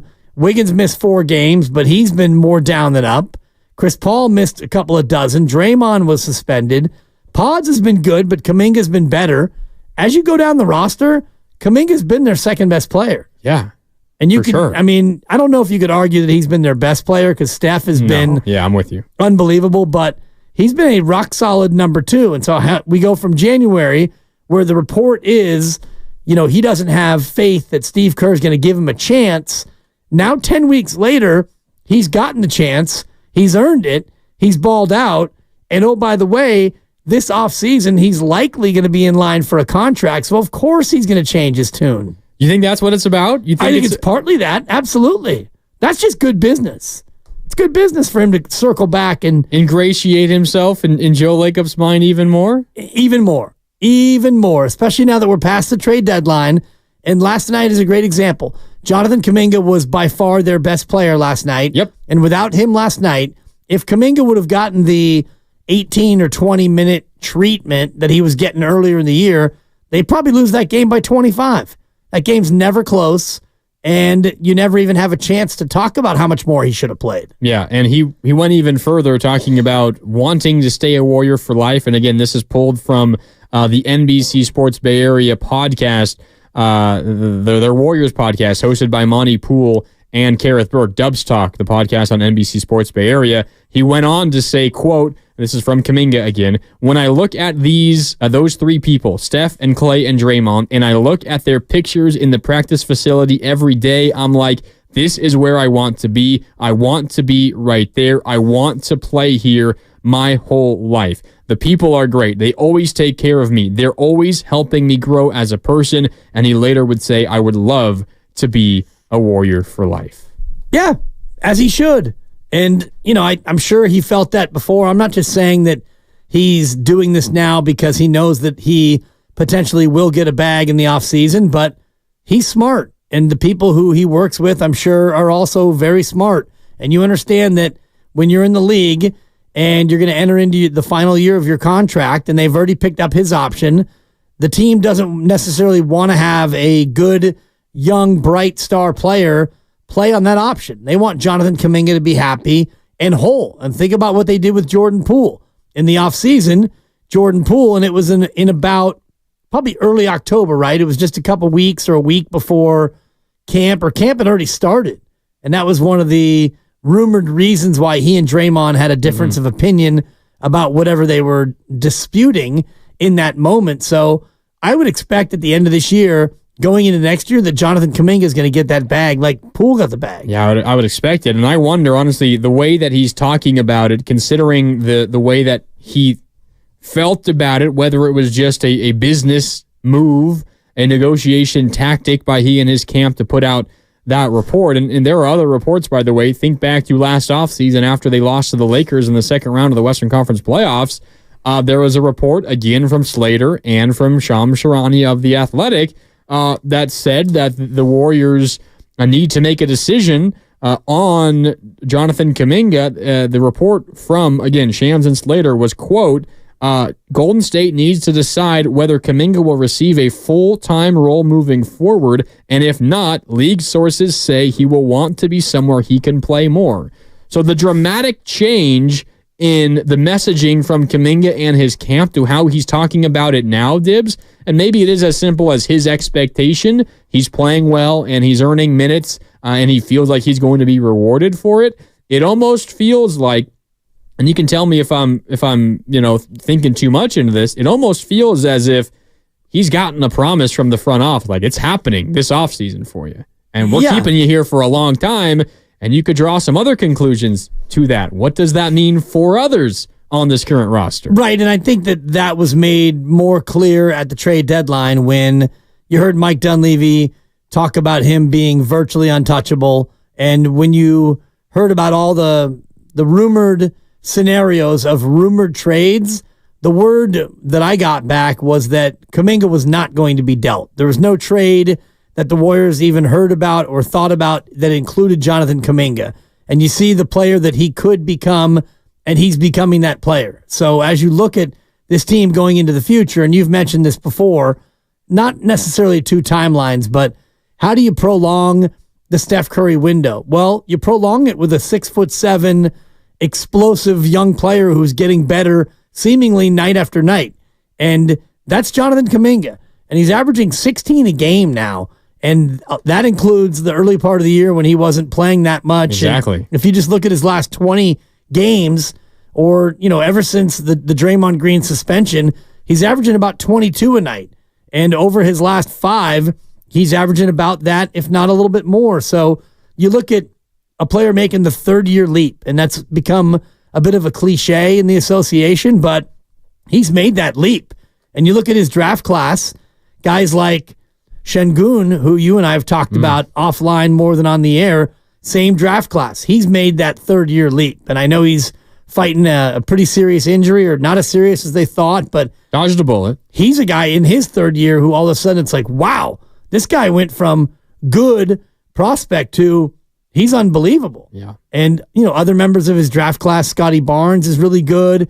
Cade Cunningham's been fighting injury, but he's a guy with a bright upside. And so you get to this offseason, and all those class of 2021 guys, if the team likes them, you're probably going to be looking at extensions. Yeah, you are, and that's what's on the table for Jonathan Kaminga and the Warriors this offseason. And I think, again, based on these comments, we might be able to not draw a line in the sand, but we might be able to read between the lines a little bit and figure out what the Warriors' goals or plan might be this offseason. And again, we can go back to what Joe Lacob told Tim Kawakami on the TK show about a month ago.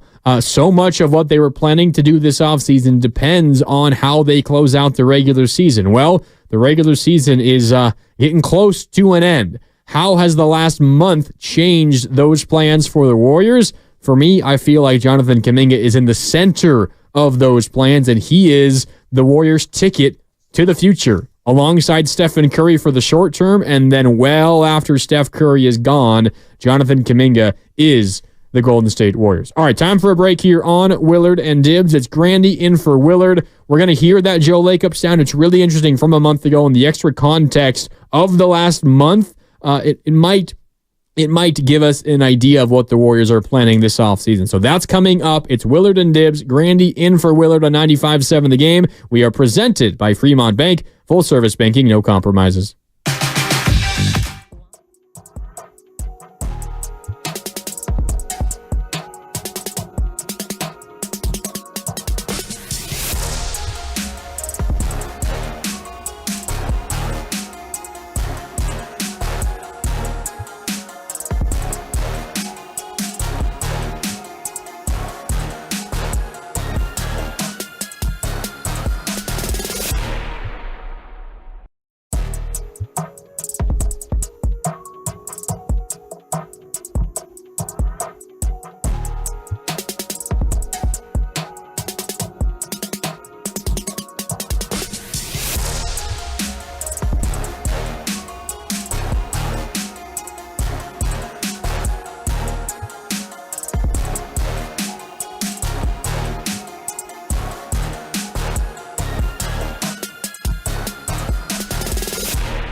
Now, back to Willard and Dibs on 95.7 The Game.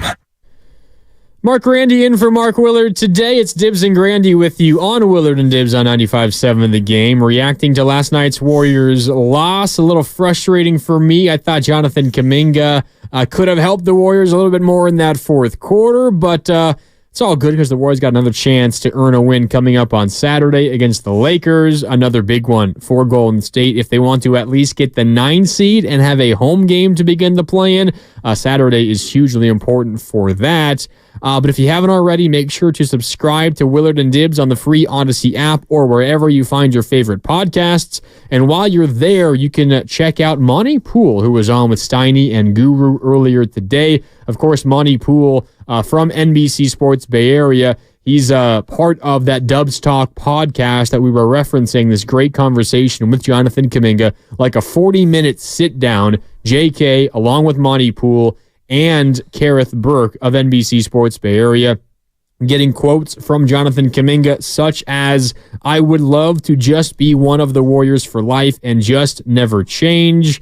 He wants to be a Warrior for life, and this comes just a couple of months after there was a report that Jonathan Kaminga had lost faith in Steve Kerr and his future with this organization. Speaking of Monty Poole and his appearance on Steiny and Guru, I wanted to run this piece of sound by you, Dibs. Again, Monty Poole on with Steiny and Guru talking about Jonathan Kaminga and his love for the Golden State Warriors.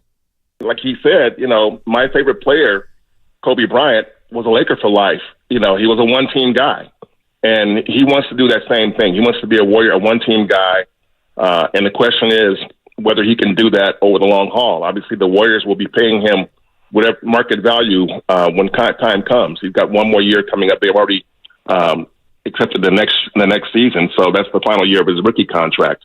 But they got to pay him. I mean, they paid Jordan Poole, and saw that worked out. I think J.K. is looking better than Jordan did at this stage. So the clear expectation that we can maybe explain away the vast difference in communication from Jonathan Kaminga and his camp 2 months ago to now is the expectation is he feels, whether he has gotten a promise from the front office, whether it's just based on his play and self-confidence, but it feels like he's pretty secure in the fact that he is a major future piece of the Golden State Warriors. Yes, and he is a future piece of the Golden State Warriors, and as Monty said in his answer right there, the indications are that they're going to give him the Jordan Poole treatment, which is not necessarily you get the bag and now you get dealt. That was a very unique circumstance. And I wonder if the punch never happened, if Jordan Poole still gets traded just based on the way he was playing and whether or not he actually was fitting with this Warrior team with the way he was playing. But Kaminga's style, the way JK has developed this year and the way he goes about attacking the basket, he's not taking shots away from anyone, from the shooters, and his athleticism, the way he's learning to play much better off-ball defense. He's starting to rebound at a higher rate. I look at what Jonathan Kaminga does on the floor, and I think if he gets the bag, he has a much better chance of being a future mainstay as opposed to Jordan Poole. Yeah, we'll put it this way. If Jonathan Kaminga gets paid this offseason, I would be surprised if he gets traded the following offseason. Exactly. Yeah. Exactly, which is what happened to Jordan Poole. Exactly. He got traded before that contract ever kicked in, but I think he got traded more for basketball fit than for other reasons. Personality fit, yeah, that was a part of it. And, Draymond caused some of that. But I think that it came down to the basketball more than it did the off-the-court stuff. Okay, so we have this fresh in our mind, Jonathan Kaminga's sudden change of heart. He's no longer lost faith in Steve Kerr, and again, maybe it's just self-confidence, but it almost feels like he has a newfound belief that he is not just going to be a Warrior for the short term, but a Warrior for the long term. And considering what the conversation was around the trade deadline, I know the Warriors ended up not trading him, and there were those reports. I saw the same ones that you did, that he was not going to be traded, and the Warriors did not want to trade him. That is a difficult time for a young player to try to deal with all those rumors swirling around, and it probably was worse for a guy like Andrew Wiggins than it was for Jonathan Kaminga, but still, you've got to have some doubt creep in your mind. So you go from that to I want to be a Warrior for life. And it almost seems to me as if he's gotten a guarantee of sorts that he is going to be with this team for a long time. So with that in mind, I want to hear from Joe Lacob. When this came out nearly a month ago now, it was mid-February. It was Joe Lacob, majority owner of the Golden State Warriors, on with TK, Tim Kawakami of the TK Show. You can find all of the TK Show episodes on the 95.7 The Game YouTube channel, youtube.com/957 The Game, powered by First NorCal Credit Union. Of course, a great show covering the Warriors, the Niners, the Giants when the time comes as well. TK sat down with Joe Lacob and straight up asked him, and I think you'll hear the question here in this cut as well, asked him about the goals this offseason, specifically as it relates to the salary cap. Here is Joe Lacob and TK.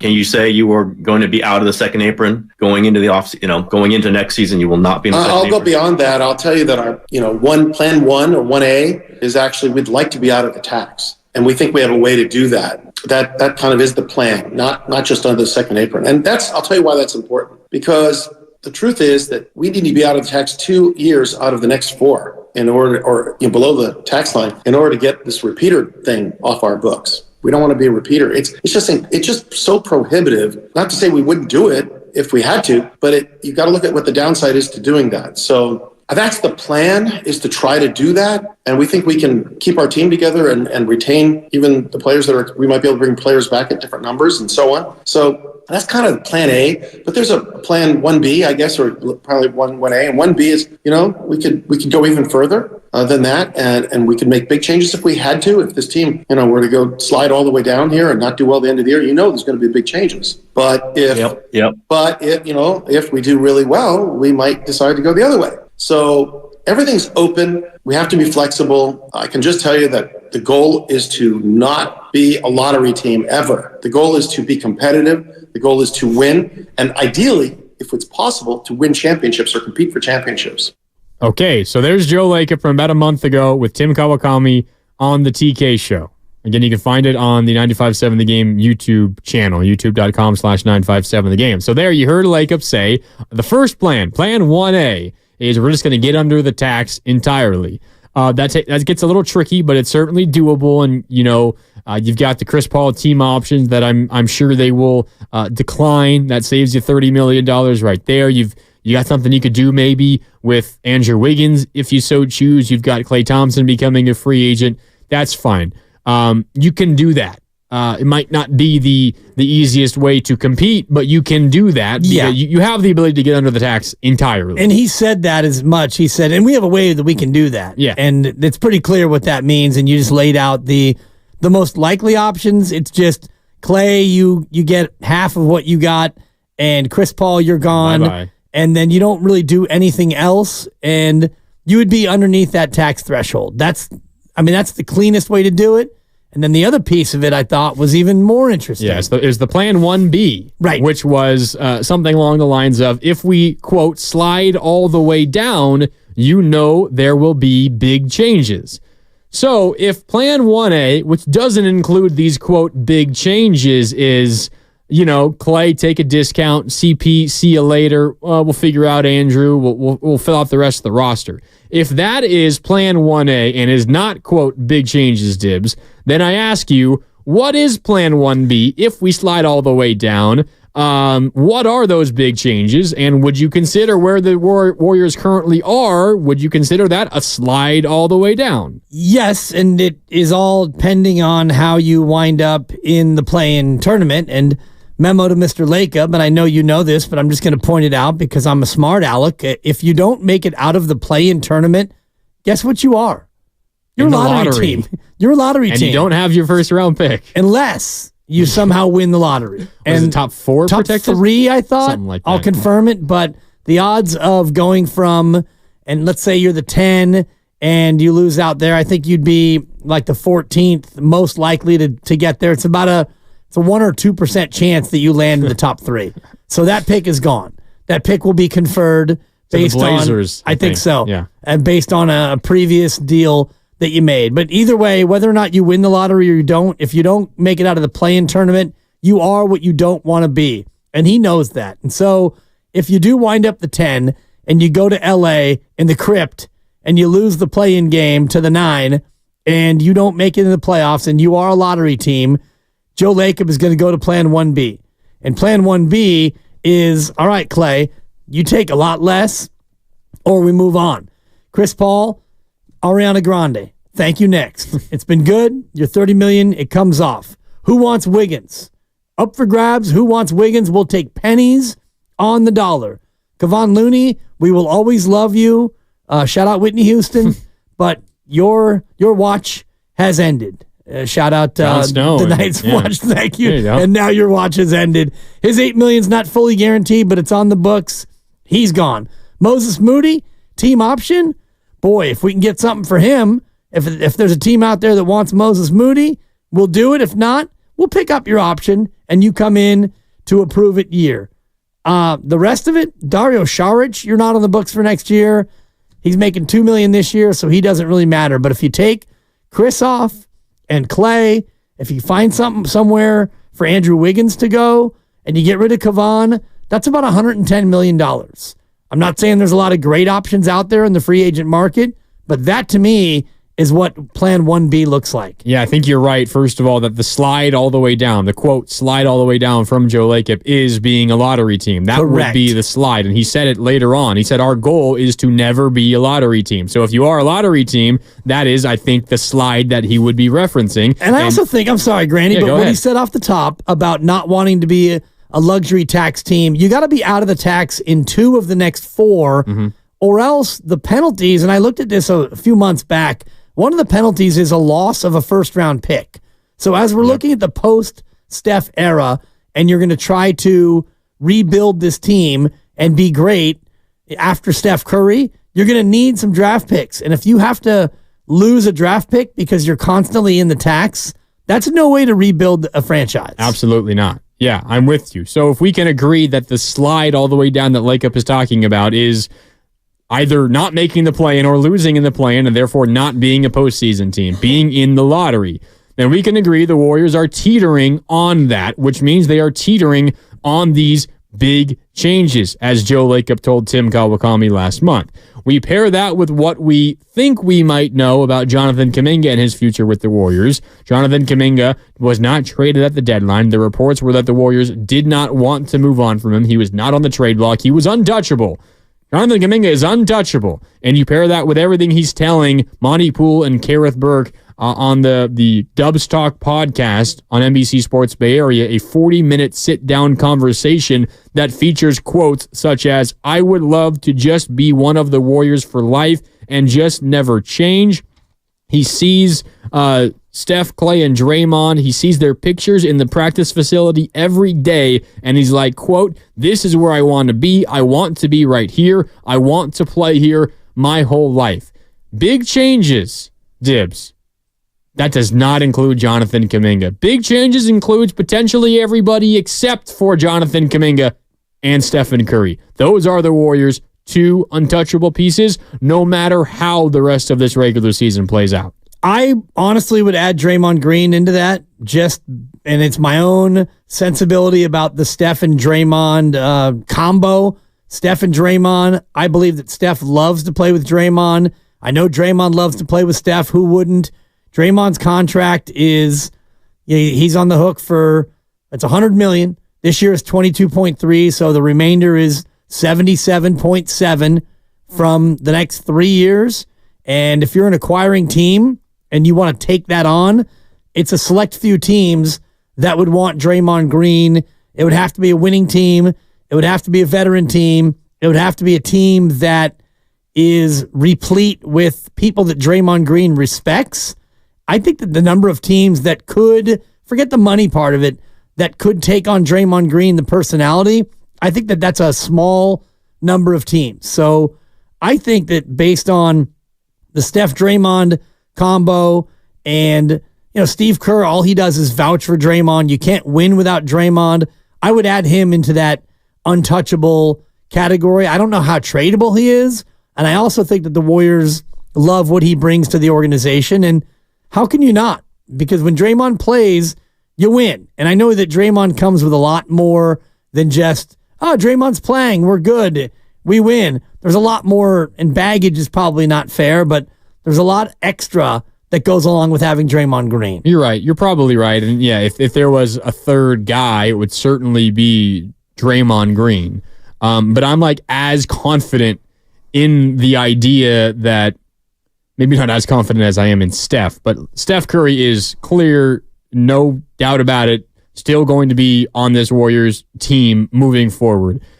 I am close to as confident in saying that as I am saying it about Jonathan Kaminga. I think the Golden State Warriors literally mean that he is untouchable. They're not going to consider moving him for anything. I think Jonathan Kaminga is the Warriors' ticket to being competitive in a post-Stephen Curry world. I think he is their lottery ticket that they're holding on to for dear life. If you give up on him this offseason and you try to go and get yourself another star, get Steph Curry a legit number 2 running mate again, the next Klay Thompson, right? Get Steph Curry a co-star. You know, Guru yesterday during the crossover saying, you got to go out and get LeBron or get me a bad boy, right? Go and get somebody. If it means trade Kaminga, go and do it. I'm here to say absolutely freaking not. It is not going to happen this offseason. Jonathan Kaminga is going to be a Warrior for a very long time. And it's getting to a point for me, Dibs, where I would even ask, even if the perfect opportunity presented itself, and you had to give up Kaminga and Trace Jackson Davis and Moody or whatever it was, a group of players, young assets, including Kaminga, to bring in a star to pair with Steph.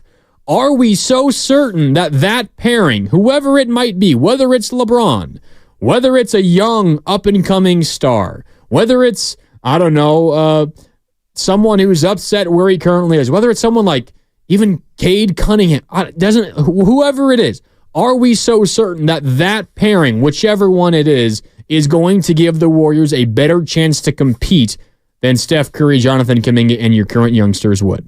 I'm not so sure about that. No, you can't be certain of it. I think that the most dramatic move, the best possible moves would be to acquire in a trade. It would be either Giannis and I say LeBron James. Even though he's 40, I think about a team that has Steph and Draymond and LeBron and whatever other pieces you can keep.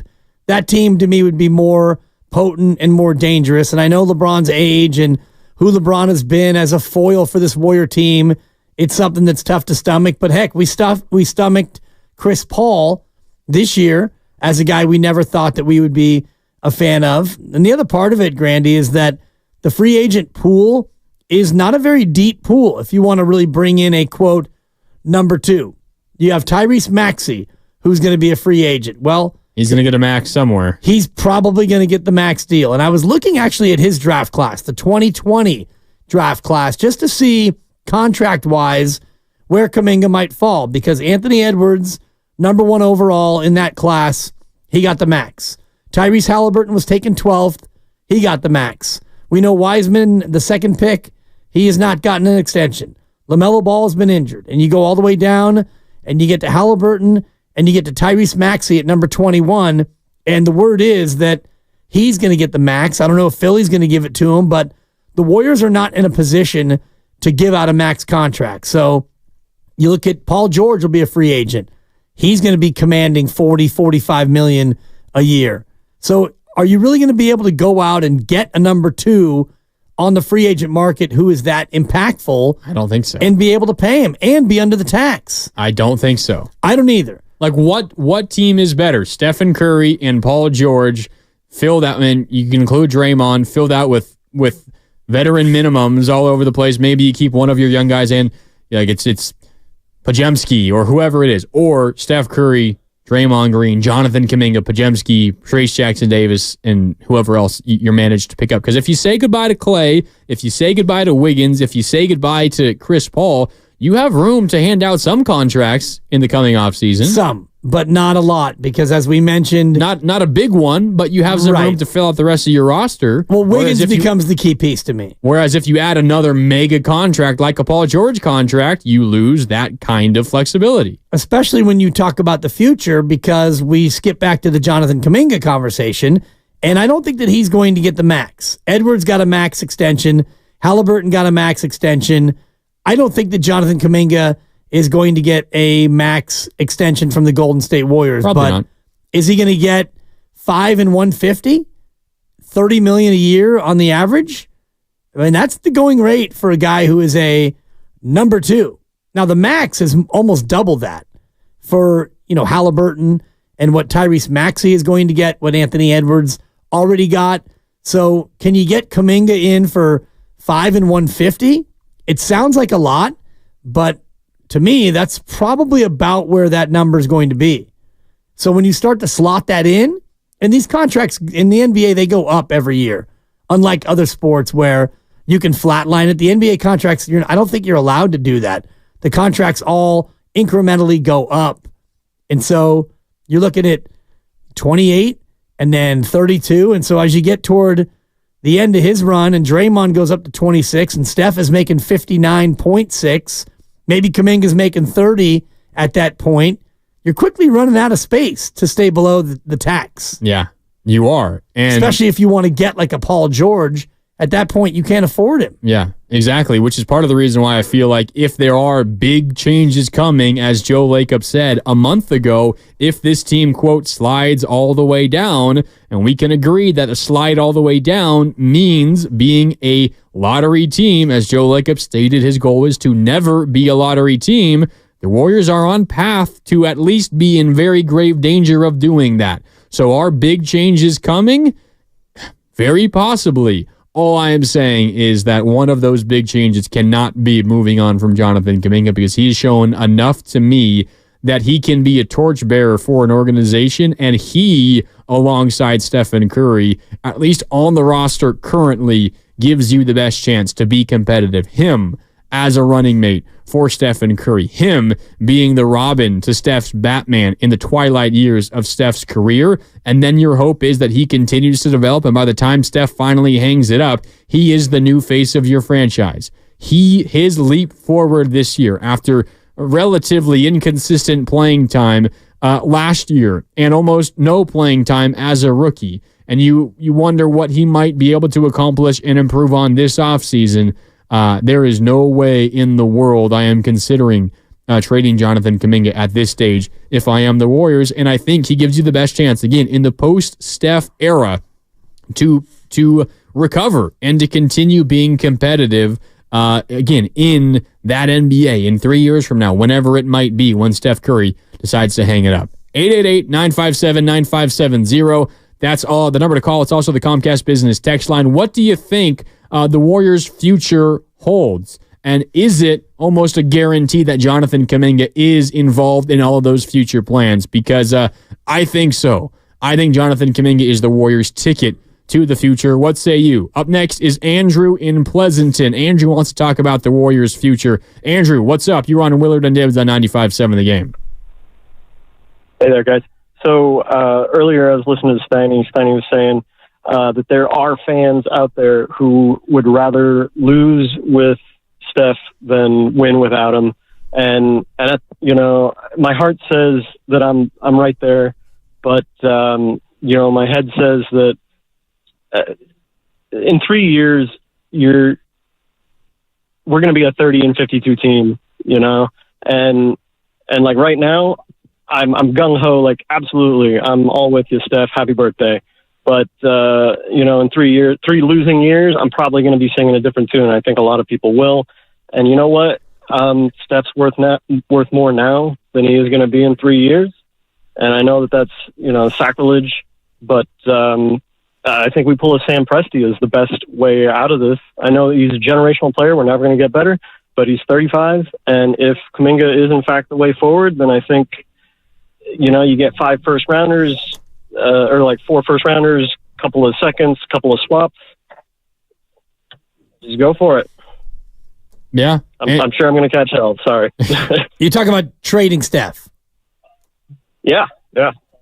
You got to say it then. You got to say, I want to trade Steph Curry. All right. Happy birthday, Steph. I want to trade Steph Curry. I want to get a war chest for him. I think that's the best way to turn it around in the shortest amount of time rather than drag this out for another 3 years in the mediocrity that we are. I appreciate that. Thank you for putting your name on it. And Thanks, Andrew. Yeah, Andrew, that was good. And you started it with a happy birthday. And you ended it with a happy birthday. And you did sell him short, though, because the man is 36. 36 today. So, Pi Day, right? Yeah, 3.14. Yeah, so, man. Shares a birthday with Albert Einstein, by the way. Oh, okay. Yeah. Do you ever think about who you share a birthday with? You haven't really done that like research? Famous people? No, I don't. Okay. I don't really know. That's funny. I think Janet Jackson is probably the most famous one with me. Okay. My sister has the greatest birthday of all. She shares it with Tiger Woods and LeBron James. Oh, wow. Or should I say New Year's Eve? Is that what it is? December 30th. Yeah. Very close. They share it with her, with the Caner. There you go. So, yeah. I share my birthday with my mom's birthday. I was born on my mom's birthday. That is so cool. How about that? That's really cool. I always say I was the best birthday present. Yeah. I'm sure. Yeah. I'm sure she enjoyed it. Well, yeah.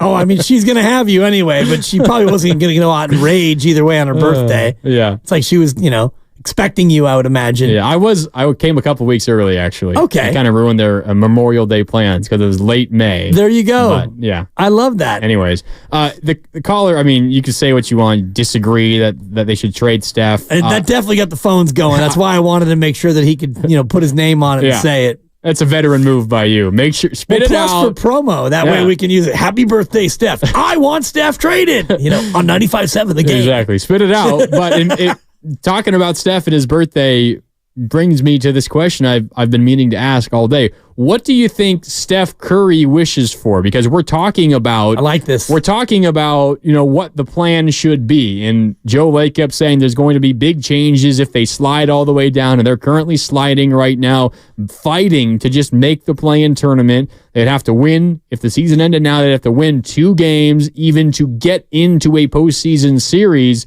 So if you get Steph Curry at his honest best... and you ask him, Steph, when it relates to the Warriors and the future of this organization, while you're still here, what do you wish for on your 36th birthday? What does Steph Curry want? What do you think he wants, and how do you think he wants them to handle this upcoming offseason if things go poorly the rest of this year? Well, I think that he would channel his inner Mike Singletary and say, I want winners. I want people who want to win. And so, yeah, Steph wants to win. We all know that. But then you get one level deeper and you say, all right, Steph, close the door. Come on in here. What do you want me to do this offseason? It's Joe Lacob. It's Mike Dunleavy. It's various other Lacobs, maybe various other Dunleavys as well. There's a couple of Kerrs in there and Steph, the chef. And they ask him, in all honesty, Chef, what do you want us to do? What do you think he says? Well, he says, you know what? Chris Paul is a veteran. He's a Hall of Famer. He gone. Okay, that's an easy one. How about Klay? All right, guys, let me talk to Klay. Let me see if Klay will play for 2-20. I mean, 2-40 for Klay. What do you think about that, guys? Can we get Klay in here for 2-40? And if Klay doesn't want to take 2-40, then you know what? Maybe we thank my Splash brother and we go elsewhere because 43.2 for that, it's an overpay. Then he quietly makes sure no one's listening, and he says, guys, we got to do something about Wiggins. I mean, it's my birthday here. What do I want for my birthday? I want Wiggins dealt. I want Wiggins dealt, not for picks in 2032 and 2034. Give me something now. Give me something I can sink my teeth into. Oh, can they even get that for Wiggins? Well, Wiggins is making 26, so you package Wiggins, and maybe you have to throw something else in. Maybe you throw in a pick. If you're Steph Curry, you're not worried about draft picks in 2028, 2029, and 2030. So if Steph had his druthers, if he could get a birthday wish, it would be trade Wiggins and whatever picks we need to trade to bring me somebody who can help now, next year. Yeah, I agree with you. That's what he would want. I agree with you. 888-957-9570. What does Steph Curry want for his birthday? do you agree with our previous caller as well, who feels like the Warriors should trade Stephen Curry? Maybe Steph Curry wants a trade for his birthday. I would doubt that. Wow. But what do you think Steph Curry wants on his 36th birthday? McKay in San Ramon is next. McKay, what's up? You're on Willard and Dibs. Grandy in for Willard today on 95.7 The Game. First of all, I almost drove off the road. Dibs, you're my boy. It's Barry McKay, San Ramon. Hey, what's up, Barry? Dibs and I think we're... What's up, Dibs? Hey, Dibs, were you, 7 years old when the Warriors won in 75? We waited 40 years for the Warriors to win again, and they won because of one guy. I know it's a big three and all that kind of stuff. They won because of Steph Curry. He's a transitional. He's a player. He's Tiger Woods in his prime. He is Mahomes. He is Michael Jordan. He is... Did you watch the postseason? Did you watch the finals 2 years ago? Did you watch Game 4, Game 6, the night? I mean, Kerr is we're not ever seeing a Warriors title again in our lifetime, sadly. We can live till we're 95, Dibs. It's unlikely. So the young people understand. Your co-host was probably 15 when they won, so you're thinking, I thought the Raiders were going to win my whole life. They won their last one when I was 15. Yeah. It's not happening when Curry's gone. So I almost drove off the road when the guy said to trade Curry. I get it when you're young. You don't realize what this guy is. They're covering him when he's at half court or before. I've never seen a player guarded like Steph Curry. Not even Michael Jordan, not even LeBron. You have to pick him up 50 feet from the rim because he's that lethal. Yeah, thanks, Barry. I appreciate the phone call. Yeah, and I'm glad you didn't drive off the wall. That would have been, or off the road. That would have been a devastating loss for the 95.7 The Game family. Of course. No doubt. And, yeah, it's whatever Steph wants, but how do you fix it? Because this year, as much as we want to, talk about Kaminga, if he played 4 more minutes, then they would have won that game. Even if they win that game and they climb to the 8, I don't have a lot of faith in whatever they can possibly do this year. I'm here for it. And Mark Willard and I agreed we'd take it one game at a time. So right now I'm putting last night behind me, and I'm getting excited about Saturday because anytime you face the Lakers and, Steph against LeBron, how many more Steph versus LeBrons do we have in our lifetime? A handful. Right. I mean, we shouldn't take these for granted in a matchup of just pure greatness. LeBron's probably got 1 or 2, maybe 3 more years. Who knows? Right? Anymore.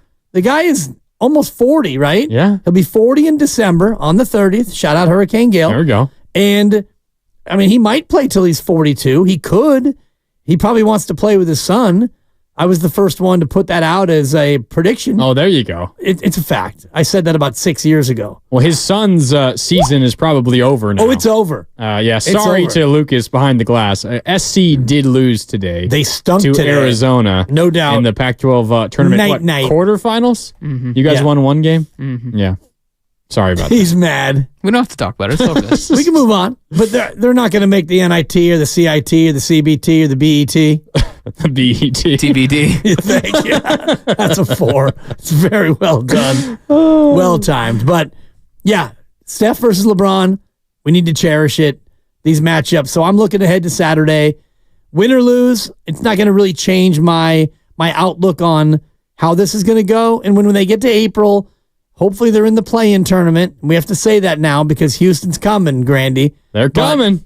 They're in the play-in, and wherever they are, 10, 9, 8, or 7, I'm here for it. But the bigger picture, the micro versus the macro, or the macro versus the micro, the macro is this offseason, it's going to be a hell of a lot to watch. Yeah, and obviously nothing gets done in this organization these days without Steph Curry's approval. So anything that happens, Steph has signed off on.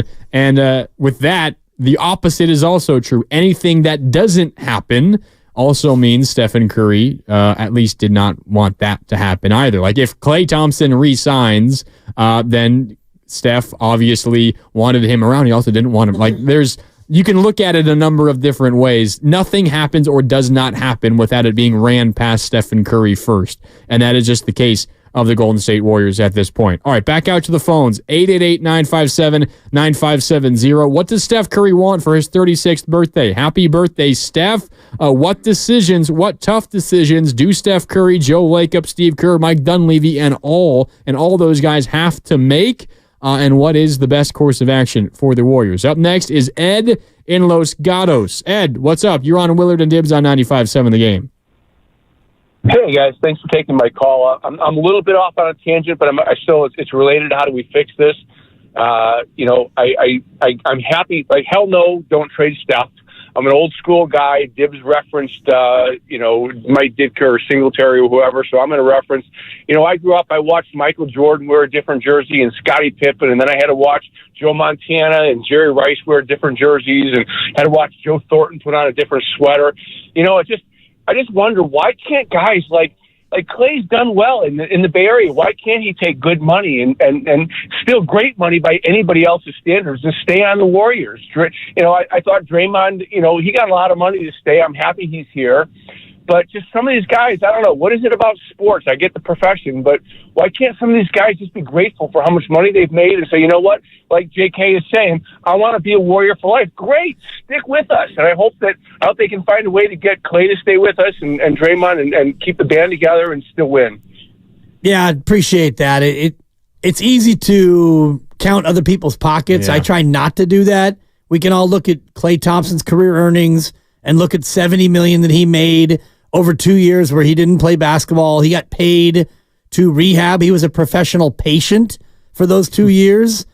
I try not to do that because Probably the hardest years of his life. No as doubt. Well. No doubt. And it's not like he was just sitting on his backside the whole time. Right. And if you went to any of us, especially someone your age, where, if I walk up to you and say, I'll give you this amount of money, not 70 million, because you'd say yes right away. But dang. if I took 10 times what you're making this year and I said, all right, give me your Achilles, you choose. Snip. Bye-bye, Achilles. So that's 9 months. And then right when you're getting better, you can pick the order. I'm going to kablow your ACL. So you're hobbled for 2 years. You get 10 times what you normally make in your salary, but it's going to cost you 2 years of mobility, and your body will be forever changed. It's not like Klay Thompson can become a marathoner, and I'm not trying to play the sympathy card for Klay because he's done really well, but we don't know what he's motivated by. Maybe he will come in and say, I want to be a Warrior so bad that I'll take 2 in 40. My guess would be he's going out on the open market, and he's going to get whatever he can get and try to play out his career how he wants to do it. I don't know about that. I feel like Klay is the kind of guy where he wants the money in a different way than others do. He wants the money as a sign of status, not in terms of economic status, but status in the league. Like, he wants to be among the highest paid players in the league because that means he's one of the best players in the league. Right. Right? It's less about the money and what he can do with the money for him. And this is just my interpretation of Klay, because it seems like all this guy cares about is his family, his dog, Rocco, and playing basketball. And the boat. And the boat. You're Don't right. sleep on the boat. You're right. And the bay. The boat, the bay, his family, Rocco, and basketball. But basketball almost above everything else. Like, this dude, kind of like KD in the sense that he's just a hooper. All he loves to do is play basketball. And it's not as if Klay does not care about the money, but it seems to me he's less tied up over the economic aspect of it, and he's more worried about what it means, what his contract, how much he's making says about him, the basketball player. So I think he could get over making less economically, but as you and Willard like to say all the time, can he get over the ego part of it all? Right. And that is a part of it for Klay, I think, maybe more than others. Yeah, it's hypothetical, but I think you could be right in what we've seen of him, pointing to his finger and 4 fingers. I got 4 fingers when he's playing against Phoenix. I got the 4 rings and all the rest of it. Feels like he can at times have that sense of self that is greater than what we would have thought. And I also, just hearing you lay that out about Klay, think about quality of life. And, he lives over in Tiburon, and when he wants to, he commutes to work on a boat. And he's got a kayak, and he's got oceanfront property, or bayfront property rather, and he is living his best life. So you get an offer for 2 and 40 here, hypothetical, 2 and 40 with Golden State, or you get an offer for 2 and 48 in fill in the blank, Indiana, middle of America, or Oklahoma City, or maybe you wind up in Charlotte or in a place that maybe isn't as desirable to live, maybe that is a motivator when it comes time here in the summer. Yeah, who knows? That's one of the main decisions. In fact, it's probably the biggest decision that the Warriors have. It is the Klay Thompson conundrum, because it seems relatively straightforward with Chris Paul. The Warriors will be very difficult for them to stay under the cap, or to get under the cap, as the Lakeup said, is goal 1A, with the $30 million owed to Chris Paul.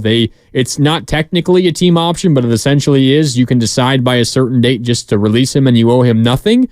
So in all ways, it's basically a team option. They can just say no, and you're completely rid of his contract, and you don't owe him anything more past this season. But the Klay decision is not nearly as simple as that one for CP3. All right, 888-957-9570. Up next is Dave in San Francisco. Dave has a goal or a plan for the Warriors this offseason. Dave, what's up? You're on 95.7 The Game.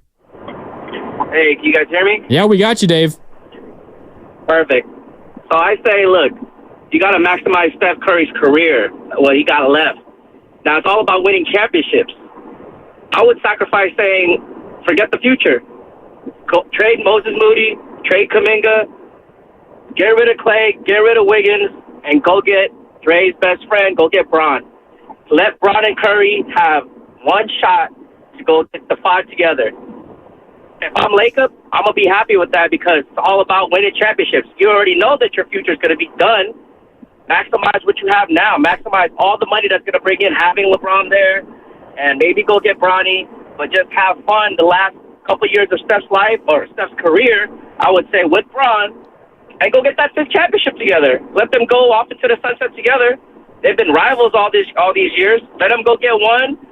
And as a Warrior fan, if we could go get one more for Curry, I'm happy with that. Yeah, thanks for the call, Dave. I'm not sure I would do that. I don't want to get rid of every young asset that this team has. And if we are taking Joe Lakeup at his word, Dibs, and what we just heard him tell Tim Kawakami of the TK show a month ago, we just ran it past you a little bit ago here on 95.7 The Game.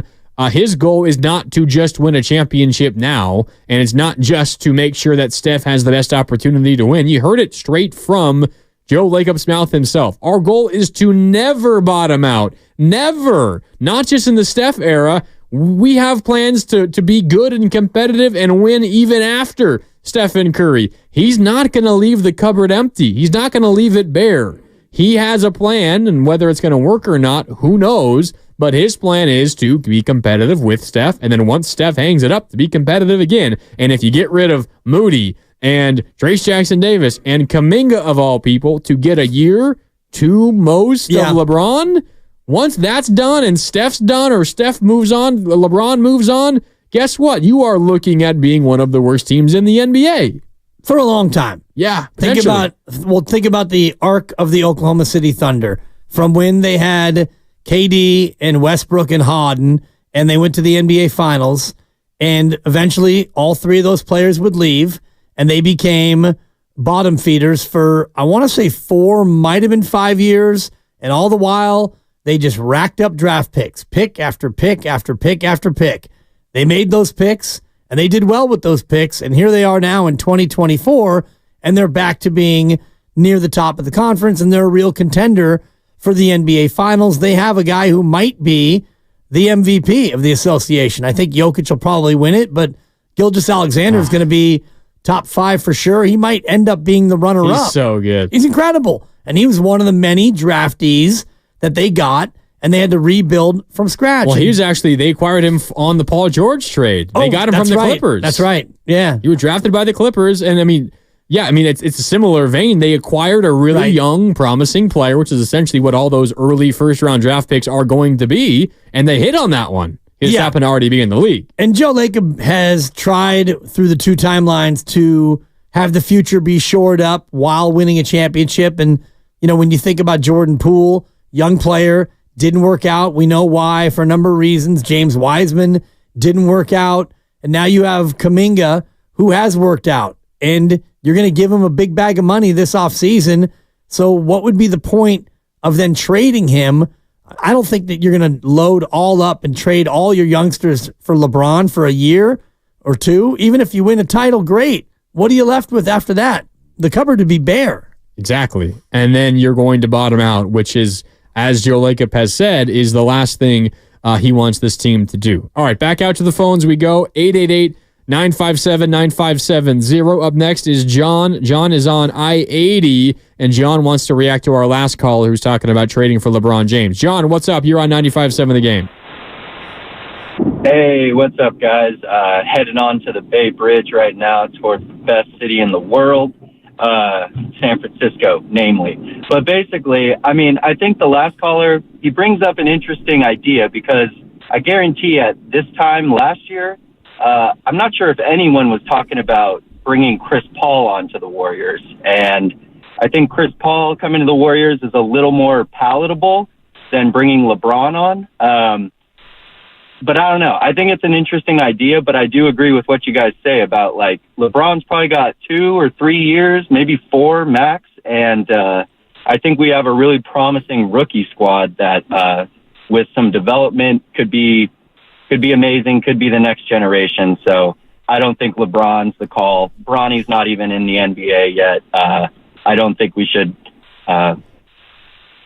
have that as our goal in this offseason. That's my take. Yeah, appreciate the call, John. The other thing about Bronny, he's just simply not a very good basketball player either, Dibs.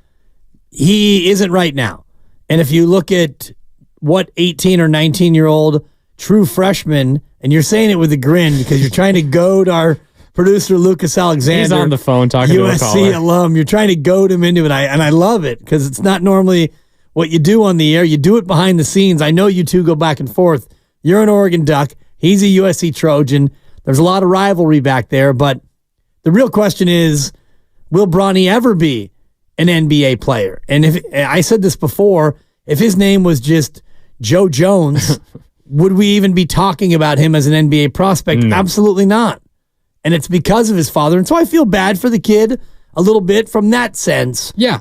Because there's draft hype around him, even though there shouldn't be any draft hype around him. It's only because who his father is. And to our caller's point about comparing the CP3 acquisition to the LeBron acquisition, well, first of all, LeBron doesn't even have to be a trade. He can opt out, and then he could take maybe a pay cut and join the Warriors. That comes down to how much he'd want to play alongside Stephen Curry, and maybe that's enough of a motivating factor for him to do that.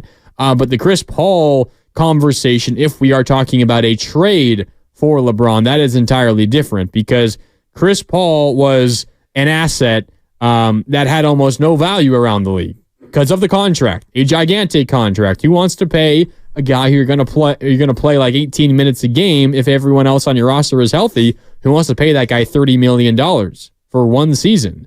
And it just happened to be that the Warriors had an asset, a high-paid asset, who they wanted to get rid of as well. So you swapped what you felt was not a great asset for not a great asset. Now, LeBron is different. While he is an aging star, much like Chris Paul is, he's still one of the better players in the NBA, and he brings so much more with him than Chris Paul does, so much more than just what he does on the court. So that's a big difference. Yeah. But it also doesn't have to be a trade for LeBron James. It doesn't if he opts out. And I had said this before, and I kind of got laughed at, the idea of LeBron coming in and getting paid something like the mid-level. And, you know, it goes down to what we talked about with Klay, the ego part of it. Does LeBron have that ego need to be – he doesn't need the money. And, again, I'm not counting his pockets, but I would imagine LeBron's doing pretty well with all the things that he has going on. Yeah. I would imagine he's able to pay the mortgage each and every month. And what is he, like a minority owner of Liverpool now? Yeah. I mean, he's got so many irons in the fire, as they say. I won't count his pockets, but if he wants to come play with Steph, there's a number that would be a lot lower than what he's used to making, and that's just the reality of where they are relative to the cap. So do you think the report from, I guess, right after the trade deadline that Joe Lacob called the Lakers about LeBron James, was that serious for the Warriors, or was that just doing your due diligence and checking in? It's both, but I don't think that they made that call thinking, all right, we got a deal. You know, everyone gather around. We're going to make this deal because I think we can get LeBron with this one phone call. I think you called just to, you know, kind of test the water on, you know, did you get hung up on immediately? Hey, how you doing? Hey, Jeannie, it's Joe. And then dial tone. And yeah, any thought about, trading us LeBron? And, yeah. Did she hang up right away, or did they laugh? And she said, yeah, give me Steph and Kaminga and 8 first-round picks. And isn't this great? I'll see you at the winter meetings or whatever, in the summer meetings. See you at Summer League.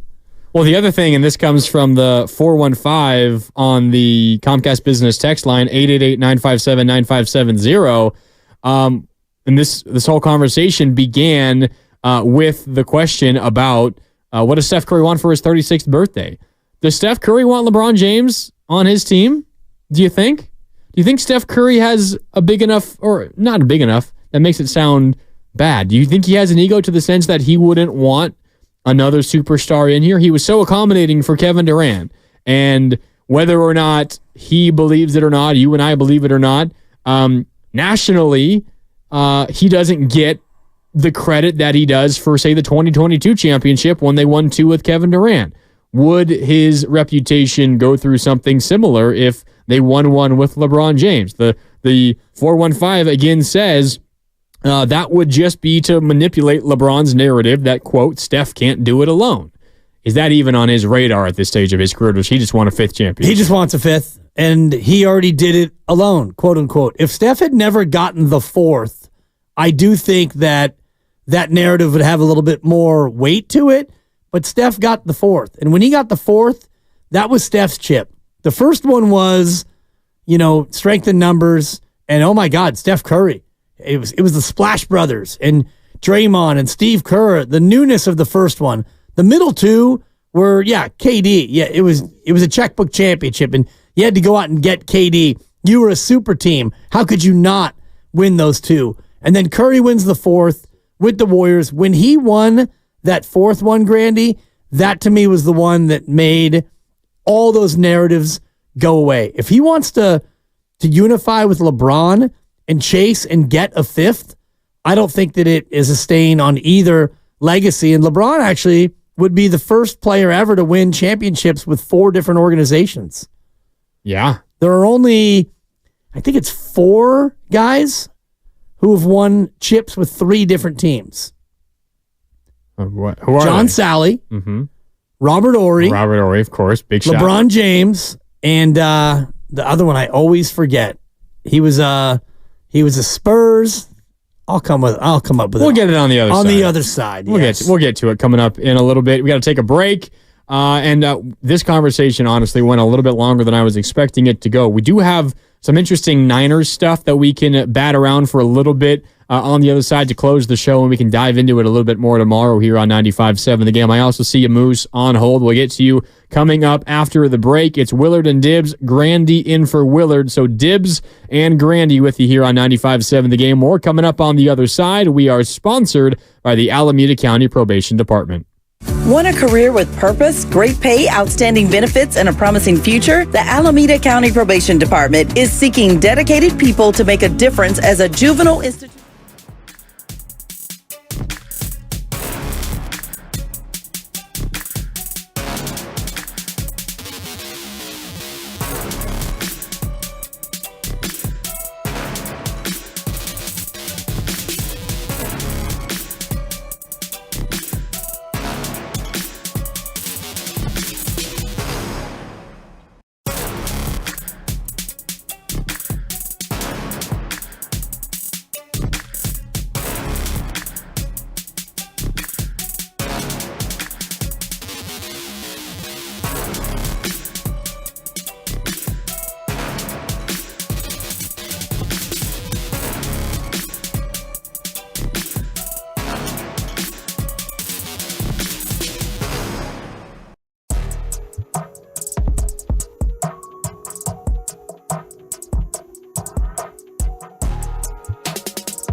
Look at his last 5 games, 6 of 13 from 3.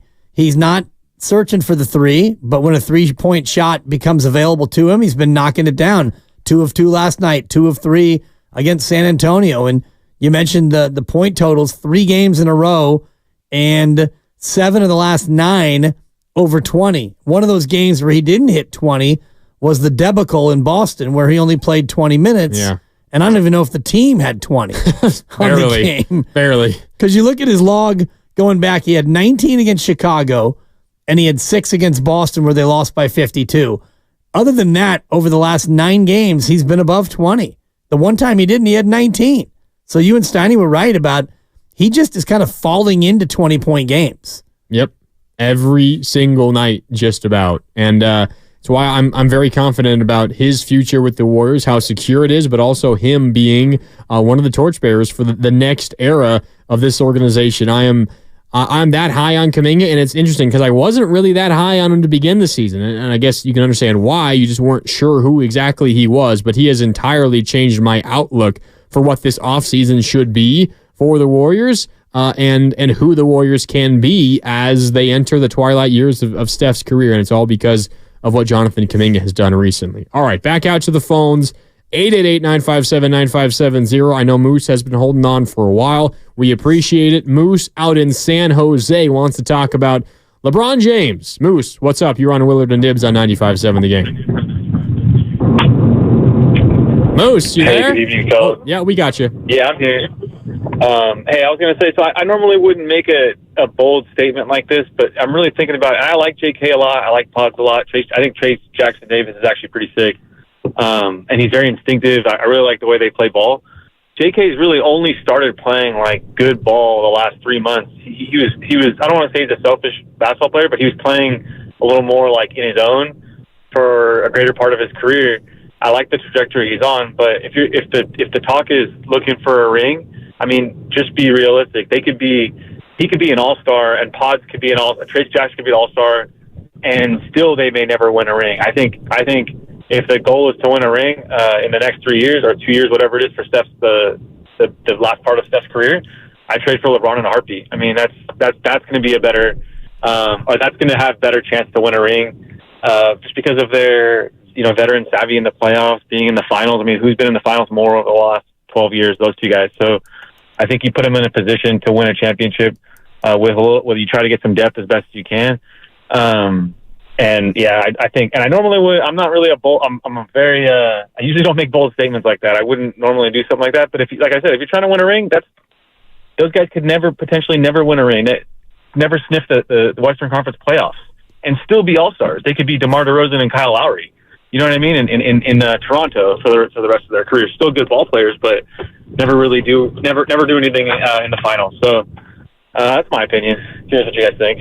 Yeah, I appreciate it, Moose. I don't think anyone's gonna, call you crazy for having that opinion. I mean, there's a number of people out there who just say, to hell with the future, as Steiny would say, the hell with the kids. Like, right. Try to just get Steph one more, and I totally understand that. I'm coming more from the perspective of how I think Joe Lacob operates. And Joe Lacob operates in the sense that, yes, of course he wants to win a championship, but I don't think he wants to do it at the risk of being terrible for 3, 4, 5 years after that era ends. Right. If there is, and I'm not saying that he was the originator of the two timelines, because he wasn't, and every time he talks about it, he says that he wasn't. But if there is some sort of middle ground where you are giving yourself a good swing at winning now, but also not entirely throwing away everything that you have for 3 years down the road from now, then that's the path he's going to choose. At least that's the path that he has talked about choosing a number of times. Right, and it's the path that, honestly, I would choose if I was in his shoes, because you're going to be the owner for a lot longer than Steph Curry is on your team. So if you go fully all in on Steph and his window, and you shove all your future prospects out the door for 1 or 2 swings at it, even if you get it, all right, good short-term benefit, but then Steph is gone and all the other vets are gone, and you're left with an absolute barren cupboard, and you're still owning the team. And then it's going to be, back to the old days of Warrior basketball, which is, don't miss Giannis when he comes to town, and you start promoting. It's a great timeout. All that. You remember that when you were a kid? Oh, of course. The great Seared into my timeout. memory. And it was the Kobe Bryant mini plan.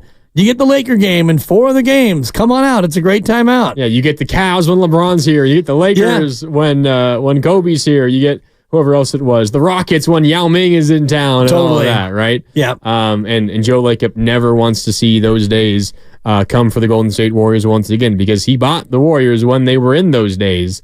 And he has been as big of a reason as any, maybe other than Stephen Curry, that they are no longer in those days. And you got to credit him for that. And I think at a certain point, you just gotta trust that. He knows what he's doing. And I think, we'll see how this offseason goes. But there is a very, very big question mark in front of the Warriors this offseason, and it'll be interesting to see how they do try to move past it because this is kind of a turning point for this Warriors team. All right, that'll just about do it for us today. Dibs, I wanted to get in some Niners talk. Yeah. Honestly, there's a lot to say about the Niners. Maybe most notably, Eric Kendricks, who was going to be the stopgap linebacker, agreed to a deal with the Niners, and suddenly he was like, actually, no, I'm going to go be a Cowboy now. Yeah. So the Niners do not have a new starting linebacker alongside Fred Warner just yet. Kind of a wild story there. We can get. I'll save these notes that Lucas printed out. Let's get into this tomorrow, Lucas. Yeah, there was I like it. a It's story evergreen. from Michael Silver in the SF Chronicle about the Niners offseason as well. So we can dig into all of that tomorrow on Willard and Dibs. It's Grandy in this week for Mark Willard. Fun day today, Dibs, and we'll talk to you tomorrow. You're doing a great job, Grandy. I got to say it. I'm trying. Not always a huge fan, but I have been this week. Nice. You're just upset because I messed with your stuff going to the... Whatever. Yeah, exactly. All right, what's coming up next on The Game is brought to you by Fremont Bank. Full-service banking, no compromises. It's Warriors Roundtable, a full hour of Warriors talk with Kevin Dana and Gary St. Jean. That is coming up next. But for Lucas behind the glass, for Dan Dibley, my name is Mark Grandy signing off. Thanks so much for tuning in. Warriors Roundtable is next on 95.7 The Game.